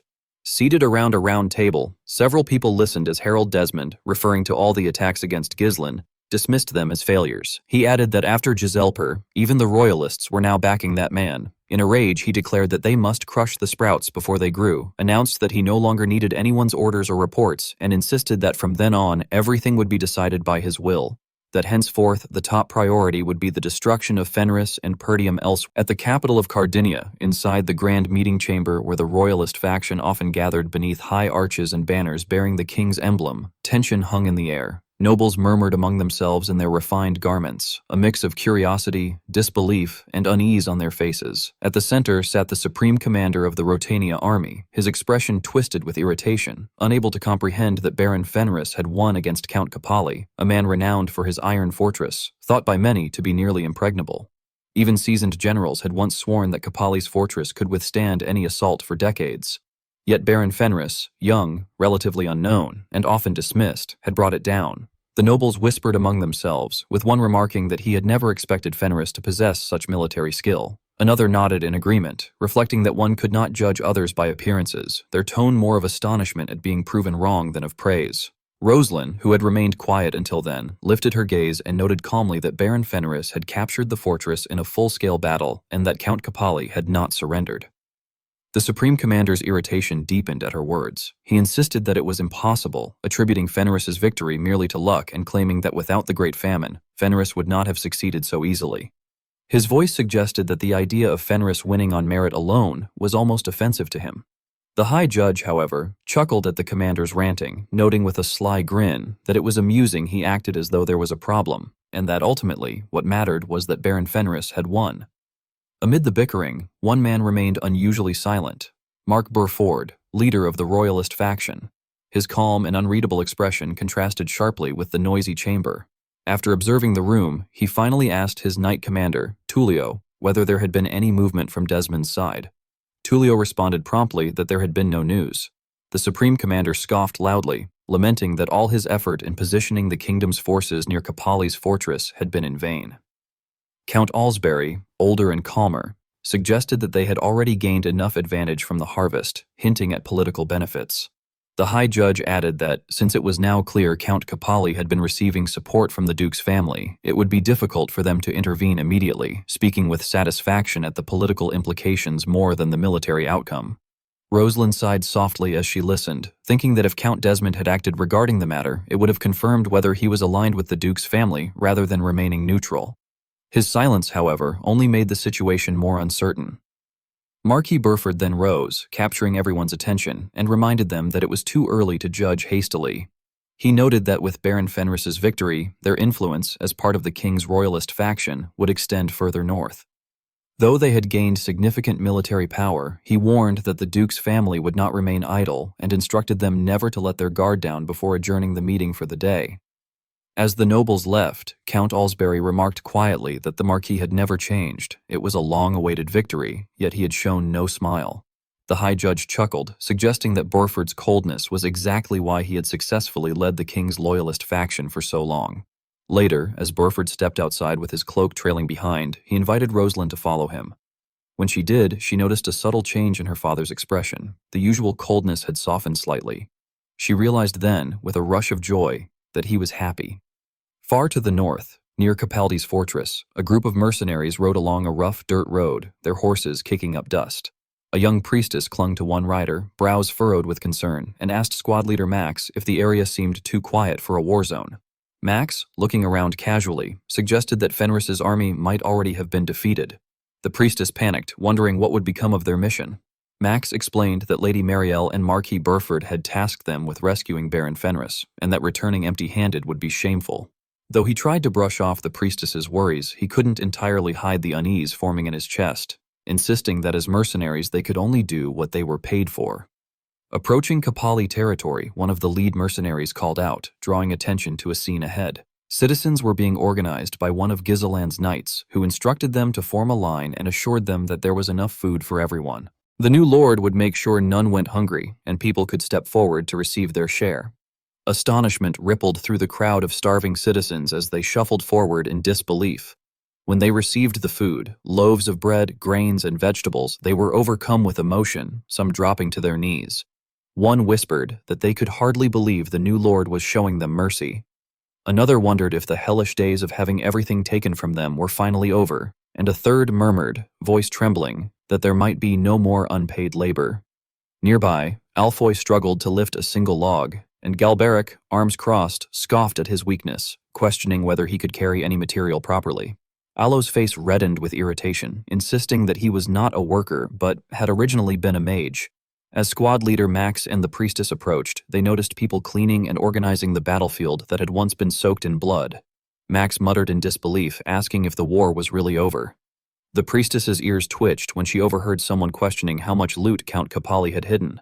A knight explained that the fortress contained nothing but gold coins, art pieces, and valuables. Claude added excitedly that the armory held advanced weapons and a stock of iron ore. The priestess swallowed, shocked at the mention of gold, realizing it was not what she had expected. Max began sweating as the realization struck him that Fenris had won. Before he could fully process it, a deep voice boomed behind them. They turned sharply and saw Jillian towering like a living mountain, casting a massive shadow over them. Max and the priestess froze, terror gripping them as Jillian's eyes narrowed, and he demanded that they reveal their identity and affiliation. The scene then shifted to Kapali's fortress. When Jillian opened the large door to the grand hall, they saw Ghislain standing calmly and authoritatively in the center. Jillian escorted Max and the priestess inside, and both newcomers appeared clearly on edge. Jillian informed Ghislain that they were guests from the capital.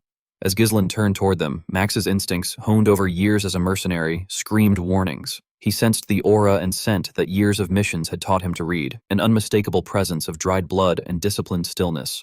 It confirmed without doubt that this man was Baron Fenris. Ghislain asked who they were. Both Max and the priestess bowed, and Max introduced himself with a slightly shaky voice. He explained that it was an honor to meet Sir Baron Fenris for the first time, that his name was Max, and that he had been sent by Marquis Burford on a mission to rescue Baron Fenris if the Baron were in danger.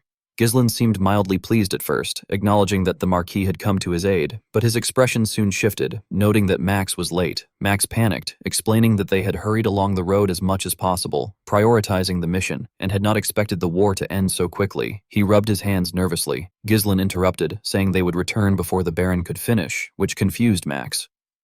Ghislain calmly explained that the war had just ended, and that they were short on manpower, implying that Max would have to work for the time being. Max protested weakly that this had nothing to do with their mission, but Ghislain reminded him that he had been in danger and Max had not helped. Internally, Max screamed, noting that they had arrived only after the war had ended. Ghislain stepped closer and placed a heavy hand on Max's shoulder, warning subtly that if the client who sent him asked about him, Ghislain would not know what to say, suggesting that it was better for both to save face. After a long internal struggle, Max finally agreed to cooperate. The priestess stared at him in shock, calling his name. Noticing her, Ghislain asked who she was. She quickly introduced herself as Beauty, a priestess serving Lady Joanna, goddess of beauty and fertility, sent because Countess Marielle was a patron of their sect. Ghislain recalled that the sect avoided battlefields and impurity, making priests rare in the north. Even Jillian had had to rely on Raold's temple for his daughter. Holy power was valuable, and a devious smile appeared on Ghislain's face. He addressed her with a bow, commenting on the hardship she must have endured to reach there. Beauty, flustered, insisted there was no need for such formality. Belinda Ghislain then ordered that she be escorted to the site immediately. Beauty was surprised as Belinda and Wendy gently but firmly took her by the arms. She protested that she had not come to work and that many suffering people needed her holy power. Belinda replied firmly, while Jillian observed with a grunt, noting the unexpected advantage of having a priestess. Ghislain confirmed that he had not expected the king's royalist faction to also involve the church, and with this, he could act freely. He then instructed Jillian to bring a certain man. The scene shifted to another part of the fortress, where Ka was rolling on the ground as Lucas beat him mercilessly. The other knights watched in shock, unable to believe that their squad leader had been defeated so easily.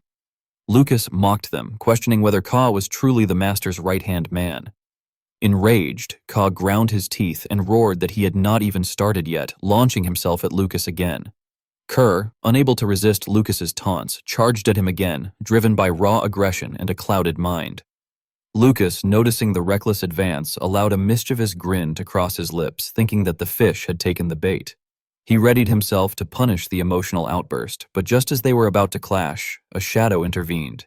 Jillian stepped in. The sudden interruption silenced the cheering knights, and the atmosphere shifted from a rowdy brawl to the tension of a stifling courtroom. Breathing heavily from exertion and frustration, Kerr demanded to know why Jillian had stopped him. The old man, standing firm as always, ordered both Kerr and Lucas to stop. Lucas immediately relaxed, stepping back and mocking Kerr again, implying that the real right-hand man was Jillian. This provoked Kerr once more. He lunged at Lucas, desperate to erase that smirk, only to be stopped again by Jillian's unyielding defense. Kerr's frustration surged, and he yelled at Jillian, insisting that the match was not over. Jillian's patience wore thin, the air around him grew heavy. In one swift motion, he twisted Kerr's arm to lock the joint and struck him squarely in the chest. The impact sent Kerr flying across the training ground, coughing up blood and clutching his chest. As Kerr struggled to rise, Jillian looked down coldly, commanding him to maintain his dignity in front of his subordinates. The shame hit Kerr harder than the blow itself. Jillian then turned to Lucas, instructing him to follow, explaining that the Lord wanted to see him. Kerr watched them leave, frustration burning in his eyes as he clenched the dirt in his fist, a look of pure impotence that Jillian noticed briefly before continuing. Walking beside the old man, Lucas began laughing loudly, the sound echoing in the empty corridor. Jillian asked what was so funny, and Lucas, still chuckling, commented on his impression of their master. He found it odd that the Lord's first command concerned dealing with an underling rather than territory or wealth, suggesting that their Lord was unusually attentive to the hierarchy of his knights. Later, in the dead of night, the training grounds were deserted except for one figure. Ghislain approached Kerr while he was practicing fiercely, his sword swinging with rage bordering on madness. The humiliation, Lucas's taunts, Gillian's casual defeat, and the blood he had coughed up replayed endlessly in his mind. Sensing movement but reacting on instinct, Kerr struck out without realizing who was there. Kyer swung his blade at Ghislain, but Ghislain easily blocked it with his sheath without even drawing his sword. He observed the sweating, panting knight before asking Kerr if he had truly lost to the newcomer. Kerr lowered his weapon and wiped the sweat from his brow, avoiding Ghislain's gaze and telling him that if he was there to mock him, he should mind his own business. Ghislain showed no anger at the disrespect. Instead, he reached into his robe and handed a manual to Kerr, instructing him to take it. Confused, Kerr caught the bound, handwritten book reflexively. Ghislain explained that he had jotted down a revised mana cultivation method and swordsmanship for him and advised him to study it thoroughly. At first, Kyer was skeptical, but as he flipped through the pages under the moonlight and examined the diagrams and notes, his doubt vanished. He was shocked by the depth of knowledge and the efficiency of the methods described, unlike anything he had encountered before. Overcome with embarrassment for his earlier rudeness, Kerr questioned why Ghislain had chosen him and suggested it might have been more suitable for the spear user. With a straight, unreadable expression, Ghislain extended his hand, asking for the book back, which unnerved Kerr. He clutched it tightly to his chest, insisting he would keep it. Lowering his hand, Ghislain met Kerr's eyes and stated that the reason for his loss was simple. His fundamentals were lacking, and experience and instinct alone had limits. After giving Kerr this crucial advice, Ghislain began to fade into the shadows of the night, but Kerr stopped him. The pride that usually restrained him gave way to heartfelt gratitude, and he bowed deeply, acknowledging the immense value of the gift. Seeing this display of loyalty, a subtle smile appeared on Ghislain's lips. Without looking back, he raised a hand in acknowledgement and told Kerr to grow well, promising they would meet tomorrow. Time passed quickly in the north. A month after the war ended, the domain had changed drastically. With the absorption of the Cavaldi territory, the Fenry's lands expanded and stabilized efficiently. Funds were secured by confiscating assets from the counts and their vassals, replenishing the previously empty coffers. Public sentiment, shaken by the war, was restored through the distribution of food. The acquisition of the North's largest iron mine revitalized the economy, rewarding workers with higher productivity and better resources than before the conquest. This allowed the development of superior technology and armaments, removing previous concerns over resources. The Fenris estate had transformed from a struggling, barren land into a true powerhouse.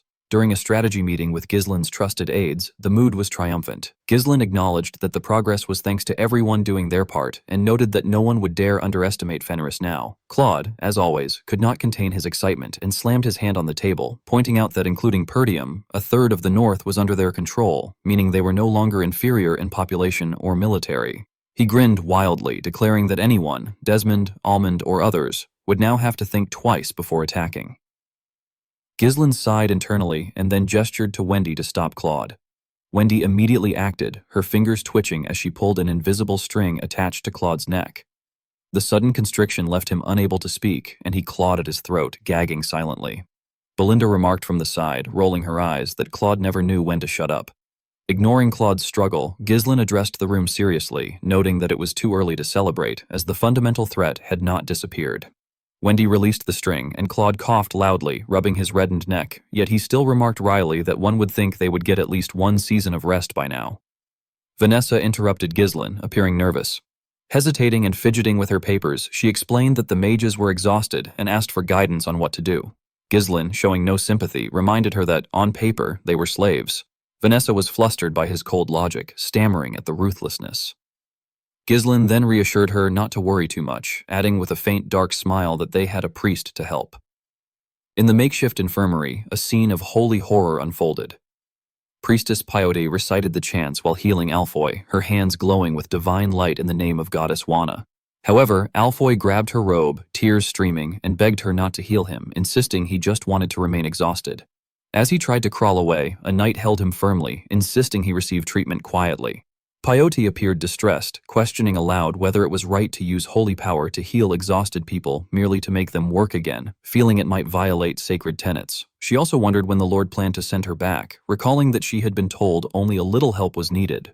Ghislaine approached Peyote from behind, and when he called her name, she startled. Seeing Alfoy fully healed and being dragged back to work, Ghislaine informed her that her holy power had increased. Peyote, unable to believe it, checked her hands, puzzled, admitting she had not noticed. Ghislaine observed her silently, thinking that holy power, unlike mana, did not increase through training, but was a mysterious force usable only by the gifted. As expected, Peyote's potential was extraordinary. Ghislaine then asked if she had been uncomfortable during her stay. Peyote nervously replied that she had not been, but after gathering courage, she asked when she might be able to return to the church. Ghislaine nodded benevolently, telling her she could go now. The priestess was shocked, having expected refusal. He explained that Fener's territory had benefited greatly from her dedication, and that he wished to repay her efforts. At the capital of Cardinia, the political scene was shifting. After the news of Baron Fenris's victory spread, public reactions were mixed. In taverns and streets, rumors circulated. One citizen claimed Fenris had infiltrated Cavaldi Castle by flying through the sky, while another laughed it off, calling it nonsense and joking if Baron Fenris had turned into a bird. Others whispered in fear that he had split the gate with an aura blade, remarking that only a swordmaster could manage such a feat. Skeptics shook their heads, recognizing the story as likely fabricated to inflate his reputation. Yet regardless of the truth, the name Fenris was on everyone's lips. Ghislaine entered the Borford estate, walking with purpose alongside Belinda and the priestess. He noticed Lady Rosalind waiting in the grand foyer, and for a moment his usual hardened demeanor softened. He addressed her gently, inquiring if she had been well. Rosalind, visibly blushing, expressed relief that Lord Ghislaine was safe. Ghislaine slightly bowed his head and thanked her for sending capable aids, noting that the priest's assistance had been invaluable. Rosalind returned the bow and remarked that she was glad to have been able to help. She then indicated to Peyote that the priest could return to the order now that the dispatch was complete. Peyote, addressing Rosalind respectfully as Lady Marquis, expressed her gratitude with the demeanor of someone recently pardoned, reflecting that her first dispatch had finally ended. Though the Fenris territory was technically pleasant, it had been mentally exhausting to witness the toll on those laboring themselves to death. Before Peyote could dwell further, Ghislaine mentioned to Rosalind that he had a request regarding the priest. Peyote's anxiety returned, sensing her freedom slipping away. At that moment, a knight approached to inform Ghislaine that Mari Burford was waiting. Ghislaine acknowledged him and, stepping closer to Rosalind than usual, asked if he could have some of her time later. Rosalind, smiling and blushing, agreed. The air between them carried a surprisingly intimate tension, as if two lovers were reunited after a long absence, creating an awkward atmosphere for those nearby. Ghislaine then entered the meeting room, where the mood was markedly different. The royalist noble's eyes reflected their satisfaction at seeing him, regarding him as a valuable asset. Mark Burford, however, maintained his composure, sitting at the head of the table with an unreadable expression. He remarked that Ghislaine was late. Ghislaine bowed slightly and explained that stabilizing the territory had required time. The nearby Supreme Commander, as usual, could not restrain his frustration and slammed his hand down, insisting that Ghislaine should have arrived immediately given the urgency of the summons. The High Judge, grinning, leaned forward to remind the Supreme Commander to maintain dignity. The Mark raised a hand to silence the room and warned Ghislaine that he must consider the Marquis's honor in his actions. His voice took on a dangerous tone, emphasizing that failure against Count Cavaldi would have jeopardized both the royalist faction and Mary's honor, allowing the ducal faction to solidify its position. The Mark's eyes locked onto Ghislaine, making it clear that assuming the Marquis would excuse unilateral actions was a grave error. The Marquis ordered Ghislaine to explain everything about the war and to convince him of his course. The room grew tense as Ghislaine calmly stated that he did not fight battles he could not win, that he had seen an opportunity and seized it, and that he had come not to revisit past events but to discuss the next steps. His words caught the Marquis slightly off guard, as he had expected excuses rather than a forward-looking strategy. Ghislaine then sat at the table with the confidence of a ruler and respectfully requested that the Mark appoint him as commander of the Northern Army. Everyone was shocked to hear this, but no one was as shocked as Marquis Morris. Barford glared at Ghislaine when he heard his request. Our boy didn't look away. He looked the Marquis in his eyes. Marquis Barford stood up and told Ghislaine that they have begun to change everything since he arrived. He said that he is feeling the wind of change breezing across the royalist faction. Ghislaine smiled and told him that he will be their tailwind. Barford explained to him that the commander of the northern forces is an empty title in peacetime. However, during war, it becomes an important title that holds tremendous authority. The Marquis asked Ghislain if he is saying that he should put this sword in the hands of someone as unpredictable as him. With a confident smile on his face, Ghislain told him that he is correct. The current military organization of the Lithania Kingdom consists of 4 corps. The regional army commanders are selected in advance during peacetime to establish strategies to deal with various situations. As the Marquis stated, the title is an empty title in peacetime, but once war breaks out, the story changes. This is because the commanders gain the authority to summon all the lords in the region. Ghislain told the Marquis that the position of the commander of the northern forces is currently vacant. He asked Burford to give him the position if he wants to put someone there. The Marquis sat down when he heard this. He asked Ghislain to tell him what makes him think that the position is vacant. He said that he can put someone in the position if he didn't want it to be vacant. He told our boy that the position can't just be given out because someone asked for it. Ghislain asked him if the Duke's influence hasn't already reached the southern and the western commanders. Burford was surprised to hear this. Our boy said that the east and the north are still under the royalists, but the untrustworthy Count Desmond is aiming for the position. Ghislain clenched his fist and told the Marquis that it will be even more difficult to clean up after the balance collapses. He said that they need to strengthen their power with every means possible while their faction still holds the upper hand. Ghislain told the nobles that they need to gain enough power that they would be able to suppress the ducal faction even if they start a civil war in the kingdom. Count Elizabeth, Sir Belor, and Marquis Morris were shocked to hear this. They didn't expect Ghislain to think this far. The Marquis was surprised to hear this. He smirked and called our boy a little brat. He knew that our boy was toying with him. He picked up a pen and began to write. He revealed to him that he will submit a request for his promotion to the royal court very soon. He explained to him that the kingdom's law states that one must be a count to sit in the commander's position. He told Ghislain that his father's pride would be hurt if he gives them the same title and gives him an even greater authority. Marquis Burford told our boy that they will be promoting his father too. He revealed to him that he has a condition. Belinda and Pio were surprised to hear this. With a smile on his face, the Marquis revealed to Ghislain that they received a rescue request from the Shadow Mountains of the Tion Kingdom. He told him that he will be the one to go there. Our boy didn't expect to hear this. The Tion Kingdom is the nation of knights. It is a country where monsters pour out endlessly from the Shadow Mountains, which occupies most of its territory. Due to this, most of the people in the kingdom are tough, and they place great value on martial prowess. Even the knights' combat strength ranks among the top in the continent. Ghislain recalled that he once hunted and trained in this place. Since their royal court has allowed even outsiders to hunt in order to deal with the monster problem, there is only one reason for them to request aid. The Marquis informed our boy that there has been a problem in preparing for this year's monster wave. He told Ghislain that this problem shouldn't be an issue for someone like him who can infiltrate a fortress by flying through the sky and cut down a castle gate with an aura blade. Ghislain told him that he understands. He begged Mark Burford to deploy the royal army to the Fenris territory while he and his close aides are away from the castle. He explained to him that there is no telling what the ducal faction will do, even if their momentum has been temporarily reduced. After the meeting ended, Ghislain left the room with Belinda and Peyote. As he walked out of the mansion, Ghislain carefully looked around. He remembered how Duke Deline preemptively won over the lords who held the commander positions in his past life. The Duke was able to incite a civil war and ultimately usurp the king's throne. At that time, the commander of the northern forces was Harold Desmond. Ghislain decided to make the first move in this life. He promised to take the north for himself the same way the Duke did. The scene shifts and we are taken to a field. We see Victor's damaged helmet placed on his sword. The sword was shoved into the ground. A man gently touched the helmet. It seemed like he knew Victor. While he was looking at the helmet, someone called out to him. The man's name is Hutton. The person who called out to him turned out to be Count Desmond. The Count was wearing his armor. He asked Hutton about how he is feeling. Hutton turned around to see the Count. He turned back to the helmet and said that he had great expectations for Victor. He told Harold that the world is a cruel place. He asked him if the person that killed Victor is Gizon Perdium. Harold corrected him by saying that our boy's name is now Gizon Fenris. He told him that Ghislain is now a baron. The swordsman didn't say anything. He walked past the Count and said that there is no point in lamenting. He told Harold that the rule of the world is that there is always someone better than you. He thanked him for his concern. Before Hutton could leave, Harold told him that the ducal house underestimated Perium and Fenris, and yet they are the ones who had to pay the price. The Count said that Viscount Joseph only asked them to reassess Ghislain as the finest sword in the north after everything had already ended. He told Hutton that Ghislain has the royalists behind him. Due to this, the royalists are moving the royal army to keep watch over him. Harold told the swordsman that his position as a neutral noble is now nothing but an empty shell.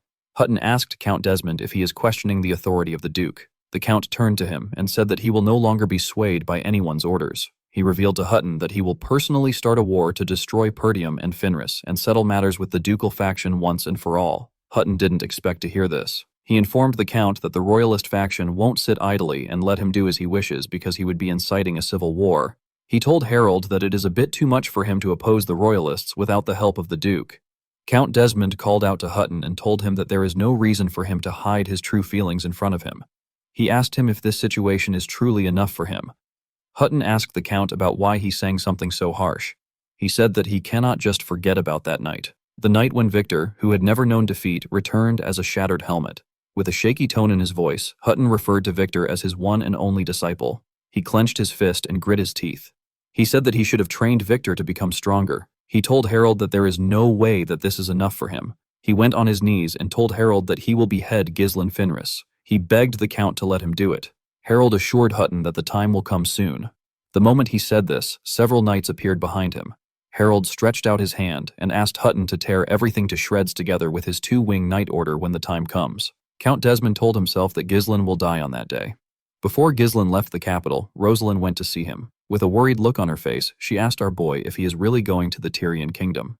Ghislain told her that he has to go there. He said that it was an order that he received from the Marquis. Rosalind couldn't believe that he was going to such a rough place. She recalled that it hasn't been long since the war with Count Cabaldi ended. Ghislain explained to her that her father doesn't truly trust his performance in the war. He said that the Marquis wants him to prove his strength with this mission. He smiled and asked Rosalind not to worry. He told her that he has killed several monsters.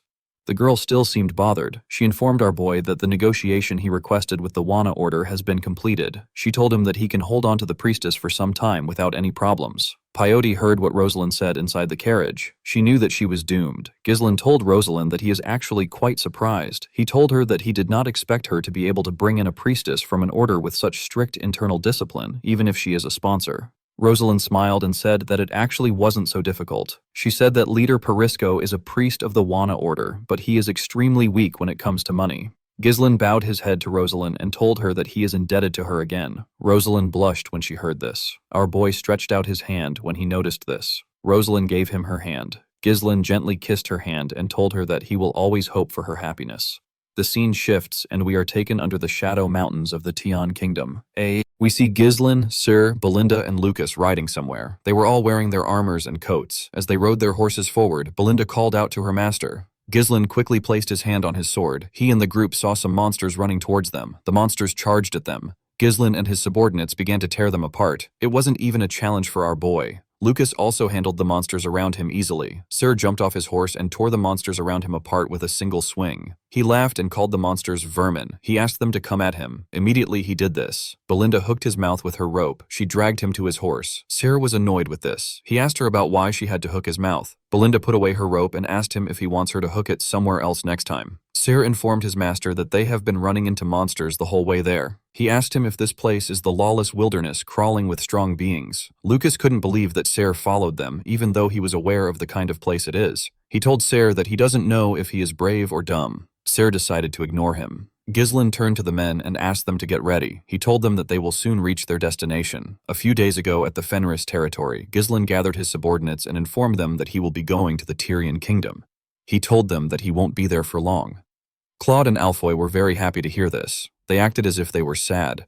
Claude told his lord that he doesn't know what he will do without him. Alfoy said that they will have no choice but to take a vacation. Ghislain ordered Gillian to manage the territory in his absence. He asked him to make sure that Alfoy and Claude don't slack off.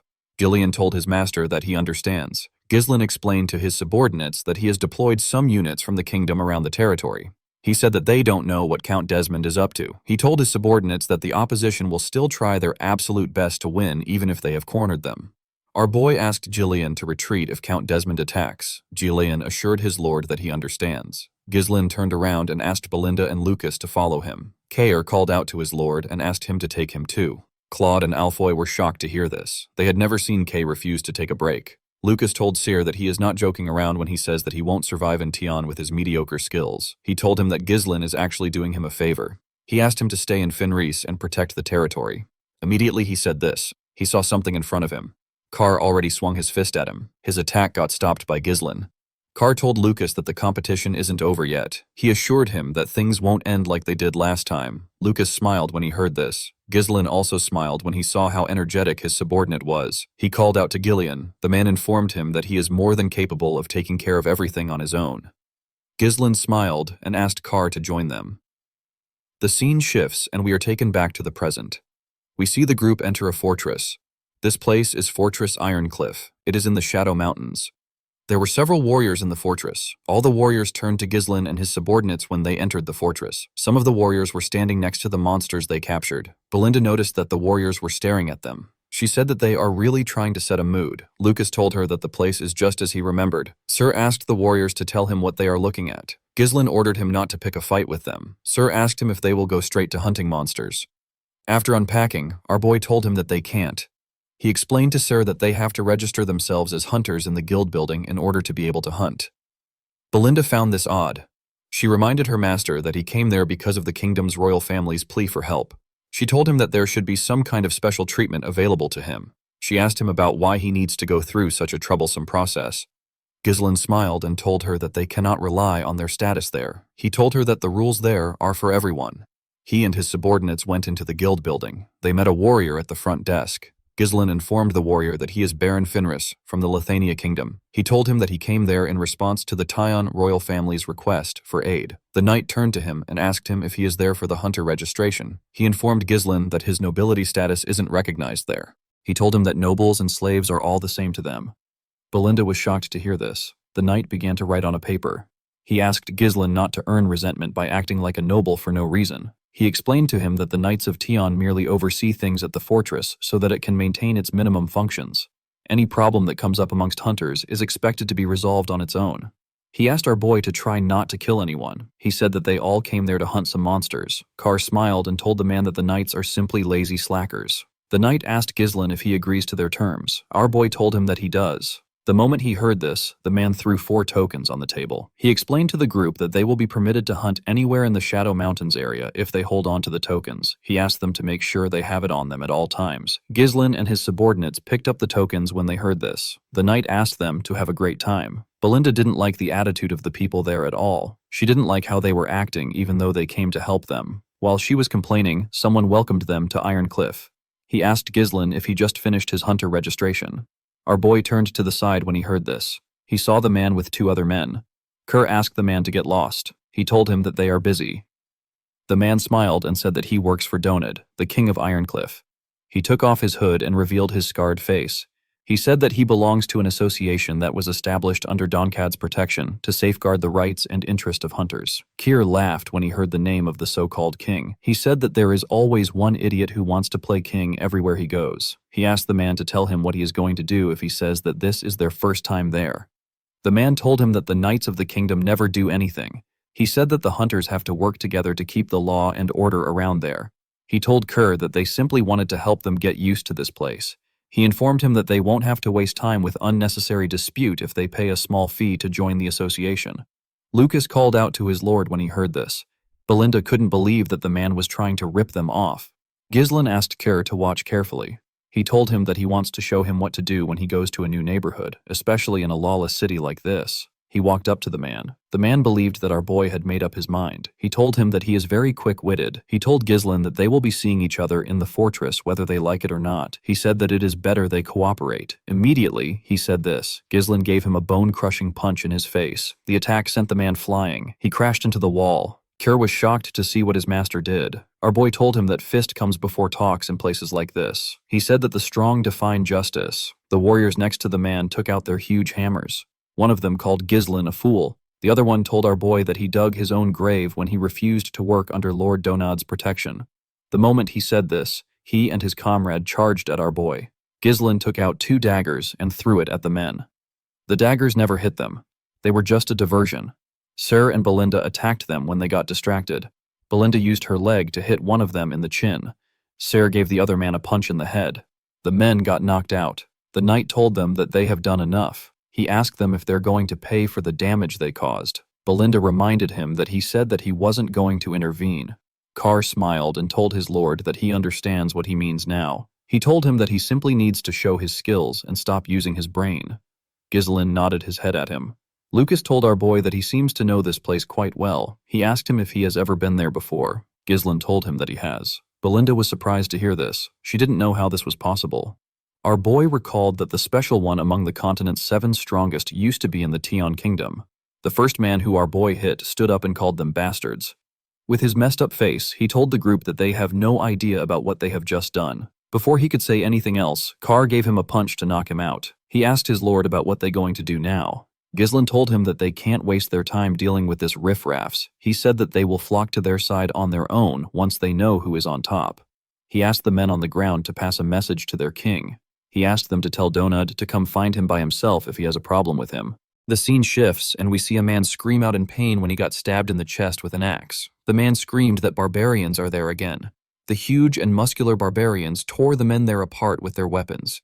Their huge leader wore a huge monster fur. He raised his axe and ordered his warriors to begin the harvest. He asked them to indulge in the moment. The barbarians destroyed everything there. The scene shifts, and we are taken to the Soundwind tribe's encampment at the northern edge of Lithuania. The barbarians sat around a fire and discussed how they tore their enemies apart. One of them said that a man was begging for his life. His comrade told him that he is not skilled enough. He explained to him that he won't have to see something like that if he kills his prey cleanly. While they were talking, someone called out to the chief and asked him to take a look at a letter. The chief of the Soundwind tribe, whose name is Kusto, turned to the man when he heard this. He grabbed the letter and opened it. He was shocked to see what was inside. He turned to his subordinate and threw his liquor at him. He told him that he should have brought the village chief along with him if he got a paper that has letters in it. He asked him if he is making fun of him for being illiterate. The man apologized to him and told him that he will go get the village chief. The chief opened the letter and said that the north is empty. He said that the rider has permitted them to claim Perdium. A bald man said that they have finally gotten the chance to plunder the rich land that the northern wolf cherishes dearly. Another warrior sitting next to the chief smiled and said that the time has finally come for the warriors to claim the land that they have long desired. The moment he said this, the man noticed that his chief was quiet. Kusta found it odd that the writer asked him to claim Pertium. He began to laugh. He wondered about what kind of scheme the bastards in Lithuania Kingdom are trying to pull. He couldn't believe that they sent a personal letter to him. He didn't really care about the scheme as long as he got to fight. Their tribe has already been planning to invade Pertium. This situation favored them. He stood up and ordered his men to tell the other chiefs to muster their warriors. He said that the time has come to claim Pertium. The scene shifts, and we are taken to the Shadow Mountains. We see Carr looking shocked when Ghislain told him that he needs to kill 100,000 monsters. Our boy reminded him that he said he wanted to get stronger.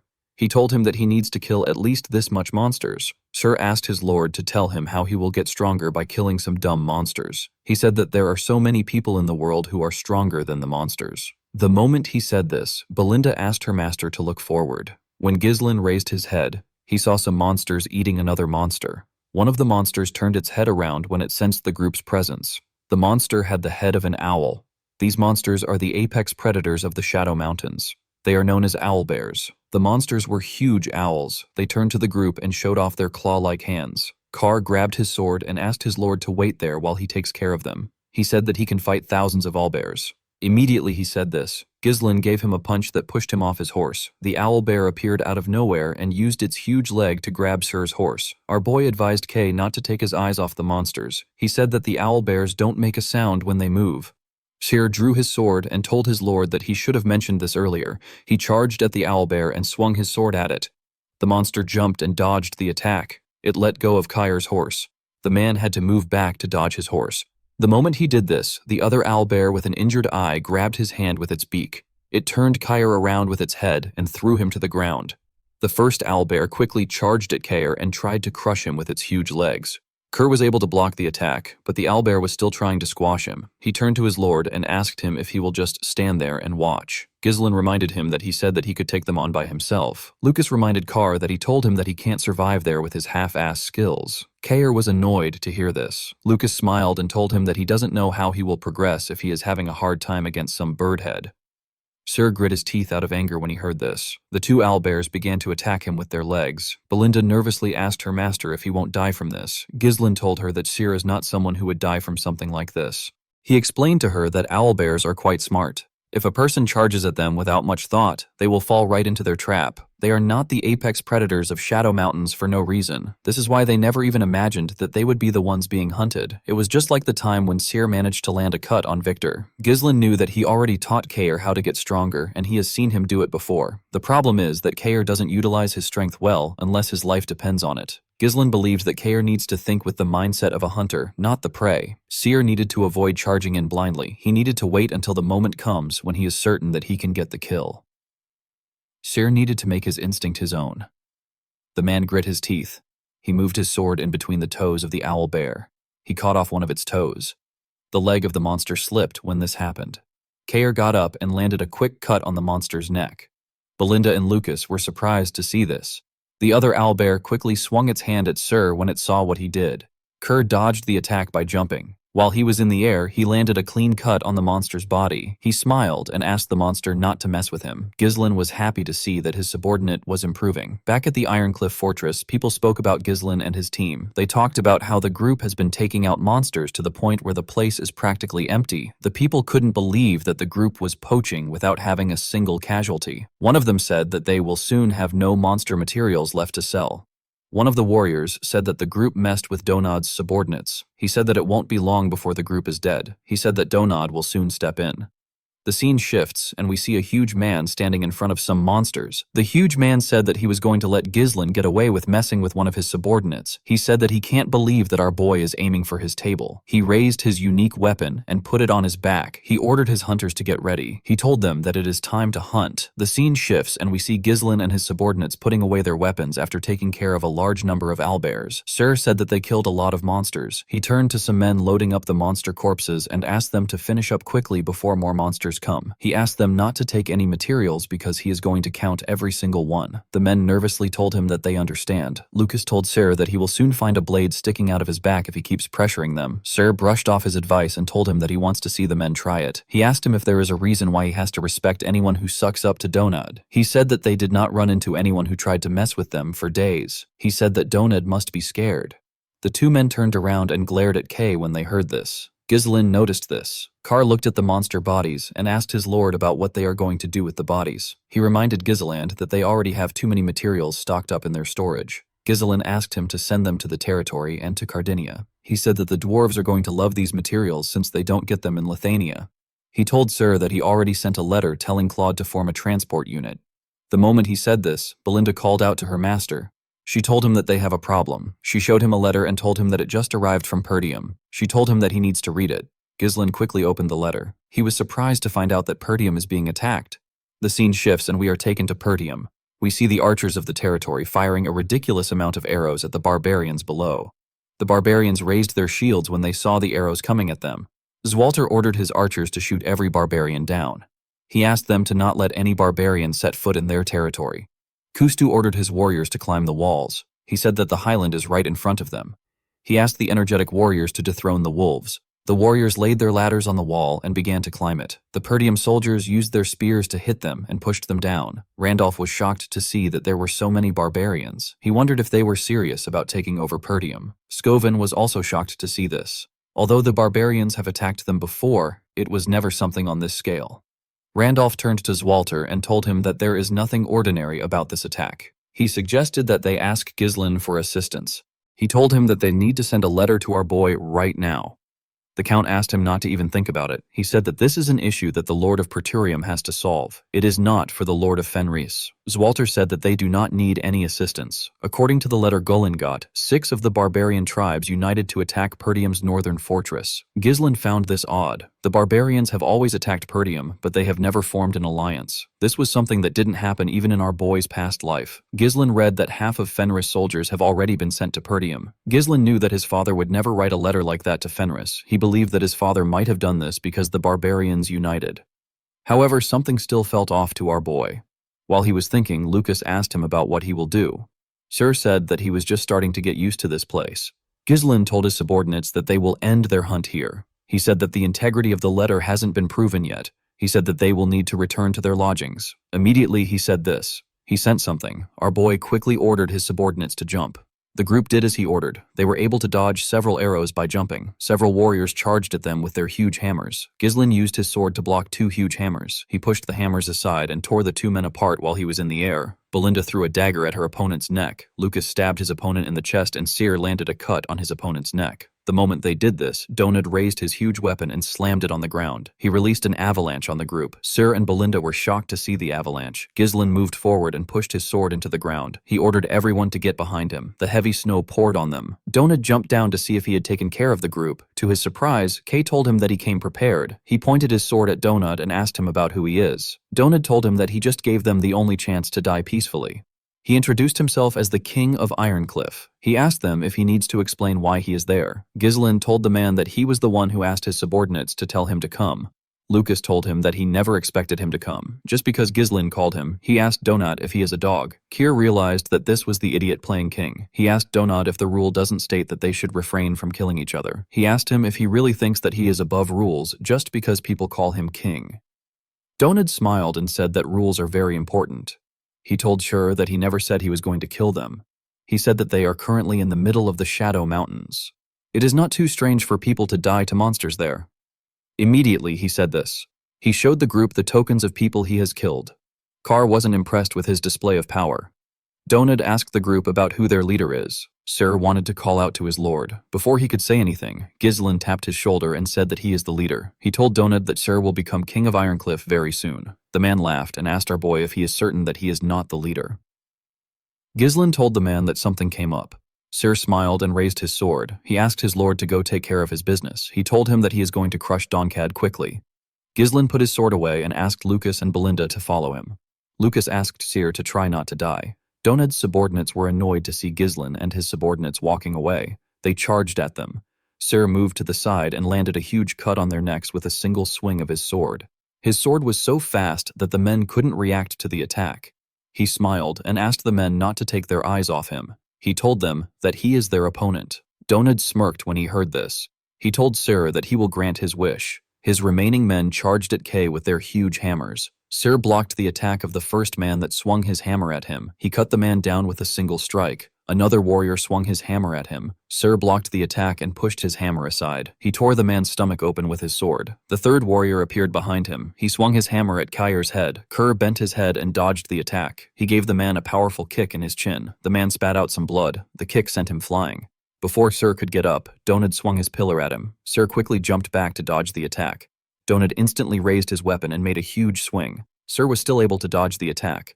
Donad referred to him as Red Hair and told him that he is not half bad. He asked Kerr to come work for him. He assured him that he will treat him well. He licked his lips in a disgusting manner and told Cyr that the two of them will make a great team. Cyr asked the man to tell him how a wolf can work under a pig. He said that he is going to be the king of this place from now on.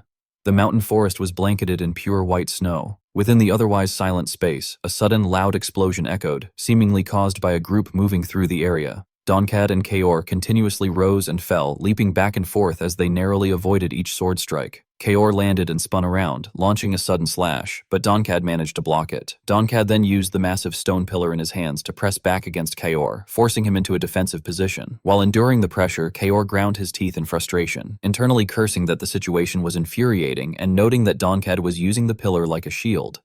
Kaor immediately kicked off the ground and performed a mid-air flip to evade Doncad's sweeping attack. He swung his sword downward in retaliation, but Doncad blocked it yet again. Doncad spun in a full circle and leapt into the air to attack once more, this time successfully landing a kick on Kaor, causing him intense pain. Kaor was helplessly knocked backward, sliding across the snow. Clenching his teeth in disbelief, he internally remarked that Doncad was surprisingly fast for someone of his build, and that, despite wielding such an absurdly massive pillar, Doncad was leaving no openings at all. He realized that if he were hit even once more, he would lose consciousness, and he questioned how he was supposed to defeat an opponent when even counterattacks were ineffective. As Kaor's thoughts spiraled, Doncad charged at him again. Kaor dodged, causing Doncad's swing to smash directly into a tree, shattering it instantly. The trunk broke apart into fragments and began to fall. Although Kaor narrowly avoided it as if by a miracle, the outcome was completely beyond his expectations. He grew tense, internally realizing that Donkad had already anticipated his dodge. Before the tree could collapse onto Kaor, Donkad advanced from the front as well. Glancing at Kaor, Donkad asserted that he had encountered people like him as many times as the number of monsters he had hunted, and that such individuals always believed themselves to be at the top. Immediately afterward, Kaor was unfortunate enough to be struck by a devastating combination. The falling tree slammed into him, while Donkad's pillar crashed into his ribs, causing him to spit blood. His eyes rolled back as he collapsed onto the snowy ground. A powerful explosion erupted in the center of the forest. Donkad calmly sat down beneath his weapon, striking stones together in an attempt to produce fire. He then used the flame to light a cigar and took a deep drag. Nearby lay the blood-soaked scene where Kaor was sprawled beneath the large tree. Exhaling a cloud of smoke, Donkad remarked that no one had challenged him for his position in a long time, which had caused him to forget how to hold back. He reflected that becoming renowned was not always a good thing, since everyone backed down before even trying. With a hint of regret, he explained that he had noticed Kaor becoming afraid at some point and resorting to constant dodging, and that he had decided to finish the fight quickly because it had stopped being fun. After saying that, Donkad stood up and remarked that he felt sorry for the blonde guy who had trusted Kaor. He then turned around, hoisted a log onto his shoulder, and dismissed the whole situation as boring before leaving. At that moment, Kaor suddenly stood up again and challenged him, insisting that no one had said he was scared. This reaction caught Donkad somewhat off guard. He turned back to look at Kaor and let out a brief sound of surprise. Then, facing Kaor again, Donkad suggested that he think it over and consider working under him. With a faint, familiar smile meant to sound persuasive, Donkad added that it was not too late yet, arguing that pride did not put food on the table. He claimed it was better to live as a satisfied pig than as a hungry wolf, and asked whether Kaor did not think so as well. By then, Kaor's head was soaked in blood, and he let out a weary sigh. The hand gripping his sword had begun to tremble. Still, he once again pointed the blade straight at Donkad and resolved that one of them would have to die that day. His eyes flashed with killing intent as he asserted that the one who would die would not be him. Upon hearing this, Donkad quietly closed his eyes and spat out a single word, calling Kaor a fool. He hugged his weapon to himself and turned his body, preparing to enter an attacking stance.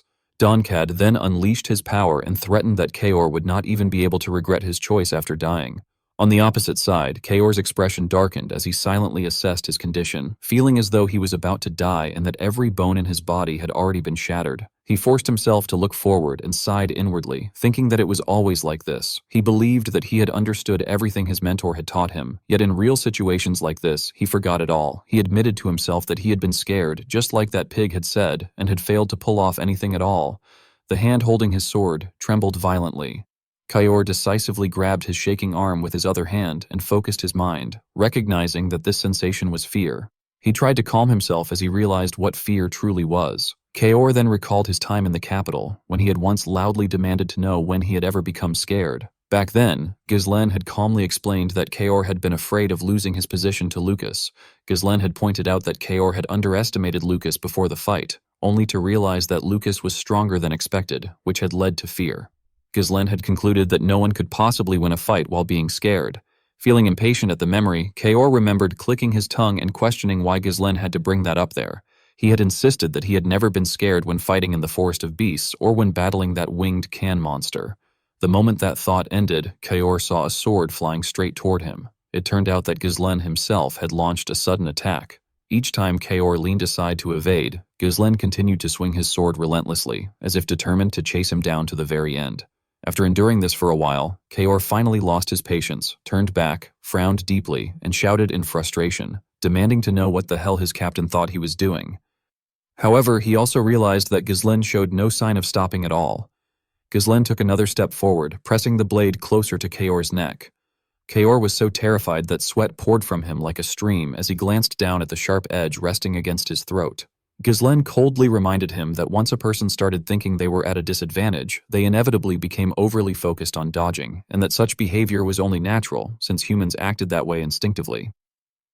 Immediately afterward, Ghislaine placed the flat of the sword into Kaor's palm and added that if Kaor had pressed forward instead of retreating, he would have had a chance. Those words completely stunned Kaor.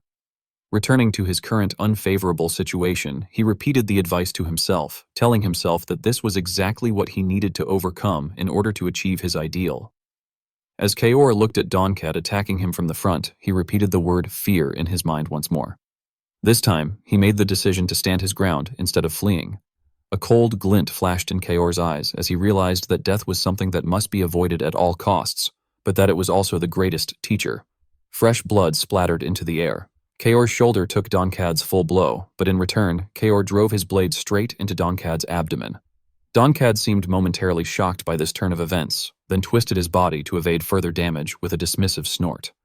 As Donkad prepared to counterattack, Kaor leapt into the air once again and continued his assault. He stomped forcefully on Donkad's weapon to gain momentum, spun midair, and slashed horizontally across Donkad's arm. Seeing blood spray out, Donkad was inwardly shaken, wondering how Kaor had managed to land a hit on him for a second time. He tensed as he realized that this was not a coincidence and that the red-haired youth was growing stronger during the battle.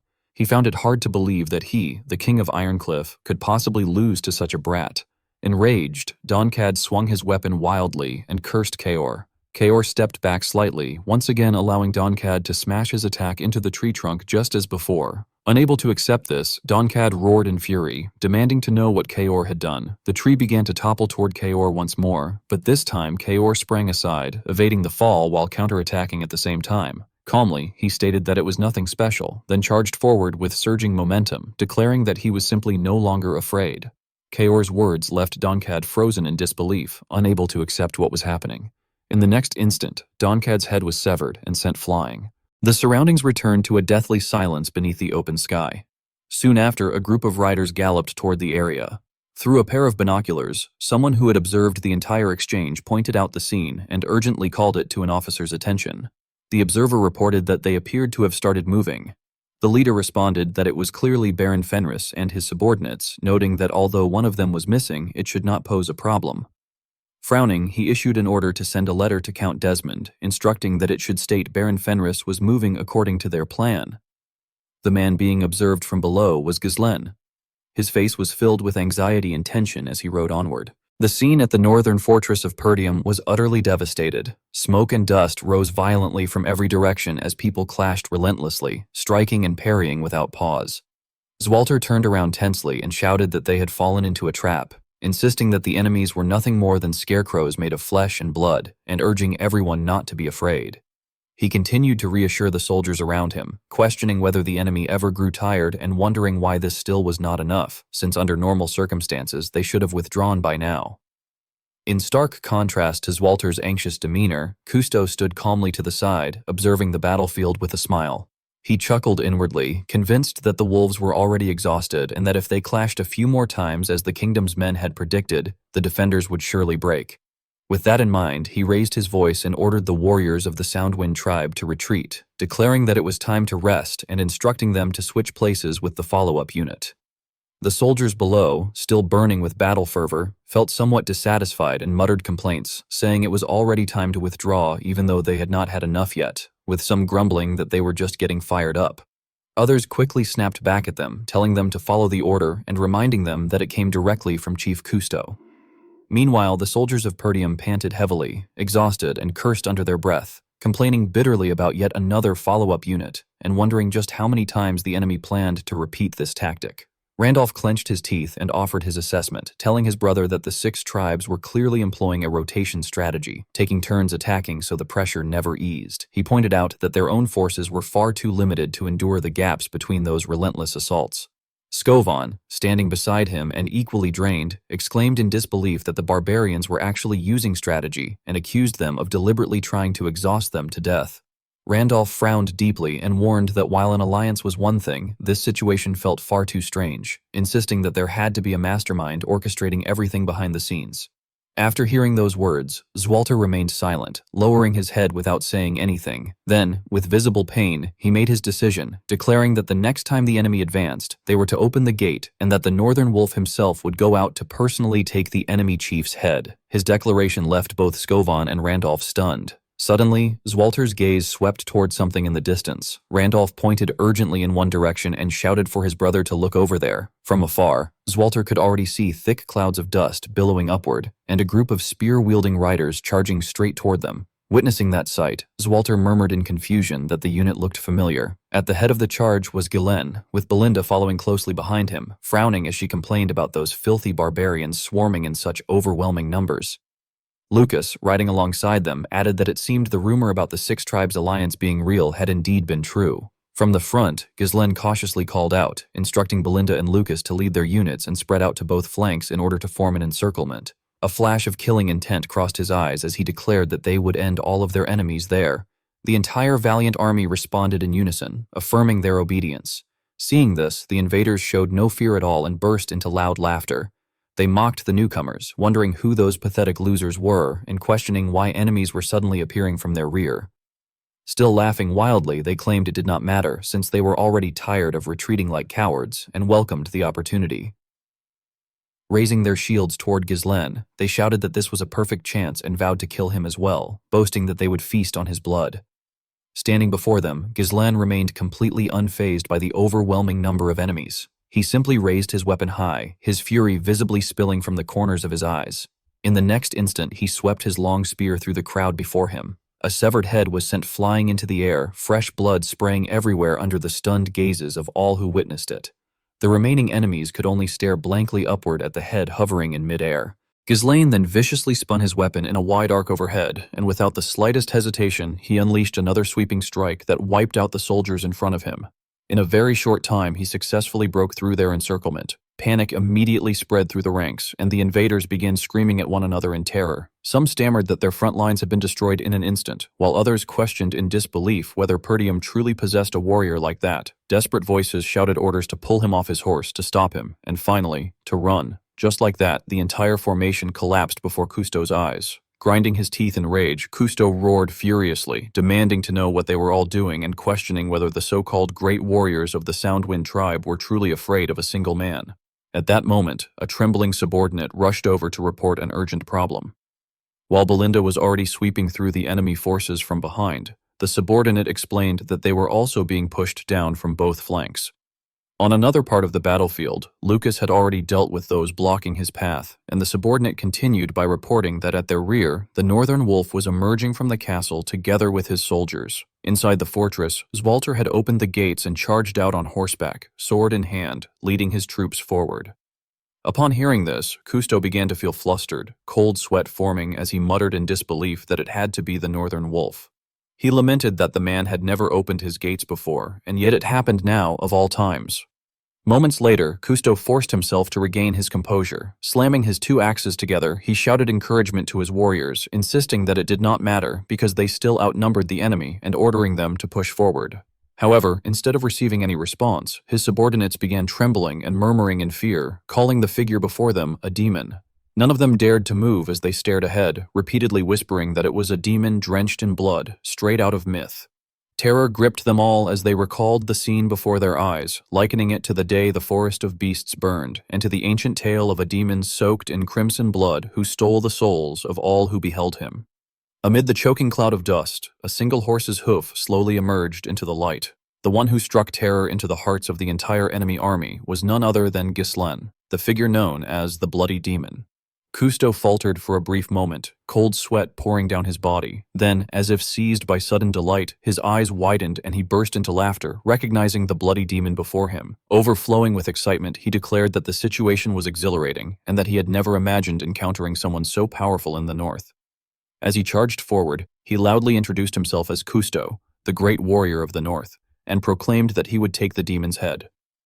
Facing such arrogance, Ghislaine merely narrowed his eyes in disdain, remarking that it was disgusting. He drove his horse forward as Cousteau simultaneously launched himself into the attack. In an icy tone, Ghislaine questioned how much of the north had been gnawed away by Cousteau's barbaric way of waging war, then twisted his body and slashed his sword into Cousteau's side. A deafening horse's scream echoed across the battlefield as Cousteau crossed his twin axes to lock Ghislaine's blade. Yet in the next instant, Cousteau was violently slammed flat onto the ground without even understanding how it had happened. Refusing to yield, he struggled back into position, growling in disbelief, then glared fiercely at Ghislaine and demanded a proper fight, vowing that he, Cousteau, would end the demon's final breath. Before he could finish that declaration, however, his face was struck squarely by a horse's hoof. Ghislaine departed without a backward glance, his contempt clear as he spurred his horse away. That act sent Cousteau into a frenzy. He roared that a new mythology would spread among the barbarians, and that the Northern Wolf would slit the throats of all warriors. His proclamation ended abruptly when Zwalter's sword pierced straight through his heart. Zwalter's eyes burned with killing intent as he stared directly at Cousteau. Unable to do anything else, Cousteau could only widen his eyes and scream the word wolf in agony. After that final cry, he fell from his horse and died. Zwalter then raised his voice to announce that the enemy chief was dead. Pointing his sword forward with absolute confidence, he ordered the remaining enemies to be eliminated. As he rode on, he shouted that they must never be allowed to even dream of coveting Perdium. Once Zwalter finished speaking, Ghislain approached him and dismounted. Covered in blood and wounds, he walked towards Zwalter. Frowning with concern, Zwalter remarked that it had been a long time. Ghislain respectfully removed his hood and admitted, with tension in his voice, that he had arrived a little late. Suddenly, Randolph rushed in from nowhere and embraced Ghislain tightly, proclaiming how proud he was of him and correcting himself to address him as Baron Fenris. He expressed his gratitude, saying that thanks to Ghislain, they could finally breathe again. Zwalter, however, asked coldly how Ghislain had known about the situation and how he had managed to bring so many troops with him. Ghislain answered honestly that he had come after receiving an urgent plea for aid bearing the seal of Perdium. According to the letter, Zwalter was under attack by barbarians, and as a result, part of Fenris's forces had already been dispatched in advance as reinforcements. Still harboring doubts, Ghislain then produced the letter and asked whether Zwalter had been the one to send it. Realizing something was wrong, Zwalter turned sharply toward Randolph and addressed him harshly. Startled and flustered, Randolph hurriedly waved his hands and swore that it had not been him, reminding Zwalter that he had explicitly been told not to send any letters at that time. This plunged Zwalter into confusion as he wondered who else could have sent it. Ghislain, having grasped the truth, fell silent for a moment before firmly calling out to his father. With clear tension in his voice, he declared that they had fallen into a trap. At a location close to Fortress Stonehave and Desmond lay the garrison of the Kingdom Army's 2nd Legion. Inside the camp, the soldiers were gathered around a wooden table, setting up a card game together. One of them cursed bitterly, complaining that he had lost his pay once again. As they crowded around the table, their conversation grew lively. A soldier asked when they would finally be allowed to return home, expressing his exhaustion and admitting that he had begun to miss Cardinia. Doran, the commander of the Kingdom Army's 2nd Legion, spoke cheerfully, explaining that they would withdraw once orders came down from the higher authorities. Another soldier voiced his doubts, saying that he had heard the delay was due to concerns that Count Desmond might attack Fenris territory, and asked whether that rumor was true.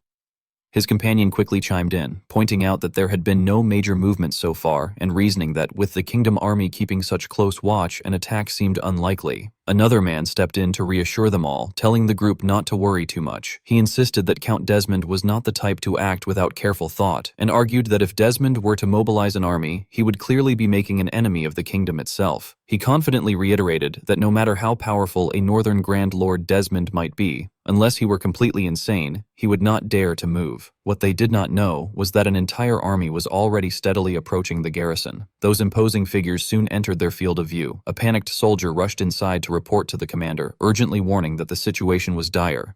In a flurry of words, he announced that Count Desmond's army was charging straight toward them.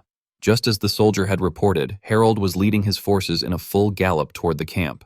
Doran hurriedly issued orders to the entire unit, declaring that it was a night attack and commanding everyone to form up at the front and prepare for battle. He rapidly followed up with further commands, ordering the spearmen to the front, instructing them to hold the enemy back with a tight formation, and telling them to brace for impact. However, Harold's army effortlessly smashed through the first defensive line. His momentum was overwhelming, cutting down countless enemy soldiers. Everywhere was filled with terror and fallen bodies. The battle quickly reached its climax as Harold's troops pushed deep inside the camp. The defenders were utterly helpless, able only to resist until their final breath. In desperation, some soldiers shouted that the situation was impossible, reporting that they could no longer maintain their formation, and lamenting that the elite kingdom army had been reduced to this state in an instant. Doran hastily gave the order to retreat, instructing his troops to abandon the engagement and fall back toward Fenris Castle, and ordering that a messenger be sent to Cardinia. Before he could finish speaking, an explosion erupted behind them. Doran's army was officially caught in a pincer attack, as soldiers cried out in shock upon realizing that cavalry from Desmond's forces had appeared in the rear and that their retreat route had been completely blocked. Drawing on his extensive battlefield experience, Doran quickly grasped the enemy's strategy. He realized that their attention had been deliberately drawn forward, only for the rear escape route to be sealed off after a timed delay, and bitterly acknowledged that they had been completely outplayed. In the end, Doran came face to face with a single figure. Wearing an arrogant expression, Harold spoke with open contempt, greeting Viscount Doran. Overcome with rage, Doran lashed out, declaring that Harold Desmond was utterly insane. At the same time, within Fenris territory, Claude had already received the devastating news that Count Desmond had annihilated the Kingdom Army's 2nd Legion. The atmosphere in the room instantly tightened to an extreme degree as further reports confirmed that Desmond had not halted his advance and was marching straight toward Fenris. Alfoy shouted in shock, cursing the situation and exclaiming that another war had broken out yet again. Pyote, drenched in cold sweat, stammered in disbelief as he repeated the word war, unable to process the reality. Lowell hesitantly sought guidance from his superior, addressing Claude and asking what course of action they should take. With a stern expression, Claude calmly analyzed the situation and reminded them that the Lord had previously given explicit instructions. If Count Desmond were to attack, they were to destroy key facilities and relocate all supplies and troops to Fenris Castle. Gillian immediately seized upon those words and resolutely declared that the current circumstances were precisely what the Lord had anticipated. Alfoy vehemently opposed the decision, demanding to know what Gillian was thinking and insisting that everyone pack up and flee at once, declaring that the territory was already lost. His words plunged the entire room into heavy contemplation, and even Vanessa fell silent under the mounting tension. Growing increasingly agitated, Alfoy continued to press everyone, shouting that the strongest Grand Lord of the North was marching straight toward them with the intent to kill, and questioning why anyone was still hesitating instead of moving immediately. Overwhelmed, Pyote panicked and hurriedly agreed to follow the order, affirming that he understood. At that moment, Vanessa stepped forward and proposed a direct confrontation, stating firmly that she would attempt to stop the enemy forces herself through magic. Her declaration left both Alfoy and Pyote completely stunned. Alfoy protested in alarm, denouncing her idea as reckless and arguing that remaining there would almost certainly result in death. Unshaken, Vanessa responded that if they abandoned the territory, everything they had built would fall into the enemy's hands. Alfoy, growing frustrated, retorted at length that no one was suggesting permanent abandonment, emphasizing that survival came first. He argued that, knowing the Lord's personality, the territory would eventually be reclaimed, and that up until now they had already accomplished the impossible. He insisted that if they fought with everything they had, it might still be possible to stop the enemy. Vanessa then appealed to everyone's emotions, pointing out that the forges and vital facilities had been built through the combined efforts of the dwarves and their mages. With heartfelt resolve, she continued by reminding them of the security established through the knights' sacrifices and of the people of the territory who had been given new lives. Finally, she declared with conviction that this place embodied the Lord's dream and that it was therefore something they were obligated to protect. Her unwavering determination filled Pyote with deep admiration. Lowering his voice, Claude addressed Vanessa respectfully and told her that if she truly intended to remain, there was crucial information she needed to know. He then carefully outlined the enemy's strength, explaining that Desmond's forces reportedly consisted of 30,000 troops, supported by 8 siege towers and 12 catapults. Moreover, he added that Count Desmond possessed a personal mage rumored to have reached the 6th circle. Upon hearing this, Alfoy's expression visibly stiffened as he repeated in shock that the enemy mage was at the 6th circle. Gillian made a firm assessment, stating that with Fenris's forces already spread throughout Ferdium, once the siege began, they would not last 3 days and the city would be breached before the Lord even had a chance to return. This grim prospect left Vanessa utterly helpless, to the point that she could barely voice her protest. Immediately afterward, Gillian rose to his feet, having already made up his mind. He swiftly took command of the situation, declaring that the Lord's orders were absolute and instructing everyone to evacuate with the supplies. Gillian then volunteered to remain behind to defend the fortress together with Vanessa, stating that he would stay. His unwavering loyalty left Vanessa deeply taken aback. Claude, still uneasy, asked once more whether Gillian had heard him, then sharply emphasized that if they fell back to Fortress Stonehaven, the gateway to the Cabaldi region, they could slow Desmond's advance, adding that it seemed the late Count of Cabaldi had been highly wary of Desmond. With steadfast conviction, Gillian firmly asserted that the Lord would definitely return and that until then, he would buy them time. Galverick bravely declared that he would do his best to produce proper equipment. One of his subordinates quickly echoed that resolve, remarking that it looked like there would be no time to rest anymore. Gordon then stepped forward and courageously made his own decision, stating that he would stay as well. Alfoy reacted in shock, calling Gordon's name in disbelief. Gordon clenched his fists as determination surged within him, asking what Captain Kaor would say if he were to run away with his tail between his legs. Torin decisively concluded that he would rather die fighting than be mocked as a coward by Kaor for the rest of his life. Moved by the courage of these vanguards, the soldiers immediately responded in unison, declaring that they would stay too, reminding everyone of everything they had endured to get this far and boldly challenging the enemy to come at them. Faced with this heroic scene, Alfoy could only turn pale and tremble, muttering that this was a rare chance to escape, yet questioning how they could possibly leave under such circumstances. The collective resolve deeply moved Vanessa, leaving her overwhelmed as she called out to everyone. At the same time, at the Ferdium Northern Fortress, Ghislaine received the dire news and fell into silence. In the letter, Gillian firmly emphasized that the Lord had ultimately achieved what everyone had claimed was impossible, that he understood this place was now necessary to confront an even more formidable enemy, and that they would protect it, no matter what. Ghislaine's heart suddenly tightened as he thought of Gillian, Vanessa, and everyone else. He understood all too clearly that in this confrontation, their side had no chance of victory. He recognized that an army of 30,000, powerful enough to crush the Kingdom Army's 2nd Legion in an instant, had deliberately sown chaos within the intelligence network, scattered Fenris's forces, and launched their attack while keeping him trapped here. At that moment, Ghislaine's eyes burned with nothing but overwhelming fury. He reflected that he had indeed considered the possibility that Desmond might act independently. Randolph, unable to hide his tension, urgently reported that Count Desmond was advancing and insisted that this was not the time for Ghislaine to remain where he was. Zwalter, fully grasping the severity of the situation, urged Ghislaine that even now they should hurry back to the territory. Before he could finish speaking, one of his subordinates rushed in to deliver alarming news, reporting that the situation was dire and that the barbarians' follow-up forces were charging toward them once again. Just as reported, a massive army was fiercely approaching the fortress. Randolph clenched his teeth in anger and demanded to know how large their numbers were, questioning whether this was an all-out assault. Zwalter, lowering his voice, remarked that he had thought the offensive had already ended. Once again, Ghislaine found himself caught in a painful dilemma. He acknowledged inwardly that even for his father, Ferdium's forces alone were not enough to stop them, and that if he were to leave now, Ferdium would fall to the barbarian invasion. Deep in his heart, he knew that the true mastermind behind this tragedy was Harold. He bitterly concluded that everything unfolding before them was Harold's scheme, and that Harold Desmond had gambled everything on this war. At that moment, a firm hand was placed on Ghislaine's shoulder, and he was asked what he was hesitating for. Zwalter resolutely entrusted the responsibility to his son, stating that stopping the barbarians and protecting the people of Ferdium was the duty of the Northern Wolf, not Ghislaine's. Moved by this, Ghislaine could only whisper as he addressed his father. Not allowing him to linger in hesitation, Zwalter quickly reminded him that he was also the lord of a territory, and that there were people waiting for him to protect them as well. With those words alone, the crushing burden on Ghislaine's shoulders seemed to lift, as Zwalter firmly told him that he should fulfill his duty. Ghislaine soon reached a decision of his own.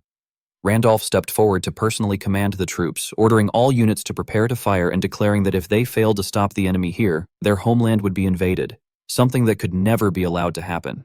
He cursed the barbarians and vowed to see who would emerge victorious. Drawing his sword and taking the lead at the front of the army, Zwalter tersely instructed his son to go.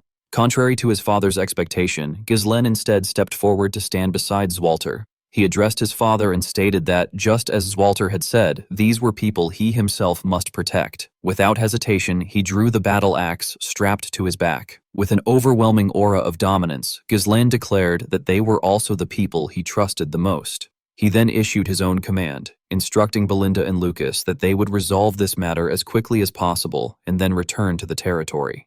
His eyes blazing with hatred, Ghislaine finally pronounced a death sentence upon the last instigator, declaring that before the day ended, the one who would die in this war would be Count Desmond. The scene at Stonehaven Fortress was utterly devastated. Gillian moved non-stop, issuing orders to the soldiers with relentless urgency. He repeatedly commanded them to transport the supplies, hurry their movements, reinforce the fortifications with more stone, and properly store the arrows in their designated locations. His voice never ceased, constantly pressing them to move faster and ordering those who had completed their preparations to assemble immediately. At the same time, Galveric approached from another direction and called out to Gillian. Carrying a massive hammer on his shoulder, he asked whether Gillian had ensured that every soldier was wearing the newly issued armor. The two of them then stood side by side, observing the ongoing preparations as they spoke. Gillian did not hold back his praise, stating that the armor's quality was genuinely exceptional. Galveric responded with pride, explaining that the armor had been crafted to be completely impervious to arrows and, most importantly, remarkably lightweight, allowing their forces to fight at full strength. He went on to brief Gillian on the current situation, adding that the knight's armor had also been enhanced with magic circles through the assistance of the mages, enabling it to neutralize magical power when infused with mana. Realizing the extent of their contribution, Gillian smiled and turned to Galveric, telling him that he and the dwarves were invaluable assets. He then asked if Galveric was truly certain about staying here. Galveric frowned slightly, hesitation evident as he avoided Gillian's gaze, and replied that at the very least, they would not die there. He remarked that many nobles throughout the kingdom desired their people. Placing his hands on his hips with unmistakable pride, Galveric lifted his gaze toward the open sky and reflected that if they were indeed fated to become slaves, then risking their lives for the freedom promised by their lord 10 years from now was a far better gamble. Yet sadness flickered in his eyes as he handed Gillian a helmet and asked what meaning that freedom would hold if that lord were no longer present. Those words shook Gillian deeply. It took him a moment to regain his composure before he finally smiled. Shortly afterward, he turned to the soldiers and asked whether everyone had assembled. With all troops standing in formation, they answered in unison that they had. Gillian then began to assess the formation. 1 priest, led by Peyote, 10 mages, with the formidable Vanessa among them, and Alfoy standing nearby, exhausted and lowering his head, followed by 100 knights. Finally, Gillian cast his gaze over the perfectly aligned ranks and acknowledged the presence of 1,000 soldiers. After saying that, Gillian put on his own helmet and cast his gaze toward the distant horizon. His field of vision gradually expanded, revealing an even more formidable army in the distance, one just as massive in scale, numbering around 30,000 troops. They were clearly preparing to march forward and launch an attack on this place. Upon hearing that number, Gordon could not help but exclaim in shock that the enemy force was 30 times larger than theirs. Standing beside him, Toran burst into excited laughter, remarking that it was truly terrifying. In contrast, Alfoy panicked and immediately tried to flee, shouting in fear that they should just run away, insisting that their lord would not want them to die here. At that moment, Vanessa, who was standing nearby, reached out, grabbed him by the collar, and angrily scolded him, saying that it was already too late. Despite the overwhelming disparity in numbers, the cavalry unit remained highly spirited. Standing at the front, Gillian frowned slightly and asked whether they were afraid. As he strode forward, he calmly instructed them that their objective was not to defeat the enemy, but merely to buy time until their lord arrived. He warned that if this fortress were to fall, the enemy would seize the entire territory in an instant. He then began listing what was truly at stake: their workplaces, their families, and the homes they had built with their own hands. After pausing briefly, Gillian expressed that the same applied to the lives and dreams their lord had given them, and that this was no different for him as well. With those words, he raised his helmet high before firmly placing it on his head once more. His eyes grew resolute as he rallied everyone's spirit, declaring that now it was their turn to protect their lord's dreams. His words struck deeply into the hearts of the soldiers, filling them with renewed motivation. At the same time, on the enemy's side, Harold rode at the front of the formation. Hutton turned to him and reported that all the trebuchets had been fully loaded. Harold glanced backward and coldly called out Willow's name. A figure immediately stepped forward, forcefully planting a staff into the ground. Willow respectfully introduced herself, stating that she had been summoned and identifying herself as Willow, the 6th Circle Master Mage of the Desmond Circle, and Harold's personal mage. Harold questioned her, asking whether she had discovered the runestone traps the enemy had used during the siege of Degald. Willow quickly explained that they had confirmed there was no residual runestone energy in the area, reasoning that since the battle had begun so suddenly, the enemy would not have had time to prepare such measures. Satisfied by this answer, Harold pointed his sword forward, praised her briefly, and gave the order to fire. A massive cannon was rolled into position, and as the signal rang out, the projectile was launched straight toward the castle. Seeing this, Gillian led the formation and ordered all units to prepare for impact. Moments later, a series of explosions erupted as the attack struck. From the outside, Harold issued the command to advance. Galveric immediately reported that the enemy forces were moving in. Upon hearing this, Gillian ordered them to repair the damaged sections at once. Standing tall and fearless, Gillian continued commanding the formation, ordering the archers to take their positions. With a single command, thousands of arrows were released simultaneously. In response, Harold instructed his troops to raise their shields and continue advancing. Observing the battlefield, Hutton remarked in awe that the fortress was incredibly strong and would not fall even if 12 trebuchets attacked at the same time. He also noted that the defenders' response was far faster than expected. Harold frowned slightly and commented that he had heard the defenders had accepted dwarf slaves from the royalist faction, wondering aloud whether the fortress had been reinforced using dwarf techniques. Orders were continuously issued to archer units 1 and 4 to fire and flatten the fortress. However, despite thousands of arrows raining down, none of the soldiers were injured. Not a single casualty occurred, which left Harold visibly astonished. The soldiers, meanwhile, excitedly marveled that every arrow simply bounced off their armor, wondering what kind of armor the dwarves had created. They began shouting provocatively, urging the enemy to keep shooting and boasting that their armor was impervious to arrows. This infuriated Harold. A murderous glint flashed in his eyes as he called out to Willow and ordered her to create a rain of fire. Willow and her group of mages immediately began casting spells. Smiling with excitement, Willow acknowledged the command. After observing the situation, Galveric grew uneasy and urgently pointed upward, calling out to Gillian and telling him to look. As he stared at the dark, swirling vortexes forming in the sky, he warned that there was something strange about it. Gillian raised his head and instantly realized that it was magic. While casting her spell, Willow arrogantly mocked them, telling them to protect their heads. Her eyes gleamed with malice as she grinned in excitement, thinking to herself that a rain capable of burning everything was about to descend. Seeing fireballs raining down one after another, Galveric became flustered and angrily cursed Cialan, shouting that although Zirunia was indeed impervious to arrows, it could not withstand large-scale area magic like this. He then hurriedly ordered everyone to take cover. However, almost immediately afterward, Gillian spoke up to reassure the troops, instructing all units to remain calm and hold their positions. He stood tall and confidently asserted that there was no need to worry, as they too possessed magic. The moment Gillian finished speaking, a powerful surge of mana erupted. Vanessa retaliated by casting Wind Curtain, conjuring a massive protective barrier that shielded everyone. No matter how many fireballs descended from the sky, they all dissipated before they could penetrate the defense. Vanessa remained intensely focused as she maintained the spell, and within moments, the darkened sky was dispelled and returned to clarity. Gillian continued standing there with unwavering confidence, while the soldiers stared in astonishment. Overwhelmed by fear, Willow muttered to himself about that mantra, quickly realizing who Vanessa truly was, the mage who had annihilated the Dagald forces. Alfoy glared at her with barely concealed irritation, cursing inwardly and wondering which battery had been used again. Vanessa quickly noticed his lapse and sternly warned Alfoy to maintain his concentration and prepare for the next attack. On the opposing side, Hutton sought guidance by respectfully requesting further orders from the Count. When no response came from Harold, Hutton grew uneasy and called out to him again. At that moment, Harold was deep in turmoil. He reflected that their trebuchets had been stopped by a fortress reinforced by dwarves, their arrows had been rendered useless by armor, and even their magic had been countered by magic. His expression darkened as he silently assessed the situation, concluding that although the Fenris forces were divided and Ghislain Perdium was absent, he was not actually in a disadvantageous position. However, the war that had erupted without regard for the Duke's or the Royalist faction's commands had caused him to lose his composure. Suddenly, Harold broke into a faint smile.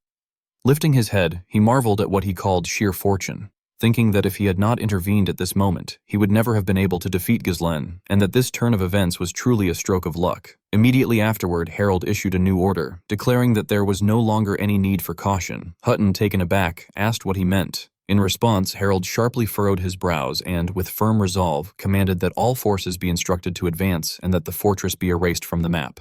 Harold Desmond led his mighty army and swung his sword forward, heroically shouting for all troops to advance and capture the fortress. As a result, an army of several thousand soldiers surged forward, while defensive actions began from atop the castle. A barrage of arrows was released under the soldiers' firm resolve as they urged one another to fire and to delay the enemy's advance as much as possible. However, the arrows were blocked by Harold Desmond's forces using their shields. Suddenly, someone noticed a problem and pointed upward, shouting to draw attention there. Upon seeing fireballs being launched downward, the soldiers began to panic, exclaiming that the catapult was on fire and asking whether the dwarf could block that with armor as well. From the rear, Galveric quickly issued orders, telling them to dodge.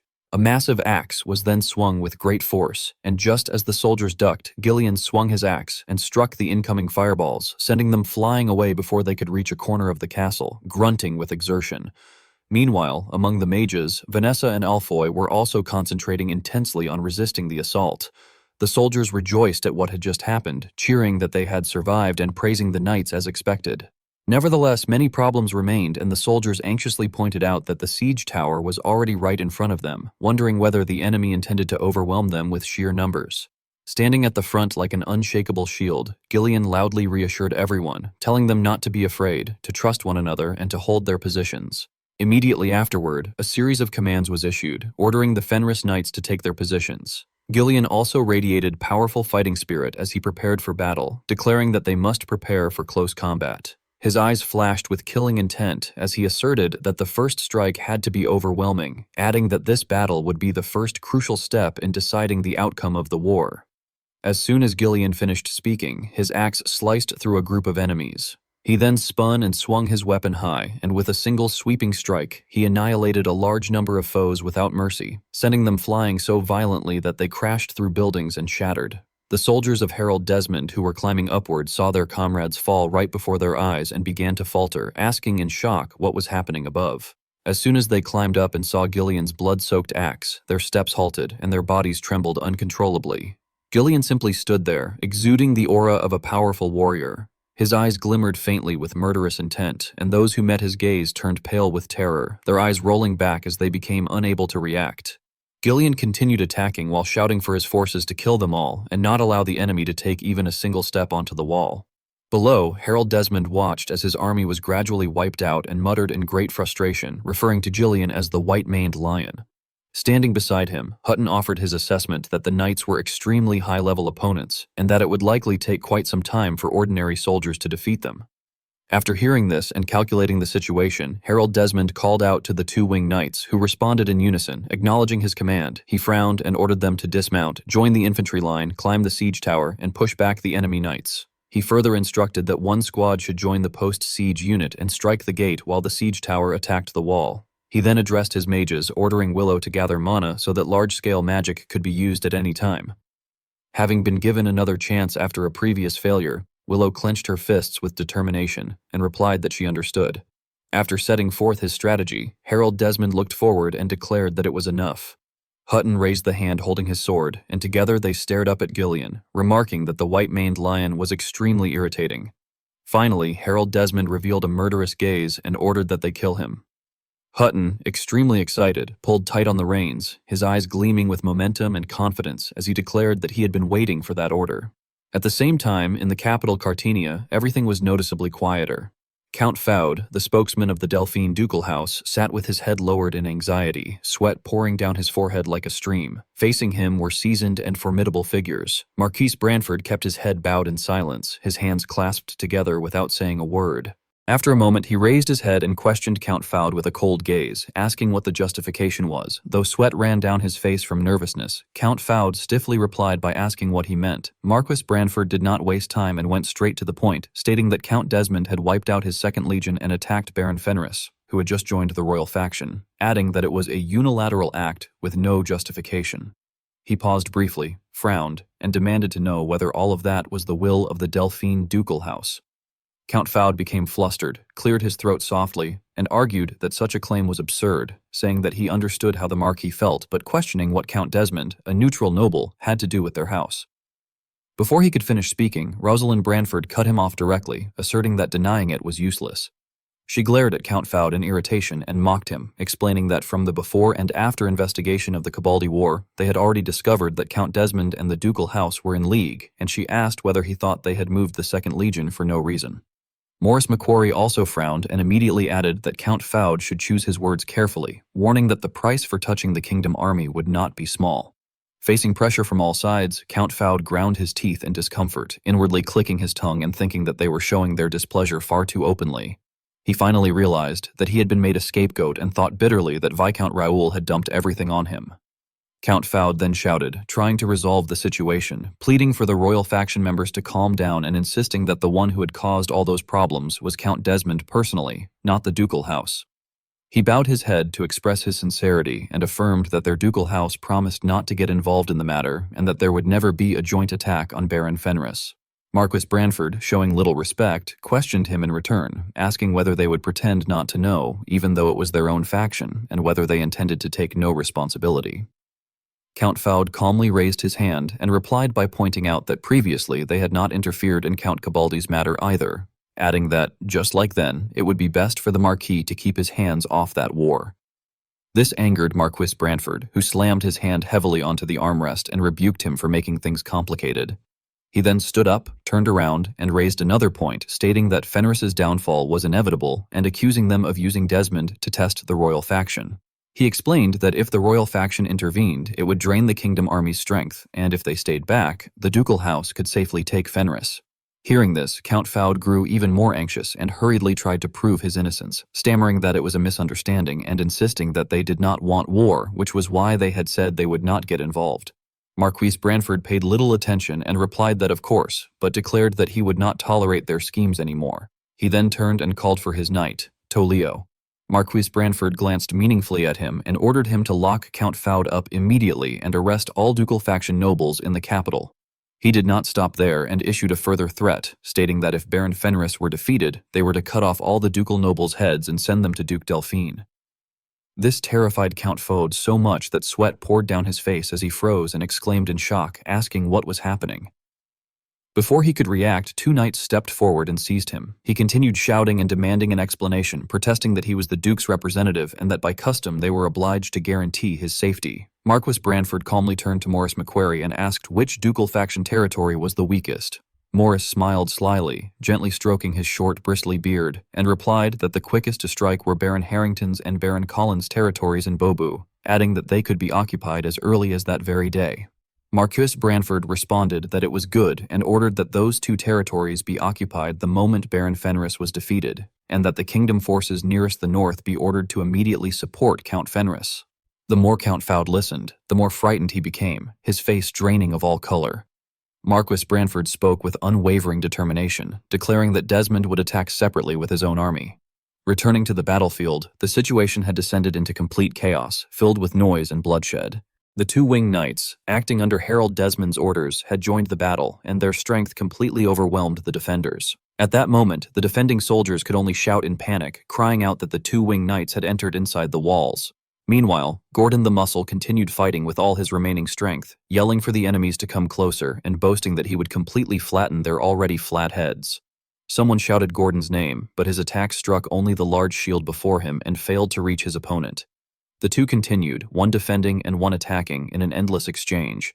However, when the two-winged knight raised his sword, Gordon the Muscle looked momentarily confused and exclaimed in surprise. Fortunately, before the blade could sever Gordon the Muscle's head, the knight suddenly stopped. Gillian had appeared just in time from behind to rescue him. After eliminating the enemy, Gillian turned back and sternly warned Gordon that his head had almost gone flying. Another two-winged knight attempted to exploit the moment and launch a sneak attack from behind, but Gillian easily blocked it. He spun around and retaliated with a decisive axe strike, cleanly severing the knight's head. Witnessing this, Hutton approached from behind and remarked that he had heard most of Baron Fenris's subordinates were mercenaries, and commented that they were truly beasts.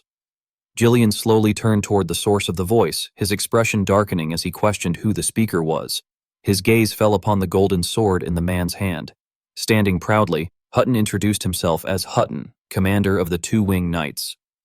With a chilling glare, he ordered the white-maned beast to state his name. From the opposite side, Gillian gently closed his eyes and replied that his name was not worth telling to anyone. He then raised his axe and stated that he was merely Lord Fenris's weapon. Resting his weapon on his back, he released a killing aura and challenged Hutton, calling him Desmond's dog and urging him to attack. Hutton showed no fear. Instead, he became excited and burst into laughter, remarking with interest before charging straight at Gillian without hesitation, shouting that Gillian truly was a beast. The two-winged knights began attacking the fortress, and the defending army quickly moved out to resist them, shouting that the Fenris dogs must be destroyed. However, the attackers refused to retreat and brought forward a large battering vehicle, ordering the breaching unit to advance and assault the gate. Within moments, the battlefield descended into chaos as the invaders aggressively charged forward, yelling that the fortress had to be seized. Meanwhile, Gillian's massive axe and Hutton's sword clashed violently, producing resounding metallic echoes. Gillian managed to graze Hutton's back with a strike, prompting Hutton to swiftly turn around. As he did, he encountered Gillian's eyes flashing with killing intent. Gillian swung his axe through the air toward Hutton, forcing him to lean backward to narrowly evade the attack. However, Hutton quickly retaliated by swinging his sword, only for Gillian to skillfully block the strike with the body of his large axe. Taking advantage of the momentum, Gillian reversed his swing and hurled Hutton backward.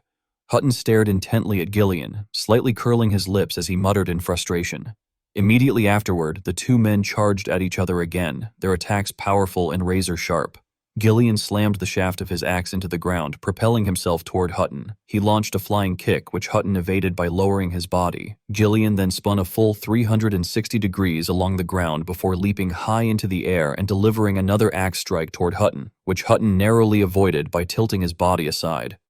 Hutton began to grow excited, laughing as he remarked with admiration that such freedom and such an unconventional style had never been seen from a knight before, adding that it was extremely fascinating. He then leaped forward to counterattack. Gillian raised his axe to block Hutton's powerful slash and immediately swung his weapon forcefully to push Hutton backward. Seizing the moment when Gillian raised his arm high, Hutton crouched low and delivered a powerful horizontal slash across Gillian's abdomen, tearing open a wound from which flesh and blood spilled out. Taking advantage of the opening, Hutton pressed forward again, excitedly commenting that the attack was decent, but that Gillian had left too many openings. Fresh blood then sprayed violently into the air. Outside, Harold Desmond frowned in irritation and declared that it was enough. Observing the open path before him, he pointed his sword toward the castle and ordered the breaching unit to withdraw while instructing Willow to destroy the gate. Upon receiving the command, Willow promptly acknowledged the order and began casting his magic. Inside the fortress, upon noticing the emerging glow, Toran called out in alarm, pointing out what he had seen. Galverick, equally shocked, widened his eyes in disbelief and exclaimed in despair. Outside, the mages were gathering their power, forming a massive fireball in the sky. Sweating heavily, Willow looked down and asserted that this spell was different from before and that stopping it would be extremely difficult. He then hurled the fireball known as Sunflare directly toward Perdium's fortress. Galverick stared upward in tense shock, while Piotr was so frightened that his mouth hung open. Beside them, Vanessa maintained unwavering concentration as she exerted all her strength to defend. The fireball descended like an aerial bomb and exploded midair, filling the sky with smoke and flames. Harold Desmond's gaze turned extremely dangerous as he smiled with satisfaction and declared that it was over. He then swiftly commanded the two winged knights, announcing that the gate had been breached and ordering the infantry and cavalry to charge. The invading forces rushed inside with the singular intention of capturing the fortress. High above, Gillian continued struggling in battle against Hutton. Hutton expressed surprise, remarking that Gillian had drawn a sword from his back. In truth, Gillian had taken out his remaining weapon and now wielded two weapons, beginning the real battle. As Gillian swung his axe from above, Hutton raised his sword to block it. Gillian immediately followed by slashing with the sword in his other hand, yet Hutton still managed to block the strike with his bare hand. Hutton trembled as he struggled to remain standing and muttered regretfully that it was such a pity, adding that if Victor had been trained by him, Victor could have become a far stronger warrior, and lamenting that good children like Victor always left first. His eyes then flashed with excitement as he smiled and reminded Gillian that it seemed the fortress would fall before their duel finished, asking whether Gillian still wished to continue. Hearing this, Gillian's face darkened, and he responded that if Hutton truly wished to keep fighting, then elsewhere Claude Fenris, folding his arms seriously, declared that everyone should follow the orders of head administrator Fenris. Alfoy, startled, asked whether Claude was not just a servant, to which Claude calmly explained that he was serving as the head administrator and temporary lord, unlike others.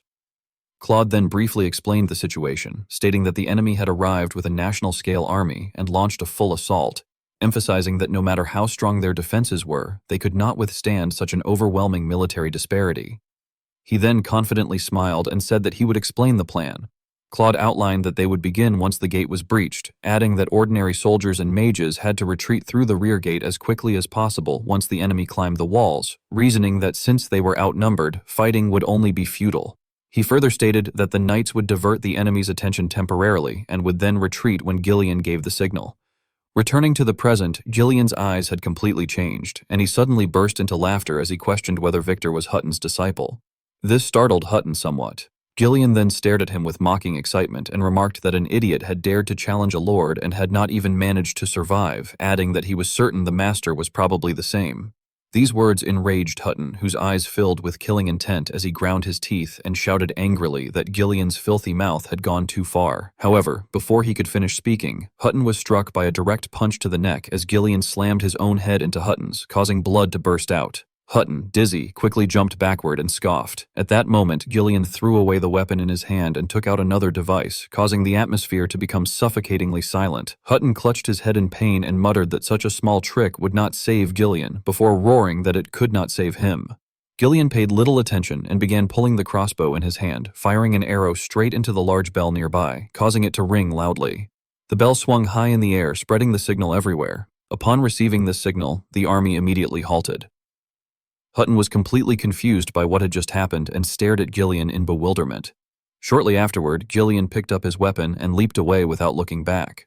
Hutton frowned in confusion and muttered disdainfully that running away from the enemy meant Gillian was not even worthy of being called a knight, but he suddenly froze upon noticing something unusual. Hutton hurriedly looked to his left, then glanced to his right, and upon realizing that only his own troops remained, he became partially panicked and exclaimed that the others were not there. One soldier stepped forward and asked for instructions, reporting that all the enemies had fled in the middle of the battle and asking whether they should pursue them. Hutton stared into the distance and muttered that something was strange. He began organizing the facts in his mind, reasoning that the enemy had been prepared to risk everything to defend the fortress no matter what, acknowledging that although the gate had been breached, he questioned why they had surrendered so easily. A sudden thought flashed through Hutton's mind, and his eyes showed a trace of fear as he exclaimed that it couldn't be possible. Meanwhile, below, the opposing army continued chasing Gillian's retreat, shouting orders to pursue them and yelling that the remaining Fenris forces were fleeing through the rear gate, angrily demanding how they dared to make them suffer like that. Nevertheless, Gillian kept running without paying attention, while the pursuers repeatedly shouted not to let anyone escape. Vanessa, meanwhile, frowned with firm determination as she cast her magic,